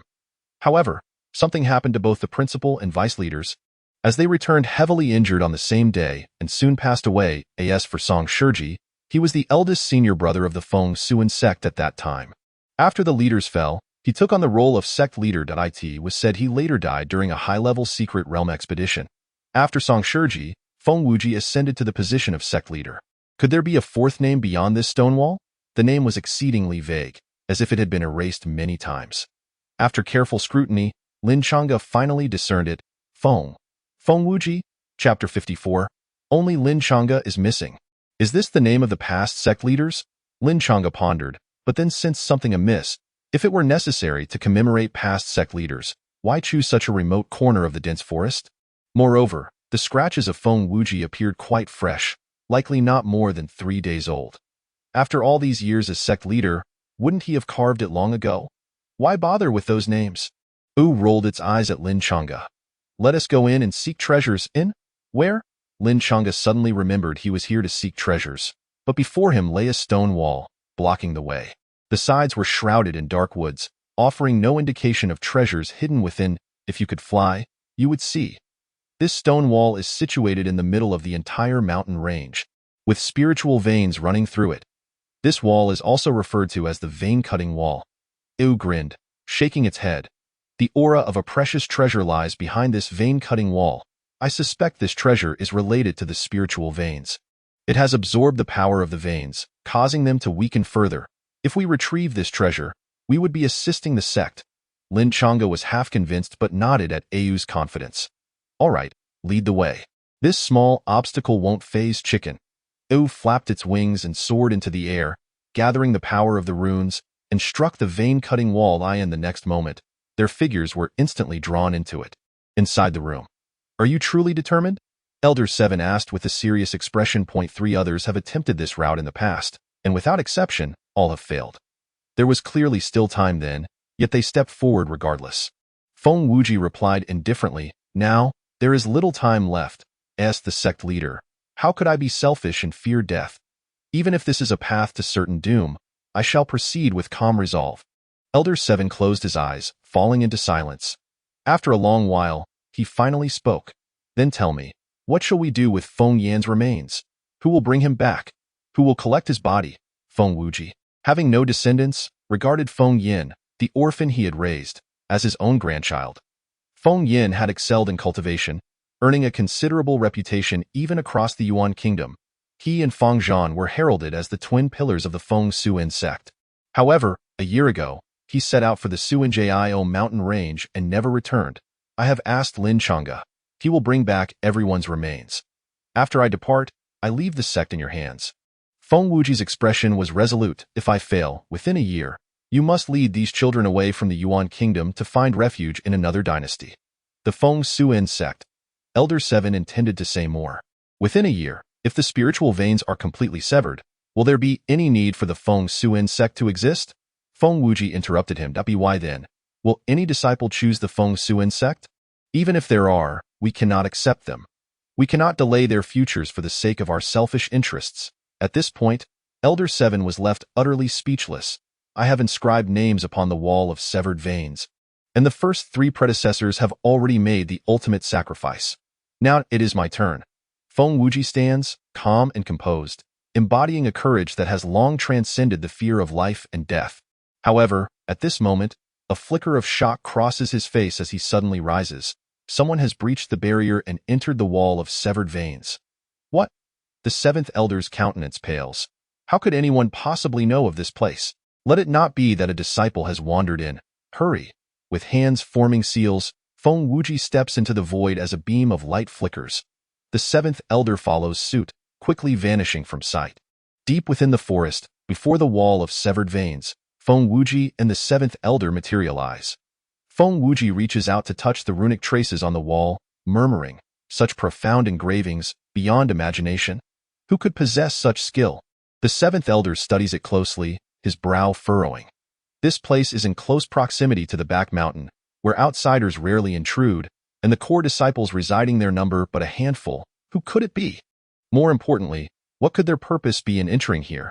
Feng Wuji speaks gravely. Perhaps it is to utterly destroy our sect's spiritual veins before the grand tournament of the Yuanhua.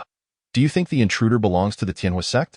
The 7th elder ponders, reiterating, with your barriers in place, it is difficult for outsiders to intrude unless their power far exceeds yours.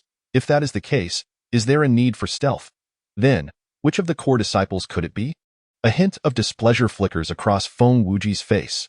Each core disciple is someone he has meticulously selected, to whom he has devoted himself sincerely. Indeed, he would rather an outsider intrude than one of his own disciples. Gathering all core disciples will clarify the situation. The 7th elder promptly leaves the thicket to summon the core disciples in the dead of night. Feng Wuji caresses the wall of severed veins, whispering, "I hope it is not as I fear." Among all the core disciples, everyone is of unblemished background, save for one with ties to the Tianhua sect. Yet that individual, it cannot be, unless it is all an act of self-sacrifice. Feng Wuji has never wished to attribute malice to others, but with the survival of the entire sect at stake, he cannot afford to be negligent.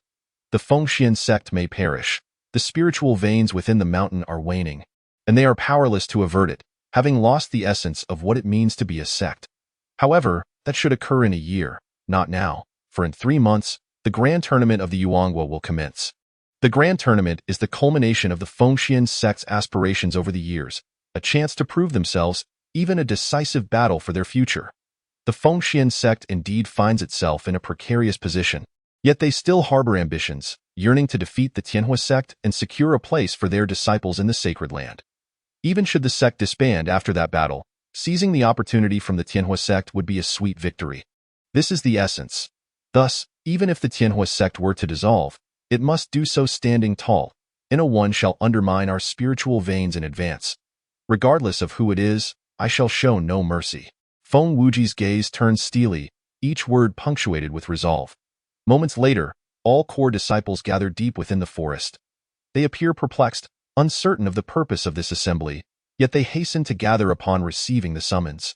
How many are present? Feng Wuji softly inquires, keeping his back to them, fearing the presence of a traitor among the core disciples. The 7th elder replies, 11 in total. One is missing. A stir ripples through the crowd.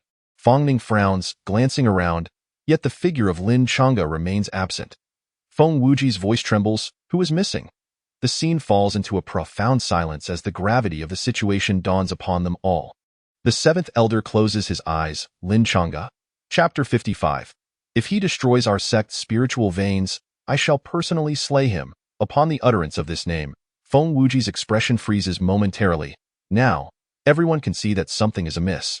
Fong Ning hurriedly steps forward, inquiring, Elder Feng, what has transpired? Why the sudden gathering of everyone? Why is Lin Chang'e not in the courtyard? Feng Wuji rubs his forehead. Remaining silent, the wave of exhaustion washes over him. If Lin Chang'e truly is an undercover agent sent by the Tianhua sect, then all the prior instances regarding him were merely a fade, which would suggest that the Tianhua sect indeed possesses superior skills. His trust in Lin Chang'e easily betrayed. Seeing Feng Wuji's silence, Fong Ning grows increasingly anxious, her previously aloof brow furrowing in concern. This place is the wall of severed veins of our Fengxian sect. With the spiritual veins lying just beyond and earlier, someone intruded. The seventh elder states coldly, the sect leader's runic formations did not trigger any alerts. Outsiders cannot possibly breach this place. The nearest inhabitants are the core disciples residing on the back mountain, and I have gathered all but one. So? Fong Ning's eyes narrow. Does this mean Lin Chang'e has entered the wall of severed veins? Fong Ning, you recommended him. Can you guarantee that his past with the Tianhua sect was not a ruse? The seventh elder turns to Fong Ning, his tone unyielding in this critical moment. Fong Ning responds without hesitation, he cannot be an undercover agent for the Tianhua sect. Having gone through so much together, the disdain of the Tianhua sect's disciples towards him is genuine and cannot be feigned. Each time he has taken a life, it has been with unimpeded zeal, without any psychological barriers. Such emotions can only arise from true blood feuds. Should he destroy the spiritual veins, there would be no need for the upcoming grand tournament of the Yuanghua, as the sect would face utter ruin. Another elder speaks solemnly. All the core disciples exchange glances. To have entered the wall of severed veins on the very first night, and at such a late hour, seems not a bit implausible. Could it be that Lin Chang'e truly harbors ulterior motives? Let me go in and find him. Fong Ning states succinctly. Regardless of the truth, she feels obligated to uncover it, yet deep down, she steadfastly believes in Lin Chang'e is futile. Feng Wuji sighs. The wall of severed veins allows only one person to enter at a time. I had intended to enter personally in due time to subdue the demonic weapon and liberate the spiritual veins, restoring them to their former glory. 300 years ago, a demonic weapon descended from the heavens, piercing into the spiritual veins, ravenously draining their power to nourish itself. 3 of our sect's predecessors entered to subdue the demonic weapon, but alas, due to their insufficient strength, they were grievously injured and passed away shortly thereafter. Feng Wuji steps forward, tracing the names inscribed on the wall of severed veins. Feng Yuan, Zhang Yin, Song Shiji. And finally, Feng Wuji. Their names were etched by my hand, a tribute to those who perished within the wall, and I too inscribed my name, preparing for the ultimate gamble, yet I never expected to be preempted. Feng Wuji murmurs, seemingly reminiscing about it all. The atmosphere grows silent once more. Many core disciples display signs of distress. They had only known of the decline of the sect's spiritual veins, unaware that the cause lay here, that a demonic weapon had suppressed the veins. Moreover, the former sect leaders had sacrificed themselves for this cause. No wonder they had died under such mysterious circumstances. The reason lies here. Duan Hua suddenly speaks up.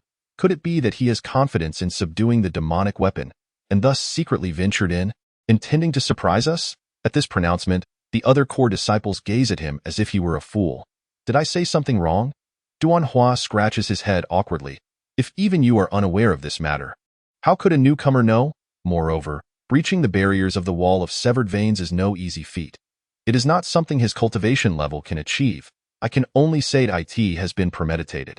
Feng Wuji sighs, his expression aging several decades in an instant, the white strands at his temples becoming more pronounced. Fong Ning's expression shifts repeatedly before she finally declares, I will stand guard here. If he truly destroys our sect's spiritual veins, I shall personally slay him. It seems unlikely that a resolution will arise soon. The seventh elder waves his hand. Everyone, return. There is no need to remain. We will not leave. The other core disciples insist, their necks stiffened. This is a moment of life and death for the sect. Should the spiritual veins be destroyed, their cultivation would face significant hindrance. We must remain here until the outcome is revealed. All disciples exhibit such resoluteness. Seeing this, Feng Wuji nods in appreciation, then let us wait together. If the Tianhua sect truly possesses superior skills, then I shall concede, acknowledging my error in judgment and accepting my defeat with grace. Thus, the crowd sits cross-legged outside the wall of severed veins. As night deepens, the silence grows even more profound on the other side. Within the wall of severed veins, Lin Chang'e remains unaware of the turmoil he has caused. He is ascending the mountain, observing a languishing spiritual vein clinging to the mountainside. Alas, this spiritual vein is in dire straits. Ayu comments, look at its aura. It should have been exceptional, at least an 8th grade spiritual vein. Who would have thought such a thing could exist in this small nation? Spiritual veins are ranked from 1 to 10, with those above 10 being classified as sacred. An 8th grade spiritual vein should not appear in such a minor nation. Look, just as Lin Chang'e nears the summit, he abruptly halts, for before him, in the radiant sunlight, a black armor hovers in the void, directly above the source of the spiritual vein. The black armor emanates a multitude of black threads that entwine the spiritual vein, relentlessly siphoning its essence, rendering the vein increasingly feeble, akin to an aged elder on the brink of death. At this rate, the spiritual vein will not last much longer. Ayu points out, what a pity. A fine 8th grade spiritual vein, forcibly reduced to this state by that object. Has the Fengxian sect never attempted to subdue this armor? Lin Chang'e looks again, sensing the overwhelming malevolence radiating from the armor.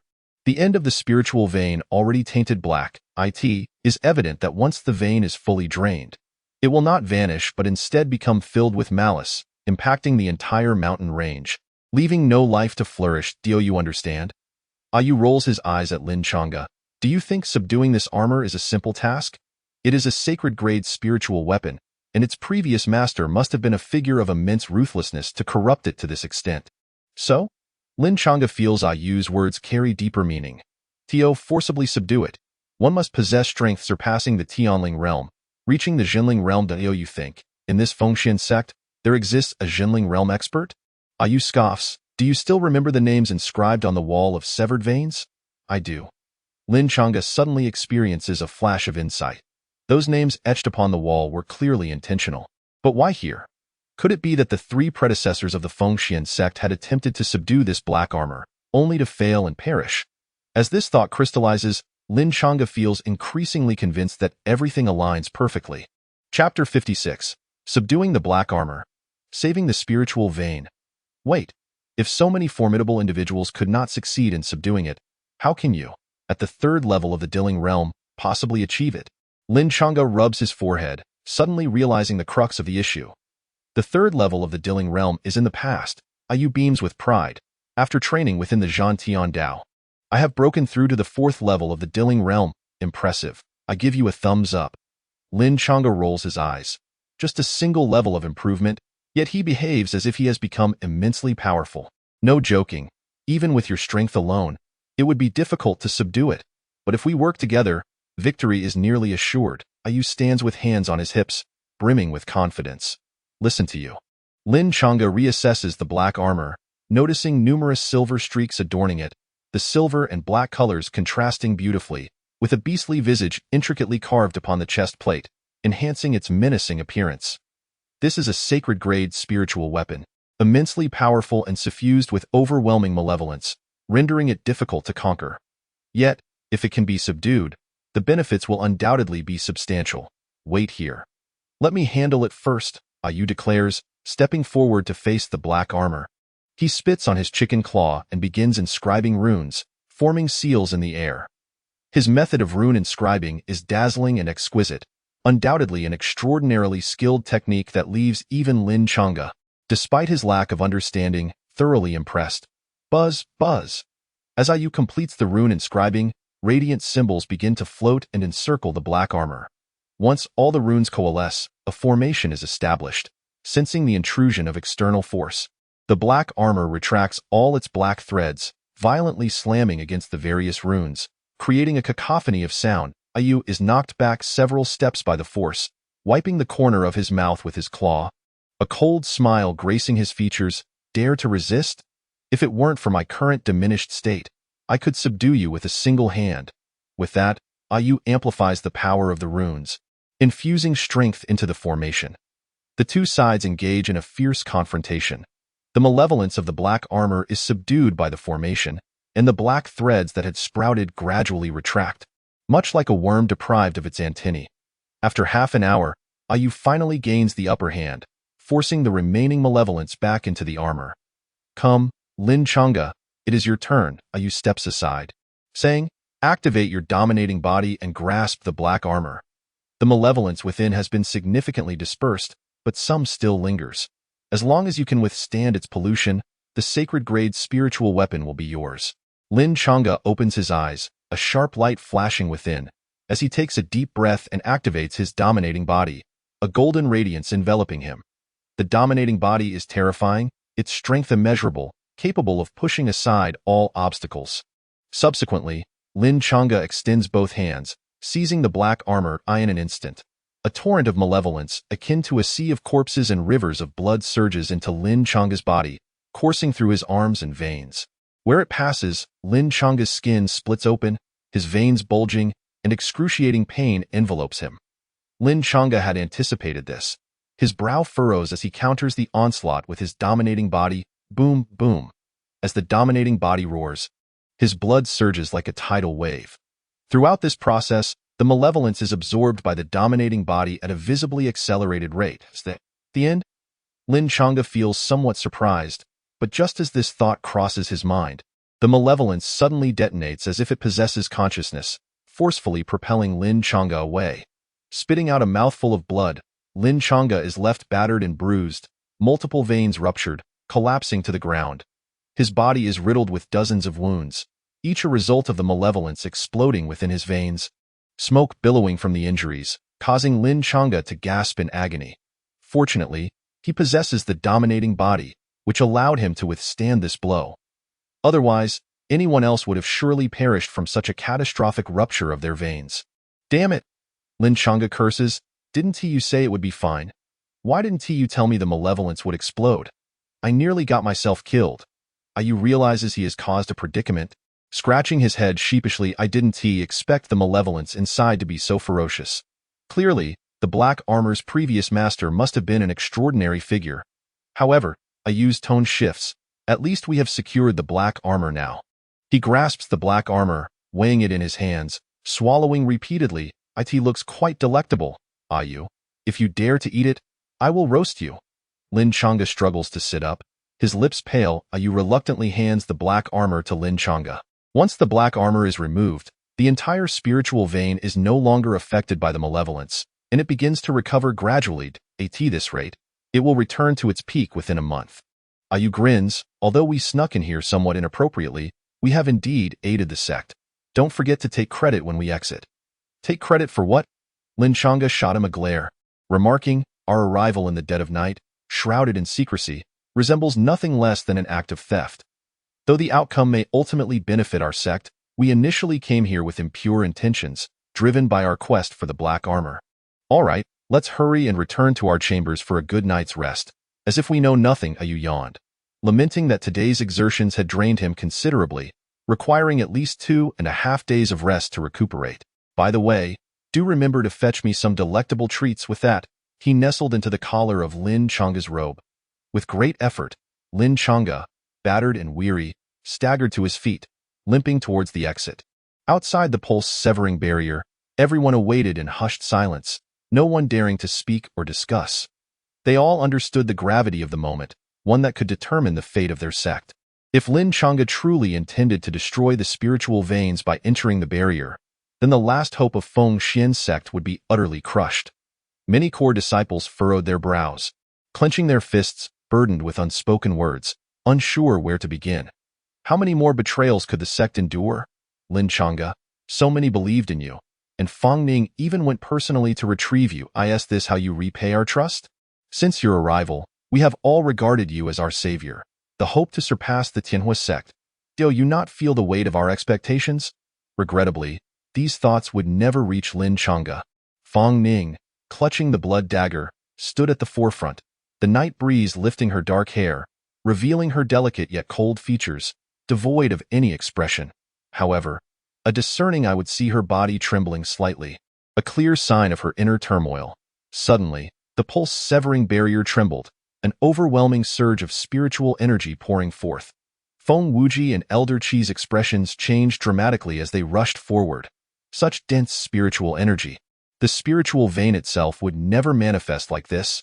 Elder Qi's voice was hoarse, his eyes ablaze with fury. He must have destroyed the spiritual vein, causing its final remnants of power to overflow. Feng Wuji closed his eyes, his complexion pale, fully aware that he had lost his gamble. All core disciples rose, seething with rage, their hatred surging skyward. Fang Ning's fair face contorted with pain, the blood dagger in her arms glowing ever redder, as if it yearned to be drawn. The most unwelcome of scenarios had unfolded. Since the battle at the Xuanjiao mountain range, Feng Xian's sect had suffered tremendously, becoming increasingly fragile, unable to bear further betrayals. Slowly, Fang Ning drew the blood dagger, standing solitary before the pulse-severing barrier, her presence lonesome. If Lin Chang'e were a traitor, then it was her duty to execute him. Chapter 57. Traitor? No, hero. Lin Chang'e stealthily emerged from within the pulse-severing barrier. His injuries grievous. Any movement sent waves of pain coursing through him. He had not stored the black armor in his storage ring, but held it in his grasp. Suddenly, he sensed an unsettling atmosphere. The air was thick with an ominous aura. He looked ahead, and the once desolate forest now brimmed with figures. Over a dozen of them, one being a black-clad girl brandishing a blood dagger, pointing it at him from afar. Her beautiful eyes bore a multitude of emotions: anger, hatred, and sorrow. Their gazes met across the distance, and time seemed to rewind to their first encounter, in the Tongtian pavilion. Fang Ning had leaped down from above, expressionless, declaring, "You are the first genius I've encountered to cultivate the hidden realm. I wish to experience your prowess. What is happening?" Lin Chang'e winced, confusion swirling in his mind. How had his simple treasure hunt attracted such a crowd? Why was Fang Ning drawing her weapon against him? Surely, it couldn't be, could it? After all, he had contributed significantly to in that instant. A cascade of thoughts flooded Lin Chang'e's mind. Lin Chang'e, you traitor of the sect. Fang Ning, upon seeing Lin Chang'e, could no longer restrain her emotions. A wave of murderous intent surged forth, engulfing the air like a torrential flood as the blood dagger descended towards him. What? Lin Chang'e was utterly bewildered. Traitor! Fang Ning's emotions had escalated to their peak. Her eyes glinted with ferocity. Having endured countless sorrows throughout her life, she believed she had grown accustomed to them, yet now she found herself unable to hold back. Her cold demeanor had merely been a shield for her own protection, but this time, her release was unrestrained. Stop! Just as Fang Ning's dagger was about to cleave Lin Chang'e's face, Feng Wuji's pupils constricted. Like a specter, he dashed between them and seized the blood dagger with his hand. A terrifying crimson light erupted, cleaving the void, an overwhelming force that he ultimately managed to dissipate with a single hand. You've made significant progress, Ning girl.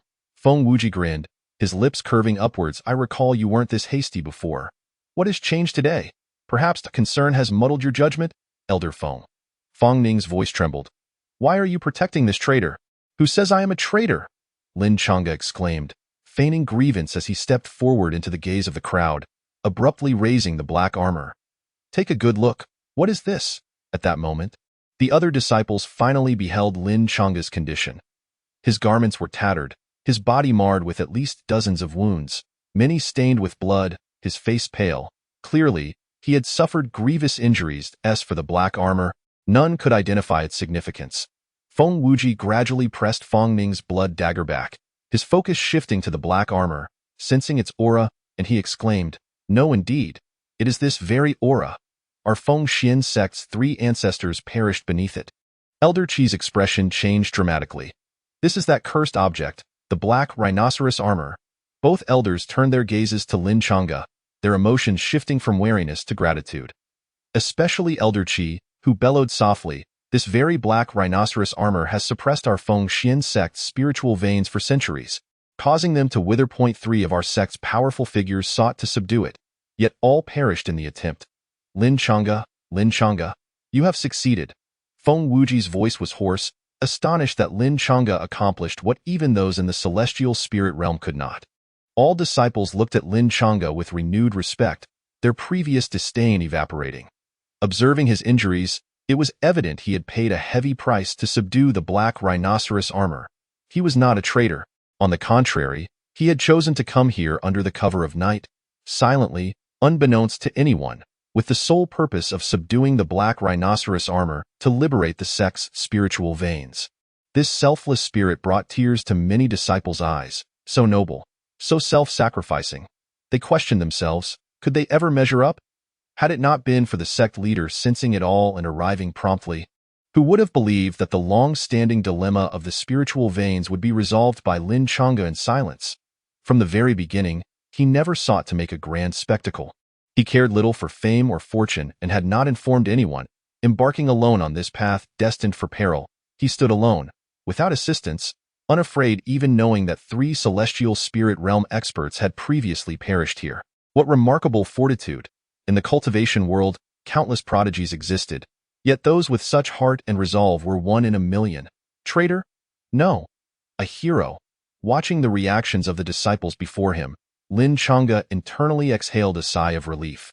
His original aim had been merely to seek treasure, yet by a twist of fate, he had resolved a problem that had plagued Feng Xian's sect for years. Fortunately, everyone seemed pleased and did not hold it against him. Behold, the spiritual energy is growing denser. Duan Hua pointed, and the crowd followed his gaze. Indeed, the spiritual energy emanating from the pulse-severing barrier was multiplying, and many of the withered trees in the surrounding forest were sprouting tender buds. Everything radiated with newfound vitality. This was not merely a return of lingering energy. The spiritual veins were truly liberated. Lin Chang'e? Elder Qi patted Lin Chang'e's shoulder, tears streaming down his face. I previously questioned you. And I apologized, I was shallow. I never imagined someone could be so selfless. To place one's life on the line and confront adversity, knowing the futility yet still persevering. Many disciples wiped their tears, with 2 female disciples quietly sobbing, moved by Lin Chang'e's actions. Feng Wuji smiled, astonished that the long-standing issue plaguing the sect had been resolved by a newcomer. As he laughed, tears flowed freely. Gazing at the names inscribed upon the pulse-severing barrier, Feng Wuji cried out, "Did you all see this?" Ayu poked his head from Lin Chang'e's collar, amazed. Lin Chang'e, you accidentally became their hero. Lin Chang'e scratched his head, feeling a bit uncomfortable. Perhaps it was time to accept it. This black rhinoceros armor. Lin Chang'e coughed lightly. It was its allure that drew me into the pulse-severing barrier. My intention was merely to seek treasure, not to save the spiritual veins. I feel quite guilty for your gratitude. I understand, Duan Hua chuckled, nudging Lin Chang'e playfully, sneaking in at night, resolving the spiritual vein dilemma, and then departing gracefully, hiding your achievements. Was that your original plan? Now we've caught you red-handed, and you still try to argue. Lin, you are too humble. We shall take Lin as our model for learning. All the disciples gazed at him with admiration. This is making me blush. Lin Chang'e scratched his head. Lin Chang'e, just accept it. Ayu rolled around in laughter. Chapter 58. The record of the Xinlong Tower has been shattered. Junior sister, Lin Chang'e turned to Fang Ning, his eyes filled with a multitude of grievances. Fang Ning, momentarily flustered, realized her mistake. She had misjudged the true hero of the sect, especially one who had sustained such injuries in the effort to save the spiritual veins. Thankfully, Elder Feng had intercepted that dagger. Had he not intervened, the consequences would have been dire given Lin Chang'e's weakened state. Fang Ning resembled a girl who had committed a blunder. Her head bowed. She found it difficult to meet Lin Chang'e's gaze, appearing entirely different from her usual self. Witnessing her demeanor, Lin Chang'e decided not to press her further, teasingly suggesting, "How about an apology?" Fang Ning bit her lip, struggling to find the words. Lin Chang'e observed her with a hint of amusement, realizing how stubborn she was. Just as he contemplated providing her an out, Fang Ning finally managed to whisper, "I'm sorry." With those words, her cheeks flushed, and she clutched the blood dagger, hastily departing from the scene. Lin Chang'e was taken aback. He had not expected her to say it at all. "Since this black rhinoceros armor has been obtained by you, it rightfully belongs to you." Feng Wuji spoke first, dispelling Lin Chang'e's concerns. "You have helped our sect restore its spiritual veins. This is a monumental achievement. Once these veins reach their peak again, our Feng Xian sect will surely accumulate its foundation and surpass Tianhua sect. No, we need not wait to accumulate. Lin Chang'e declared, his gaze profound. Before long, I will obliterate Tianhua sect entirely. Both Feng Wuji and Elder Qi regarded him with admiration. As disciples of Feng Xian sect, harboring hatred for Tianhua sect was inescapable. It was an unshakable blood feud. Forgetting it would equate to betrayal. If he could truly vanquish Tianhua sect, Feng Wuji would be the first to cheer him on. All right, I believe you can do it. Feng Wuji's excitement was palpable. You are gravely injured. Return to recuperate first. Here, take these healing pills. He produced 2 5th-grade healing pills, both intended for recovery. Thank you, Elder Feng, Lin Chang'e replied, clasping his hands in gratitude. The gazes of the core disciples towards Lin Chang'e had transformed entirely. There was now a profound respect and heartfelt admiration. Junior Brother Lin, when you have leisure, do visit me for tea. Junior Brother Lin, are you betrothed? Are you dazed? He is betrothed to Yi Qingyue. Oh, my apologies, Junior Brother Lin. Dio, you wish to take a concubine? After considerable effort, Lin Chang'e finally bid farewell to the numerous disciples. Upon returning to his room, he collapsed onto the bed, utterly relaxed. He had come here seeking treasure, only to unexpectedly become a hero of the sect. With a bitter smile, Lin Chang'e shook his head. Life is unpredictable, stop lamenting. You are clearly quite pleased, you scoffed. Big Brother Chicken is exhausted. Do give him something to eat. Here, Lin Chang'e handed Ayu one of the 5th-grade healing pills. Although he had no need for healing, high-grade pills and spirit stones were a delicacy for him. Crunch! Ayu crushed the pill, his face lighting up with contentment. With Big Brother Chicken around, no treasure can escape your grasp. Being able to contract with Big Brother Chicken, you should consider yourself fortunate. Lin Chang'e had grown immune to Ayu's self-indulgent praises. Turning his gaze towards the luminous moonlight outside, he once again envisioned the unparalleled beauty of Yi Qingyue. Qingyue, wait for me. I shall reunite with you in the Holy Land in a few months. Knock, knock, knock. The next morning, a knock echoed from outside. Lin Chang'e rubbed his eyes and opened the door to find a young man standing there, none other than Duan Hua from the previous day. Senior Brother Duan, Lin Chang'e greeted, clasping his hands. What brings you here? I figured you would still be recuperating and unable to go out, so I took the liberty of collecting your share of cultivation resources while they were being distributed today. Here it is. Duan Hua produced a pouch containing Lin Chang'e's cultivation resources for the past 3 months. Although Feng Xian sect's resources could not compare to Tianhua sect's, they were still the second-largest sect in the Yuan kingdom, possessing numerous spirit mines to provide ample cultivation resources for their disciples. Thank you, Senior Brother Duan. Lin Chang'e smiled. Care for some tea? Of course. Duan Hua, friendly as ever, made himself comfortable. The two settled in a pavilion in the courtyard, where Lin Chang'e boiled water and prepared tea, serving a cup to each of them.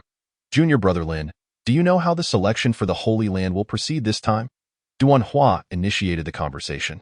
Not yet. Lin Chang'e shook his head. The rules for selecting prodigies from small nations vary each time. There are competitions and trials. To facilitate the selection in the Holy Land, the Yuan Kingdom will host a grand competition for prodigies in 3 months, but the format is still unknown.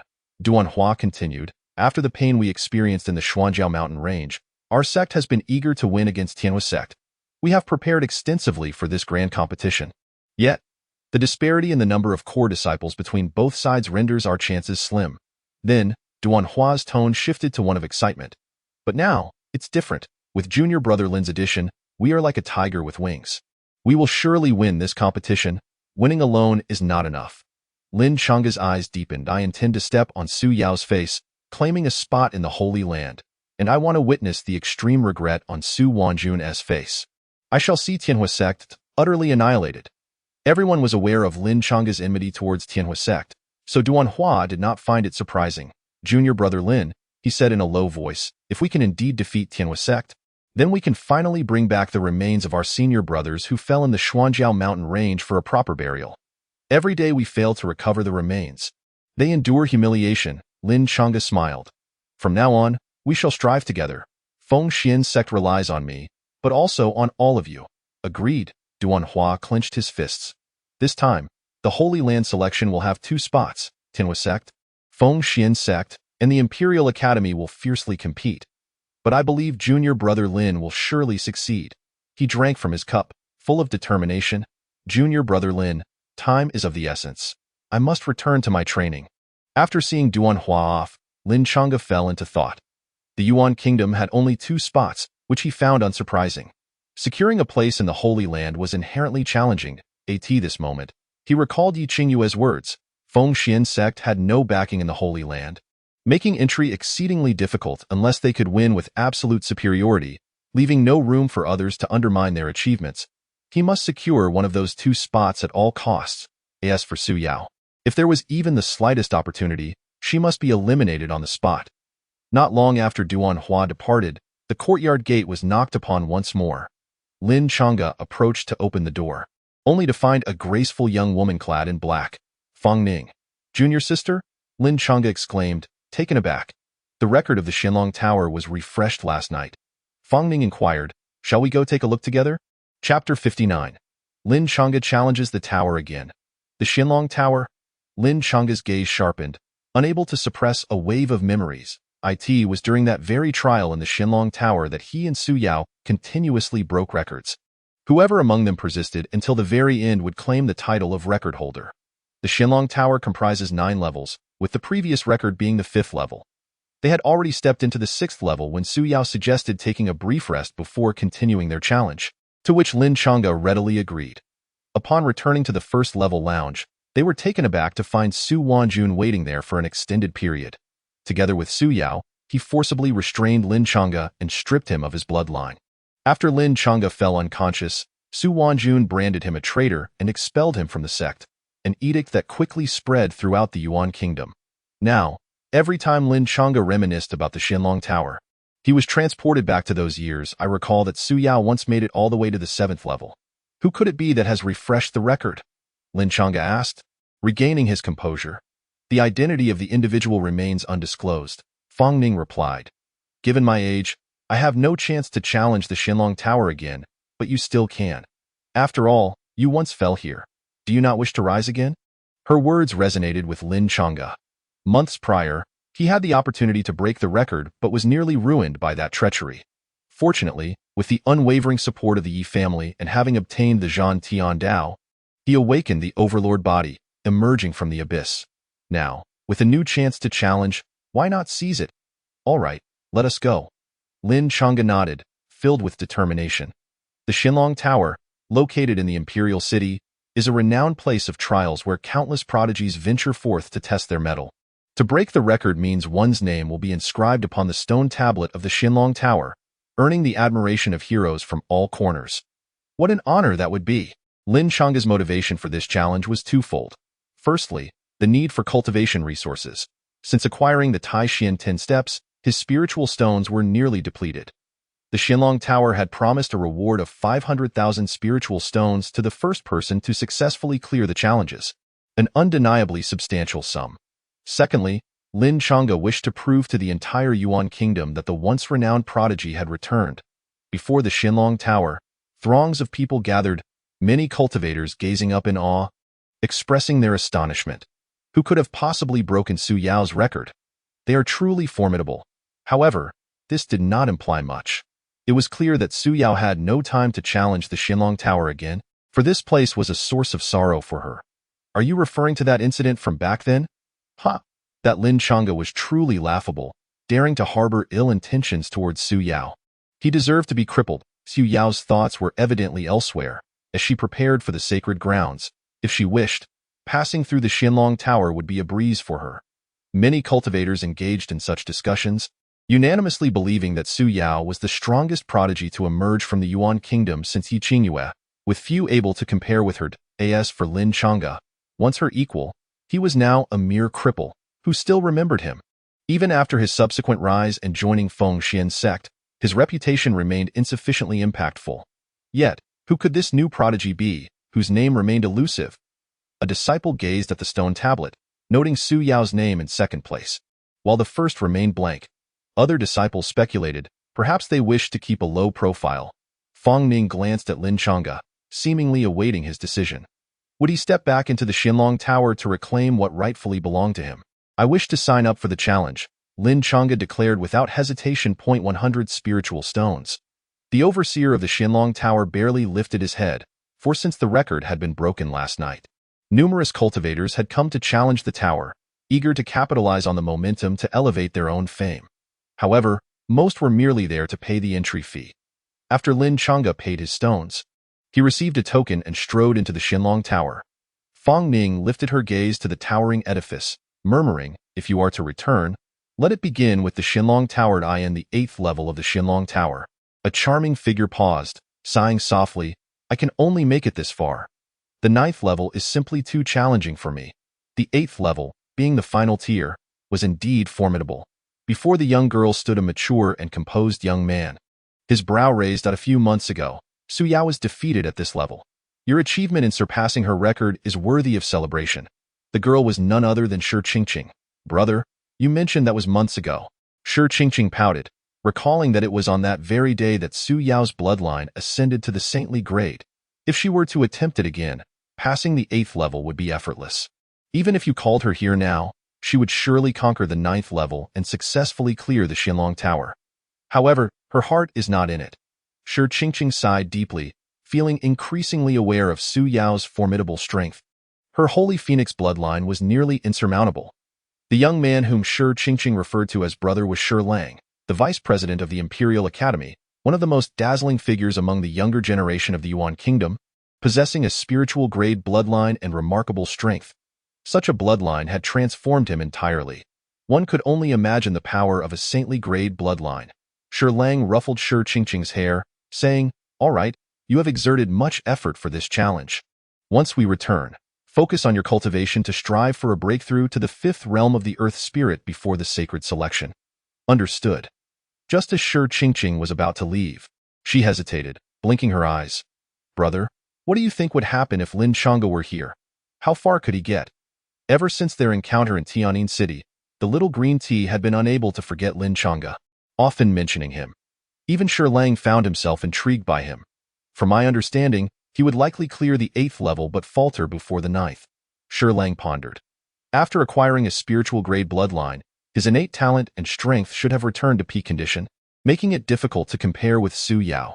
However, beneath her, there should be no rival capable of standing against him, including you and even Fang Ning. What a pity. Shi Qingqing lamented. Although he is strong, he is still limited to the Yuan Kingdom. If only he could grow stronger. "What are you dawdling about?" A gentle voice broke the air, and a woman of noble bearing approached gracefully. With a smile, she said, "Qingqing, do you know how much your brother has sacrificed to conceal your name during this challenge? You must remember this favor. Some women are born fighters, yet if they lack sisters to spar with, even sister-in-laws and aunts can become rivals." Indeed. Shi Qingqing's voice was soft, her smile making her appear even more charming. "Brother, I achieved the 1st place in the Xinlong Tower this time. It's worth celebrating. I adored that spiritual weapon you gifted to sister-in-law. All right, it's yours." Shi Lang waved his hand in good humor. The woman was taken aback, but then grew furious. "Shi Qingqing, that was a gift from your brother to me? Oh dear, brother. Why does sister-in-law have such a fierce temper?" Shi Qingqing shrank her head innocently. "Isn't it just a spiritual weapon? The esteemed young lady of the Central Continent's Ji family shouldn't be so stingy." The woman, caught off guard, was left fuming, her chest heaving with indignation. "Shi Lang, your sister is becoming increasingly insufferable." Shi Qingqing giggled. "I'm just learning from sister-in-law." Shi Lang rubbed his temples, saying, "Enough of this. In a month, I will be returning to the family." "Brother, are you finally going back to inherit the family business?" Shi Qingqing exclaimed joyfully. Shi Lang's gaze turned profound. "T won't be that easy. The elders of the family will not relent easily, and there will certainly be further tests. I shall assist you." The woman gently leaned her head on Shi Lang's shoulder. "The Ji family will also support you." Oh, how sentimental. Shi Qingqing pouted. Just as the three were about to depart, Shi Qingqing casually glanced at the distant light screen. To her astonishment, a name was rapidly ascending, swiftly surpassing the 5th and 6th levels. The name was unmistakably Lin Chang'e. Chapter 60. Clearing the Xinlong Tower. "The nation is stunned. Lin Chang'e," Shi Qingqing cried out in disbelief. "What?" Shi Lang, who was about to leave, abruptly turned around, his gaze fixed on the light screen. Lin Chang'e has returned to challenge the tower?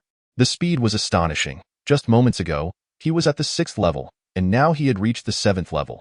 Shi Qingqing rubbed her eyes, ensuring she wasn't mistaken. Indeed, Lin Chang'e's name had arrived at the 7th level. He did not conceal his presence but rather seemed to assertively announce to the world that he had returned. In the rankings, the first place remained blank, a name hidden beneath Shi Qingqing's veil. Second was Su Yao. During her attempt, she had cleared the 7th level but fell to the 8th. The third was Lin Chang'e. Shi Lang's interest was piqued. He had intended to leave but now remained to observe. The light screen updated in real time, indicating that Lin Chang'e had ascended from the 5th level to the 7th in mere moments. This speed was terrifying. The shock was not limited to them. Countless cultivators outside the Xinlong Tower were equally astonished. Lin Chang'e, someone exclaimed. His name is rapidly rising. He's at the 7th level. When did he begin his challenge? Many entered just before him. Perhaps one of them was him. What does this mean? Is he telling the world that he has returned? The commotion grew within the arena. Fang Ning watched the scene unfold, shaking her head helplessly. This is indeed his style. Unapologetically domineering, showing off his achievements. She took out a communication crystal to notify the sect to send assistance. In the Imperial City, the Fan family had long sought to eliminate Lin Chang'e, and now that he had re-emerged, they would not let it slide. Should the Tianhua sect pursue him again, it would lead to even greater trouble. He is past the 7th level. Shi Qingqing exclaimed, her voice trembling. I was counting. It took him a total of 48 breaths from entering the 7th level to clearing it. Incredible. Even Shi Lang's expression shifted. Such innate talent. Could it truly stem from a family in the Yuan Kingdom? The woman, Ji Ronger, the young lady of the Central Continent's Ji family and Shi Lang's wife, noted the exceptional talent Lin Chang'e was displaying, which far surpassed that of an ordinary prodigy from a remote nation. He has entered the 8th level. Shi Qingqing's enchanting face was filled with shock. When I cleared the 8th level, it took me half an hour. How long will it take him? Shi Lang shook his head. Such exaggerated talent cannot be measured by ordinary standards. Even if Lin Chang'e were to clear the Xinlong Tower in one go, I would not be surprised. Each challenger entering the Xinlong Tower is taken to a separate space, so even at the 8th level, Lin Chang'e and Shi Qingqing were not together on the other side. Lin Chang'e surveyed the dual phantoms before him. Aside from their lack of thought, they were exact replicas of himself, mere reflections of equal strength. To conquer this barrier, he must surpass himself. This was the true challenge of the Xinlong Tower. This is far easier than I anticipated. Lin Chang'e shook his head. A casual trial within the Zhan Tiandao was far more arduous. With a cold smile, he slowly summoned the Zhan Tiandao. The two phantoms also conjured weapons formed from spiritual energy, yet their sharpness and offensive capabilities were no match for the Zhan Tiandao. Swish, swish. The two phantoms moved simultaneously, possessing equal realms, strength, and terrifying speed and skill. Once they attacked in unison, escaping would be exceedingly difficult.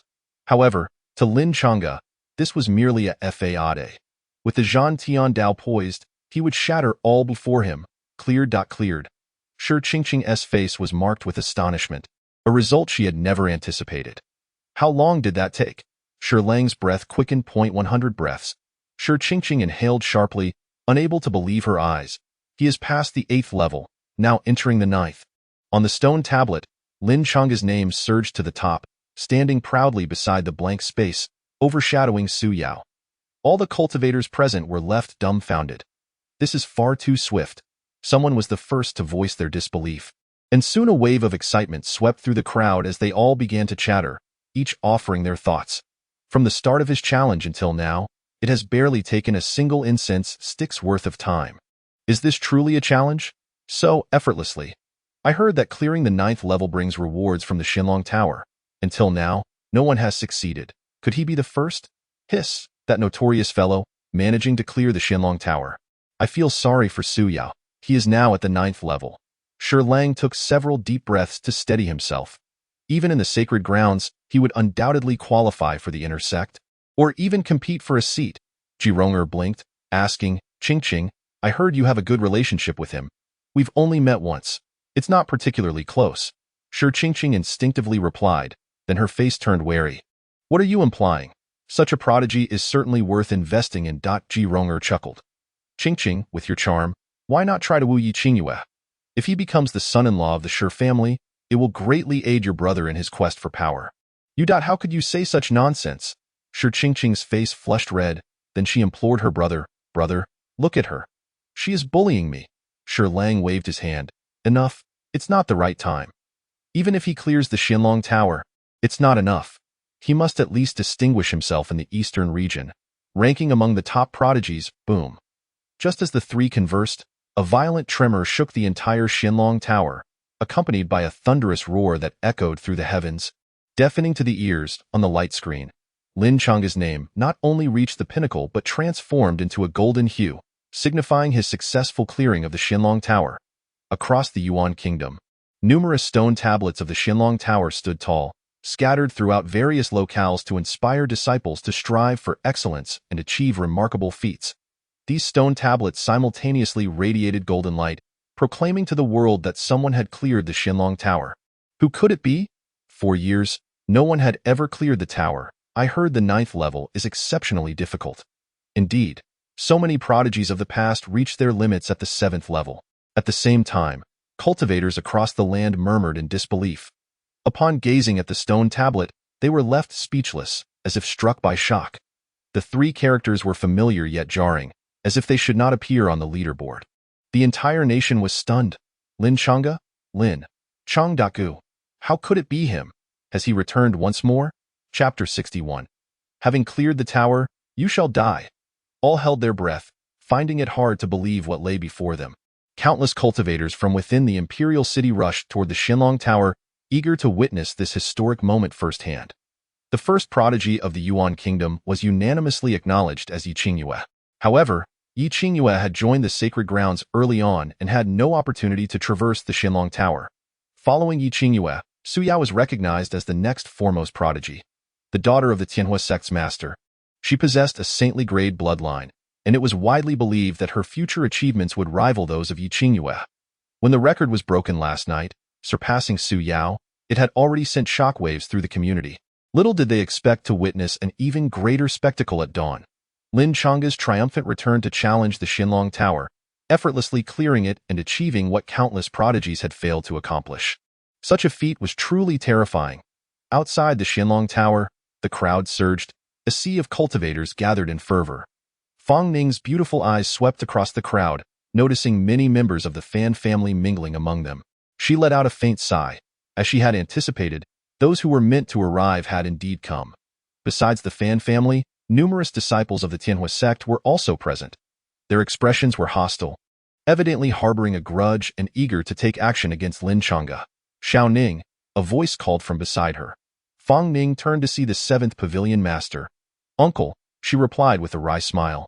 I had initially intended for him to confront the Qianlong Tower and vanquish the inner demons of the past, thus embarking on the path of vengeance.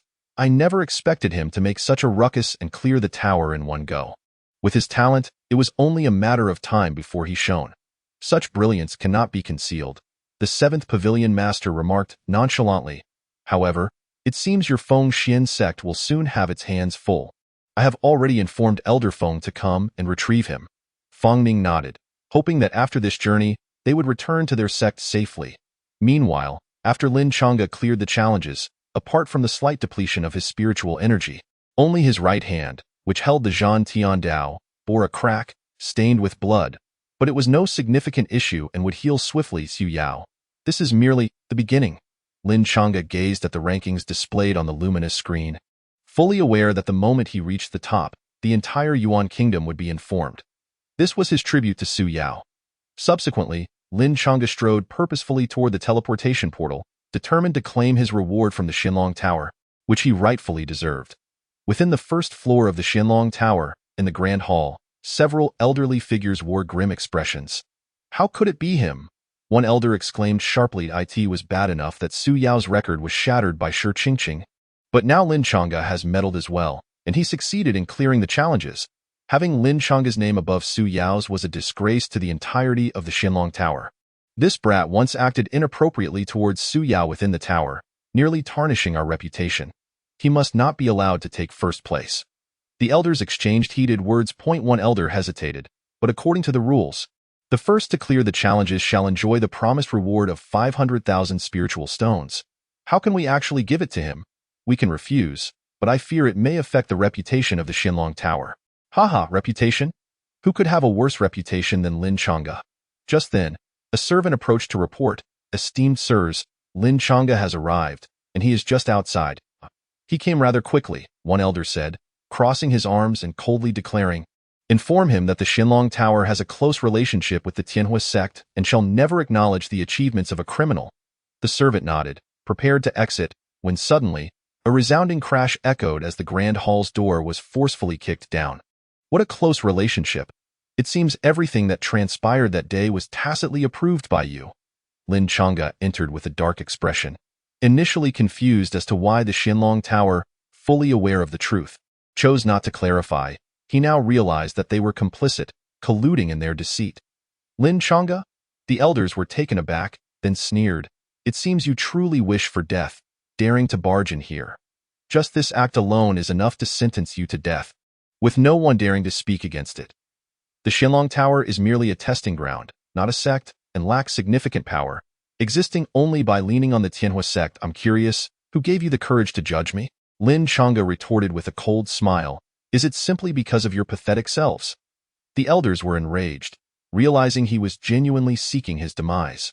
Among them, the strongest was at the 7th level of the Earth Spirit realm, with the others at the 6th level, not particularly formidable, which was why they depended on the Tianhua sect. Moreover, they had not even created the Xinlong Tower themselves.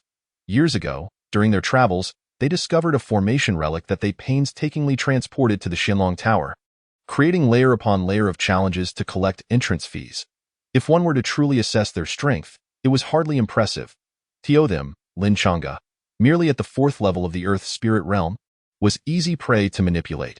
Kill him and collect the reward from the Tianhua sect, the elder at the 7th level eagerly suggested, convinced that sect master Su would be pleased. Suddenly, a fierce battle erupted within the hall. Lin Chang'e fought against the 4 elders alone, invoking the Zhan Tian Ba Tiju, his blade energy vast and overwhelming, shaking the very heavens. "This brat is rather troublesome," one elder scoffed, "but he is still far from being able to wreak havoc in the Xinlong Tower." Skylight seal. An elder formed a seal with his hands, generating a terrifying white spiritual energy that took the shape of a seal, crashing toward Lin Chang'e's back. Lin Chang'e raised his hand to summon a thunder body talisman. In an instant, a terrifying lightning aura enveloped him, boosting both his defense and offense, as he stood his ground against the skylight seal, allowing it to strike him. Boom! The skylight seal exploded, sending a massive shockwave. The elder's expression twisted in disbelief. He had expected Lin Chang'e to be severely injured, yet he effortlessly absorbed the force. This is bad. The elder's face paled as he hastily attempted to evade, only to find Lin Chang'e's Zhan Tian Dao already slicing through the air. SSSS. The elder's body was cleaved in two, perishing on the spot. "Why can't I harm you?" The remaining 3 elders' pupils constricted in confusion. Lin Chang'e scoffed, "With the thunder body talisman, the black rhinoceros armor, and my invincible body, how could mere 6th or 7th level Earth Spirit Realm cultivators dare to act so arrogantly? Truly laughable. The one who has cleared the Xinlong Tower has already appeared. Since I have passed, it seems you are no longer necessary." Lin Chang'e's gaze sharpened as he caressed the Zhan Tian Dao, declaring, "Today, let me send you on your way in due time. Your backing will also descend to accompany you." With that, Lin Chang'e activated the Heart Calamity Blade technique and charged forward. Cries of agony echoed throughout the hall. Outside, Ji Ronger frowned, sensing a surge of murderous intent. "Well done," Shi Lang laughed. "These old fools dared to swindle me. Had it not been for reservations, I would have slain them long ago. They have profited from others' formations for so many years, thinking themselves superior." Shi Qingqing's beautiful eyes widened in astonishment. He has improved so much since last time. Chapter 62. She is unworthy to share the same ranking with me. The battle within the Grand Hall swiftly concluded. Lin Chang'e's myriad of tactics, combined with the Zhan Tian Dao's unstoppable prowess, rendered these elders utterly incapable of resistance. After dispatching this group, Lin Chang'e scoured the area, collecting 500,000 to 600,000 spiritual stones, thus compensating for what he was owed. As Lin Chang'e stepped out of the Grand Hall, he halted in his tracks. Outside stood 3 figures, Lin Chang'e recognized one familiar face, Shi Qingqing. She beamed a sweet smile before feigning annoyance. Lin Gongzi, you promised to seek me out upon arriving in the imperial city. Yet you have been here for quite a while without a word. The familiar scent of tea wafted around him. Beside them, Ji Ronger secretly rolled her eyes. Shi Lang wore an appreciative smile. He admired Lin Chang'e, especially for his decisive actions in slaying the elders, which had been executed with utmost efficiency. Lin Chang'e had accomplished what he had long desired. Qingqing, Lin Chang'e clasped his hands together, turning his gaze toward Shi Lang, sensing a familiar aura emanating from him. The scent of spiritual blood, so he is Shi Lang, the vice president of the Imperial Academy, a young prodigy and top-tier powerhouse of the Yuan Kingdom. Don't call me Qingqing. It feels so formal. Just call me Qingqing. Shi Qingqing blinked her eyes, appearing cute and gentle, reminiscent of a neighborly sister. This is my elder brother, Shi Lang, and this she looks rather formidable. She is my sister-in-law, Ji Ronger. Ji Ronger elegantly stepped forward. I've heard much about you from Qingqing. She praises you highly. I must admit, my little sister's temper is quite fierce, and her personality is a bit difficult. I hope she hasn't caused you much trouble in Tianyin City. Not at all. Qingqing is exceptionally talented, gentle and kind. How could she be a bother?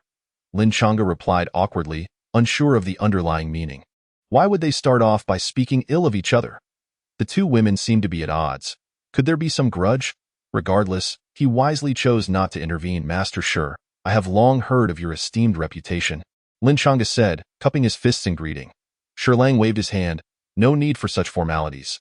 Like Qingqing, just call me brother. I have heard about you from Shi. Having someone like you is indeed a blessing for the Yuan Kingdom. Thank you for your kind words, brother Shi. Lin Chang'e, uncertain of the other's intentions, replied accordingly. The old fools of the Qianlong Tower have swindled me far too many times. You did well to slay them. Shi Lang was evidently pleased. Qingqing reached the 9th level last night, but was exhausted and couldn't clear it. I never expected you to breeze through the Qianlong Tower so effortlessly. Such talent is truly unparalleled. So it was Qingqing who previously set the record for the Qianlong Tower? Lin Chang'e expressed mild surprise, knowing that Shi Qingqing had always concealed her strength. She was low-key until Fang Ning had forced her to reveal some of her abilities during their last encounter in the secret realm. Judging by this, her talent was indeed among the top tier in the Yuan Kingdom. But I still cannot compare to Lin Gongzi, Shi Qingqing said, her eyes brimming with admiration. Your speed in clearing the challenges was astonishing. The Qianlong Tower posed no challenge for you. Seeing that the group bore no ill intent, Lin Chang'e finally relaxed. He chuckled. Ladies, today is not a suitable time for casual conversation. I shall surely visit you when I have the opportunity. Indeed, it is a pity that the Imperial Academy could not accept you, but that does not diminish my admiration for you. Should the chance arise, do come to the Academy for tea, Shi Lang smiled. Waving as he bid farewell, Shi Qingqing appeared somewhat reluctant, softly saying, You must remember to come visit. It was only after Lin Chang'e had walked a considerable distance that Shi Qingqing retracted her gaze. Ji Ronger scoffed mockingly. Is this what it means to have a crush? How far have we come? Shi Qingqing pouted. What I feel is appreciation, pure appreciation. You wouldn't understand, and I can't be bothered to explain. Outside the Qianlong Tower, the atmosphere was tense. Various factions awaited Lin Chang'e's appearance. The Tianhua sect, the Fan family, and other forces had long prepared outside, ready to swarm and eliminate him at lightning speed upon his emergence. At that moment, an immense force suddenly surged, parting the crowd. Many individuals displayed expressions of shock. They did not wish to move, yet their bodies were compelled to yield. When they turned to look back, they saw an elder approaching with his hands clasped behind him, grinning widely. Behold, the one who has reached the pinnacle of the Qianlong Tower is a disciple of my Feng Xian sect. The newcomer was none other than Feng W. In the shadows, an elder from the Tianhua sect gasped. Why is that old fool here? The great elder Han Yin, concealed among the crowd, frowned deeply, realizing his strength is formidable. Even if we combine our forces, we may not be able to match him. Unless the sect master emerges from seclusion. Several elders clenched their fists, feeling a sense of reluctance. Upon seeing Feng Wuji's arrival, Fang Ning finally breathed a sigh of relief. With Elder Feng and the 7th Pavilion Master present, the Tianhua sect would surely be unable to stir up trouble. Creak. The doors of the Qianlong Tower swung open. Rolling across the ground were 4 severed heads, those of the 4 elders who managed the Qianlong Tower. Hot on their heels was a figure clad in black robes, sharp as a blade. His gaze was cold as he spoke loudly. After clearing the Qianlong Tower, according to the rules, I should receive the reward of 500,000 spiritual stones. Yet, they intend to deny me. Thus, I must take it myself. These words rang out like thunder, shocking all present. These four were powerful figures at the 6th and 7th levels of the Earth spirit realm. Yet they had been slain by him? Many cultivators gasped in astonishment, realizing they had underestimated Lin Chang's strength. He was far more formidable than they had imagined. These individuals were merely lackeys of the Tianhua sect. They deserved to die for daring to attack me.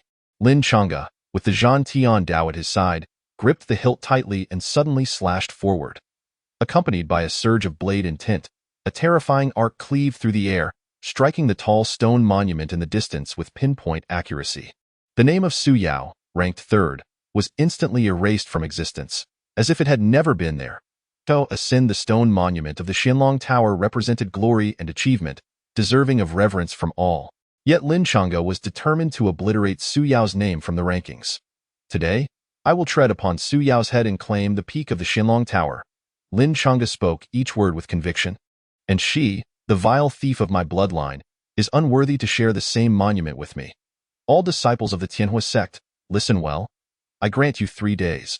Within this time, you may choose to withdraw from the sect voluntarily and distance yourselves from this conflict. When the time is up, should I encounter any disciples of the Tianhua sect, I swear to slay them. Whoever comes, shall die. After delivering this declaration, Lin Chang'e strode down the steps with an air of arrogance. The crowd parted once more, shock etched on their faces. This fellow had gone mad. He was openly challenging the Tianhua sect. Did he seek to hasten his demise? Chapter 63. I will personally send you into the abyss. The venue fell silent. The sound of a pin dropping could be heard. Excellent. Feng Wuji smiled, leading the applause. The many cultivators present wore awkward expressions, none daring to speak, fearing entanglement in the conflict between the two sects.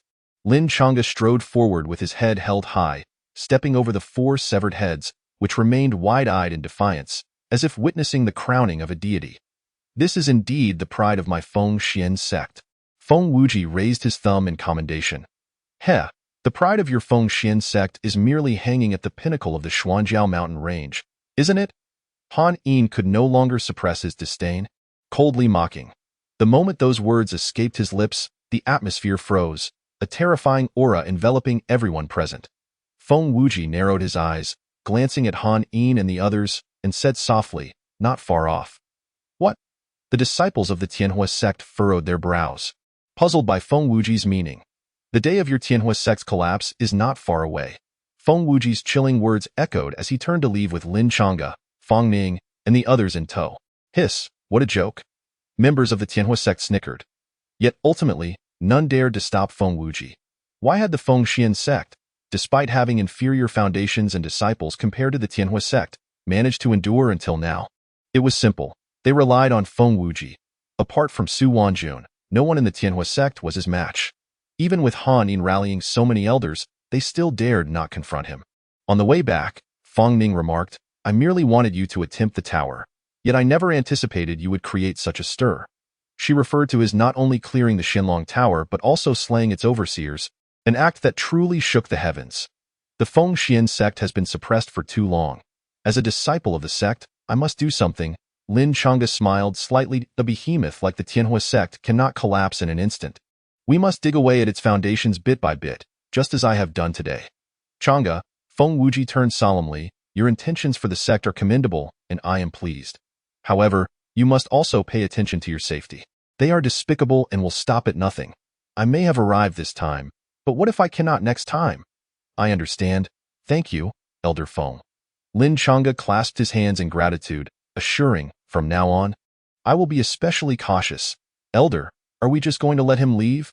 Before the Qianlong Tower, an elder felt quite frustrated. The tower contributed 600,000 spiritual stones to them annually, yet Lin Chang'e had destroyed it.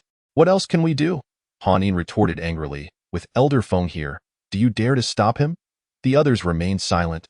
The dark pavilion. Suddenly, an elder proposed. Smack! Han Yin slapped the elder's face, bellowing, don't you dare mention the dark pavilion. Last time I leaked information to Zhou Qingtian, he ended up being slain by Yi Qingyue's sword, and now the Dark Pavilion is making trouble for me, demanding my life as retribution for their pavilion master. I must express my deep frustration. Why must I be the target of your troubles when it is not I who bears any responsibility for the discord? Why not seek out Yi Qingyue or the sacred land instead? Such a group of bullies, preying on the weak? The crowd fell silent, too intimidated to speak further. After the crowd had mostly dispersed and the tumult had calmed, Shi Lang, Shi Qingqing, and Ji Ronger emerged from the Xianlong Tower. Their identities were too remarkable.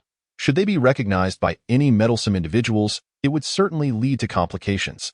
The Imperial Academy, allied with the royal family, showed no interest in the conflicts between the two major sects.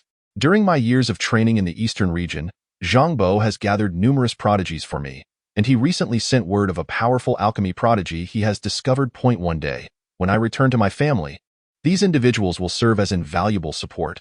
Shi Lang wore a smile, clearly in high spirits. Lin Chang'e is the most formidable prodigy I have encountered in all my years in the eastern region. I even believe his innate talent rivals that of Yi Qingyue.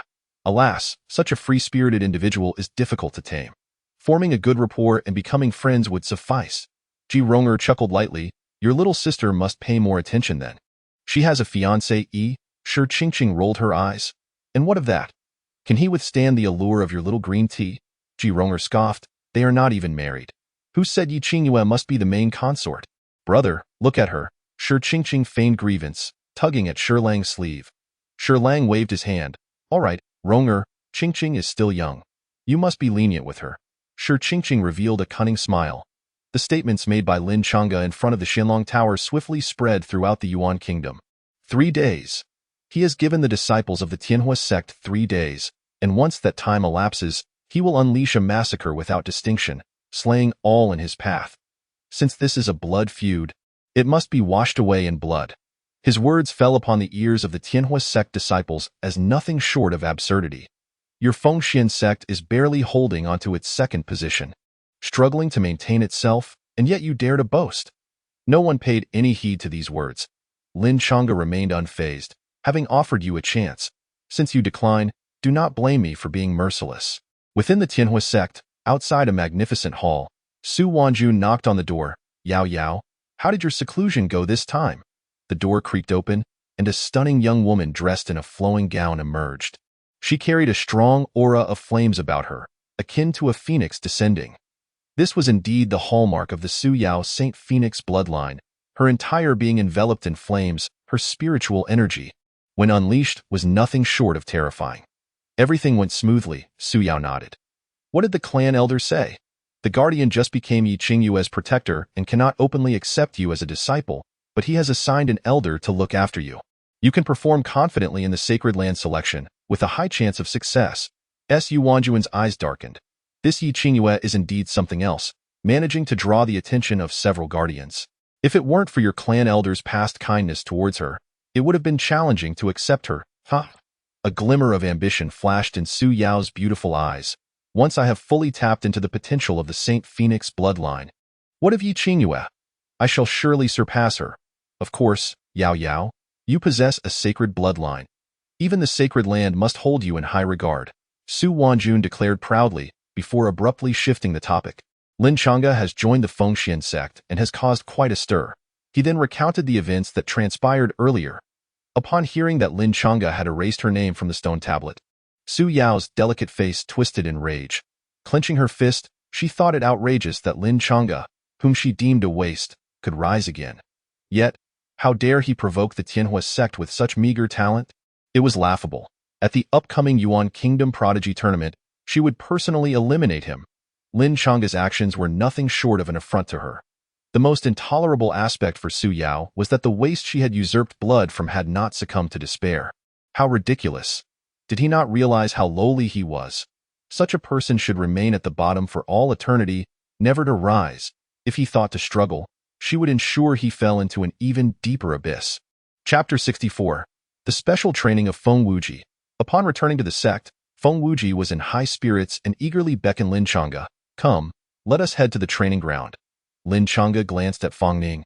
Curiosity piqued. You are fortunate, Feng Ning said, casting a somewhat pitying glance his way. Elder Feng rarely personally instructs disciples. You are only the second, isn't that a good thing? Why do you look at me like that? Lin Chang'e asked, perplexed. Feng Ning replied, you will soon find out. It's the training ground. Numerous disciples were engaged in sparring. Upon seeing Feng Wuji approach, they instinctively parted ways, their eyes shimmering with a mix of envy and sympathy. Chang'e, for the next 7 days, I will provide you with comprehensive special training. You are the hope of the sect, so the process may be a bit grueling, Feng Wuji declared, his eyes brimming with intensity and brilliance. Lin Chang'e nodded. If Elder Feng was willing to guide him, it would be an honor. In the next moment, Feng Wuji formed hand seals, and a surge of formidable runic power erupted, conjuring a gigantic, translucent tiger within the training ground. Upon closer inspection, this immense tiger was composed of countless runes, radiating with brilliance, its fierce gaze and menacing aura sending chills down one's spine. The runic creature was an impressive feat. This old man was not to be underestimated. Remove your armor and set down your weapon, Feng Wuji commanded. This training will focus on speed, strength, physique, and reaction. You need to gradually acclimate to my offensive rhythm. Understood, Lin Chang'e complied. Then, prepare to face its attacks with all your might. As soon as Feng Wuji's words fell, the gigantic tiger let out a roar and lunged at Lin Chang'e, tearing through the air with its razor-sharp claws, creating a devastating shockwave. Gasps of astonishment erupted from the onlooking disciples.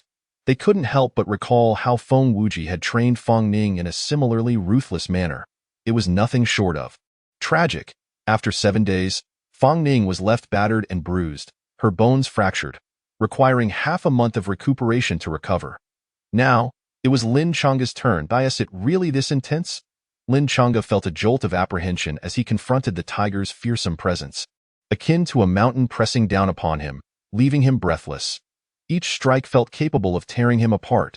It was undeniably at the celestial spirit level. Boom! Lin Chang'e narrowly dodged the tiger's initial strike, only to find it exceptionally swift. It crashed into his chest, sending him hurtling backward. He felt as though his sternum might shatter, his complexion paling. Is this for real?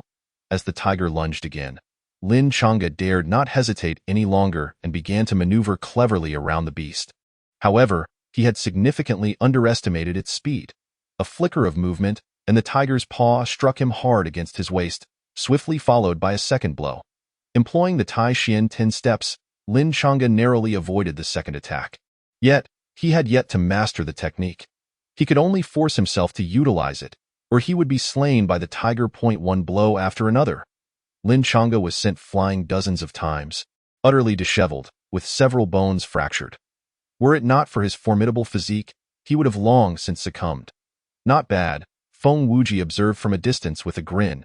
He could see that Lin Chang'e was visibly improving in the Tai Xian 10 steps, gaining proficiency at a remarkable pace. After enduring a relentless barrage for nearly an hour, Lin Chang'e finally managed to withstand the tiger's onslaught and began attempting to fight back.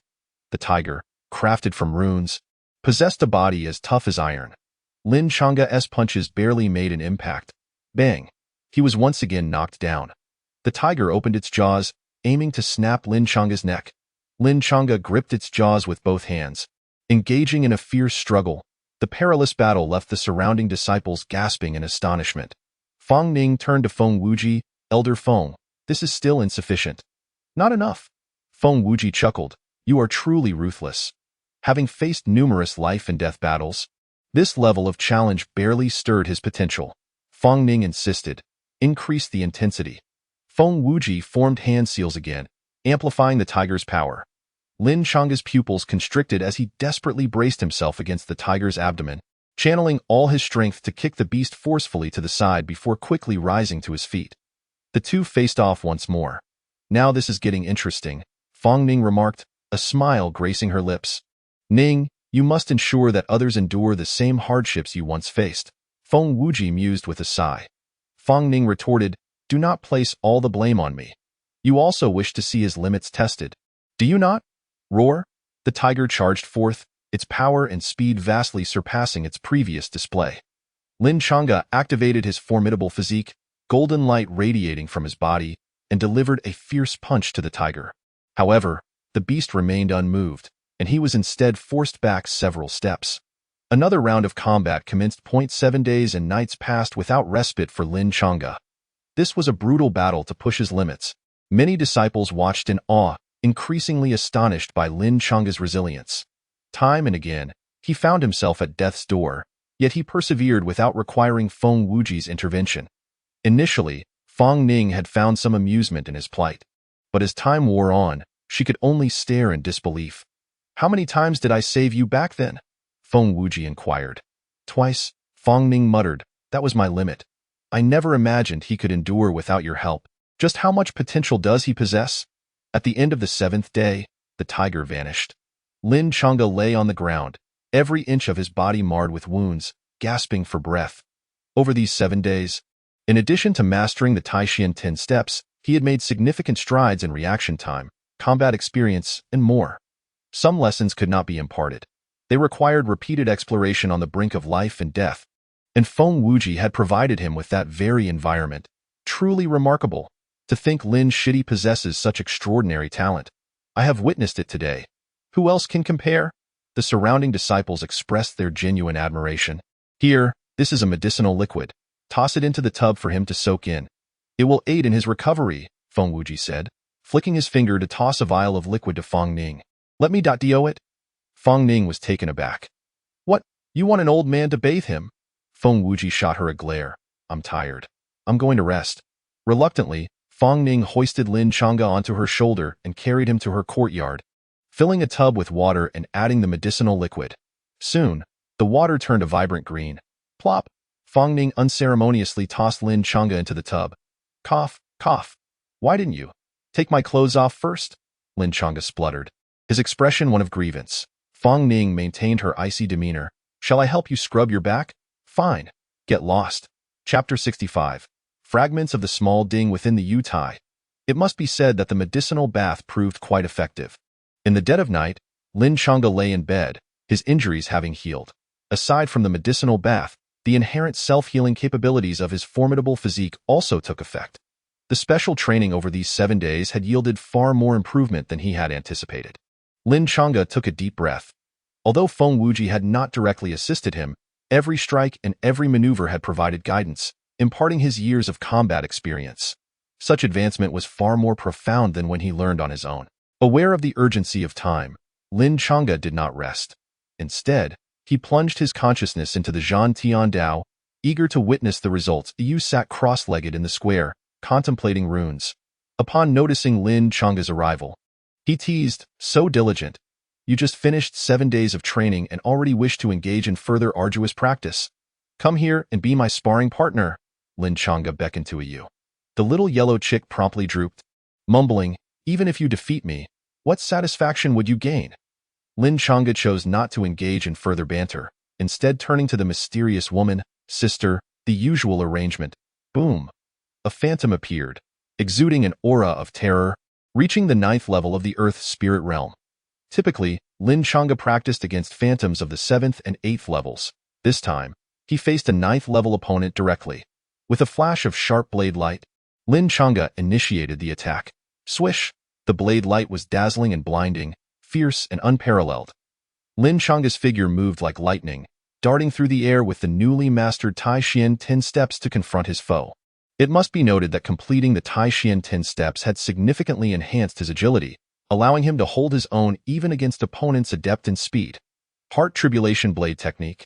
Lin Chang'e shifted his position, landing a strike on the phantom's shoulder. The phantom's body was as hard as iron. Although his blade left only a shallow mark, Lin Chang'e was not surprised. It was peculiar for an opponent of this caliber to be injured by a single strike. Following that, Lin Chang'e unleashed a flurry of powerful slashes with the Zhan Tian Dao, each blow striking the same mark deeper and deeper, and no matter how the phantom evaded, Lin Chang'e was always quicker. Crack! With a sharp sound of bone breaking, the phantom's arm was severed cleanly. The phantom hesitated for a moment, yet it still possessed tremendous combat prowess. It retaliated with a punch to Lin Chang'e's chest, sending him flying several meters. Cough! Lin Chang'e spat blood, quickly wiping the corner of his mouth. That punch had struck like a landslide, fracturing his ribs, every movement sending waves of excruciating pain through him. Fortunately, he was blessed with a strong physique, allowing for remarkable recovery. Boom! The phantom, now missing an arm, charged again, its foot crashing down, shaking the ground and scattering dust everywhere. Lin Chang'e dodged the blow, quickly regaining his footing and executing a cross slash with the Zhan Tian Dao. Striking the phantom's back, the phantom stumbled, unable to regain its balance as Lin Chang'e's offensive surged forth once more. This battle ultimately concluded with Lin Chang'e emerging battered but victorious. He lay on the ground, struggling to breathe, his body covered in harrowing wounds, his right arm completely shattered, rendered immobile. I won. Lin Chang'e's voice was hoarse, excitement evident in his eyes. In terms of combat power, every slight improvement was palpable, and he reveled in this progress, which had become his ultimate pursuit. Unparalleled versatility, unparalleled offense, unparalleled strength. Once his body regained some sensation, Lin Chang'e shakily retrieved a healing pill from his storage ring and consumed it. After a few moments, he let out a sigh of relief, his complexion slightly brightening. The recovery speed of his formidable physique was astonishing. No matter how grievous his injuries, as long as he drew breath, hope remained. After a full day had passed, Lin Chang'e's wounds began to heal, and he rose from the ground, assessing his own cultivation level.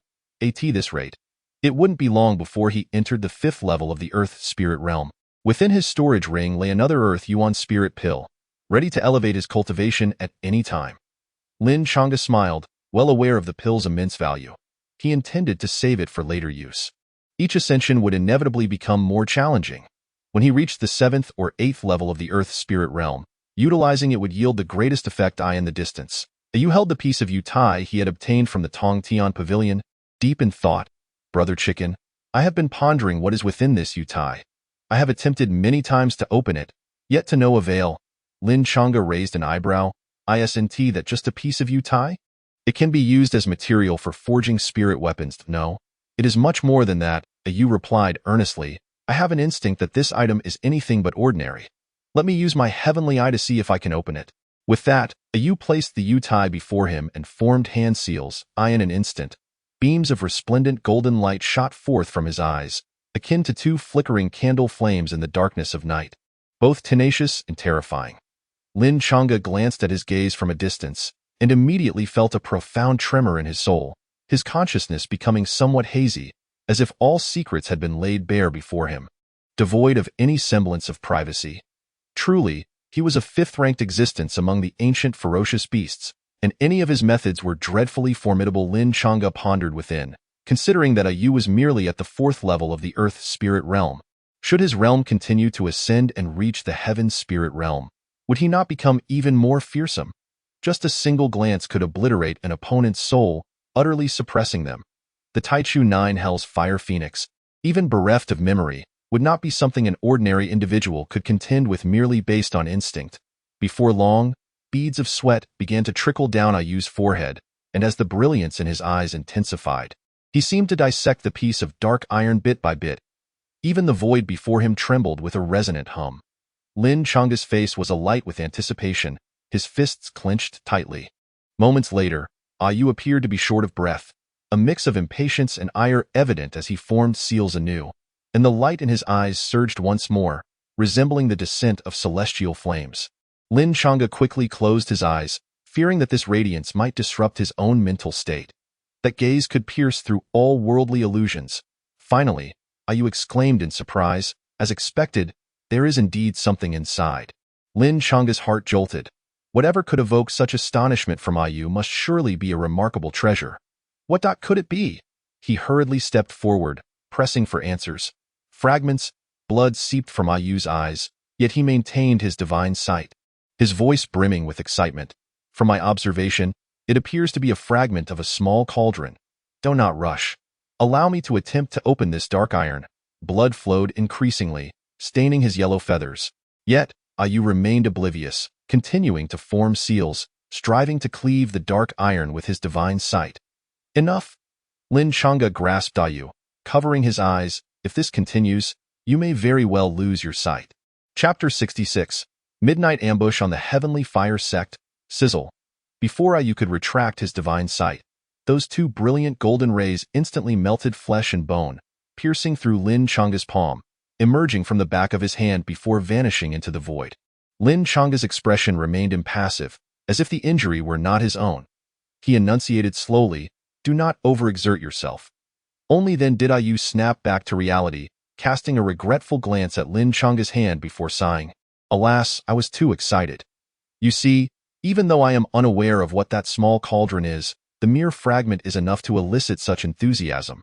It must be extraordinary. Do not force it. If it cannot be opened, let it be." Lin Changa set Ayu down, his perforated palm rapidly healing.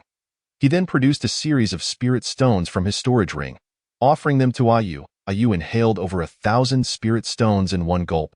Recovering somewhat, he contemplated. "It is not that I am powerless. I nearly opened it just now, only lacking a specific medicinal herb. Lin Changa, could you keep an eye out for any herbs that enhance pure yang energy? Any with a grade of 500 or higher will suffice. If the pure yang energy were to strengthen, I could surely open this dark iron." Ayu declared resolutely. "Very well, I shall inquire with the sect master upon my return." Lin Changa nodded. In truth, possessing the dark iron himself, the timing of its opening was of little consequence. Yet Ayu appeared utterly captivated, eager to proceed. Knock, knock, knock. A sound echoed from outside the door, piercing Lin Changa's consciousness. He returned from the realm of the sky-cleaving blade to his body, rising to open the door in the dead of night. The moonlight cascaded like water, illuminating Feng Wujin outside the door, as if draped in silver frost. "Feng Lao?" Lin Changa was taken aback. What urgent matter could bring him here at such an hour? Behind Feng Wujin stood a striking figure clad in a black robe, cradling a bloodied blade. It was Feng Ning. "You mentioned that 3 days hence, you would slay any disciple of the heavenly fire sect you encounter. Now, 7 days have elapsed. It is time to fulfill that promise, is it not?" Feng Wujin chuckled. "As fate would have it, a splendid opportunity has arisen. The heavenly fire sect has dispatched several core disciples to gather herbs, claiming that 3 spirit herbs over 300 years old have sprouted in that region. A fortune indeed. Let us, under the cover of night, ambush them." Feng Wujin's eyes sparkled with excitement, evidently yearning for such exploits. Lin Changa was momentarily stunned. "Feng Lao, you, as the sect master, are personally going. I am here to support you. Should any heaven spirit realm dare to challenge you, I shall dispatch them one by one." Feng Wujin grinned widely. "If they are beneath the heaven spirit realm, the task falls to you and Ning girl. Only through battle can one hone their prowess, treating them as whetstones. Very well." Lin Changa, too, felt the thrill of the chase. After a swift change of attire, he followed Feng Wujin out of the sect. Along the way, Lin Changa inquired, "Senior sister, has the sect master often engaged in such ventures before?" "Not previously." Feng Ning shook her head. "In the past year, the core disciples of Feng Xian sect were far inferior to those of the heavenly fire sect. Thus we avoided confrontation. That is no longer the case. Now, it is different because of Lin Changa's presence. With you and Lin Changa combined, we need not fear any core disciples from the heavenly fire sect." The 3 traversed the moonlit forest, and Feng Wujin pointed ahead. "We shall proceed 20 miles forward. That is where the core disciples of the heavenly fire sect are gathering herbs. I shall remain here."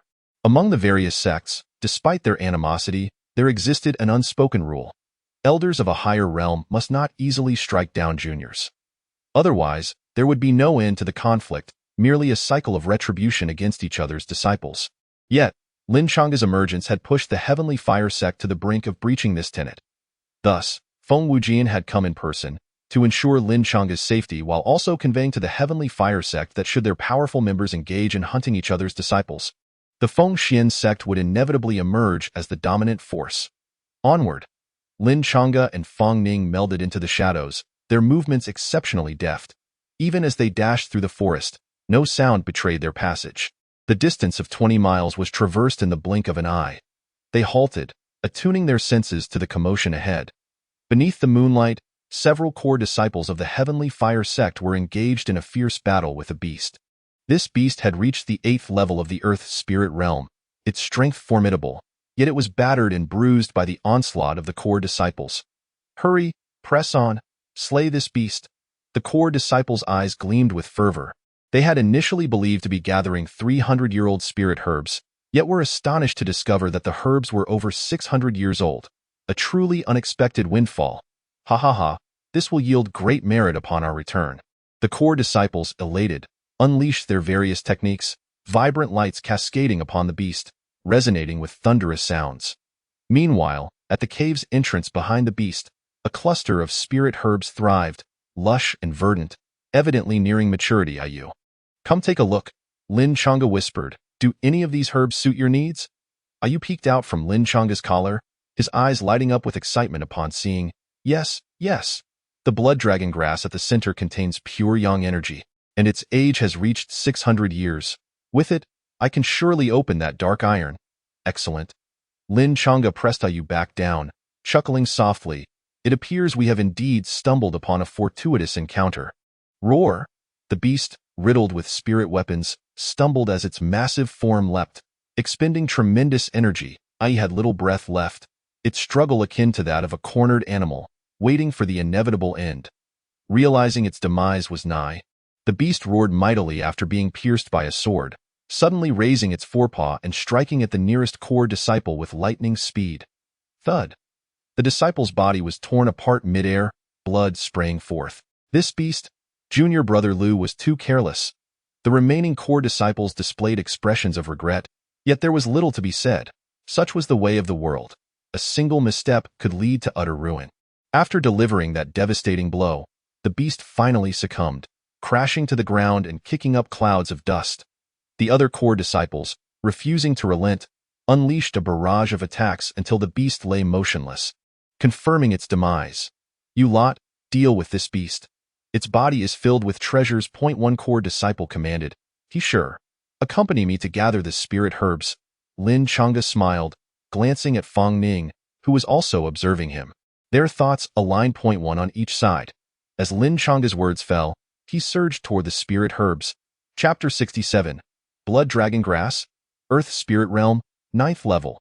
The core disciples of the Heavenly Fire sect had just exhausted themselves slaying the beast, believing their victory was assured, when two figures suddenly emerged from the shadows. Lin Changa's assault was swift and merciless. The sky-cleaving blade was unsheathed, cleaving through the air without restraint. In the wake of his blade, a rift tore through the void. One core disciple, unable to evade, was cleaved at the waist, unable to even scream as he was bifurcated, blood splattering. This strike rendered the once tranquil forest into chaos. Who dares to attack our Heavenly Fire sect? Seeking death? Quickly, encircle him. The core disciples glared, their murderous intent palpable. Lin Changa, stepping gracefully, evaded several attacks with the Taishian 10 steps, encountered with another strike. A core disciple raised his sword to block, yet he had severely underestimated Lin Changa's strength. With a resounding thud, the core disciple's sword shattered, his arm twisted, and he coughed blood as he was sent sprawling backwards. Lin Changa, it is you, the core disciple shrieked. This kid that possesses immense strength. Lin Changa. His words drew the ire of the others. Previously, Lin Changa had boasted before the Xinlong Tower, declaring he would slay any Heavenly Fire sect disciple he encountered, and now, after 7 days of silence, they had assumed he was merely posturing, seeking to salvage his pride. When had the Fengxian sect dared to provoke the Heavenly Fire sect? Yet, here he was, taking action. You had your chance. Your failure is your own fault? Lin Changa scoffed, his murderous intent surging forth, a terrifying aura sweeping everything in its path. The heart tribulation blade technique was unleashed with unrestrained fervor. Several core disciples attempted to mount a defense, their expressions grim. Lin Changa's blade techniques were exceedingly variable. One moment, they bore tremendous weight, disallowing any resistance, and the next, they transformed into a swift and fierce assault, reminiscent of an unparalleled swordsman. They could hardly fathom that someone could hone their blade techniques to such a degree. The air reverberated with the sound of his blade, instilling fear. Simultaneously, on the other side of the forest, a fierce battle raged. The bloodied blade sliced through the sky, effortlessly tearing the heavens asunder. If Fong Ning had previously been hindered by the aura of negativity, unable to unleash her full potential, now she had reached the pinnacle of her cultivation since she began her journey. Her bloodied blade cleaved through the ranks of core disciples, leaving them scrambling to defend themselves. Lin Changa, Fong Ning.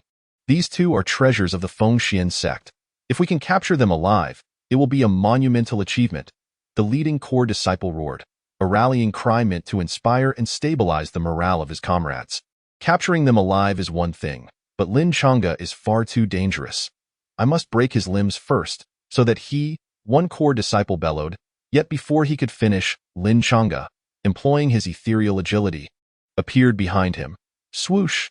The sky-cleaving blade pierced through his chest from behind, leaving the disciple numb as he gazed in disbelief at the scene before him, his limbs devoid of strength. I cannot believe this. This core disciple was at the 5th level of the Earth spirit realm, a paragon among his peers, yet he found himself unable to comprehend Lin Chang'e's movements, let alone withstand his blade intent. Who granted you the courage to attempt to capture me? Lin Chang'e smirked, stepping forward and re-engaging the core disciples. Swoosh! The blade flashed, severing the throat of another core disciple. Blood gushed forth. This cannot continue. We will all be annihilated. One of the heavenly fire sect disciples sensed the urgency. Just as he was about to produce a communication crystal to report the situation, a blinding crimson light swept past him. Ah! The disciple's arm was severed cleanly, the cut smooth and even, as he clutched his severed limb, wailing in agony, tears streaming down his face. In quick succession, the bloodied blade embedded itself in his forehead. A lethal strike. In the moonlit forest, the two reveled in their deadly prowess. Fong Ning's eyes shimmered with a chilling murderous intent, razor-sharp in focus. Half an hour swiftly passed. When Lin Chang'e and Fong Ning ceased their assault, they surveyed their surroundings, finding not a single standing disciple of the heavenly fire sect. Each lay dead, their fates gruesome. I shall collect the spirit herbs. You handle the storage rings. Lin Chang'e smiled, delineating their responsibilities. He had not lost sight of the purpose for which he had come. Since there were herbs capable of enhancing the divine sight, he would not be polite. Cradling Yu in his palm, he approached the 600-year-old blood dragon grass. It truly was a magnificent spirit herb, its vivid crimson hue resembling a coiled dragon, with the surrounding air pulsating with vitality.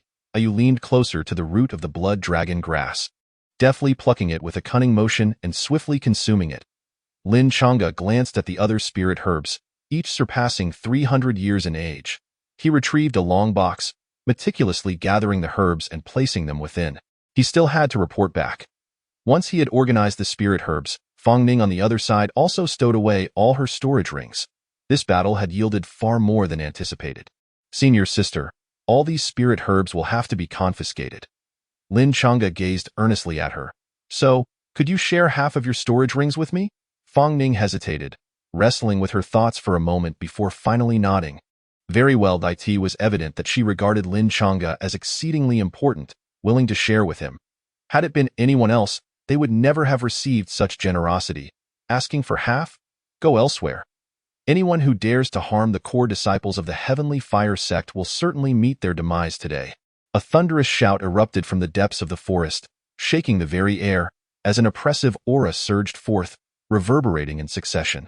Soon after, a mountain-like pressure materialized, rendering the two unable to move. Earth Spirit Realm, 9th level.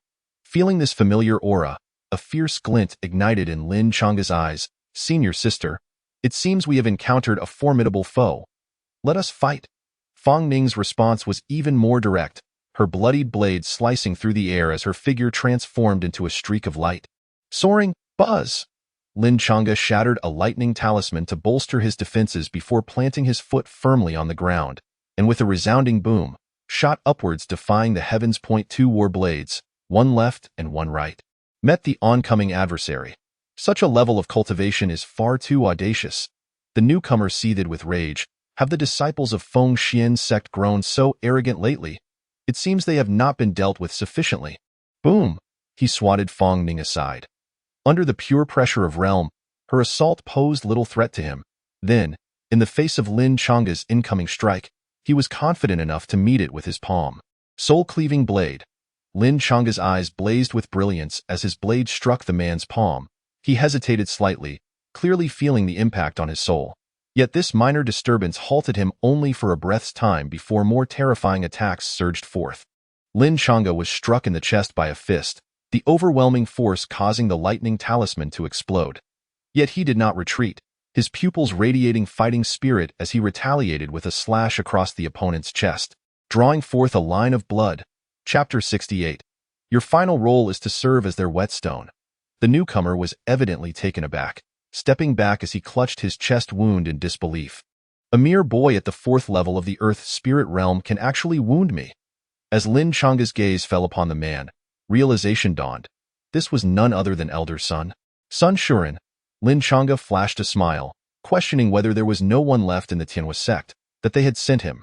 Sun Shu, the 3rd-ranked elder of the Tianhua sect, stood at the pinnacle of the 9th level of the Earth spirit realm, just a step away from the celestial spirit realm, a step he had not managed to take for a long time. As a body cultivator, his physique was formidable, and his skills in body refinement rendered him nearly invincible. Even upon entering the 1st level of the celestial spirit realm, it would be challenging to breach his defenses. It was precisely for this reason that Sun Shu's reputation was well established. Lin Changa, I initially advised the sect master to eliminate you. If it weren't for your fortunate engagement, you would have perished countless times by now. Sun Shu's eyes were fierce, radiating an intense murderous intent, especially after witnessing the sea of corpses around him, which ignited a surge of rage within him. He yearned to dismantle Lin Changa's body piece by piece. The Fengxian sect had never before slain so many core disciples of the Tianhua sect. Yet, since Lin Changa joined the sect, everything seemed to have shifted. Fortunately, it was not too late to kill you now. Sun Shu sneered, stepping forward as a terrifying aura surged from his body, reverberating like a howling wind. He directed a powerful palm strike towards Lin Changa, the overwhelming force crashing down like a tsunami. The pressure was unbearable. Lin Changa found himself unable to evade. Despite the distance between them, every inch of his skin felt the weight of Sun Shu's might, the ground beneath him cracking and fracturing under the strain. With the pressure, both sky and earth were riddled with deep fissures. Boom! As the massive palm descended, pressure surged, and Lin Changa, wielding the celestial slayer blade, braced against the blow, his body sinking further into the ground. Just as Sun Shu prepared to continue his assault, a terrifying blade aura, condensed from fresh blood, cleaved through the it was Fang Ning. Realizing the strength of her opponent, she immediately unleashed her trump card, infusing her own blood into the blood blade, and with an explosive surge of blood energy, she struck fiercely. Sun Shu did not even glance back. He raised his hand and threw out a large net from his spatial ring, which was incredibly resilient, absorbing the blood-colored blade aura on the spot. A 5th-grade spirit weapon? Lin Changa's gaze hardened. Sun Shu laughed heartily. You underestimate the power of a peak Earth spirit realm cultivator. If I wish to kill you, I have countless means to do so. You cannot stir even a ripple before me. Soul destruction, demon sealing. Lin Changa ignored his ramblings and swung his blade. Sun Shu sidestepped to evade the strike, but just as he was about to counter, a massive shadow materialized instantaneously, appearing even more terrifying in the darkness. His pupils constricted as he looked up. Behind Lin Changa, a phantom of a demon ape had emerged, its fur bristling, pounding its chest with its fists, emitting a roar that gave rise to earth-shattering shockwaves. Trees were uprooted, and the ground was scraped bare, revealing the stark earth beneath. In the wake of this sonic wave, Sun Shu was forced back several steps, a flicker of wariness crossing his eyes. What is this power? Sun Shu's voice was hoarse. The invincible warrior found himself gripped by an unshakable fear upon seeing the demon ape's form. Was this truly Lin Changa's trump card? Even Fang Ning was taken aback by this scene. She had witnessed Lin Changa's capabilities several times, yet each time left her in awe and disbelief. Heart tribulation blade technique? Lin Changa leaped into the air, raising his blade to strike. With the demon ape's form activated, Lin Changa's battle intent, fighting spirit, and physique were all enhanced in unison, his all-encompassing blade intent manifesting as a cross-shaped scar. In Sun Shu's eyes, it seemed as though the demon ape was leaping towards him, its aura engulfing the ages. Boom! Lin Changa's blade came crashing down with such abruptness that Sun Shu found himself momentarily at a loss. Was this a blade cultivator? Whose blade cultivator fought like this? Bang, bang, bang. With each swing of the blade, Lin Changa followed up with continuous strikes, each one weighing as much as 10,000 pounds. Initially, Sun Shu could defend against the blows, but he soon began to feel something was awry. This kid, isn't he a blade cultivator? How is his physique stronger than mine, a pure body cultivator? When it came to strength, Sun Shu prided himself on being top tier, but before Lin Changa, he found no advantage. This left him in a state of confusion. As Lin Chang'e began to suppress his opponent with sheer force, Fang Ning circled around the perimeter, ready to strike at any moment. Her blood blade was unpredictable and difficult to guard against. Wounds began to appear on Sun Shu's body, resembling the process of a dull knife slicing flesh. Die. At last, Sun Shu could no longer contain his fury. With an enraged roar, he hurled the large net towards Lin Chang'e, attempting to trap him with the spirit weapon and free himself to deal with Fang Ning. Abyss, arise! Lin Chang'e smirked as a small yellow chick leapt forward, opening its gaping maw and devouring the net whole. Thank you, my friend, for your generous gift. The abyss contentedly rubbed its belly, clearly pleased with its feast. Sun Shu was left utterly dumbfounded. Fang Ning, however, did not hesitate. In a fleeting moment, she left several more blade wounds across Sun Shu's back. No matter how strong the defense, there would always come a moment when it could be breached. Both she and Lin Chang'e were the Siarmi de la Siarmi of the Yuan Kingdom, and while facing Sun Shu posed some difficulty, it was by no means insurmountable. Sun Shu realized he had been overconfident. He could not conclude the battle in a short time and was being dragged into a prolonged fight, especially with Lin Chang'e, who fought with an inhuman ferocity. Each of his strikes left Sun Shu unable to cope, every punch resonating painfully through his wrists. Today presented a prime opportunity. If I do not kill you, I fear I may never have another chance. Sun Shu's eyes gleamed with malice as he retrieved a communication crystal from his spatial ring, ready to call for help, when suddenly, a rune shot swiftly through the air, piercing through his wrist in an instant. Ah! Sun Shu cried out in agony as the communication crystal clattered to the ground. Feng Wujin appeared, hands behind his back, a smile gracing his face. Let us fight fairly. Our two younger disciples against you alone. Tio call for help now would be excessive. Feng Wujin, you? Sun Shu was infuriated. You've been lurking nearby since the start, and now you choose to intervene? If I had struck first, could you have survived? Feng Wujin chuckled coldly. For so long, your Tianhua sect has ruthlessly hunted my Fengxian sect's disciples. Now, I finally have my chance. Sun Shu, your final role is to serve as a whetstone for these two. Upon hearing this, Sun Shu went into a frenzy, screaming, impossible. With them alone, do not even think to kill me. With that, Sun Shu's eyes gleamed red as he charged at the Tude. Chapter 69. A face torn apart. Threatened by corpses, morning dawned.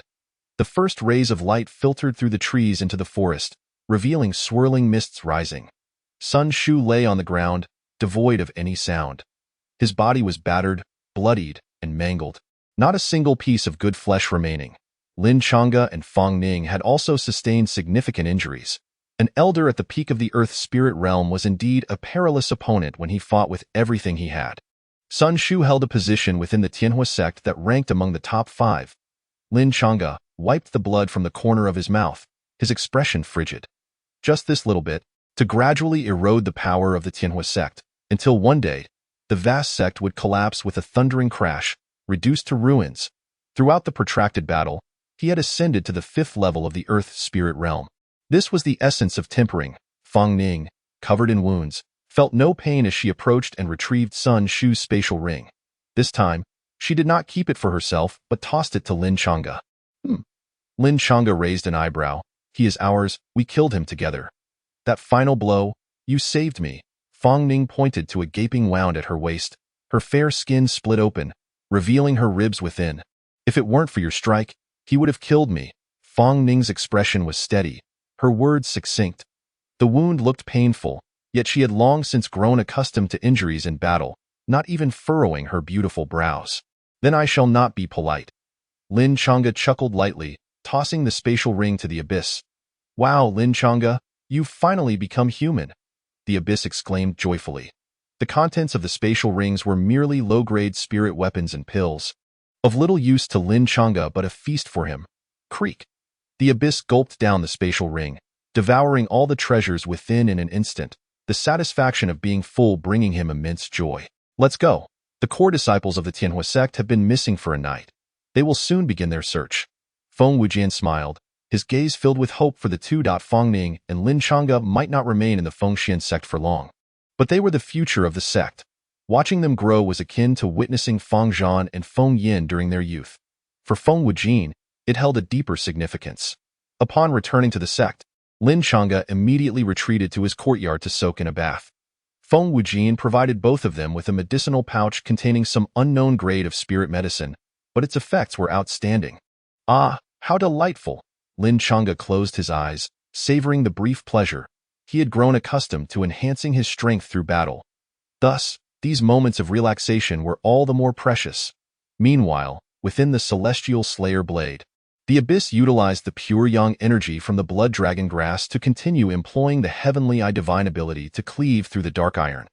"Open up, chicken bro," the abyss shouted, its eyes shimmering with golden light, akin to a bolt of thunder striking the dark iron. Buzz! The dark iron trembled under the shock waves. With the abyss's persistence, cracks appeared on the surface of the dark iron, spreading like a web.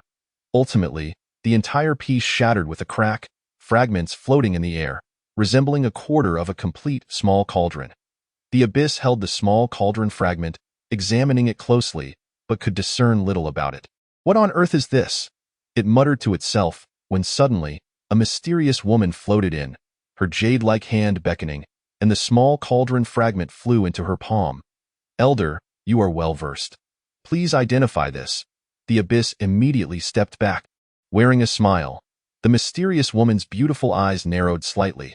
She had not expected this object to appear in the eastern region. Could it be related to events from years past? Observing the mysterious woman deep in thought, the abyss dared not speak, obediently waiting nearby. This object seemed to hold some purpose, yet it was still incomplete. The mysterious woman flicked the small cauldron fragment with her finger, returning it to the abyss. "You keep it for now and nurture it with your essence and blood. Since you have a contract with Lin Chang'e, you can help him nurture it. Isn't this treating me like a tool?"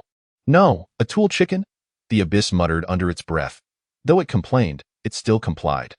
The next morning, news spread throughout the Yuan kingdom regarding the core disciples of the Tianhua sect being intercepted while gathering herbs. Feng Wujin, bold and decisive, directly accepted responsibility for the incident. He boldly declared that the conflict between the younger generations was in accordance with the rules, prohibiting high-level cultivators from intervening. Should any strong cultivators dare to break this rule, he would respond in kind. If the Fengxian sect could play the game, then it would see if the Tianhua sect could keep up. This nearly provocative proclamation ignited fury among the remaining core disciples of the Tianhua sect. The typically meek Fengxian sect had actually stood up. Let them come. Wasn't it merely a contest of the strength of the younger generation? Could we possibly fear you? In an instant, the air was charged with tension both inside and outside the royal city. Many previously reclusive Tianhua sect prodigies publicly declared their intention to emerge from seclusion in the coming days to demonstrate to the Fengxian sect what true pressure felt like. The two sects, already at odds, found their enmity deepening. Not long after, the Tianhua sect issued a challenge for Fang Ning and Lin Chang'e to ascend to the peak of the Xiangao mountain range the following day to spar with their prodigies, forbidding any others from accompanying them. Otherwise, they would publicly whip the 9 corpses of the Fengxian sect, reducing them to ashes.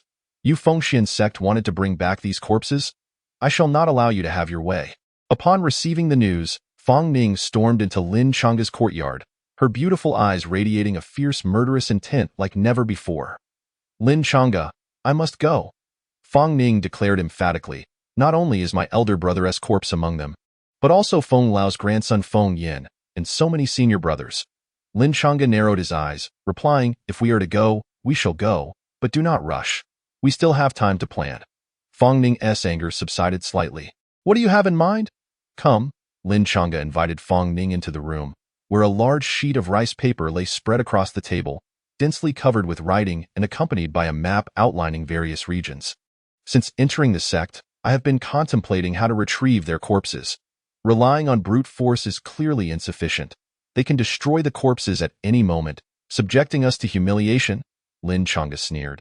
"Thus, I have been devising a comprehensive plan, one that must be meticulously coordinated to ensure we can retrieve their corpses without anyone being the wiser." Fang Ning gazed at the detailed plan sprawled across the table, her beautiful eyes widening in shock. You've been planning this from the start? The Tianhua sect is despicable. I know this better than anyone," Lin Chang'e pointed out.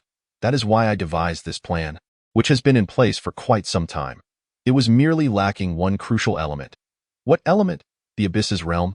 And now that it is all in place." Lin Chang'e smiled. "Everything is ready." Chapter 70. the plan. Opening the coffin for good fortune, seeing the confident smile on Lin Changa's face, Fang Ning momentarily became entranced. The plan appeared to be exceptionally thorough, capable of retrieving the corpses while also allowing them to exact a measure of vengeance. However, the risk was considerable. Fang Ning inquired, "How do you intend to proceed?" "I alone will suffice," Lin Changa replied with a smile. "Having too many people would rather hinder the chances of success.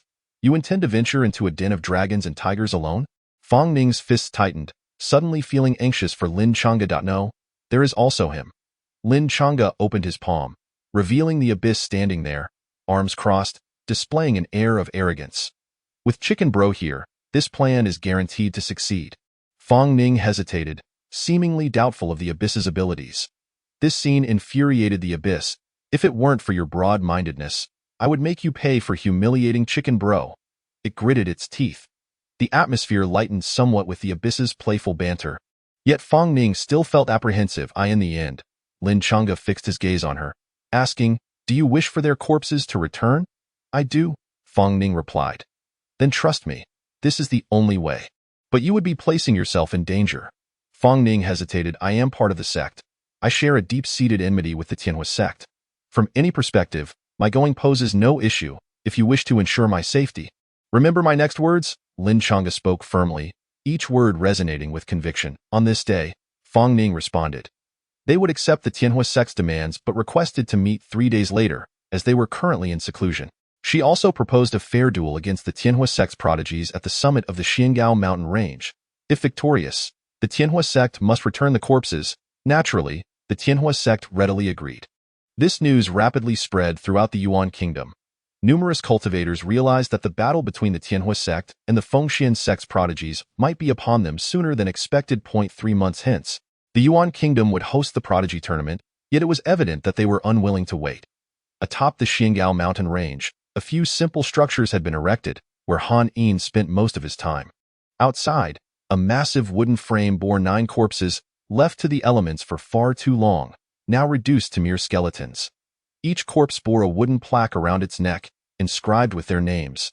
For the Tianhua sect, this was a place they must vigilantly guard, as they needed these corpses to continuously undermine and destroy the Fengxian sect's authority and reputation. In the future, whenever Feng Xuanzong recruits disciples, he shall forever bear this humiliation. How can one compete with the Tianhua sect when he cannot even retrieve the remains of his own disciples? Thus, over the past year, thanks to this incident, the Tianhua sect has experienced a rapid surge in development, quickly widening the gap between itself and Feng Xuanzong. Many disciples, when choosing a sect, have come to observe the Xuanjiao mountain range, thereby solidifying their resolve to join the Tianhua sect. This is undoubtedly the handiwork of Han Yin, who is quite pleased with the outcome. Listening to the reports from his disciples, Han Yin sneered. In 3 days, they would come to the mountain peak for a duel against our sect's disciples. How amusing! How amusing! What does the Grand Elder think of this matter? A disciple inquired softly. Quite simple. Feng Xuanzong is merely a cornered dog. Their spiritual veins are dwindling, and they cannot hold out much longer, while Feng Wuji lacks the courage to gamble within the confines of the cutting-off barrier. Ultimately, they will watch helplessly as their sect falls into decline. Han Yin laughed heartily. Before their sect crumbles, Feng Wuji knows he cannot compete with us. The disparity between their core disciples and ours is too great. Only Fang Ning and Lin Changa can be considered worthy, yet he wishes to use these two to reclaim the 9 corpses and restore the sect's reputation. Thus, Han Yin stroked his beard. Even if the sect falls in the future, Feng Wuji will not be seen as a sinner. He has done all he can. What a brilliant strategy to evade responsibility. Yet it reveals such limited vision. A disciple's expression brightened. So, Feng Xuanzong is making a desperate gamble to preserve their reputation. Then our plan shall continue. Han Yin's cold gaze sparkled with excitement. He believes I will be concerned about face. How naive. I intend to lure the 2 of them in and encircle them for a kill. The victor shall be king. Once Feng Xuanzong collapses, who in the entire Yuan kingdom can compete with my Tianhua sect? A disciple hesitated, but Fang Ning mentioned delaying for 3 days. Could it be that he has some hidden card?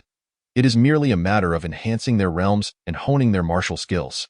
The intelligence regarding them lies before us. What other means could they possibly possess? Han Yin waved his hand dismissively, his face full of disdain. There are 3 days remaining. You shall take turns to rest and relax, preparing for the battle 3 days hence.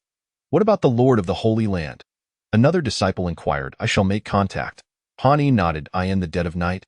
Lin Chang'e, clad in black, stealthily approached the Tianhua sect. Having spent considerable time within the sect, he was well acquainted with every blade of grass and tree. He bore the tortoise breath talisman inscribed by Au, which could evade all explorations below the celestial spirit realm. Although the Tianhua sect had powerful celestial spirit experts who would be patrolling aimlessly at this hour, moreover, the location Lin Chang'e intended to visit was not within the sect itself. The guardians outside the sect were even fewer. After bypassing a few patrolling disciples, he arrived at the back mountain of the Tianhua sect. Here lay the ancestral tombs of many elders and the sect leader, a place of great significance. Once, Lin Chang'e had inadvertently stumbled into this area and, after wandering for a while, was chased away. He knew there were few guards here and had a rough understanding of the positions of each ancestral tomb. This was all part of his plan. The gatekeepers were 2 elders, both at the 8th level of the Earth spirit realm. This place was merely one of many significant locations within the Tianhua sect and could not be heavily guarded. Utilizing the tortoise breath talisman, Lin Chang'e easily evaded the 2 elders and stepped into the ancestral tomb. There were several simple talismanic formations that could be triggered with a careless move, but they were all dealt with by Au. With Au using the Heavenly Eye divine ability to lead the way, no talismanic formation could escape detection. The man and his chicken quietly arrived before Han Yin's ancestral tomb. Han Hong, father of Han Yin. Lin Chang'e touched the inscription above, his eyes gleaming with excitement. This is the place, Au. Allow me to witness your tomb raiding skills. Dig it up. Au laughed heartily, a piece of cake. Today, we shall open the coffin to great fortune. As the earth was silently excavated, a bronze ancient coffin soon emerged, covered in numerous talismans that could not be easily touched. Yet, these were no match for Au. After a few rounds, the talismans completely lost their glow. Au plunged his sharp beak into the seam of the coffin lid, exerting force to lift it up. Inside lay a skeleton, Han Yin's father. Han Hong that a total of 9 corpses were needed. Look, there is his grandfather. Let us excavate him as well, so the whole family is reunited. Lin Chang'e rubbed his hands together, his eyes gleaming. Of course, let us not forget the Su family. After finishing with Han Yin, we shall go dig up Su Wanjuan's ancestral tomb. Excellent, Au, excited about his first time doing such a thing, clucked joyfully. Chapter 71. Swapping the pillars, beside them lay the tomb of Han Yin's grandfather. They were buried in a small cemetery for convenience during worship, and visitors came to pay their respects daily. Han Yin could never have imagined that his ancestral tomb would be desecrated. Soon, Au had also excavated Han Yin's grandfather's grave, yielding another skeleton. Let us proceed to find the Su family's ancestral tomb. Lin Chang'e, hidden in the night, held his breath and led Au to another cemetery. Compared to the previous one, this cemetery was significantly more opulent.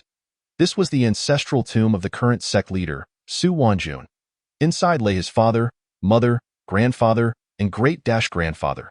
As the saying goes, when one person ascends to greatness, even their dogs and chickens rise. Once Su Wanjun became the sect leader, he immediately relocated the ancestral tomb, claiming that the land beneath the sect was picturesque and a rare paradise. You enjoy using corpses to humiliate others, don't you? This time, I shall ensure you are thoroughly humiliated. Lin Chang'e wore a cold smile. This plan had 2 crucial components: infiltrating the ancestral cemetery and, more importantly, executing a switcheroo. Hence, he had instructed Feng Ning to announce that they would head to the Xuanjiao mountain range for a decisive battle 3 days later, intending to lull them into complacency. Ina-1 would remain vigilant for a battle 3 days hence. An hour later, Lin Chang'e had unearthed a total of 9 skeletons and quietly left the ancestral tomb. The tortoise breath talisman worked wonders, attracting no attention whatsoever. After distancing himself from the Tianhua sect for several dozen miles, Lin Chang'e finally stopped in a dense forest, raising his head to recognize the path. Confirming that it led to the Xuanjiao mountain range, he recalled how, during his time training in the Tianhua sect, he was constantly indoctrinated with the notion that Feng Xuanzong was the evil enemy that should be utterly exterminated. Killing even one of them would count as a tremendous achievement, at that time. Lin Chang'e truly believed it, diligently training and awaiting the day of battle against Feng Xuanzong. Little did he know that subsequent events would unveil the true nature of the Tianhua sect. If one were to consider it, The Tianhua sect was indeed the most ruthless and unscrupulous. In the moonlit forest, Lin Chang'e walked swiftly. This area typically saw many Tianhua sect disciples passing through, and even at night, Lin Chang'e remained extremely alert, hand resting on the Tianjian blade, prepared to draw it at any moment. Ayu had been busy opening coffins, consuming quite a bit of energy. Otherwise, he could have easily inscribed teleportation talismans. Almost there, Lin Chang'e glanced ahead. Once he exited this dense forest, a few kilometers further would lead him to the Xuanjiao mountain range. The Xuanjiao mountain range is a well-known mountain range within the Yuan kingdom, rumored to be the site of a powerful being's demise, with their flesh and blood transforming into relics, though such tales are mere legends. For many years, countless cultivators have entered in search, yet none have ever obtained anything. Whoosh! Two figures flew in from the edge of the forest, coincidentally crossing paths with Lin Chang'e. Upon noticing their Tianhua sect attire, Lin Chang'e narrowed his eyes. One of the disciples observed, "Who are you? Sneaking around here in the dead of night? What is your purpose?" As they spoke, the two positioned themselves, one on each side, blocking Lin Chang'e's path. "Wait a moment, this kid looks a bit familiar, Lin Chang'e." "It's Lin Chang'e," the two disciples exclaimed in shock upon recognizing him. They were well aware of Lin Chang'e's formidable strength, as he had single-handedly slain several core disciples of the Tianhua sect. Swish! The Tianjin blade was drawn, its blade gleaming fiercely as it swept through the bodies of the two disciples. They were instantly severed in two, unfortunately. Had you entered the forest a bit later, you might have saved your lives. Lin Chang'e's expression remained indifferent as he strode out of the forest. Half an hour later, Lin Chang'e stood beneath the Xuanjiao mountain range, holding his breath as he began his ascent. Atop the peak, two elders at the 9th level of the Earth Spirit Realm were on guard, while Han Yin was inside a small wooden house, cultivating. Any disturbance outside would not escape his awareness. That old rascal Han Yin has reached the Celestial Spirit Realm. The tortoise breath talisman is of little use now. Lin Chang'e concealed himself on another peak and lowered his voice to Ayu. "Ayu, extend your hand and provide a snack for the chicken."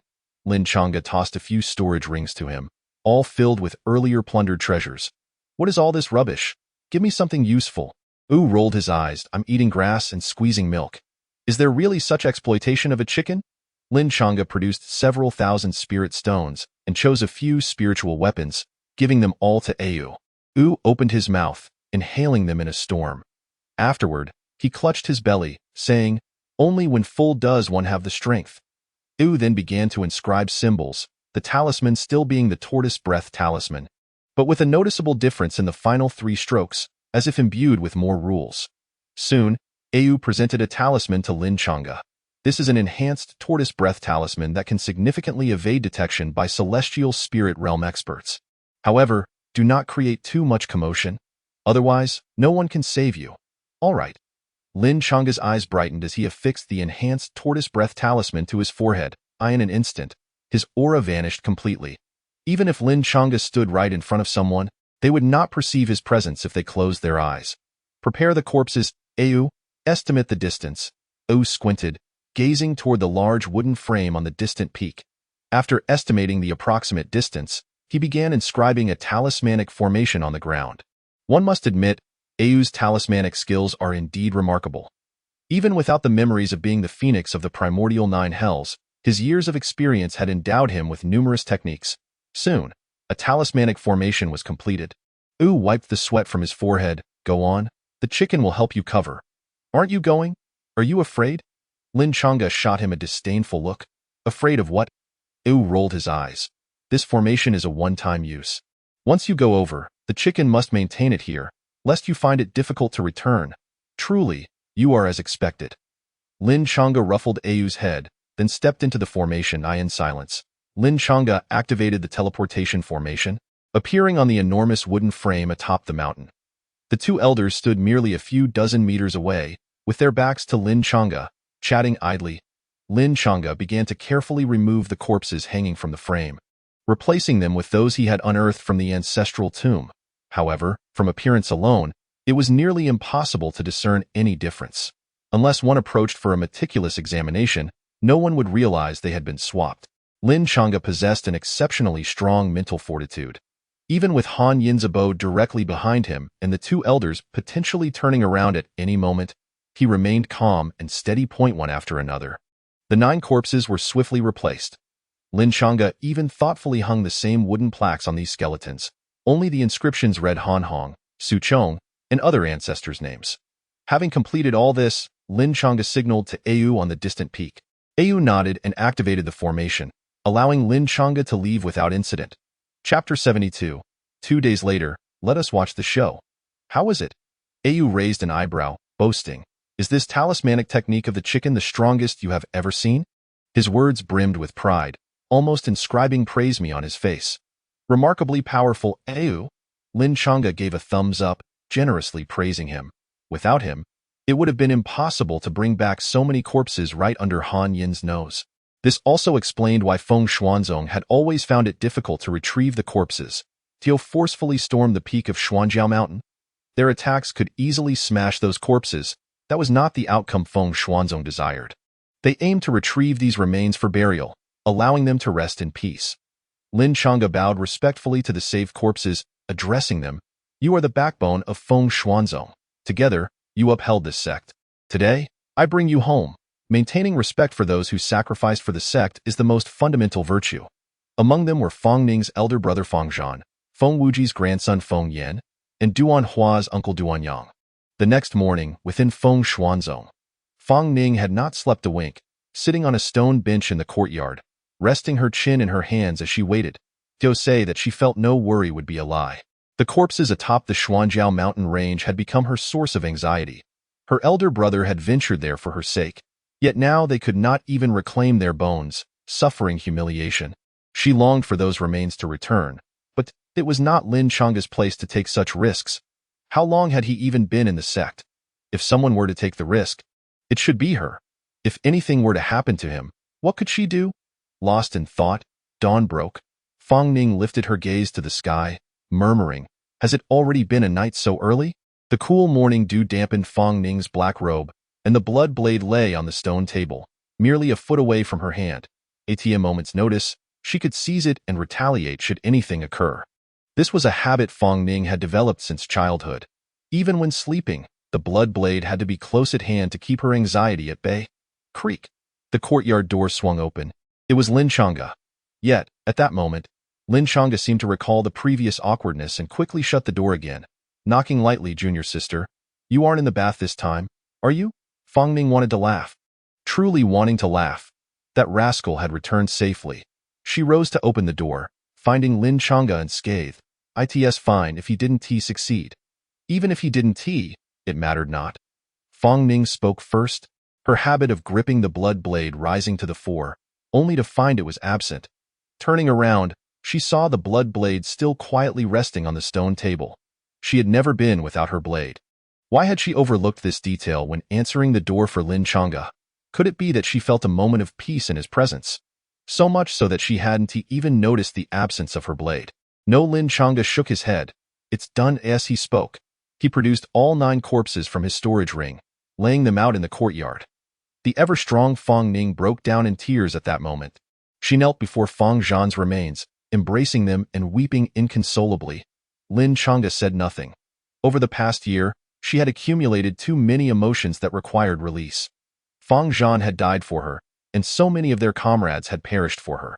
Only after Feng Ning had stabilized her emotions did Lin Chang'e step forward to pat her back. I have brought back their remains, but the murderer still roams free. Rest assured, they won't be able to frolic for much longer. Lin Chang'e, thank you so much. Feng Ning raised her head, her delicate face streaked with tears. The proud Feng Ning expressed gratitude to Lin Chang'e for the first time. Even when they had fought together against Sun Shu, and Lin Chang'e's final strike had saved her life, she had merely given him the storage ring as a token of thanks. This time, she uttered the words thank you. It was enough to prove how significant this matter was to her. Ha ha ha, what thanks? Lin Chang'e felt somewhat unaccustomed, scratching his head. I still prefer that cold-faced junior sister who hands me the storage ring. How about you return to that? Feng Ning gritted her teeth, wanting to retaliate. But it was merely a jest. Her spirits were high now, having finally resolved a pressing concern. Lin Chang'e said, I'll go inform the sect leader. Soon, Feng Wuji, the 7 elders, and others arrived at the courtyard. Once the news spread, a multitude of disciples from Feng Xuanzong hurried over, unable to comprehend how Lin Chang'e had accomplished such a feat upon seeing those remains. The pent-up emotions among the crowd erupted forth. Feng Wujie cradled the lifeless body of Feng Yin, engulfed in a profound silence, his visage betraying little emotion. As the leader of a sect, he was compelled to exhibit fortitude. Even in the presence of his grandson's remains, he could not afford to display excessive sorrow. At last, they had returned. After a prolonged silence, Feng Wujie hoarsely uttered, "It has been quite some time." The seventh elder stood solemnly, bowing to Lin Chang'e. "Chang'e, this matter owes much to you. Otherwise, given the conduct of the Tianhua sect, it would have been impossible for us to retrieve these remains," he continued. "I hope everyone will keep this information confidential until the grand event 2 days hence." Lin Chang'e smiled. "The plan is only halfway through. It is far from over." "Not over?" The seventh elder looked puzzled, seeking further clarification from Lin Chang'e, who merely teased, "In 2 days, we shall ascend to the pinnacle of the Xuanjiao mountain range, and the truth will unveil itself. Have you all heard that?" Feng Wujie's gaze swept across the assembled crowd. For the next 2 days, this information must remain under wraps. He held an unwavering trust in Lin Chang'e. "Understood." All disciples bowed their heads in agreement. "Everyone else may withdraw. Lin Chang'e shall remain here." Feng Wujie waved his hand, dismissing the other disciples. Lin Chang'e and Fang Ning stood by, observing Feng Wujie. They noted the injuries on their bodies. Feng Wujie pointed to the wounds on the 9 corpses, each marked by a gaping hole in the center of the brow, a result of immense force penetrating through a spear. Fang Ning furrowed her brow. "No, a finger," Feng Wujie replied gravely. "They were all nearly instantaneously slain, punctured through the forehead by a single finger." The seventh elder remarked, "So this was not a fair battle. It was the handiwork of a powerful figure from the Tianhua sect?" "No," Feng Wujie countered. "I was confronting the strong members of the Tianhua sect that day, and I can assure you they did not venture to the Xuanjiao mountain range. Moreover, Duanyang was a formidable expert of the second tier in the celestial spirit realm. Anyone capable of dispatching him in a single blow could not possibly be from the Yuan kingdom. Yuanjun might possess such power, but he is not a physical cultivator." Feng Wujie's countenance darkened. "This indicates a more dire outcome. External forces have intervened on behalf of the Tianhua sect, exhibiting tremendous strength, while we have been kept in the dark throughout." The atmosphere in the room shifted dramatically. "The culprit lies elsewhere?"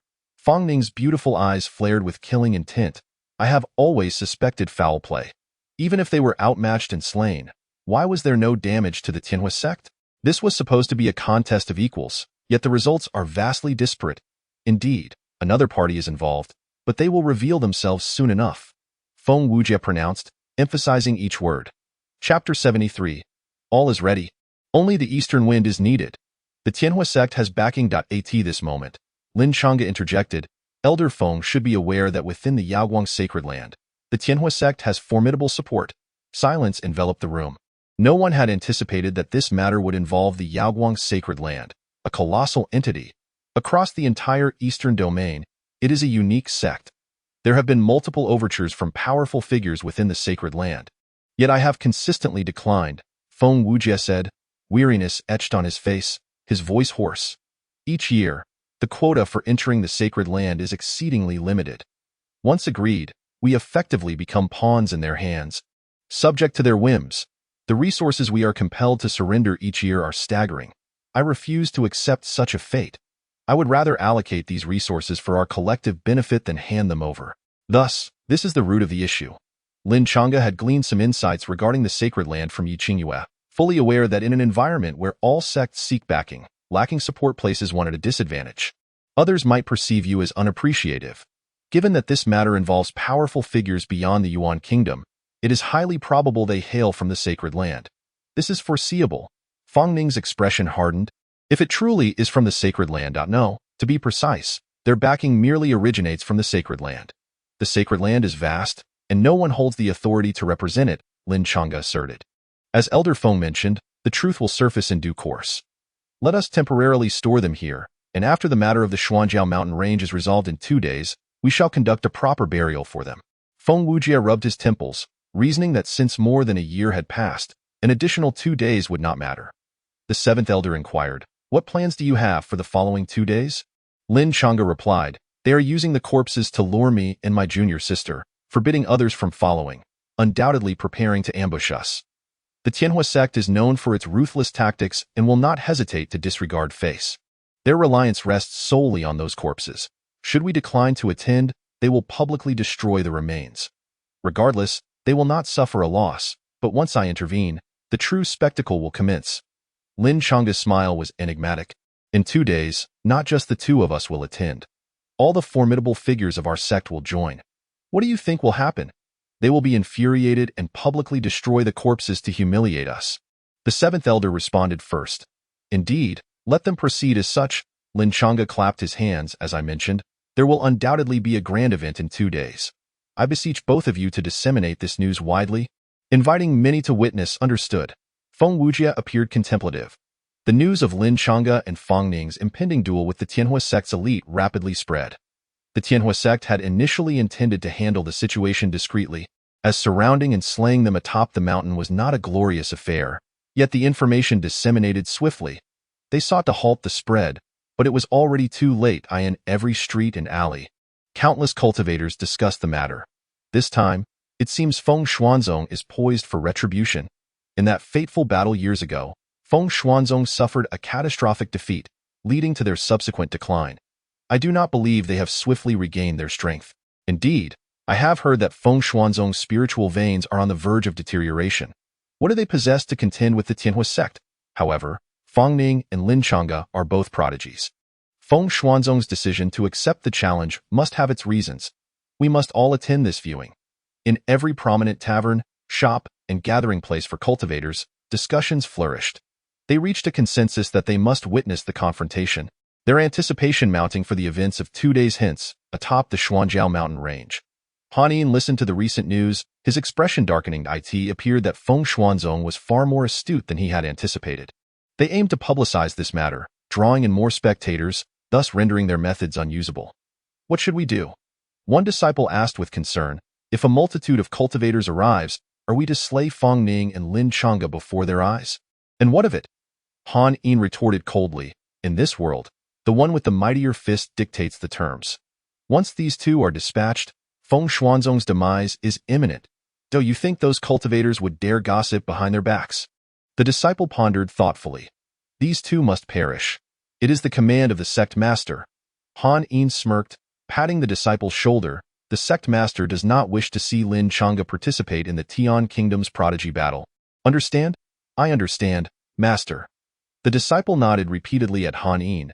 Being one of the core disciples of the Tianhua sect, and a direct apprentice of Han Yin, Zhu Shito, he had reached the 7th tier of the Earth's spirit realm, making him a formidable presence among the younger generation, which was why Han Yin kept him close. What is happening? A cold snort echoed from the mountaintop. An elderly man approached, hands clasped behind his back. His gaze dark. I instructed you to proceed discreetly. How has this become common knowledge? Under such circumstances, how can this elder act openly against them? Greetings, elderly. Han Yin hurriedly approached, wearing a fawning smile. Though they were both elders, elderly hailed from the sacred land, his status significantly surpassing Han Yin's. Rest assured, you are merely here to oversee. Your involvement will likely be unnecessary. However, if Feng Wujia, that old fool, dares to intervene, we will require your assistance. Han Yin explained with a smile. As for the public sentiment, it is of little consequence. Once Lin Changa and Fang Ning are slain, the Tianhua sect will reign supreme in the Yuan kingdom. What tumult can these spectators create? He was certain that the onlookers would simply align with whichever side appeared stronger. The outcome was already determined. Very well, this elder values his time. Let us expedite this. Elderly waved his hand dismissively and retreated into the wooden cabin to rest. Han Yin glanced at the corpses hanging on the wooden frame, grinning. At times, the dead are more useful than the living. What fools these Feng Xuanzong members are. He brimmed with confidence. It was precisely Elder Li's intervention during the previous battle at the Xuanjiao mountain range that had led to the rapid annihilation of Feng Xuanzong's disciples, creating a one-sided situation. Now, he was here again, tasked with exterminating Fang Ning and Lin Changa. Keep a close watch on the corpses. Do you hear me? Han Yin scolded the two elders guarding the remains. Yes, great elder. Rest assured, great elder, with us here, not even a fly could get through. The two elders laughed heartily, showing no concern. Given Feng Xuanzong's lot, who would dare to seize them? Anyone who attempts to do so is simply courting death. The more that come, the more we shall slay. After Han Yin conducted a thorough inspection of the formation, confirming that everything was in order, he nodded in satisfaction. Now all is in readiness. We merely await the eastern wind. Chapter 74. Watch as I publicly strike Feng Xuanzong's corpses. At last, the day of great anticipation arrived. The Tianhua sect had previously stipulated that only Lin Changge and Fang Ning were permitted to attend, threatening that they would destroy the corpses on the spot should anyone else accompany them. However, on Feng Xuanzong's side, nearly all their formidable figures had come. Led by Feng Wujie, they marched resolutely toward the Xuanjiao mountain range. During their ascent, many cultivators crossed paths with them, feeling perplexed. Could Feng Xuanzong be planning to initiate a direct confrontation? Why has everyone come? Many familiar faces approached, eager to engage in conversation, but Feng Wujie maintained a stern expression. Ignoring all, this left the onlookers anxious yet intrigued. Lin Changge, adorned in celebratory red robes, trailed among the crowd, a smile on his face. Initially, he had wished for Fang Ning to don red as well, but she had declined. Look at Lin Changge, dressed in red. He resembles a bride. Is there a joyous occasion? Is he unaware that the Tianhua sect seeks his life? A fair duel. Feng Xuanzong stands no chance of victory. Many cultivators murmured to one another. Before long, the Feng Xuanzong contingent reached the summit of the Xuanjiao mountain range. Feng Wujie's gaze fell upon the wooden frame, where 9 corpses were suspended. His eyes narrowed. He had pondered how Lin Changge had managed to retrieve the remains. It appeared to be a case of substitution. As for the origin of these corpses, reflecting on Lin Changge's exuberant demeanor, it was clear that more secrets lay beneath the surface. It was impossible that they had simply procured random corpses to fill the void. At the mountaintop, the 7th Pavilion Master and Li Tie were also present. The 7th Pavilion Master, in particular, feared that the Tianhua sect might resort to desperate measures and set a trap, which is why he had come to witness the proceedings. Opposite them, Han Yin's pupils glinted with a cold light as he bellowed. Lin Changge, Fang Ning, you proposed the conditions for this duel, yet you have failed to uphold your end of the bargain? Even before Feng Wujie and his group arrived at the foot of the mountain, he had been aware of the developments. His pent-up anger was palpable. What promises have we made? Lin Changge grinned mischievously, unabashed. You allowed only the 2 of us to arrive, forbidding any others from your sect, claiming it would be a fair duel. If you win, you may take the corpses back. Han Yin roared. So this is your ploy. Do you truly believe I would hesitate to destroy these corpses? The onlookers erupted in derisive jeers. Your side is filled with powerful figures, yet you send only 2 juniors from Feng Xuanzong. Even a blind person can see through your scheme. The truth is glaringly apparent. However, the Tianhua sect, holding the corpses, was indeed in a position to set conditions. Feng Xuanzong could refuse, but the consequences of doing so would mean they might never reclaim the remains. They chose not to interfere. What difference did it make whether they came or not? Fang Ning's voice was cold. With so many spectators present, it will be quite the spectacle. We shall remain here.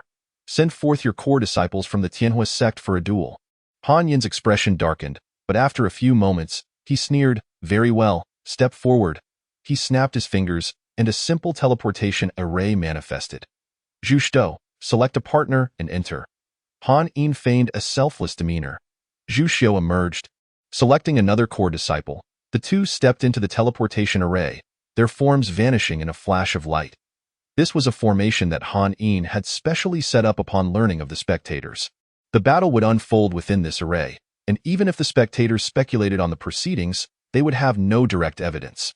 Without direct evidence, any gossip would be mere slander, allowing the Tianhua sect to justifiably eliminate them to uphold decorum. In simpler terms, they were maintaining a facade while engaging in deceit. Lin Changge chuckled. Why must we enter the array? Is it not possible to battle right here? As he spoke, he took a few steps forward, pushing outward with both hands, causing the surrounding cultivators to be forcefully pushed back, clearing a vast space.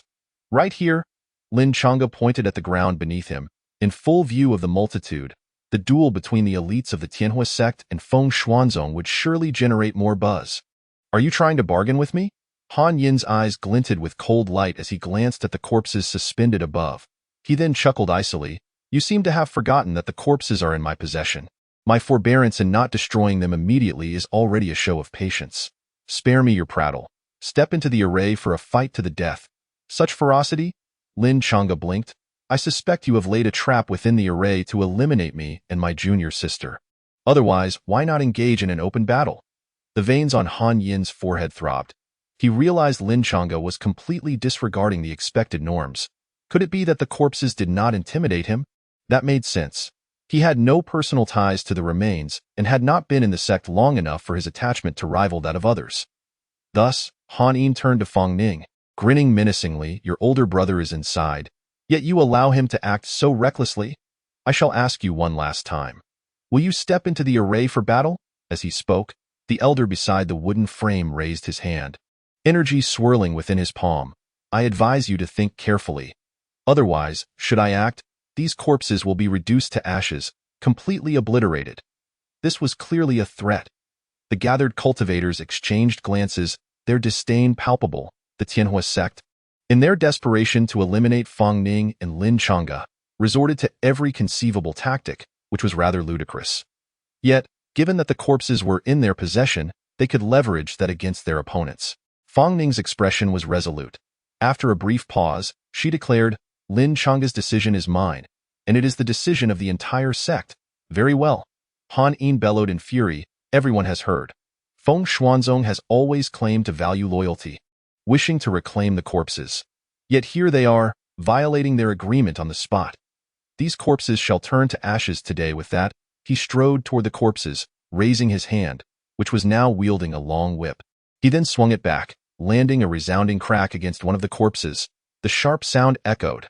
These corpses belonged to powerful individuals in life, and with Han Yin intentionally holding back, he aimed to humiliate Feng Xuanzong rather than obliterate them outright.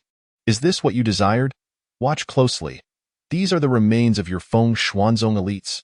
Your facade of virtue has finally been torn asunder. With each statement, Han Yin lashed the corpses, relishing the sensation of power coursing through him, a euphoric thrill enveloping him. To publicly humiliate the remains of Feng Xuanzong is truly exhilarating. Ha ha ha. Look at the expressions on Feng Xuanzong's faces. They aren't laughing anymore. Oh, why are they still smiling? A few core disciples of Tianhua sect attempted to mock them, but upon redirecting their gazes, they felt something was amiss. The people from Feng Xuanzong appeared utterly indifferent. Chapter 75. Brother, stop whipping. That's our father. Lin Chang'e wore a faint smile. Feng Ning, Feng Wuji, and the 7 elders could hardly contain their laughter. The entire sect bore an air of nonchalance, as if it were not their ancestors being whipped. Han Yin, increasingly invigorated, continued to lash out, and after delivering 100 strikes, he abruptly paused. Something was off. Why was there no wailing or cursing from Feng Xuanzong? Under normal circumstances, they would have rushed in to fight back. What did this mean? Han Yin lifted his head and locked eyes with the others. For a fleeting moment, he felt like a monkey being observed by onlookers. He was humiliating them, yet they seemed unfazed. In an instant, Han Yin's face flushed with rage. Do you truly believe I dare not destroy you? These are the bones of your esteemed ancestors from Feng Xuanzong, and you stand there smiling as I chastise them. This is the conscience you pride yourselves on? No one responded. Elder Han, I thought you possessed some skill. Is this all you can do? Lin Chang'e sighed. Unable to scheme against us, you resort to whipping bones to vent your frustrations. This is all the ability you possess? Han Yin was thoroughly enraged. In his view, his meticulously planned scheme was flawless. If Lin Chang'e and Feng Ning had genuinely come to retrieve the remains, they could have designed a plan to eliminate them, eradicating any future threats. If they did not come, he could whip the bones to his heart's content, leaving Feng Xuanzong utterly humiliated. Witnessing this scene, who would still consider joining Feng Xuanzong? In any case, with the bones in his possession, he had the upper hand. Yet, the outcome seemed to deviate from his expectations. Ha ha ha, splendid, splendid. Infuriated, Han Yin laughed maniacally. Since that is the case, I shall show no mercy. With that, he brought down the whip forcefully upon one of the remains, shattering the bones in two. Delightful, delightful. Han Yin laughed heartily and raised the whip once more. The surrounding disciples of Tianhua sect cheered loudly, their nature, like that of Tianhua sect, proud and disdainful, believing this to be the ultimate humiliation towards Feng Xuanzong. Who are you to contend with us? In the land of Yuan, there is only one great sect, and that is Tianhua sect. Crack, crack, crack. Han Yin's face was alight with wild laughter, his very soul tingling with elation. Brother! No, brother! Stop whipping! At that moment, a figure rushed swiftly to the mountaintop, pale-faced and gasping for breath. Lin Chang'e glanced at him and recognized him as one of the elders guarding the ancestral grave, named Han Xuan, who also happened to be Han Yin's younger brother. Huh? Han Yin was abruptly interrupted, a chill flickering across his brow. Upon turning to see Han Xuan, he could not help but scoff. Why are you not properly guarding the graveyard? What brings you here to create a commotion? Han Xuan hurriedly approached the wooden frame, gazing at the scattered bones, his legs trembling, and suddenly fell to his knees. A mixture of terror and anguish in his expression. Brother, please stop. I beg you, cease this. Han Yin was infuriated. What are you doing? Who permitted you to kneel? Tears streamed down Han Xuan's face. Brother, this is our father. Han Yin was momentarily stunned, then replied coldly, What nonsense? Have you lost your mind? The ones hanging on the frame are disciples of Feng Xuanzong. 9 in total. No, they are indeed our father and our grandfather. Han Xuan trembled in fear. Previously, while inspecting the graveyard, he had noticed some disturbed soil. Upon closer inspection, he was left dumbfounded. The remains had vanished without a trace. Terrified, Han Xuan meticulously checked, ultimately discovering that 9 remains were missing. The bones of his own father and grandfather were gone. Additionally, the remains of the sect leader's family and other elders' ancestors were also missing. Precisely 9. Coupling this with the recent events in the Xuanjiao mountain range, Han Xuan's eyes turned red, and his heart raced uncontrollably with fear. He immediately set off for the Xuanjiao mountain range. No matter what had transpired, he had to inform his brother. A thought he desperately wished to avoid flickered in his mind.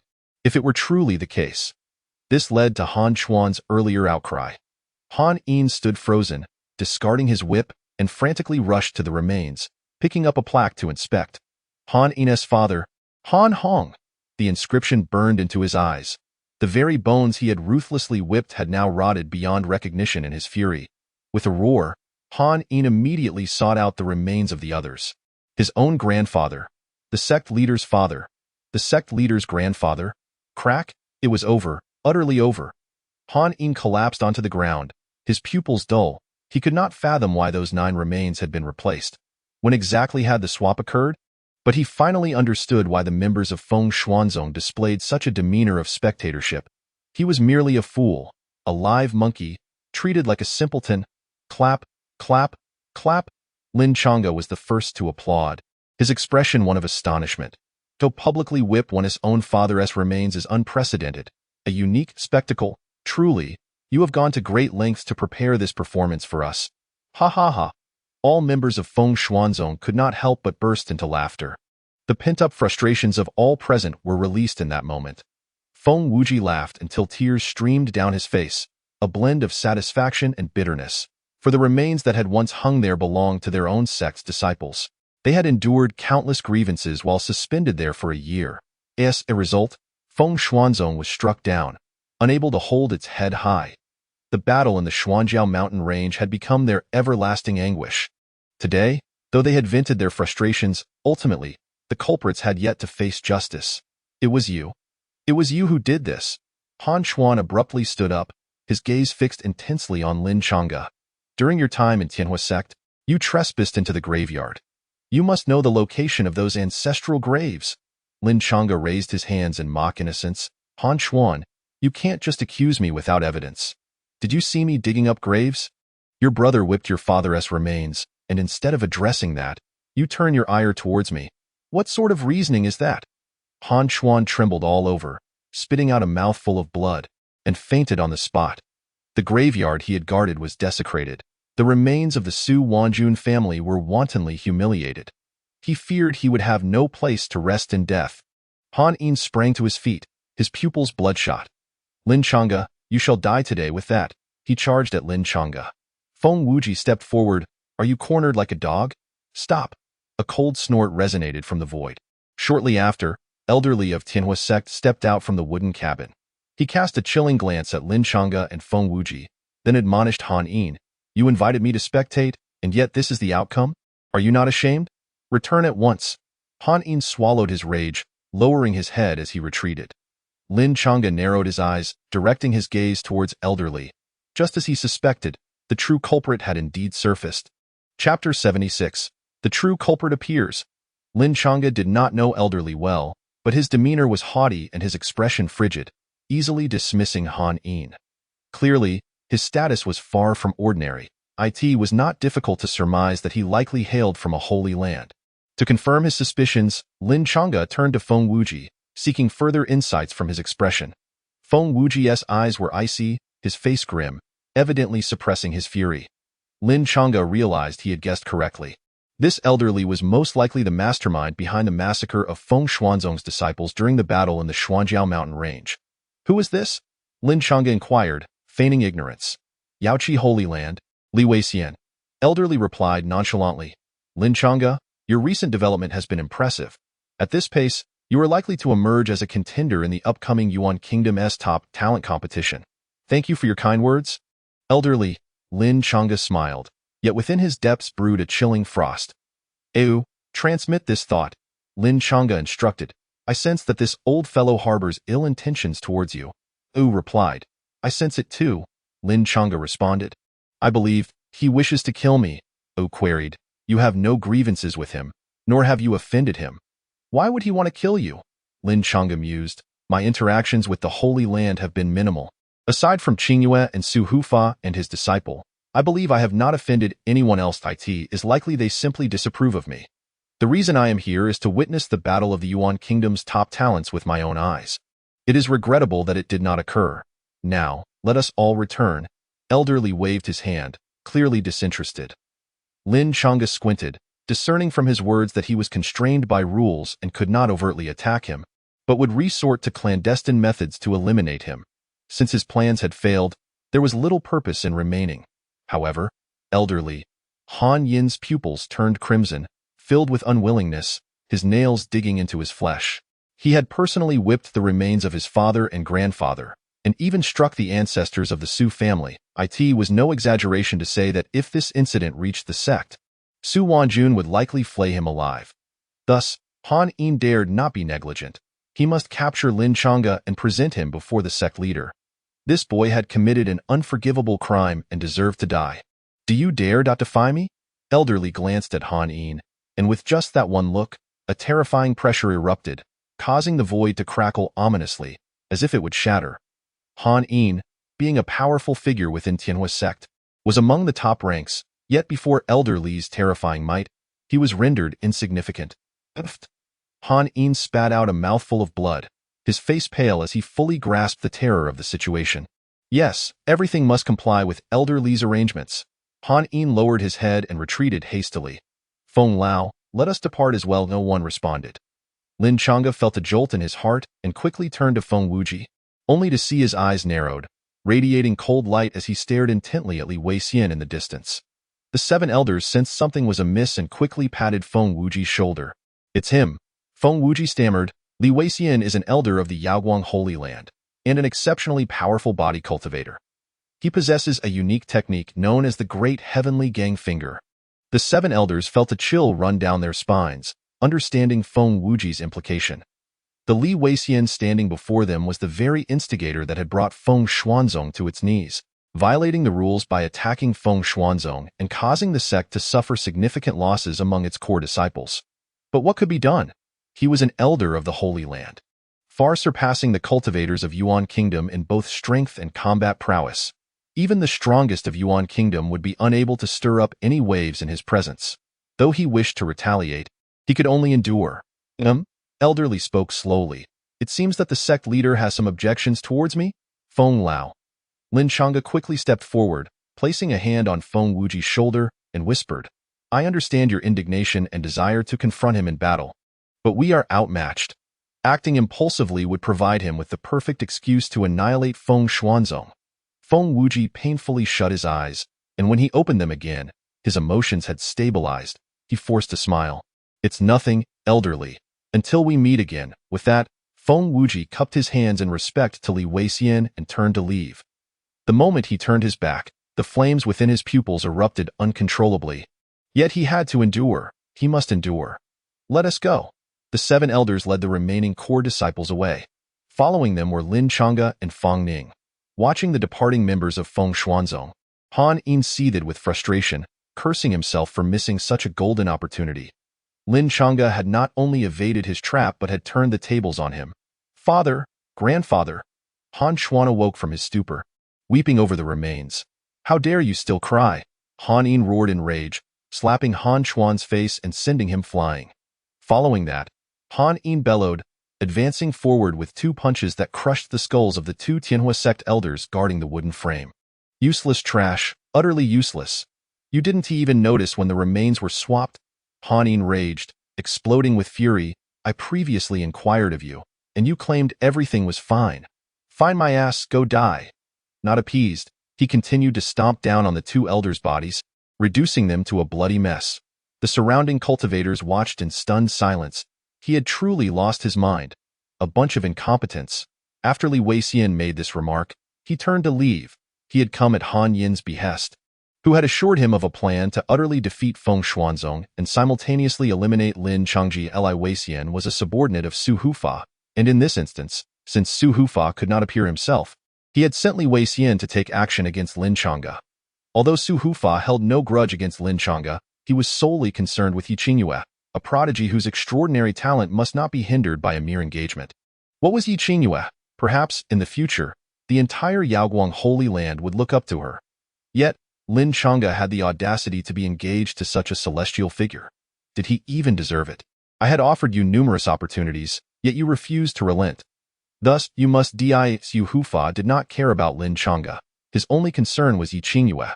Such a gifted individual must not be delayed by a so-called marriage pact. However, Li Weixian had failed to fulfill Su Hufa's orders, which naturally left him in a foul mood. The remaining onlookers shook their heads in disbelief as they departed. They had anticipated witnessing a battle among the talented, yet the scene had devolved into a one-man show by Han Yin, who not only whipped the remains of his father but also showed no mercy to his grandfather. These 9 remains were the ancestors of the upper echelons of Tianhua sect. This was truly a grand spectacle. Before long, this incident would spread throughout the Yuan kingdom like a joke. Chapter 77. The 100 Steps of Feng Xianjing. On the way back, Fang Ning could not restrain herself. "He is the real culprit, isn't he?" No one answered her. Everyone's mood was heavy. The blood knife in Fang Ning's arms emitted a sharp clang. She struggled to suppress the surging killing intent, her voice trembling. "I understand that we currently lack the strength to confront him, but point one day, I will kill him." Lin Chang'e cast a surprised glance at Fang Ning. If it had been before, she would have undoubtedly lost her composure and sought vengeance. Yet now, she was more composed than anyone. Lin Chang'e sighed. "Junior sister, you have grown." Fang Ning replied, "Life forces people to grow. Point one day, I will avenge them." Feng Wuji gazed back at the peak of the Xuanjiao mountain range, shrouded in clouds and mist. Though they had retrieved their remains, another weight pressed upon their hearts. Unless Li Weixian was killed, this matter would never be resolved. Boom. Just as the group stepped out of the Xuanjiao mountain range, a faint tremor echoed behind them. "Huh?" Lin Chang'e sensed something amiss and turned to look back. The mountains remained unchanged, the trees stood firm, and after the brief tremor, everything returned to normal swiftly. Recently, it had been reported that the Xuanjiao mountain range experienced occasional tremors, prompting numerous cultivators to investigate, yet none had discovered anything, leaving many treasure seekers disheartened. Feng Wuji cast a glance. "If you are interested, you could take some time to explore." "Ew," Lin Chang'e murmured. The little yellow chick flew onto Lin Chang'e's shoulder, sniffing diligently. After a moment of exploration, he shook his head. "Not for now." "Not for now?" Lin Chang'e keenly seized upon those words. While Jigu possesses the ability to seek treasures, it is indeed challenging for him to perceive anything more if the treasures have yet to manifest in this world. One can only say that, for now, there is nothing, and whether there will be in the future is uncertain. You stifled a yawn and curled back into Lin Chang'e's collar. "Chang'e, could you enlighten me on how you accomplished this?" Feng Wujin remained incredulous. To exchange corpses right under the noses of so many formidable individuals was certainly beyond the capabilities of someone at the 5th level of the Earth spirit realm. It was all his doing. Lin Chang'e pointed at the little yellow chick nestled within his collar. "You excelled in engraving runes." His enhanced version of the turtle breath talisman could evade the scrutiny of ordinary celestial realm beings, and coupled with the guard's lack of diligence over the graveyard, it provided me with an opportunity to at least some praise for Ji-gu was heard, which was somewhat agreeable. You wore a smug expression. He relished receiving compliments and craved acknowledgement. This trait bore a striking resemblance to that of Yi Ching-han, that little wolf cub. If they were together, they would likely harmonize splendidly. Fong Ning regarded Yu with newfound curiosity. She recalled that during their exploration of the spirit blood secret realm, this little yellow chick had swallowed a treasure-seeking orb belonging to her. Little did she know that he possessed such terrifying prowess. Why are you staring at Ji-gu? Yu, with his keen senses, quickly turned to Fong Ning, shrinking his head. This woman was too fierce. She had threatened to turn him into chicken soup the last time. Fong Ning replied, I was pondering whether you still owe me for that treasure-seeking orb. Yu. How could she remember that? Her memory was astonishingly sharp. You owe her something, and she will remember it for a long time. Lin Chang'e chuckled. Yu, perhaps you should just return it to her. Ji-gu has no spirit stones. Yu exclaimed, everything you gave me has been consumed. Then we shall deduct it from your future rations, Lin Chang'e stated earnestly, tapping his storage ring to transfer 10,000 spirit stones into Fong Ning's possession. This is far too much. Although Fong Ning cherished wealth, she was not greedy. The remainder shall be my gratitude for the care you've shown since I joined the sect. Lin Chang'e bowed respectfully. Fong Ning's lips curled into a smile, appreciating his words. Though you haven't cared for me much, Lin Chang'e mumbled to himself as a supplementary comment. Fong Ning's beautiful brows furrowed. Do you still have any conscience left? At last, the group returned to the sect. While one issue was resolved, another loomed large. They could not afford to let their guard down. With Lin Chang'e's subjugation of the black rhinoceros armor, the spirit veins within the Feng Xian sect flourished even more. Now, with abundant spiritual energy, the surrounding flora thrived vibrantly, painting a scene teeming with life. Many disciples reported that the spiritual energy in their residences had doubled over the past few days, significantly accelerating their cultivation pace. Feng Wujian understood that all of this was due to Lin Chang'e's contributions, and no matter how many rewards were offered or how many praises were sung in gratitude, he was entirely deserving. Chang'e. Feng Wujian called him aside, deeply impressed. In such a short time since joining the sect, you've resolved 2 major issues for us. How should I reward you? He found himself in a quandary.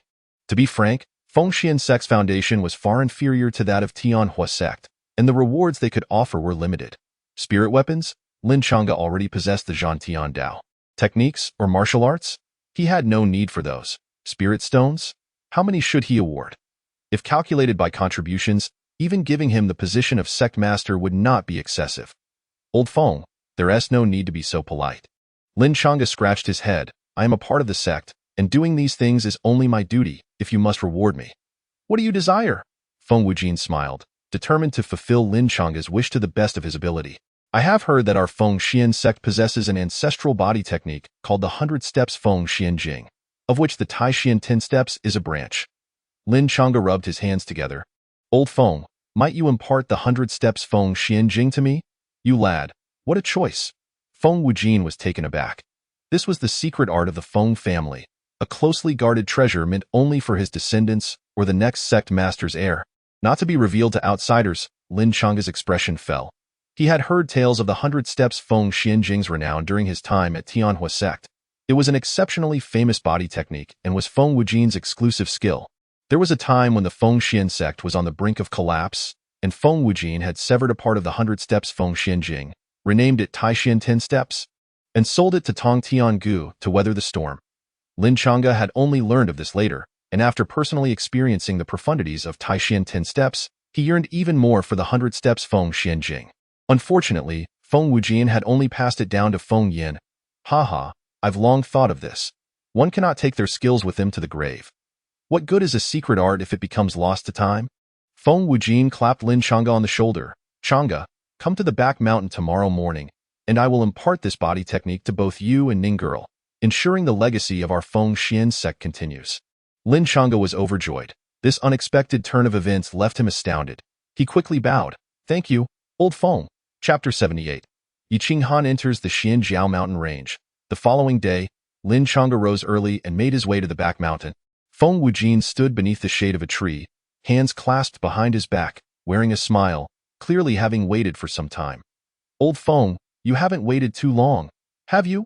Lin Chang'e casually inquired. Not at all. It's only been one night, Feng Wujin replied. Lin Chang'e, weren't you supposed to come early in the morning? You actually waited here all night. Do not feel pressured. The reason I arrived early was to contemplate how to make the 100 Steps Feng Xianjing easier to cultivate. Both you and Ning Girl possess exceptional talent, and I am confident you will master it. However, time is of the essence, and I want you both to grasp this body technique as swiftly as possible. Feng Wujin gazed at them with warmth in his eyes. Lin Chang'e noticed dew on his shoulders, eyebrows, and hair. I am late. Fang Ning approached, holding her blood knife from a distance. Not at all, let us begin. Feng Wujin beamed, moving to an open area and facing the two of them. I will first provide a brief introduction to the outline of the 100 Steps Feng Xianjing. You may begin to comprehend it. At noon, I will personally demonstrate it for you. Lin Chang'e and Fang Ning both nodded, their expression serious. The 100 Steps Feng Xianjing was a peak 7th grade body technique, and it was the most valuable possession of the Feng Xian sect. Today, I shall impart it to you, with the hope that you will carry it forward. Feng Wujin proclaimed loudly, the essence of the 100 Steps Feng Xianjing lies in 100 steps and mystique. The 100 steps refer to the distance within 100 steps, while mystique denotes the profoundness, which highlights the essence of the body technique. Within 100 steps, the body technique becomes ethereal, elusive, and ungraspable. The mystique cannot be articulated. He then briefly outlined the overall framework. Lin Chang'e and Fang Ning nodded continuously, diligently absorbing the essence within. Lin Chang'e closed his eyes. The words spoken by Feng Wujin transformed into images in his mind, flashing by in succession. Truly profound. Having previously cultivated Tai Xian 10 steps, Lin Chang'e gained an initial understanding of the 100 Steps Feng Xianjing. Compared to Tai Xian 10 steps, the 100 Steps Feng Xianjing was several times stronger, and its elusiveness was even more difficult to grasp. As noon approached, the sun hung high in the sky, and the mist in the forest swirled, a result of the dense spiritual energy illuminated by sunlight. Watch me, Feng Wujin suddenly called out.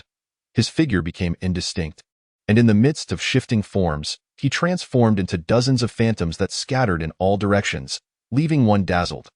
Lin Chang'e was taken aback, striving to discern Feng Wujin's true form, but no matter how he concentrated and held his breath, he could only see countless illusory figures. Fang Ning was equally perplexed. Her beautiful eyes widened in scrutiny, yet she still could not find her bearings. At that moment, a gentle breeze passed by, and Feng Wujin appeared before them. Just now, I passed by each of you 5 times, yet you remained utterly oblivious. If this were a real battle, you would have perished 5 times already, Feng Wujin stated calmly. The marvel of the 100 Steps Feng Xianjing lies in its sudden explosive power.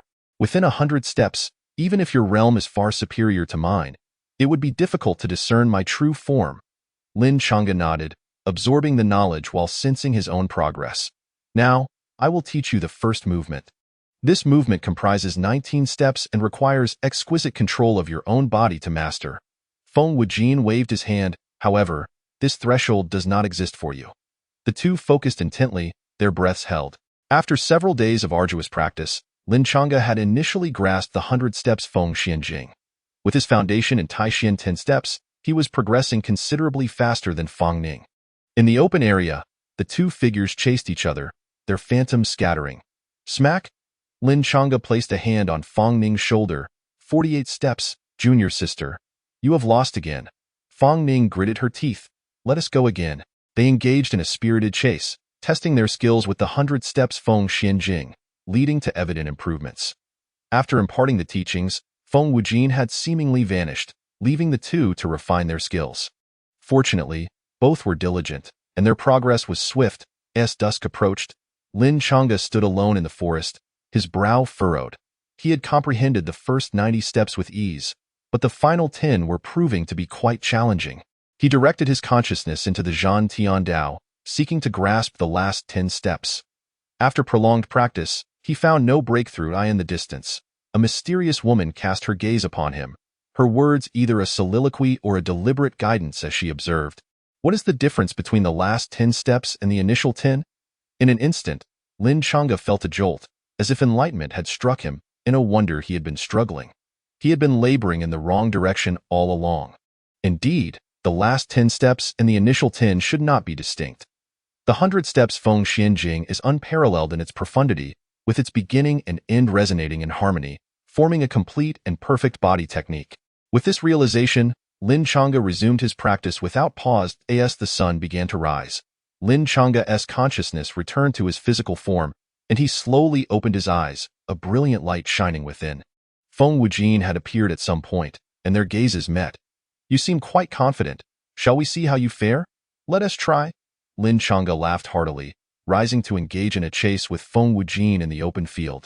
Initially, Feng Wujin did not take it seriously, but as the contest progressed, he grew increasingly astonished. Lin Chang'e had actually executed the 100 Steps Feng Xianjing in its entirety.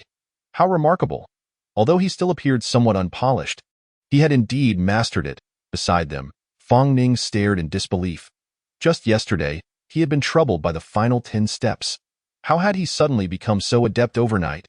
This rascal, he wouldn't he have pretended to be struggling yesterday? Would he? As this thought crossed Fang Ning's mind, her pretty face scrunched up in frustration, reigniting her competitive spirit, and she began to train even harder. The two eventually came to a halt. Lin Chang'e grinned.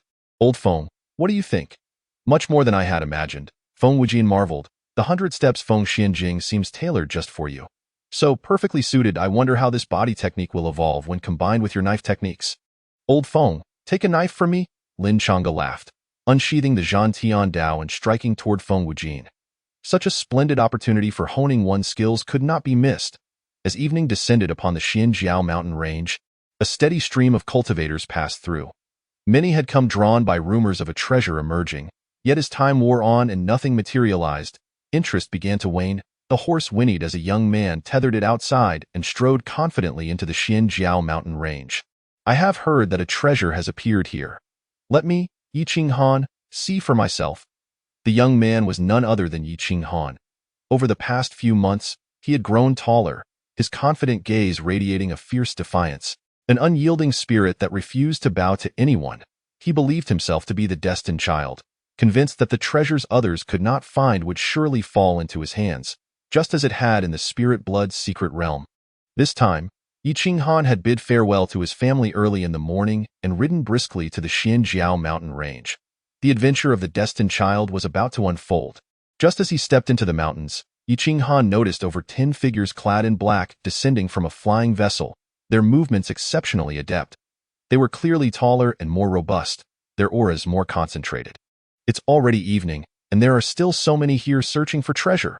Yi Qinghan cast a glance, unfazed.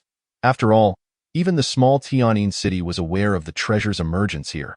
Other places had undoubtedly heard the news long ago. As the last black-clad figure landed, Yi Qinghan saw that he wielded a crescent-shaped blade adorned with a small skull as a pendant, an extremely menacing sight. Yi Qinghan's eyes narrowed, and he could not help but exclaim, "M. Ingu military knife?" Chapter 79. Soldiers of M. Ingu. M. Ingu lies to the north of U. Ingu, and the two are sworn enemies. Their soldiers are all equipped with such curved blades, with the skulls symbolizing their rank and status.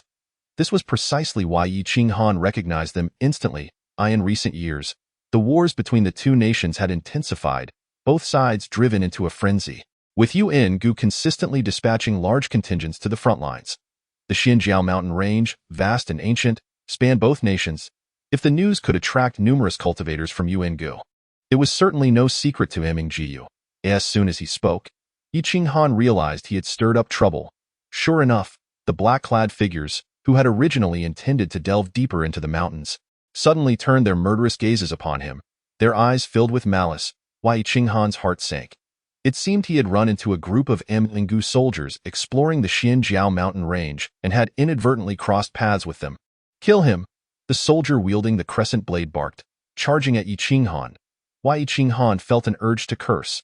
The destined child had just arrived in the Xianjiao mountain range, and before he could showcase his prowess, he had encountered a squad of enemy soldiers.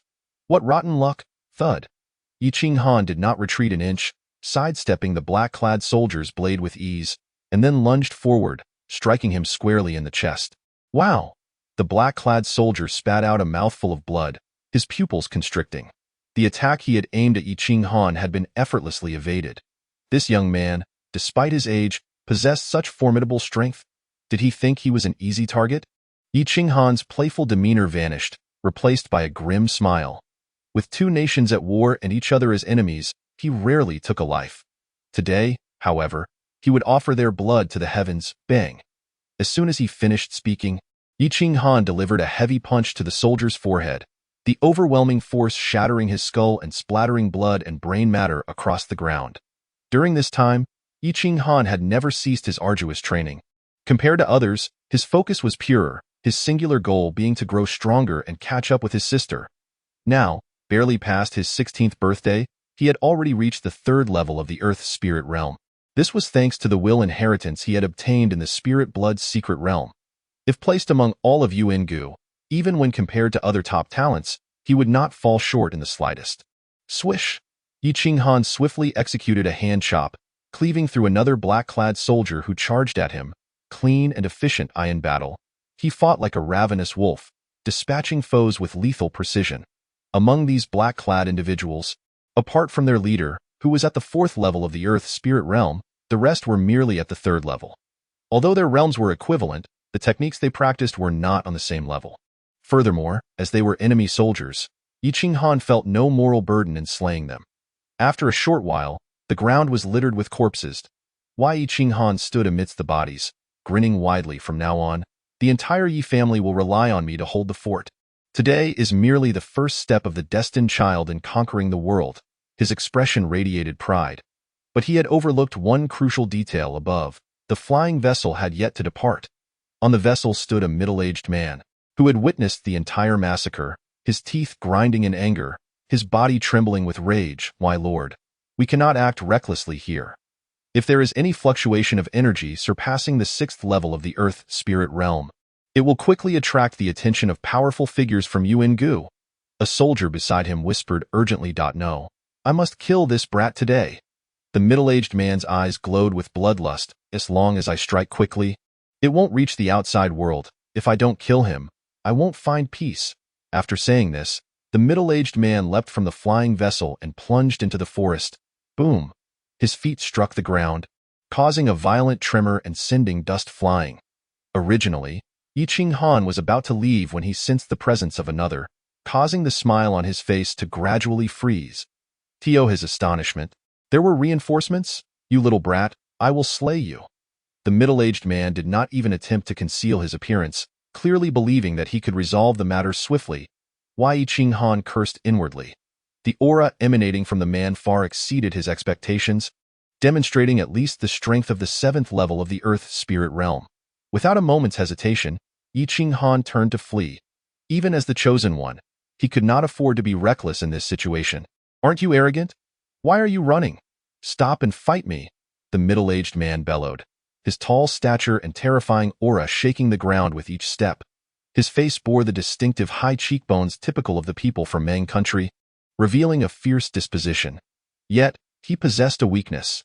His absolute speed was lacking, relying solely on the explosive force of his strength to pursue. In contrast, Yi Qinghan's movements were agile, darting swiftly through the mountains, evading the man's attempts to catch him, leaving the latter to roar in frustration at the sky.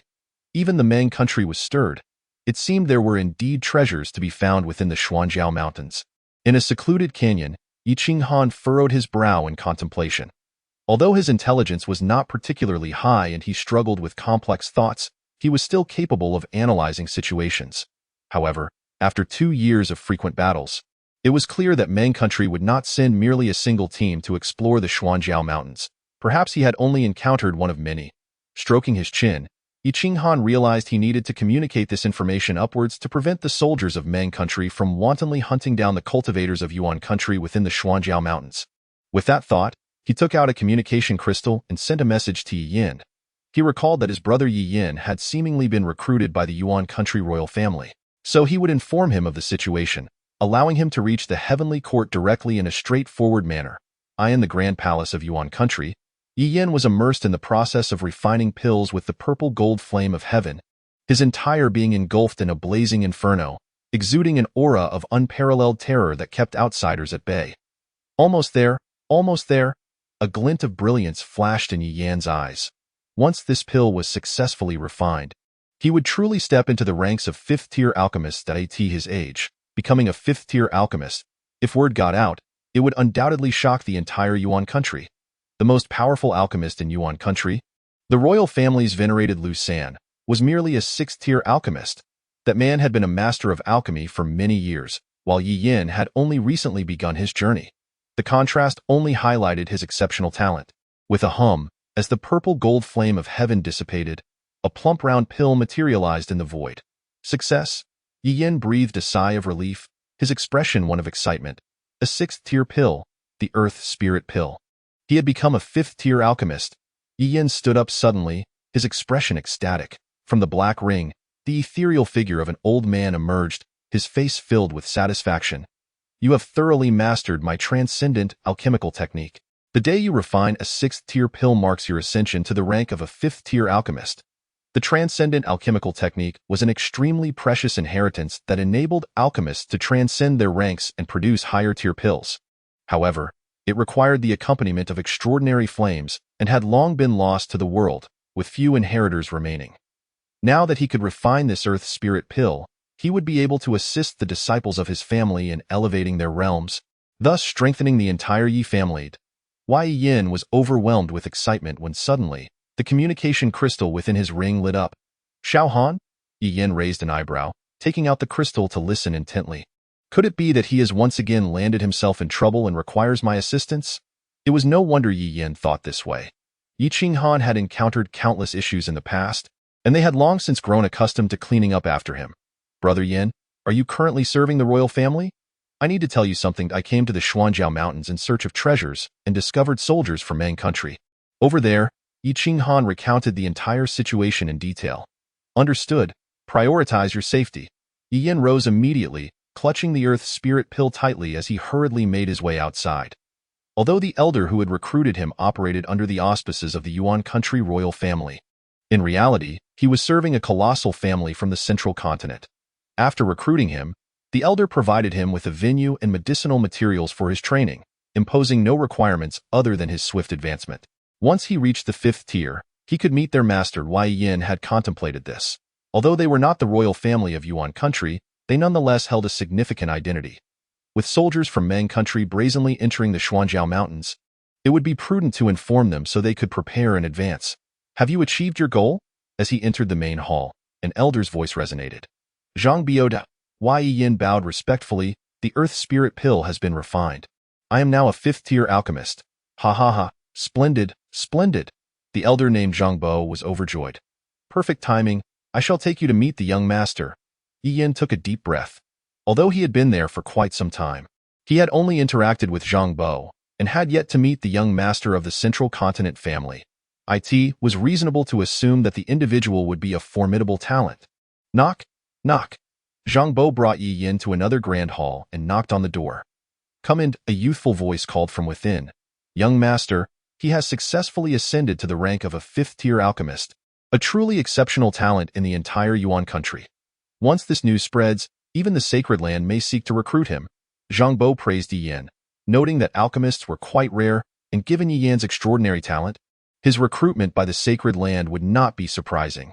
He was not exaggerating. Yi Yin, seated at the head of the table, was a young man, his upper body shrouded in darkness, obscuring his features. The young man then stood, walking towards Yi Yin with a smile.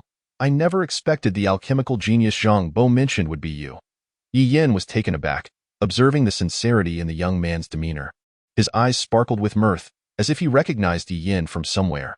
However, Yi Yin had never met him before, only feeling that he seemed somewhat familiar. Why did he seem familiar? Just as Yi Yin pondered this, a youth approached. This is my elder brother. It is Shi. Yi Yin was stunned, his gaze sweeping over Shi and then back to the young man, suddenly realizing that he was Shi Lang, the vice president of the Imperial Capital Academy, one of the most sought-after powerhouses in Yuan country in recent years. Master Shi, Yi Yin clasped his hands respectfully, while numerous speculations arose within him. My family sent me to the eastern region for training, and over the past decade, I have endured considerable hardships. Shi Lang sighed, however. It can be said that misfortune has brought good fortune. Why progress here has been rapid, and I have recruited many talents.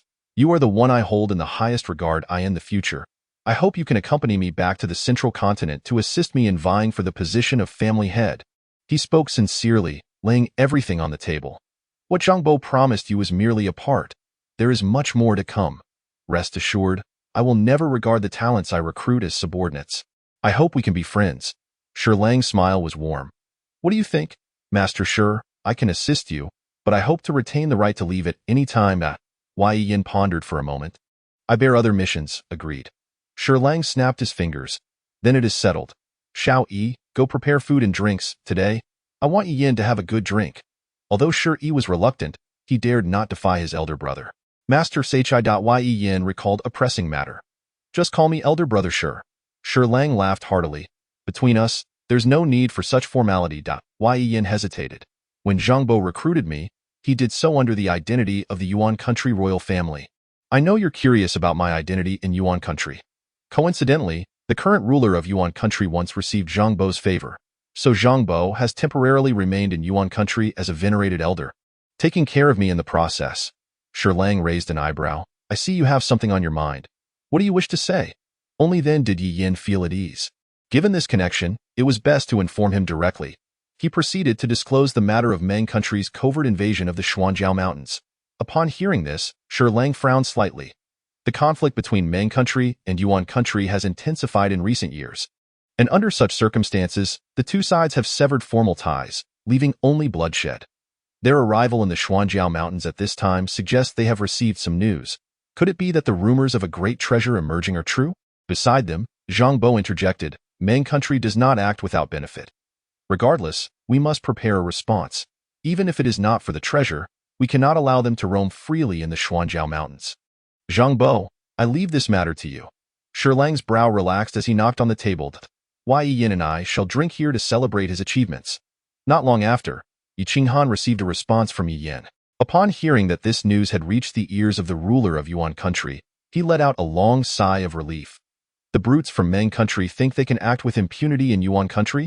Yi Qinghan snorted coldly, his face filled with displeasure. As the chosen one, he found it utterly humiliating to be pursued in such a wretched state. Yi Qinghan gritted his teeth. I will remember you. Once I have cultivated to my peak, you shall be the first to perish. Suddenly, Yi Qinghan's body trembled as he distinctly sensed a surge of power emanating from beneath the ground. Frowning, he looked down to see the stones and dust on the ground bouncing rapidly, as if a tremendous force was continuously impacting them. What is happening? Yi Qinghan crouched down and punched the ground, creating a large pit. He intended to listen closely, to discern the source of the tremors, but to his astonishment, the earth suddenly split open, like a gaping maw, swallowing him whole. He didn't even have time to scream before the next moment. Violent tremors spread throughout the entire Xuanjiao Mountains. Unlike before, this was a genuine and ferocious quake. The sky seemed to collapse and the earth to cave in, perceptible even hundreds of miles away. The entire Xuanjiao Mountains were in turmoil, and moments later, countless areas collapsed, brilliant rays of light burst forth, and mist rose, illuminating the night. The phenomenon had fully manifested. Chapter 81. Before the ruins, establishing the rules. In Yuan country and Meng country, nearly all powerful figures felt the change at that moment, turning their gazes toward the direction of the Xuanjiao Mountains. The phenomenon surged. Radiance filled the sky. Accompanied by the terrifying surge of spiritual energy, this soaring momentum deeply embedded itself in the hearts of everyone present. Many factions felt their hearts race, realizing that a monumental contest was about to commence in the Grand Hall. The wine had barely been consumed when Shi Lang leisurely wiped the corner of his mouth and glanced out the window. It seems that Meng country has received news ahead of us. Indeed, ruins are about to emerge. Yi Yin sat opposite him, his brow furrowed in deep thought. Since it is a ruin, we must establish rules, which realms may enter and which may not, to prevent both sides from descending into chaos that could result in countless deaths. Shi Lang stood up. Shall we go have some fun? I won't be going. Yi Yin shook his head. I want to use this time to refine more pills. Shi Lang chuckled. You truly are a family-minded individual. Ever since Sister Qingyue went to the sacred land, it's only been brother-in-law carrying the family alone. He is worn out, and I want to help him as much as I can. Yi Yan's expression was calm, his voice filled with determination. All the sects reacted almost instantaneously. They swiftly mobilized toward the Xuanjiao Mountains. The Imperial Capital Academy did not lag behind, sending several prodigies to join the fray. Not only Yuan country, but Meng country also dispatched a series of formidable talents, preparing to rush to the Xuanjiao Mountains for a contest. Clearly, this ruin was exceedingly precious. Even under immense risk, they were determined to come to Yuan country. Half an hour later, the area before the Xuanjiao Mountains was crowded with powerful figures from various factions. On Yuan country's side, the leaders of Tianhua sect and Fengxian sect stood firm, delineating boundaries, not bothering to glance at each other. The leader of Tianhua sect was the deputy sect master, Shenemo, along with the grand elder, Han Yi and Dennis Yuan Jun seemed to be quite busy lately, rarely making an appearance. On the Fengxian sect side were Feng Wuji and the seven elders. Although the core disciples of both sides were at a considerable distance, they still engaged in verbal skirmishes. Lin Chang'e stood among the crowd. Sending a message to a Yu, "Can you sense it now? This is an ancient ruin." A Yu's eyes sparkled. He could distinctly perceive that this ruin had endured for at least 5,000 years. If there were treasures within, they would undoubtedly be extraordinary. "Shall we take action together?" Lin Chang'e smirked. "Absolutely," a Yu replied confidently. "Oh, Elder Han can still stand here unscathed. It seems that Su Wanjun is quite tolerant. After all, your father and grandfather's remains were shattered, yet he hasn't killed you." Lin Chang'e gazed at Han Yin in the distance, sneering. Han Yin was furious. "You little brat, should you fall into my hands, I will peel your skin and break your bones, subjecting you to every torture imaginable." The reason Su Wanjun had not sought trouble with him was that he was still in seclusion. Since returning from the sacred land, Su Wanjun seemed to have gained some benefit and had been in closed-door training ever since. If he couldn't capture Lin Chang'e before Su Wanjun emerged, he feared he might truly meet his end. Feng Wuji glanced over at the Tianhua sect, noticing the absence of Li Weixian among the powerful figures. Although many strong ones were present, they all hailed from within Yuan country's borders. Just then, another wave of individuals rushed over, their terrifying auras causing the powerful figures of Yuan country to furrow their brows. "It is the sects of Meng country," the seven elders whispered. Leading them is the 8-star sect, the foremost sect of Meng country, whose overall strength surpasses even that of the Tianhua sect. Following behind are the Bai Ming sect. The leaders of these Meng country sects wore solemn expressions. "Humph, do the people of Meng country dare to enter Yuan country? Are they seeking war?" One elder affiliated with the royal family barked. "We are all cultivators. It is perfectly normal to enter ruins to compete for treasures. There is no need for such hostility. Let's simply establish some rules. You draw the lines, and we will proceed." A powerful figure from the 8-star sect stepped forward, standing at least 3 meters tall, exuding an extraordinary presence. His voice resonated, shaking the very AI. "Lisha, you are indeed audacious to lead your team here." Shi Lang placed his hands behind his back, walking forward with a smile. Lisha, the sect master of the 8-star sect, in terms of strength, he could easily crush everyone present. Upon seeing Shi Lang, Lisha's expression shifted slightly, and he solemnly replied, "We come today not to wage war or provoke, but to reiterate. You draw the rules, and we will follow. Let us all enter the ruins to explore. The treasures shall be claimed by the capable." "Very well." Shi Lang crossed his arms and smiled. "In our two countries, all prodigies under the age of 20 may enter. Once inside, life and death are inconsequential. What say you?" Lisha's eyes flickered. Shi Lang's confidence was striking. When it came down to it, it was evident that Meng country had the upper hand. "Good," Lisha readily agreed. "Should we set a limit on how many from each side can enter?" "No need. Let as many in as wish to enter, as long as they can bear the consequences," Shi Lang replied with a light chuckle. Behind him, the prodigies of the Imperial Capital Academy revealed expressions of excitement. Under 20 years of age, even though Meng country had more prodigies, they were not afraid to fight. Those who emerged from the Imperial Capital Academy were all born leaders. They feared not the prospect of battle. "Very well, we shall wait outside while the younger generation competes." Lisha's expression finally softened. He had initially feared a confrontation with Yuan country and had even prepared for battle, but it seemed that was not the intention on the other side. Why treat him with such courtesy? Someone within his ranks complained. Isn't he just the vice president of the Imperial Capital Academy? How strong can a young man like that truly be? Lisha shot him a fierce glare. "There are things you do not know. Do not speak carelessly, lest you invite disaster." After being reprimanded by Lisha, the man fell silent.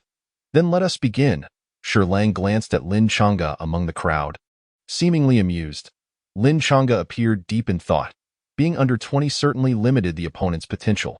If it came to a confrontation, no one would be able to stand in his way. You are all under 20? Feng Wujing reminded Lin Chang'e, Fang Ning, Duan Hua, and the others earnestly. Remember, once we enter the ruins, be exceedingly cautious and prioritize your safety. What is Lang? How dare he emerge to set the rules? Han Yin from the Tianhua sect wore a displeased expression. Many years ago, this young man trained in the Tianhua sect, and his talent was nothing exceptional. If it weren't for that spiritual blood secret realm, how could he have achieved his current status? It matters not. Being under 20 aligns perfectly with our expectations. The deputy sect leader Shinmo waved his hand dismissively. Aside from Su Yao, all of our disciples from the Tianhua sect under 20 are present. Even if the prodigies from the Mang nation join the fray, we shall remain unperturbed. With Lang overseeing the situation, Yi Lusha nodded in agreement. The strong from the Mang nation ceased their objections, as they believed the rules favored them, thus becoming even more confident. Once we enter, we need not hold back against them. One of the Mang nation's warriors sneered, addressing the prodigies behind him. Naturally, once we are inside, it will be like shooting fish in a barrel. No one can escape our grasp. The numerous prodigies from the Mang nation appeared arrogant, clearly dismissive of the younger generation from the Yuan nation. Lin Chang'e cast a glance at them, then calmly withdrew his gaze. Little junior sister, are you prepared to take lives? At Tianhua sect or the Mang nation? Whoever comes my way shall face my wrath. Fang Ning replied succinctly. It's about time. Let us proceed, Lang announced, as behind him, Shi Yi and Shi Qingqing stepped forward. Young Master Lin, we meet again. Shi Qingqing winked at Lin Chang'e, tilting her head. Her charming smile reminiscent of a sweet neighbor girl, making it difficult for anyone to look away. Qingqing, Lin Chang'e returned the gesture with a slight bow. The prodigies from both sides stepped into the ruins, their figures gradually swallowed by light. As for the strong from the Mang nation and Yuan nation, they also divided their territories, keeping to their own affairs. The true competition would not occur here, but within the ruins.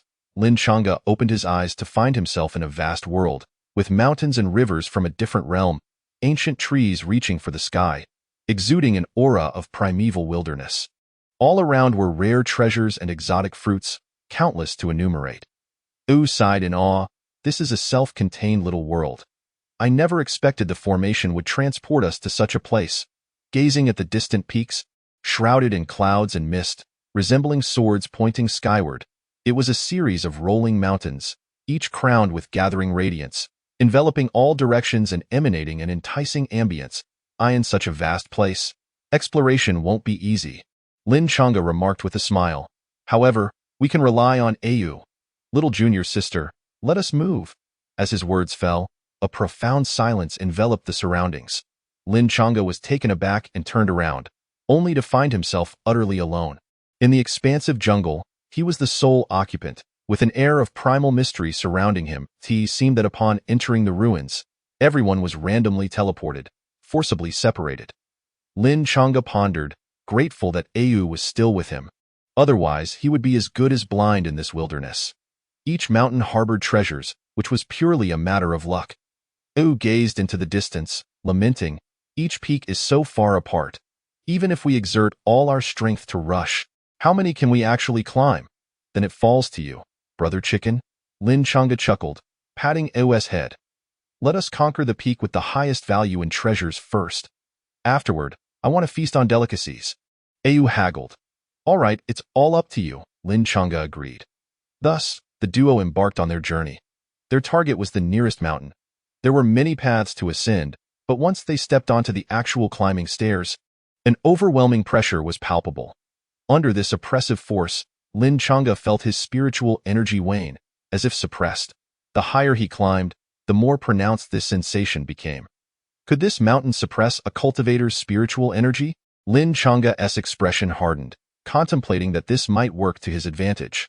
Even without the use of spiritual energy, he possessed the formidable body of dominance. In terms of physical prowess, the cultivators from the Mang nation clearly surpassed those from the Yuan nation, owing to their upbringing, training methods, and physical constitution. Even if they did not specialize in body refinement, the Mang nation's cultivators were inherently stronger. During battles, the Yuan nation often suffered greatly, relying on tactics and runic formations to mitigate the gap in physical strength. However, compared to the body of dominance, these means were trivial. Lin Chang's eyes gleamed. In a situation where his spiritual energy was suppressed, he could still contend with even a first-level celestial spirit cultivator purely based on physical attributes. With this thought, he increased his pace up the mountain. Lin Chang'e, look over there. A few people are also climbing. Au, perched atop Lin Chang'e's head, scanned the surroundings and spotted several figures in the distance. Following Au's gaze, Lin Chang'e squinted, unable to see clearly through the mist, but from their impressive stature, he could infer they were cultivators from the Mang nation. What a coincidence! Lin Chang'e smirked coldly, just in time to test the prowess of the Mang nation's cultivators. As they reached the halfway point, a few skeletal remains lay strewn across the path, remnants of who knows how many years. Just as Lin Chang'e was about to investigate, Au halted him. Be cautious. Those bones are inscribed with runes and are undoubtedly dangerous.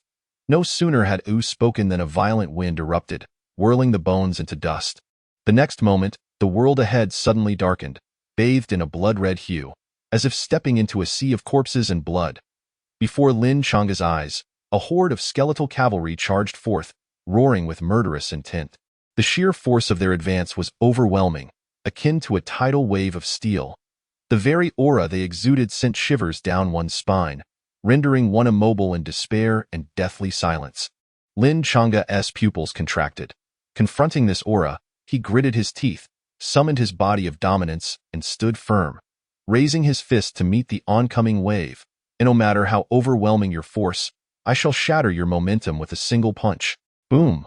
With a resounding crash, Lin Chang'e's fist cleaved through the skeletal tide, scattering them to the sides.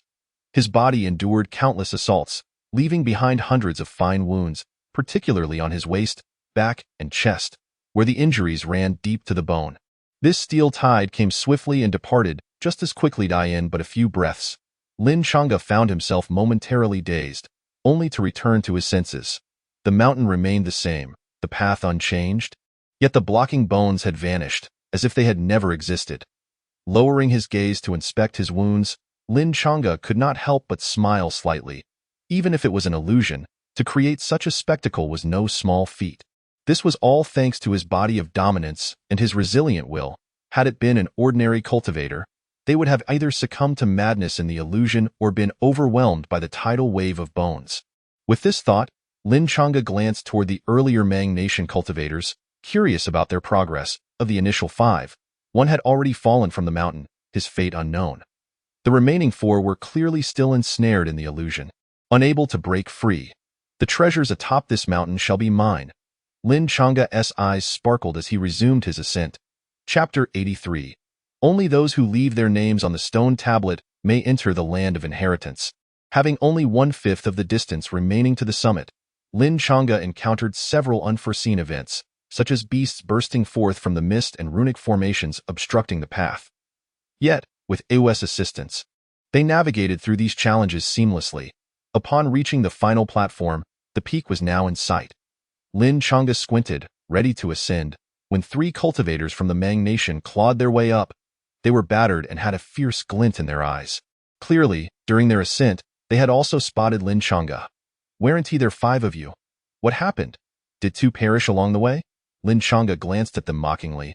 But you seem to be climbing quite swiftly. Let us kill him. After being taunted, their eyes gleamed with malice as they lunged at Lin Chang'e. Despite their injuries, the moment life and death were at stake, their ferocity remained undiminished. Like 3 ferocious beasts, they aimed to tear Lin Chang'e apart. The suppression of spiritual energy only fueled the Mang nation cultivators' confidence. When it came to physical prowess, who could they fear? Lin Chang'e grinned, raising his fist to meet them. Seeing him ready to engage, their expressions brightened. In their eyes, he was courting death. The cultivators from the Yuan nation were as frail as chicks. What right did they have to fight? Bang! With a muffled explosion, Lin Chang'e's punch shattered one Mang nation cultivator's arm, sending him flying. The remaining 2 were left aghast as their smiles froze, disbelief dawning on their faces. What just happened? Even if he is a body refinement cultivator, how could his physique reach such a level? Bang bang. While the 2 were still in shock, Lin Chang'e executed the 100 steps wind profound technique, creating multiple afterimages as he struck out with a punch to each. Such incredible strength. One of the Mang Nation cultivators clutched his chest, a deep imprint where Lin Chang'e had struck, bone shattered, each breath painful. When did the Yuan Nation produce such a body cultivator? The towering Mang Nation cultivator clenched his fists, disbelief etched on his face. Let us attack together. We must kill him. The summit is within our grasp. The initially sent flying Mang Nation cultivator charged back, eyes burning with murderous intent. Despite his shattered arm, his combat prowess remained undeterred, growing even more ferocious. Kill him and seize the treasures, they roared, lunging at Lin Chang'e once more, their momentum even fiercer than before. Clearly realizing Lin Chang'e's might, they dared not hold back. Lin Chang'e stood firm as a mountain, allowing the three Mang Nation cultivators to close in. As their three attacks converged, he smiled lightly. To him, time seemed to slow down in an instant. He unleashed three powerful punches, each landing on a target in rapid succession, causing them to spew blood. Lin Chang'e's figure flickered, appearing along their trajectory as he drew the sword of Heaven's decapitation. In a flash, the three were bisected, their bodies falling apart into 6 pieces on the ground. Lin Chang'e shook his head slightly. The Mang Nation cultivators were merely this. The three gazes widened in fury, despair overwhelming them until they fell silent. After dispatching the trio, Lin Chang'e did not sheath his sword. Instead, he raised it toward another direction. Come out, from behind a rock, a figure emerged, grinning ominously. Lin Chang'e, last time at the summit of the Xuanjiao Mountains. You embarrassed us with your cunning tricks. This time, let us see how you escape. It was Zhu Xiu, a disciple of Han Yin. Who said I need to escape to deal with you? Lin Chang'e raised an eyebrow. Do I need to run from you? Stop with the bravado. Encountering me today is your misfortune. Zhu Xiu cracked his knuckles, clearly intent on killing Lin Chang'e. During their previous encounter, he had hoped to engage Lin Chang'e, only to find his opponent unwilling to fight, leaving him disappointed.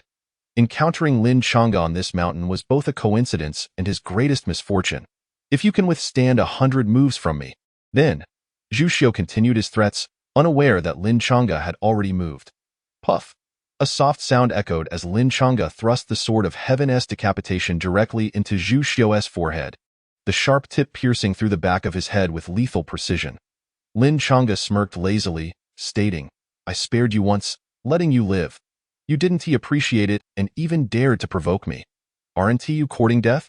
With that, he withdrew the sword, a spray of blood following.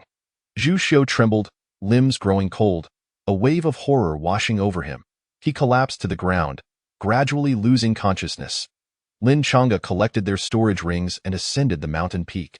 Radiant light emanated from a stone tablet at the summit, with nothing else in sight. Lin Chang'e's expression changed. Was this it?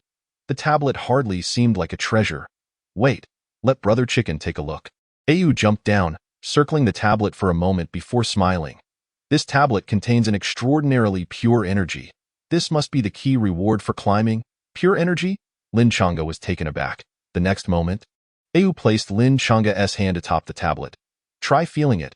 Upon contact, Lin Chang'e could distinctly sense a suppressed surge of pure spiritual energy within, rivaling that of a 6th-grade elixir.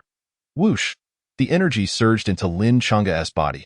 Coursing through his limbs and bones, he felt nourished by this essence, his realm seemingly loosening, reaching the pinnacle of the Earth spirit realm, just one step away from breaking through. That was fast. Lin Chang'e marveled. Incredulous, I've only recently entered the Earth spirit realm. I'm already on the verge of a breakthrough. Au nodded enthusiastically and of course. The world is filled with extraordinary treasures, as long as you strive. Countless ruins await you. Which prodigy hasn't fought their way through? At that moment, the tablet glimmered with golden light. The inscription above read, Fastest Ascent. Lin Chang'e. 8 characters, each imbued with a strange energy. Huh? Lin Chang'e paused, realizing the tablet likely recorded achievements similar to the Qianlong Tower where successful trials were documented. Simultaneously, in the unreachable sky above, a colossal stone tablet loomed, the previously inscribed 8 words shimmering prominently. Fastest Ascent. Lin Chang'e. All the prodigies who had entered the ruins, regardless of their location, instinctively looked up at the celestial tablet, their pupils constricting in shock. Soon, the sky tablet transformed again, revealing more lines of text. Only those who leave their names on the stone tablet may enter the land of inheritance. Chapter 84. The Great Zhou Dynasty, Qilin King Zhou Lu. Who is this Lin Chang'e? What kind of person is he? The title of fastest ascent referred to the one who scaled the peak first. Didn't he it? And what was this about only those who inscribed their names being allowed to enter the land of inheritance? Did this place indeed harbor such an inheritance? Quick, climb the mountain. As this news spread, everyone erupted in excitement. Those familiar with Lin Chang'e were not surprised by his ascent to the summit. He possessed that level of strength. However, the Tianhua sect was naturally displeased. How could an abandoned disciple like him achieve this? They must have relied on sheer luck. With this thought, they hastened their pace up the mountain. This ruin contained over 10 massive mountains, suggesting that ultimately only a select few would etch their names on the tablet and gain access to the land of inheritance. Everyone was astute. Since this area housed an inheritance, it was undoubtedly the focal point of treasures. Thus, all abandoned their explorations of the ruins, concentrating solely on their ascent. Atop the mountain where Lin Chang'e stood, he gazed at the inscriptions on the ethereal tablet, deep in contemplation. So, there is indeed an inheritance here. It seemed this ruin functioned similarly to a trial. The first round was merely a screening, and only those who reached the summit and left their names could truly compete for the treasures within. Au, having traversed countless ruins and dabbled in grave robbing, possessed abundant experience. I never expected such a powerful inheritance beneath the Xuanjiao Mountains. Lin Chang'e grinned. Initially, he had not harbored high hopes, merely seeking to hone his combat skills in preparation for the upcoming Yuan Nation Prodigy tournament. But now, it seemed he had indeed come to the right place. Buzz! Just then, the inscriptions on the sky tablet shifted. Fang Ning, Shi Qingqing, Shi Yonglian, Yi Lusha. 4 more names appeared. In Lin Chang'e's eyes, a glimmer of light flickered. Has the junior sister successfully reached the summit? Excellent. Once we enter the realm of inheritance, we can look out for one another. As for Shi Qingqing, one can only say that her talent is extraordinary, yet she remains remarkably unassuming. If she were to participate in the Yuan Kingdom's elite competition, she would surely be a formidable rival. Regarding Shi Yonglian and Yel Depan, Lin Chang'e was unfamiliar with them, but they likely hailed from the Mang Kingdom. Indeed, the prodigies of the Mang Kingdom are exceptional. Outside the formation, Shi Lang sat leisurely, sipping tea with a serene expression. He viewed this exploration of the ruins as merely a training exercise for Shi Qingqing and Shi Yi, a chance for them to realize that even in the seemingly insignificant Yuan and Mang kingdoms, prodigies abound. On the other hand, Yel Sha appeared considerably more serious. Most of his attention was fixated on the ruins, his gaze unwavering. Crack! At that moment, the heavens split open, and billowing clouds erupted forth, vibrant rays of light bursting through as if another sun had emerged. All the cultivators instinctively shielded their eyes, unable to gaze directly at the spectacle. After a few breaths, the brilliance gradually diminished, revealing a resplendent golden war chariot hovering in the air, an aura of terror radiating from it, pervading the realm. In that instant, everyone felt their legs weaken, their hearts trembling. It was an oppressive force that was utterly insurmountable. It was akin to a divine being descending from the heavens. Shi Lang, who had previously seemed languid, abruptly stood, his gaze fixed on the war chariot, a contemplative expression gracing his features. The chariot bore a flag fluttering in the wind, emblazoned with the character for Zhou. The Great Zhou Dynasty has arrived. On the side of the Mang Kingdom, Yel Sha and the others' pupils constricted. The Great Zhou Dynasty is the mightiest dynasty in the eastern domain, with countless small nations subservient to them. They are an undeniable behemoth. In this age of waning royal authority, the Great Zhou Dynasty still holds sway over the myriad sects of the eastern domain, with only the shaking light sacred land capable of standing on equal footing with them. They possess a fearsome elite force, the silver-armored heavy cavalry. During the chaotic times of conflict, when a small nation dared to challenge the Great Zhou's authority, they dispatched a mere squad of silver-armored heavy cavalry, only several dozen men, to obliterate that small nation without a trace. In other words, should the Great Zhou Dynasty wish to crush the Yuan and Mang kingdoms, it would be but a matter of a mere flick of the finger. A true colossus of the eastern domain has come here. The realm of inheritance within these ruins was left behind by a former national master who defected from our Great Zhou Dynasty. By rights and reason, it should belong to the Great Zhou. Upon the war chariot stood an elderly man with his hands clasped behind his back, his demeanor cold and aloof, He exuded an air of arrogance that was palpable. They are the great Zhou dynasty, a force larger than even the sacred land. I in the face of the top-tier experts from the Yuan and Ming kingdoms. He seemed hardly fazed. In a moment, the crowd exchanged glances, uncertainty etched upon their faces. At this juncture, Shi Lang slowly rose, addressing the old man. The rules have already been established. Any prodigy under the age of 20 may enter and explore. It is fair and just. The old man's eyes narrowed as they fell upon Shi Lang, an extreme pressure emanating from him, as if to suppress Shi Lang with sheer force. What identity gives you the audacity to rebut me? However, when the old man and Shi Lang's gazes met, all oppressive aura dissipated, and his expression shifted, clearly sensing something. Shi Lang declared, "Even if you represent the great Zhou dynasty, today, you must give me some face." Gasps filled the air. Many were unaware of Shi Lang's true identity, believing him merely to be the vice president of the Imperial Capital Academy of the Yuan Kingdom. Yet he dared to speak so boldly to the great Zhou dynasty, demanding their respect. Was he courting death? Yet, the old man refrained from unleashing his oppressive force, nor did he retort. He swiftly retreated into the war chariot, seemingly to confer with someone. Before long, the war chariot descended, and several youthful figures emerged from within. The young man at the forefront smiled warmly. "Very well. Since the rules have been established, our great Zhou dynasty shall not make things difficult for anyone. It will merely be a contest among equals. We believe we shall not be bested by anyone." Yelsha finally exhaled in relief. Fortunately, the great Zhou dynasty's people, intimidated by Shi Lang's identity, did not resort to force. Otherwise, they would have been entirely deprived of the opportunities within. "What should I call you?" Shi Lang inquired with a smile. "Zhou Lu," the young man replied, cupping his hands in respect. Although the great Zhou dynasty is the largest in the eastern domain, its influence pales in comparison to the Shi family of the central continent. Thus, when Shi Lang demanded respect, they dared not refuse. However, they could not directly show weakness. They needed a way to save face, so, it is the fifth prince of the great Zhou dynasty, Zhou Lu. Shi Lang's understanding deepened, and he chuckled. "I see even you have come, indicating your determination to obtain that inheritance." "Not at all," Zhou Lu replied modestly, repeatedly waving his hands. "With so many prodigies competing, it remains uncertain who will ultimately claim that inheritance." "Will the rules be adhered to?" Shi Lang asked, his smile fading as he posed the serious question. "Of course."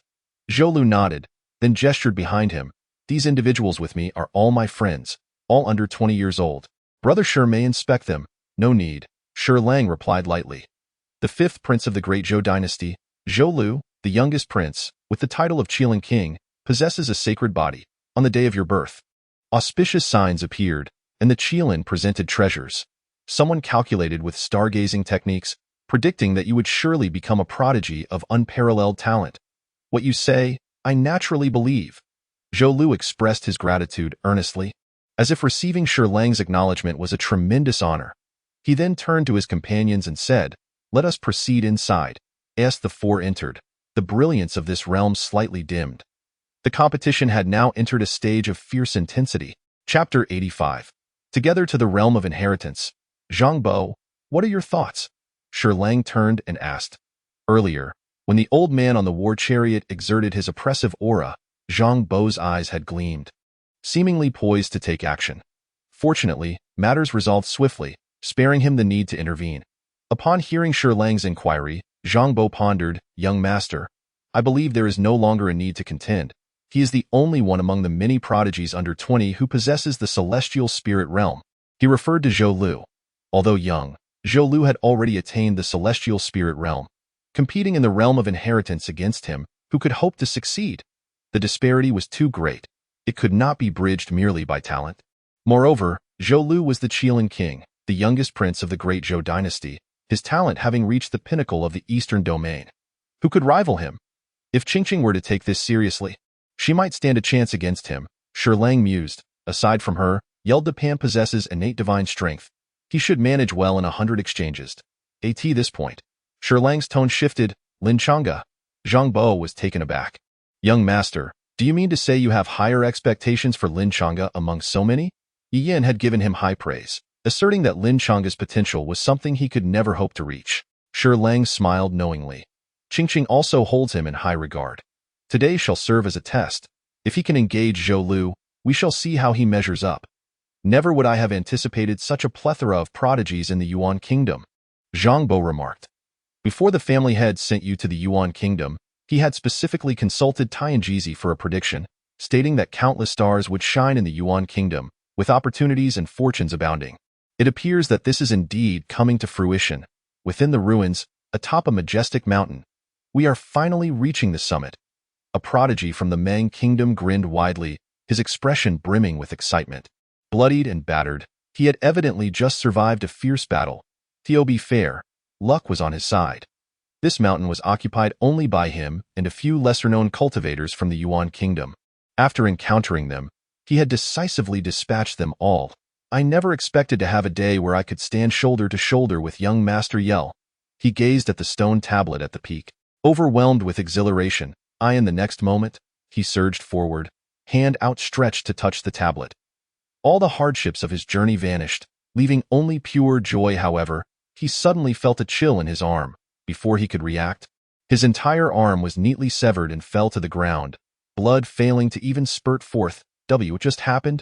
Bewildered, he turned to seek answers. A young man approached, a smile on his face, twirling a short knife, approximately a foot long, exuding a sharp glimmer.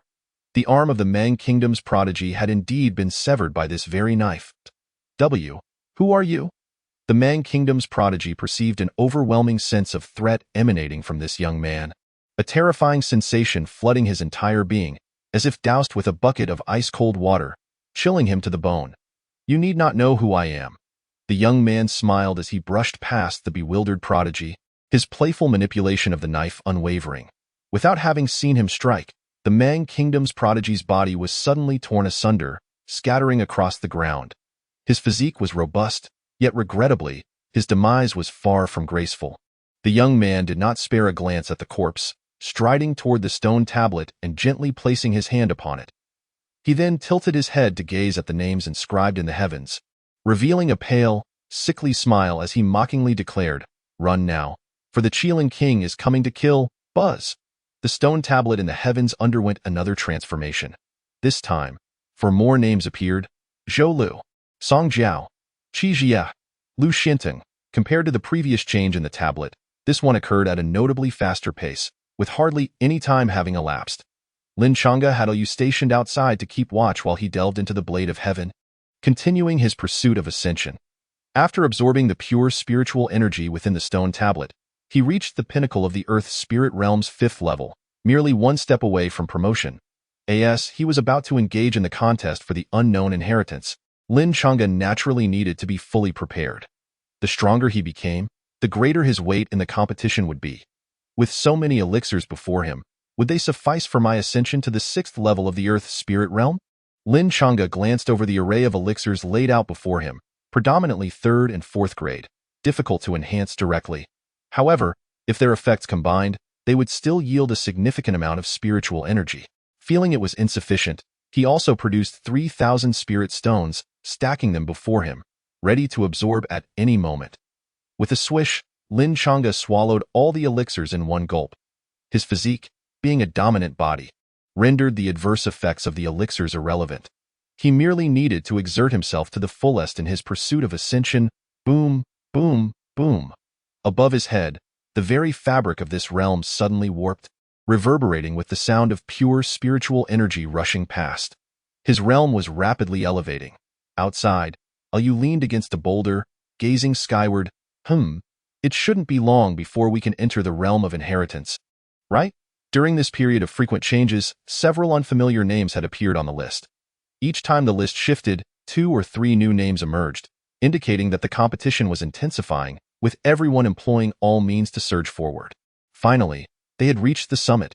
A hearty laugh echoed as 2 figures approached, their expressions displaying a mix of exhaustion and exhilaration, their eyes sharp despite their disheveled appearance.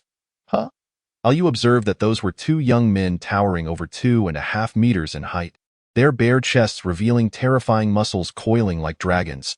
They were cultivators from the Meng kingdom. This place already has an owner. What are they doing here? Lu scoffed, unimpressed. Who cares? Just kill him and replace his name with ours. The 2 Meng kingdom cultivators, upon spotting Lin Chang'e meditating, instantly turned their gazes into predatory glares. "Do you look down on me, chicken brother?" Liu seethed. His impressive stature stood right there, yet they did not even spare him a glance. What did this mean? Did they truly underestimate him? As the two Mang Kingdom cultivators charged forward, Liu let out a roar, his form darting like lightning toward one of them. Puff! His beak, sharp as a dagger, pierced through the chest of one Mang Kingdom cultivator, and a torrent of runic power erupted from his body, swiftly striking the other. Boom! Liu's diminutive form concealed explosive power. With a single flap of his wings, he sent the other Mang Kingdom cultivator tumbling down the mountainside, screaming as he vanished into the mist. "Haha, I usually refrain from making a move, yet there are those audacious enough to look down on chicken brother?" Liu placed his hands on his hips, brimming with pride. Just then, Lin Chang'e slowly opened his eyes. With a glimmer of sharpness piercing through the void, he rose from the ground, emanating a refined aura that signified he had indeed reached the 6th level of the Earth Spirit Realm. 13 names. He glanced skyward and mused. The realm of inheritance should be commencing soon, right? Chapter 86. Yet another great mountain. Chicken Brother had previously counted the mountains, totaling 18 or 19. Now, with 13 names representing those already conquered, the remaining ones should be close behind, Liu remarked. Yet Chicken Brother has a nagging feeling of foreboding. This realm of inheritance will surely not be so easily obtained. The path of greatness is solitary, with competition rampant. Every corner holds ruins, and treasures abound. If they could all be easily acquired, would they still be considered precious? Lin Chang'e maintained an open mindset, his demeanor unwavering. Shi, Jiang Basong, Ciji Xia. More names have appeared. Shi? Lin Chang'e glanced over, not particularly surprised. He was a standout among the Imperial Capital Academy, and being Shi Lang's brother, he certainly enjoyed substantial training resources. Jiang Bazong was familiar to Lin Chang'e. He was a core disciple of the Tianhua sect, soon to turn 20, and his entry into the ruins was not against the rules. He was ruthless, with blood on his hands from slaying disciples of the Feng Xian sect. Essentially, he was an extremely bloodthirsty individual, albeit with a facade of legitimacy from joining the Tianhua sect. His character bore no difference from that of a rogue cultivator. As for Ciji Xia, he was the undisputed top figure in the Imperial Capital Academy, with the Yuan and Mang kingdoms jointly exploring the ruins. Purely based on the number of listed prodigies, the Yuan kingdom clearly held the advantage, given that they were operating on home turf, though the Mang kingdom should not be underestimated. At last, the names on the list reached 19 to buzz. The list resonated with a tremor, the heavens quaking violently, visibly rippling with the surge of spiritual energy, and then the text above shifted yet again. A total of 20 individuals may enter the realm of inheritance to compete. The realm of inheritance is accessed through the stone tablet. Killing is prohibited within.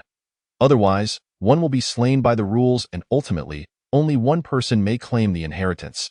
As the crowd beheld these words, they fell into confusion. Lin Chang'e was perplexed, noticing only 19 names above. Why then did it state that 20 would compete for the inheritance? Haha, perhaps the other 19 are merely here to accompany the crown prince in his studies, while the true child of destiny has already been predetermined. Liu jested with Lin Chang'e. Nonsense. The inheritance I, Lin Chang'e, have set my sights on cannot possibly escape, Lin Chang'e declared confidently. Indeed, with your assistance, no one can compare to us. Are you not confident in yourself? Nonsense. When it comes to exploration, Chicken Brother is #1 in the world, Liu retorted vehemently. All right, let us proceed. Lin Chang'e placed his hand upon the stone tablet. Simultaneously, many of those on the selection list placed their hands on the tablet, harboring questions, among them, the prohibition against killing. Zhou Lu raised an eyebrow, somewhat displeased. Such a regulation rendered the affair rather dull. It was a rare opportunity for him to emerge. If he could not even relish the thrill of killing, what was the point? Furrowing his brow, he contemplated before ultimately deciding to place his hand upon it. If killing was off the table, then so be it. It was just as well to engage with those two prodigies from the Shi family. It wouldn't be a wasted trip. Once all 19 participants placed their hands upon the stone tablet, an anomaly occurred. Their bodies were enveloped in golden light, as if being transported, and they suddenly vanished from their location. In an instant, all the brilliance atop the peaks faded. Returning to silence, I recall falling into a crevice by accident, and when I opened my eyes, I found myself here. Yi Qinghan rubbed his head. experiencing a searing pain as he had just regained consciousness, still disoriented about his surroundings. Upon careful observation, he gasped in shock.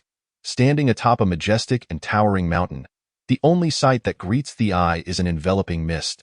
Gazing upwards, the summit remains obscured by the vastness, while looking down, the view is shrouded by clouds, revealing only a faint glimpse of the distant landscape, where everything appears as diminutive as ants, leaving one utterly unaware of the altitude they have reached.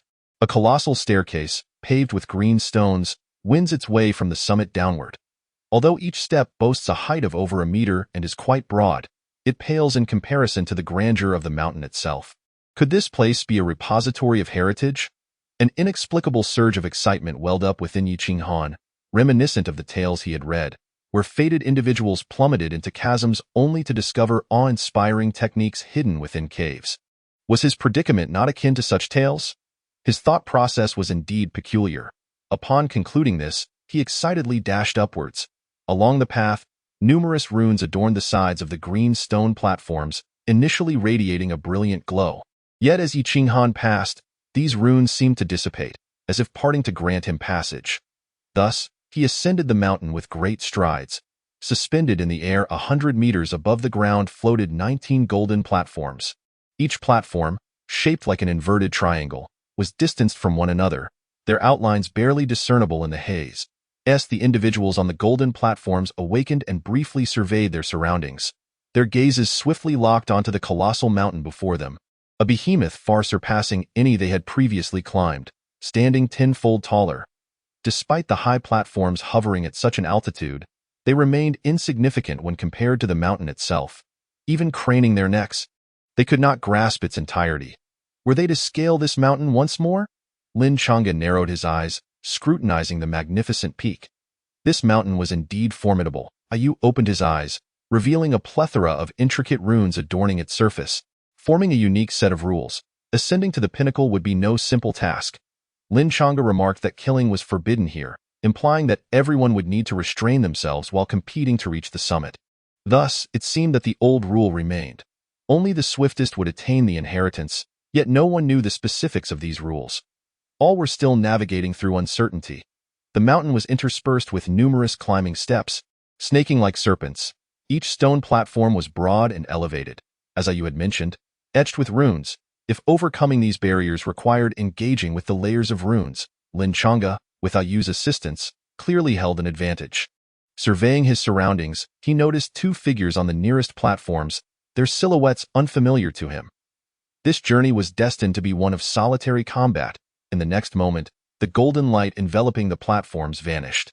19 individuals cast their gazes towards the towering mountain. Despite the distance separating them, a competitive spirit ignited amongst them, a clash of the most elite prodigies from the Yuan and Ming nations. Unknown to them, the Zhou dynasty had also entered the fray. Charge! Lin Chang'e's aura surged forth as he stepped onto the green staircase, propelling himself upwards with a thunderous leap. His explosive power was astounding. Leaping over 10 steps with each bound, just as he exerted himself to climb, he suddenly froze. For there, 3 platforms away, was a figure, soaring effortlessly through the air. He was a Tianling realm cultivator. Chapter 87. Jigu, lend me your strength. This revelation was staggering, leaving Lin Chang'e in a state of shock. Wait, what is happening? Wasn't it stipulated that only prodigies under the age of 20 could enter? Why was there a Tianling realm cultivator present? Lin Chang'e furrowed his brow, ruminating on the few Tianling realm cultivators under 20 that might exist in the Yuan and Ming nations. The Yuan nation had one, named Yi Qingyue, whose talents were extraordinary, rivaling even those in the sacred grounds. How could a being of her caliber be here competing for this inheritance? Not only Lin Chang'e, but other prodigies were equally astonished. Soaring upwards, how could a Tianling realm cultivator be compared to them? Where did this Tianling realm cultivator come from? Was a Yuan nation practitioner cheating? In an instant, a flurry of thoughts surged through the minds of these elite individuals. Some were disheartened. How could they compete now? Lin Chang'e steadied himself, recalling the rules set by Shi Lang and Yi Lisha, which should prevent any open cheating. Thus, this individual was undoubtedly under 20, regardless of who he was or where he hailed from. He would be Lin Chang'e's greatest adversary on this journey. In this place of inheritance, Regardless of how many portions existed, they were sure to be scarce. Whoever reached the summit first would claim them. Don't be too hasty. Ji-gu can sense that the aura of the runes ahead is growing increasingly dense, coalescing into a wave of danger. Ayu cautioned Lin Chang'e. But you are here, aren't you? Lin Chang'e pressed on, quickening his pace. Ayu wiped the sweat from his brow. But don't go too fast. Ji-gu fears he won't be able to keep up. Thus, after several moments of climbing, all 19 individuals sensed a reverberating sound echoing across the heavens and earth. Many wore puzzled expressions, looking up on the vast mountain. An overwhelming force surged, resonating with the void, instilling a sense of dread within their hearts. The mist was gradually being dispersed, a hidden power cascading down like a celestial river, majestic and imposing, pressing towards them. What could it be? Zhou Lu Fei, who had ascended the highest, furrowed his brow, his gaze piercing through the mist. I see it. It was a torrent composed entirely of spiritual energy, so dense that it had solidified into a tangible wave, crashing down like a mighty tide, sweeping away everything in its path. Imagine, on a mountain of such colossal proportions, a torrent rushing down towards you, overwhelming and annihilating. How terrifying and oppressive would that sensation be? Clearly, ascending this mountain would not be an easy feat. Zhou Lu focused, holding his breath as he descended from the void onto a stone platform, forming seals with his hands.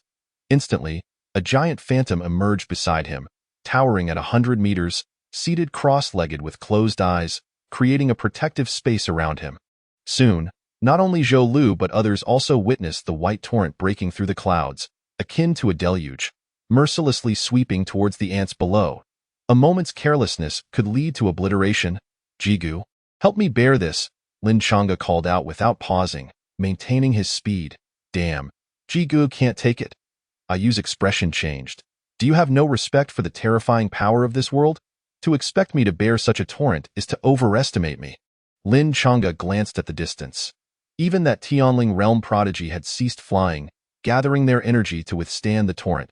He understood the impossibility of withstanding it alone. Yet if he too halted to resist, how could he create a gap between himself and others? Moreover, that Tianling realm cultivator was incredibly fast. To surpass him, he had to maximize every moment, leaving no time to waste. You bastard, Lin Chang'e, you're serious. Ayu's expression turned grave as he noted they were less than 100 meters from the white torrent and Lin Chang'e showed no signs of stopping. Was he intent on forcing his way through? I know you have reserves, so why not act? If you don't act soon, we'll perish together. Lin Chang'e let out a hearty laugh. Feeling invigorated, Ayu had no choice but to desperately wave his hands. Forming seals in the void, in an instant, runes materialized, rising to meet the torrent, colliding with it. The foremost runes barely managed to create a momentary barrier before being obliterated by the torrent. One must remember. The torrent cascading from the mountain carried an immense force. How could it be easily resisted? Yet, Ayu pressed on, racing against time, and just as the torrent crashed down, he successfully inscribed a rune formation, pushing it forward to create a sharp shield. Confronting the roaring torrent, the sharp shield minimized resistance, effectively splitting the wave. Indeed, under the protection of the shield, Lin Chang'e surged upwards for several hundred meters. He was enveloped by the white torrent, leaving only a small area in front of him untouched. Behind him, the shield was on the verge of shattering. Gritting his teeth, Lin Chang'e raised it higher to sustain it. Boom! As his palms made contact with the shield, an unimaginable force surged into his body, causing his arms to tingle and his blood to feel as if it had momentarily frozen. It was only at this moment that he comprehended the true terror of the torrent.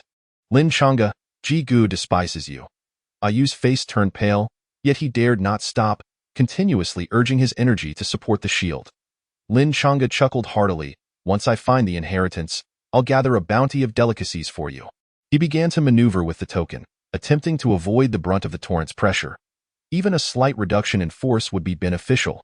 However, the shield began to crack under the relentless assault, torrents seeping through the fissures like daggers, inflicting excruciating pain upon Lin Chang'e.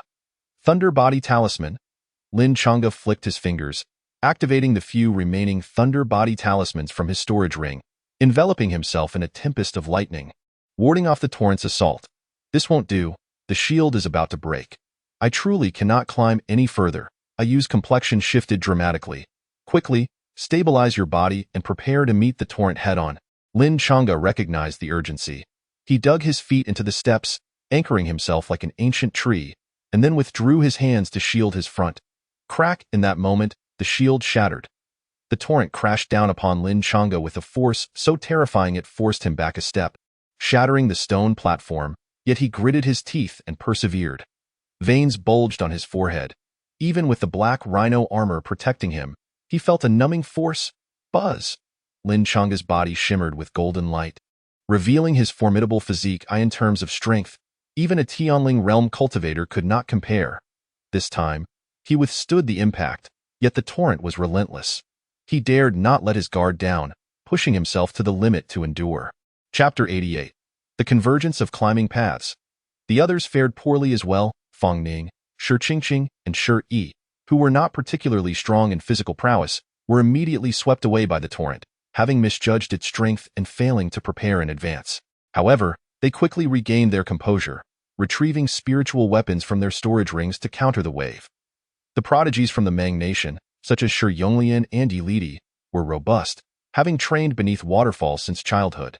Toughening their bodies against the torrents of water cascading from great heights, when faced with the onslaught, they found themselves far more resilient than others. Rumble! The white torrent crashed upon them. They gritted their teeth, stepping back progressively to mitigate the force. After descending a level, they still struggled to withstand the pressure, retreating further. In this process, they managed to maintain their footing without resorting to spiritual weapons, a feat in itself. Some, like Zhou Lu, found it comparatively easier. Accompanying him were Song Jiao, Qi Jie, and Lu Xinting, all of whom managed to maintain their composure under such pressure, even finding time to enjoy the misfortune of others. Once the first wave of the torrent subsided, Zhou Lu tidied his somewhat disheveled hair, a playful smirk gracing his face as he hoped for stronger opponents, lest he be bored. Just as Zhou Lu was about to continue ascending, he suddenly spotted a figure swiftly climbing upwards, even surpassing him. Zhou Lu's brow furrowed. Before the torrent had arrived, he had been far ahead, with everyone trailing behind, yet now, someone had overtaken him. His competitive spirit ignited. He chuckled softly and transformed into a streak of light, dashing forward.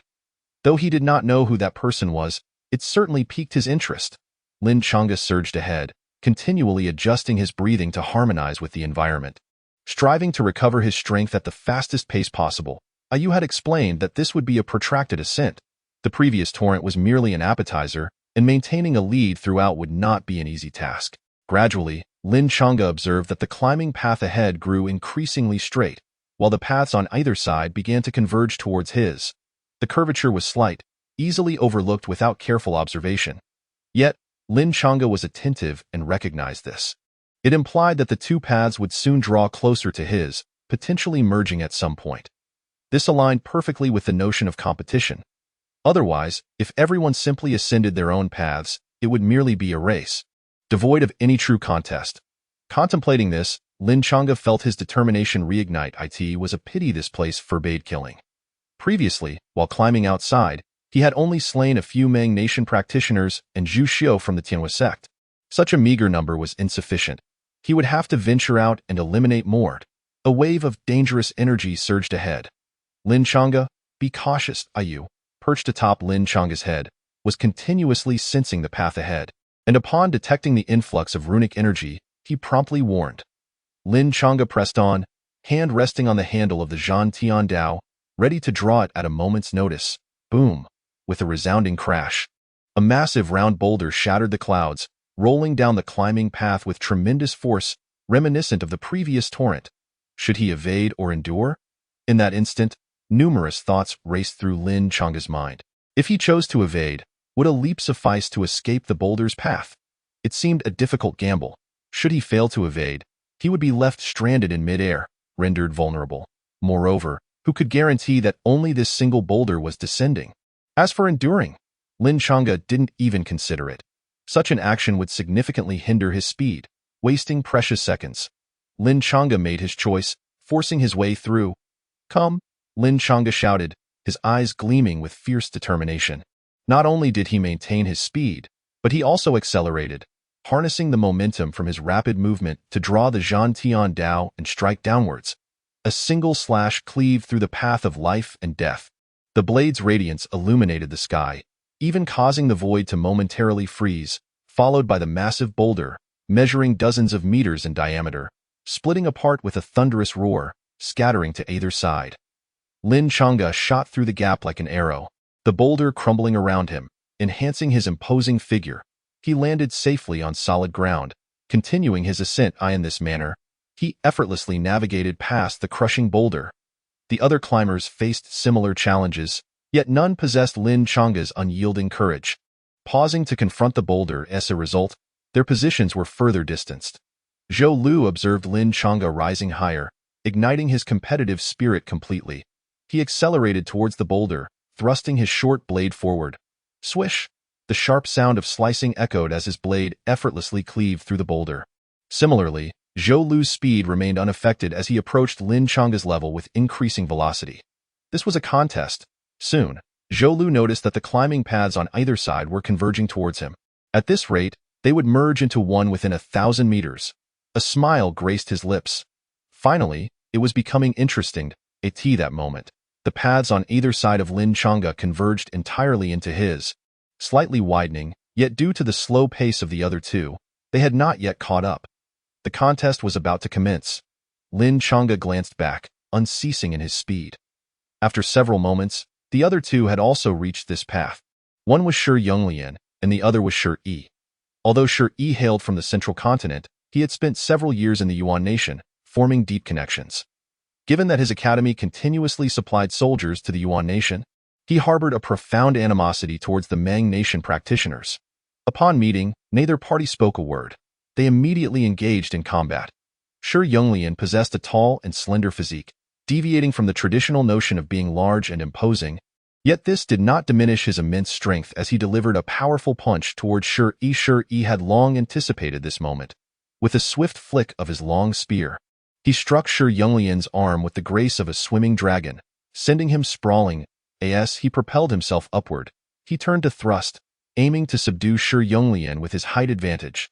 Ha! A prodigy of the Yuan kingdom, easily defeated. Shi Yonglian scoffed, declaring, "We, the warriors of the Mang kingdom, have fought on the battlefield since the age of 12, and countless Yuan kingdom blood stains our hands, forged in the crucible of fire and blood. You dare to challenge me?" Bang! At this moment, fist met spear. Chapter 89. Are you formidable, Brother Ji? Lin Chang'e had already ventured far along the colossal mountain path that merged three into one, but he turned back for a glance at the two individuals below. Shi Yi? Upon recognizing the figure wielding the long spear, he raised an eyebrow, then relaxed. There was no need to elaborate on Shi Yi's combat prowess, and given that this sacred ground forbade killing, he faced no mortal danger regardless of his opponent. His adversary radiated immense power, exuding an aura so terrifying that each punch reverberated through the heavens, producing a constant humming sound that Lin Chang'e could perceive from a considerable distance. He shook his head in disbelief, realizing why the warriors of the Mang kingdom were so valiant on the battlefield. How many could possess such innate physical prowess? Meanwhile, Zhou Lu halted at the convergence of the three mountain paths, seemingly awaiting something. Two figures swiftly appeared on either side, and upon seeing Zhou Lu, they noticeably slowed, a flicker of suspicion crossing their eyes. Why pause here instead of climbing? One among them was the elegant Si Jixia, who, despite his scholarly appearance, possessed considerable combat strength. As the most prominent figure from the Imperial Capital Academy, his innate talent was extraordinary, mastering the art of runes to an exceptional degree. The other was a warrior from the Mang kingdom, who did not rush into the fray but instead observed with a furrowed brow. 26th tier Earth Spirit Realm warriors. Zhou Lu cast a glance at the duo, unable to hide his disappointment. He had hoped to encounter more intriguing opponents, but it seemed rather dull. The two furrowed their brows, questioning who this audacious individual was. Even Lin Chang'e, the first to etch his name upon the stone tablet, would not dare to belittle them so. Who are you? The Mang kingdom warrior inquired coldly. I cannot disclose my name. Upon hearing it, you would likely lose all fighting spirit, which would be quite dull.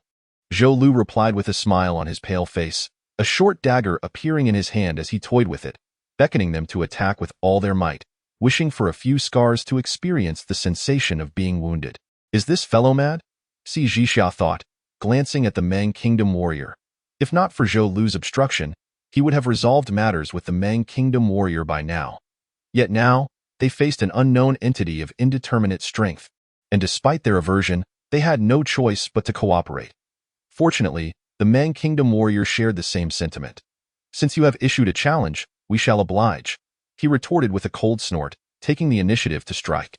His form leapt across multiple layers of the azure stone platform, appearing before Zhou Lu, his curved blade slicing viciously towards him. Jixia wasted no time. He formed seals with his hands, and the ground trembled as cracks emerged, thick vines erupting from the earth to ensnare Zhou Lu, rendering him immobile. Swish! The Meng Kingdom warrior's blade struck Zhou Lu's shoulder. Though he harbored intentions to slay him, the rules had instilled a fear in him. Killing here would lead to immediate obliteration. Thus, he opted to strike merely at Zhou Lu's shoulder. Unexpectedly, Zhou Lu remained motionless, allowing the blade to fall, yet the sharp edge did not penetrate his skin, leaving not even a scratch. The vines tightened, attempting to constrict him, but Zhou Lu's body was as hard as iron, rendering their efforts futile. Not painful, not painful. Zhou Lu shook his head, inquiring if they had any more formidable means. His right hand continued to play with the dagger, showing no intent to retaliate. A sense of dread enveloped the two as they realized this individual possessed an overwhelming physique, capable of disregarding their attacks. With this thought, they charged again. The curved blade lunged towards Zhou Lu's chest, producing a clash of steel. Si Jixia summoned a rune in his palm, pressing it onto Zhou Lu's forehead. Crackle, lightning flickered, unleashing a terrifying surge of thunderous energy that radiated outward, forcing the Meng Kingdom warrior to retreat several steps to evade. Yet when the lightning dissipated, Zhou Lu stood unscathed. "It seems you cannot harm me." Zhou Lu expressed his disappointment, gently waving his dagger. Simultaneously, Si Jixia and the Meng Kingdom warrior found themselves struck. Horror etched across their faces as they clutched their wounds, their pupils constricting. "How did you do that?" they wondered, completely oblivious to his movement. Thankfully, they were in a sacred ground where killing was prohibited. Had this occurred elsewhere, they might have already met their demise. The incision was impeccably precise. Had it been a fraction deeper, they would have exposed their pulsating hearts. Zhou Lu's pale face was stained with blood as he licked his lips, exclaiming, "How beautiful!" The two felt a chill run down their spines and, without further ado, began to retreat down the mountain. They understood that they were out of the running for this contest. Zhou Lu sheathed his dagger and turned his gaze upward, hoping that the others would make this game more entertaining. Moreover, it was truly challenging to restrain his desire to kill. As the three mountain paths converged into one, battles erupted in various areas, with two eliminated, leaving only one to continue onward in some areas. However, the competitors chose not to engage in combat, instead focusing on climbing as if in a race. Ultimately, following this consolidation, the original 19 climbers dwindled to 12. No, to be precise, it was 13. One individual was not among them. At the mountain's peak, shrouded in clouds and mist, it was uncertain how much further they were from the summit. Lin Chang'e moved with the agility of a monkey, contemplating as he ascended. His stamina was formidable, each leap bursting with vigor, a boon from his enhanced physique, far exceeding that of an average person. Additionally, having advanced to the 6th tier of the Earth's spirit realm, his spiritual energy was considerably denser than before. Even with consumption, it could last for quite some time. Most critically, he had Au assisting him. Numerous rune formations along the way would consume considerable time for others to navigate, but under Au's guidance, they were easily dispelled, presenting no hindrance. Together, they were determined to secure first place. Au was invigorated, her hands etching runes with increasing speed, sparks flying. "Brother G is indeed putting in a great effort. You can choose a treasure first." Lin Chang'e laughed. Just then, dozens of sharp spears shot forth from ahead, aimed at Lin Chang'e's limbs and torso, flickering ominously, enveloped in rune power. Lin Chang'e remained unfazed, watching as Au unleashed a roar, summoning a booming force that shattered all the spears in an instant. Subsequently, they had a clear path ahead. Au, hands on her hips, exclaimed, "Aren't I impressive?" Chapter 90. The dominant body against the sacred body. As Lin Chang'e swiftly ascended, he suddenly noticed flickering figures on the distant mountain path. A jolt of surprise coursed through him. He had not lingered in the face of the torrent or the boulders, and Au had effortlessly dismantled the subsequent runes. Logically, he should have been leading all competitors. How could anyone catch up to him? When he turned to face the individual, they were also looking at him. Their gazes met. The two mountain paths were so close that they could clearly see each other's features. Flying through the air, a being of the celestial spirit realm. Lin Changa's eyes narrowed. The recent merging of the mountain paths had narrowed the distance between them, and now they were virtually neighbors. It could only be said that the celestial spirit realm was indeed formidable. Despite the considerable gap, they had caught up. Yet, Lin Changa pondered. He had never encountered this person before. Logically, one would recognize the prodigies of the Yuan and Meng kingdoms. Even if not all were known, one could identify a few. So, who was he? Upon seeing Lin Changa, Zhou Lu's smile deepened, as if he had spotted someone he had long awaited. Lin Changa felt a shiver at that glance, not due to a sense of intimidation, but rather the unsettling notion that this individual seemed somewhat unhinged, as if his thirst for combat had reached a fervent level. This was not an easy opponent to contend with. Those who were unhinged often possessed extraordinary talents. If he lacked the strength, he could not sustain such a disposition. Lin Changa took a deep breath and quickened his pace, attempting to shake off his pursuer. However, Zhou Lu maintained a leisurely pace beside him, even inching closer to Lin Changa's mountain path while keeping his speed consistent. Lin Changa, has he taken a liking to you? Au remarked astoundingly. I can't shake the feeling that his gaze towards you is rather peculiar. Don't be ridiculous.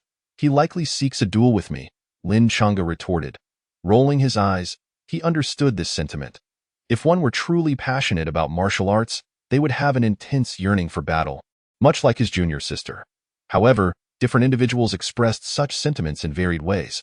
His junior sister was cool and direct. If one bested her, she would often seek them out for a rematch, leaving no room for refusal. This fellow before him seemed to possess an unsettling obsession with combat, his gaze chillingly intense. Ultimately, Zhou Lu approached within a 10-meter radius of Lin Changa. Lin Changa decided to stop and face him directly, succinctly stating, "Shall we fight?" "No, I wish for you to wound me," Zhou Lu replied with a radiant smile. "This area has rules that prevent killing, which is rather dull, so I seek someone capable of hurting me." Lin Changa was taken aback by Zhou Lu's words, his eyes now filled with intrigue. Such immense confidence typically stemmed from one's strength. If he sought someone to inflict injury upon him, could it be that his physique was so formidable that few could leave a mark? With this thought, Lin Changa placed his hand upon the hilt of the Zhan Tian Dao, his eyes narrowing. "So, we shall indeed fight? Come." Zhou Lu beckoned with a flick of his finger, and the next instant, Lin Changa leapt into action, swinging his sword toward Zhou Lu. The Zhan Tian Dao carved a brilliant arc through the air, its blade gleaming fiercely as it struck Zhou Lu's chest. Zhou Lu glanced down. Seeing his garment torn, yet only a pale mark marred his skin, he remained unscathed. "You are significantly stronger than I anticipated. Come, strike again." Zhou Lu's expression was one of exhilaration, as if he had discovered a glimmer of hope, eagerly desiring Lin Changa to land another blow. The previous strike had merely been a test, as he feared that should he exert too much force, he might inadvertently slay Lin Changa and be obliterated by the rules himself. Lin Changa realized that not only did Zhou Lu possess formidable prowess, but he also boasted an exaggerated physique. He slowly ceased to toy with the situation and adopted a serious demeanor. "Lin Changa, this fellow is a sacred body," Au exclaimed, activating her heavenly vision to scrutinize Zhou Lu closely. "It appears you are perfectly matched. You can compete to determine whose physique is superior, a sacred body?" Lin Changa raised an eyebrow, for he had never heard of such a being in the Yuan or Meng kingdom, let alone one so young within the celestial spirit realm. So, where did he hail from? "Come on," Zhou Lu urged impatiently, his youthful, pale face radiating encouragement. "Heart tribulation blade technique? Cross slash." Lin Changa wielded the Zhan Tian Dao and slashed downwards, while Zhou Lu, realizing the magnitude of Lin Changa's attack, laughed heartily and made no effort to evade, intending to endure the blow with his body. The blade struck his chest, leaving a deep cross-shaped gash, the skin torn, revealing blood. Unlike ordinary blood, his was a striking purple. "You kept insisting that I wound you. I thought you would never sustain an injury," Lin Changa scoffed, his battle spirit ignited, as if golden flames were roaring within him, signaling the Zhan Tian's full activation. To think I have been wounded? Zhou Lu glanced down at his injury, then erupted into a maniacal joy, laughing heartily. Finally, after so many years, I have found a peer who can injure me with that. He charged at Lin Chang'e, his short blade slashing through the air like a streak of light. Lin Chang'e's expression sharpened. This speed was astonishing. Instinctively, he activated the 100 Steps Wind Transcendence, darting sideways to evade. Zhou Lu roared with laughter, exclaiming, "This is delightful. Battling someone like you is truly enjoyable." Their forms intertwined as they exchanged blows, the Zhan Tian Dao clashing with the short blade, sparks flying. The short blade appeared deceptively light. Yet whether slashing or stabbing, it emanated a deadly intent. Swish, swish. Simultaneously, Lin Chang'e's chest and back were torn by the blade's light. His close combat techniques, which he had prided himself on, were now suppressed by his opponent. He is incredibly powerful. This thought flickered through Lin Chang'e's mind. Purple blood sacred body, Au explained. Those who possess such a sacred body have extremely formidable physiques, but they must undergo a blood transformation in their youth, which requires tremendous sacrifice. However, once successful, their purple blood is rich with spiritual energy, granting them remarkable recovery capabilities. This is my first encounter with the sacred body. Lin Chang'e laughed maniacally, brimming with battle spirit. Su Yao possesses a sacred bloodline. Before dueling with her, facing off against a sacred body is an excellent way to gauge her strength in advance. Annihilation Soul Tri-Slash. Lin Chang'e unleashed the Zhan Tian Dao in a flurry of 3 rapid strikes. Within the overwhelming pressure exerted by his opponent, he seized every opportunity, seamlessly linking the 3 slashes together, brilliance radiating forth as they resonated with a continuous hum. The blade's energy was astonishing, tearing through the void. Zhou Lu, struck by Lin Chang'e's soul-targeted attack, howled in pain, yet his face bore a smile, as if he relished the agony. Blood, both golden and purple, splattered as they clashed, and both sustained injuries. Yet it was evident that Lin Chang'e was being overwhelmed. His adversary's realm was too astonishing, and he grew increasingly emboldened. Devil Ape Divine Form. As Lin Chang'e sensed he was on the brink of being completely subdued, he let out a thunderous roar, activating his trump card. Chapter 91. Moving forward together. Zhou Lu delivered the Jade Tablet. As the divine form was invoked, a colossal demon ape materialized behind Lin Chang'e, pounding its chest and emitting a roar that shook the heavens. Surrounding rocks crumbled, and the stone platform collapsed in succession. With the demon ape's form towering behind him, Lin Chang'e's aura surged, far surpassing his previous state, his eyes radiating ferocity and unyielding battle spirit. Come on again. Zhou Lu was overjoyed, relishing the fact that his opponent still had strength to spare. He yearned for battle, craved pain, and sought to improve through the thrill of combat in public. He presented himself as the refined 5th prince, mature beyond his years, with a gentle disposition, treating everyone with courtesy. Through his charismatic personality, he had amassed a loyal following. However, once engaged in battle, he transformed entirely, revealing an insatiable thirst for combat, a desire to enhance himself, and a preference for aesthetic killings. This was him, the naturally occurring sacred body, the Kirin King Zhou Lu. Once again, the two clashed, casting aside their spiritual weapons and relying purely on their physical might. Each punch exchanged echoed with thunderous resonance, shaking the very heavens and earth. Below, many aspiring champions, engrossed in their own ascents, looked up in alarm at the cataclysmic tumult above, their faces paling. Could something monumental be unfolding? Some even hesitated in their climb, fearing a repeat of the prior cataclysmic deluge that could send them tumbling back to square one. After a period of anticipation, the imagined torrent did not materialize. Instead, a towering demon ape stood amidst the chaos, roaring and battling, creating a cacophony that sent shivers down the spines of all witnesses. To whom was it engaged in combat? The sheer magnitude of the spectacle was beyond comprehension. Who could withstand such force? How outrageous! Only Fang Ning, familiar with Lin Chang'e, narrowed her eyes. She understood that Lin Chang'e must be facing a formidable adversary, for he would never unleash his ultimate techniques without reason. As he contemplated this, Fang Ning quickened his pace, striving to draw closer to the mountain path where Lin Chang'e was located. If he truly faced a formidable foe, he might be of some assistance. On another mountain path, A young man and woman advanced together. The youth was named Qi Jie, while the young lady was called Song Jiao. Both had entered alongside Zhou Lu. Has His Highness truly become serious? Qi Jie expressed his astonishment. In this remote corner of the world, where even birds did not deign to alight, the so-called prodigies were often mere pretenders, lacking true prowess. Yet, he was taken aback to find someone capable of eliciting such seriousness from His Highness. Who could it be? Perhaps the siblings from the Shi family? Song Jiao pondered. Aside from them, I cannot think of another who could command His Highness's earnest attention. Not necessarily. Although they possess great talent, their realms are too weak.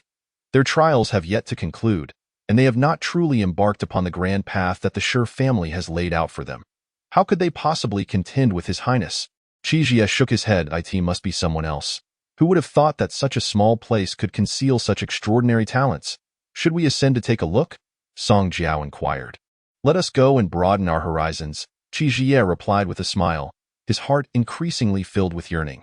Suddenly, Lin Chang'e staggered back several steps, his gait unsteady, he coughed up blood, and his right arm was completely twisted and fractured. With a swift motion, he extended his left hand and exerted force. Accompanied by a crack, he managed to realign his right arm. Then, Lin Chang'e shook off his hand and turned his gaze back to the youth before him. Zhou Lu had also withdrawn his playful demeanor. After this grueling battle, he realized that the tenacity of his opponent exceeded his expectations, and victory was not easily attained. Once more, though Lin Chang'e was battered and bruised, the fire of determination burned brightly in his eyes. He had traversed a path of triumph, his sky-slaying body technique deemed invincible. Yet this time, he found himself at a loss against this peer. He felt a deep-seated unwillingness. There is no need for further combat, Zhou Lu stated gravely. Your realm is far inferior to mine. If we were of equal standing, I would not surpass you. Lin Chang'e was taken aback. Was he not experiencing the same sentiment? Throughout the years, Zhou Lu had always fought beyond his level, having dispatched countless celestial realm cultivators with his dagger.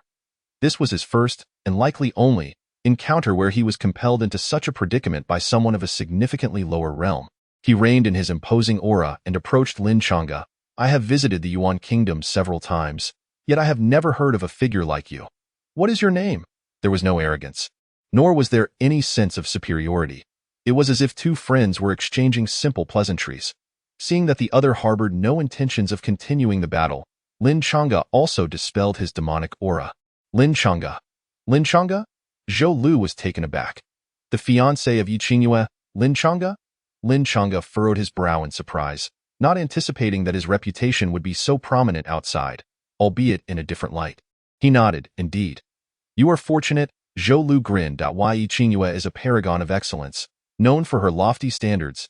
As far as I know, countless prodigies from the Holy Land have pursued her, yet she has never cast a second glance. Even though she has been betrothed to you from a young age, there must be something extraordinary about you that has captured her heart. This statement was beautifully articulated. Lin Chang'e raised an eyebrow. You must not be from either of these two kingdoms. How shall I address you? Zhou Lu. From the great Zhou dynasty, the Qilin prince, Zhou Lu. Lin Chang'e's expression subtly shifted. Growing up in the eastern region, how could he not know of the Qilin prince of the great Zhou dynasty? A natural-born holy body, possessing the form of a Qilin, he had been declared a prince at the tender age of 19 and had participated in the struggle for succession among the 5 princes. He was undeniably one of the top prodigies of the eastern region. What brought him to this relic? Shall we converse as we walk? Zhou Lu suggested, glancing down with a faint smile. If we linger any longer, those below will begin to ascend. I wish to speak with you privately. Very well, Lin Chang'e nodded, and the two continued along the mountain path. I know you are curious. This relic was left behind by a former national teacher of my great Zhou dynasty. That national teacher was a traitor, and he possessed an item that I must retrieve. Zhou Lu explained. Shi Lang established certain rules, and I happened to meet the criteria, so I entered. Why do you adhere to Shi Lang's rules? Lin Chang'e inquired, intrigued. Zhou Lu was among the top prodigies of the eastern region. Surely Shi Lang's reputation would not compel him to comply. This time, it was Zhou Lu who appeared perplexed. Are you unaware of the Shi family from the central continent? The Shi family from the central continent? Lin Chang'e gasped, and all his confusion was swiftly clarified. No wonder the Shi siblings possessed such terrifying talents. It turned out their family background was remarkable. compelling even Zhou Lu to show deference. Zhou Lu raised an eyebrow. With your extraordinary talent, remaining at Feng Xuanzong would be a grave waste. What are your future aspirations? Lin Chang'e replied. I wish to make a name for myself in the Yuan Kingdom's prodigy competition and thereby join the Holy Land. Ah, Yi Qingyue is in the Holy Land. It is only natural for you to seek her out, Zhou Lu remarked, initially intending to recruit Lin Chang'e but deciding against it upon hearing his response. After a moment of contemplation, he produced a jade token. Take this jade token with you in the future.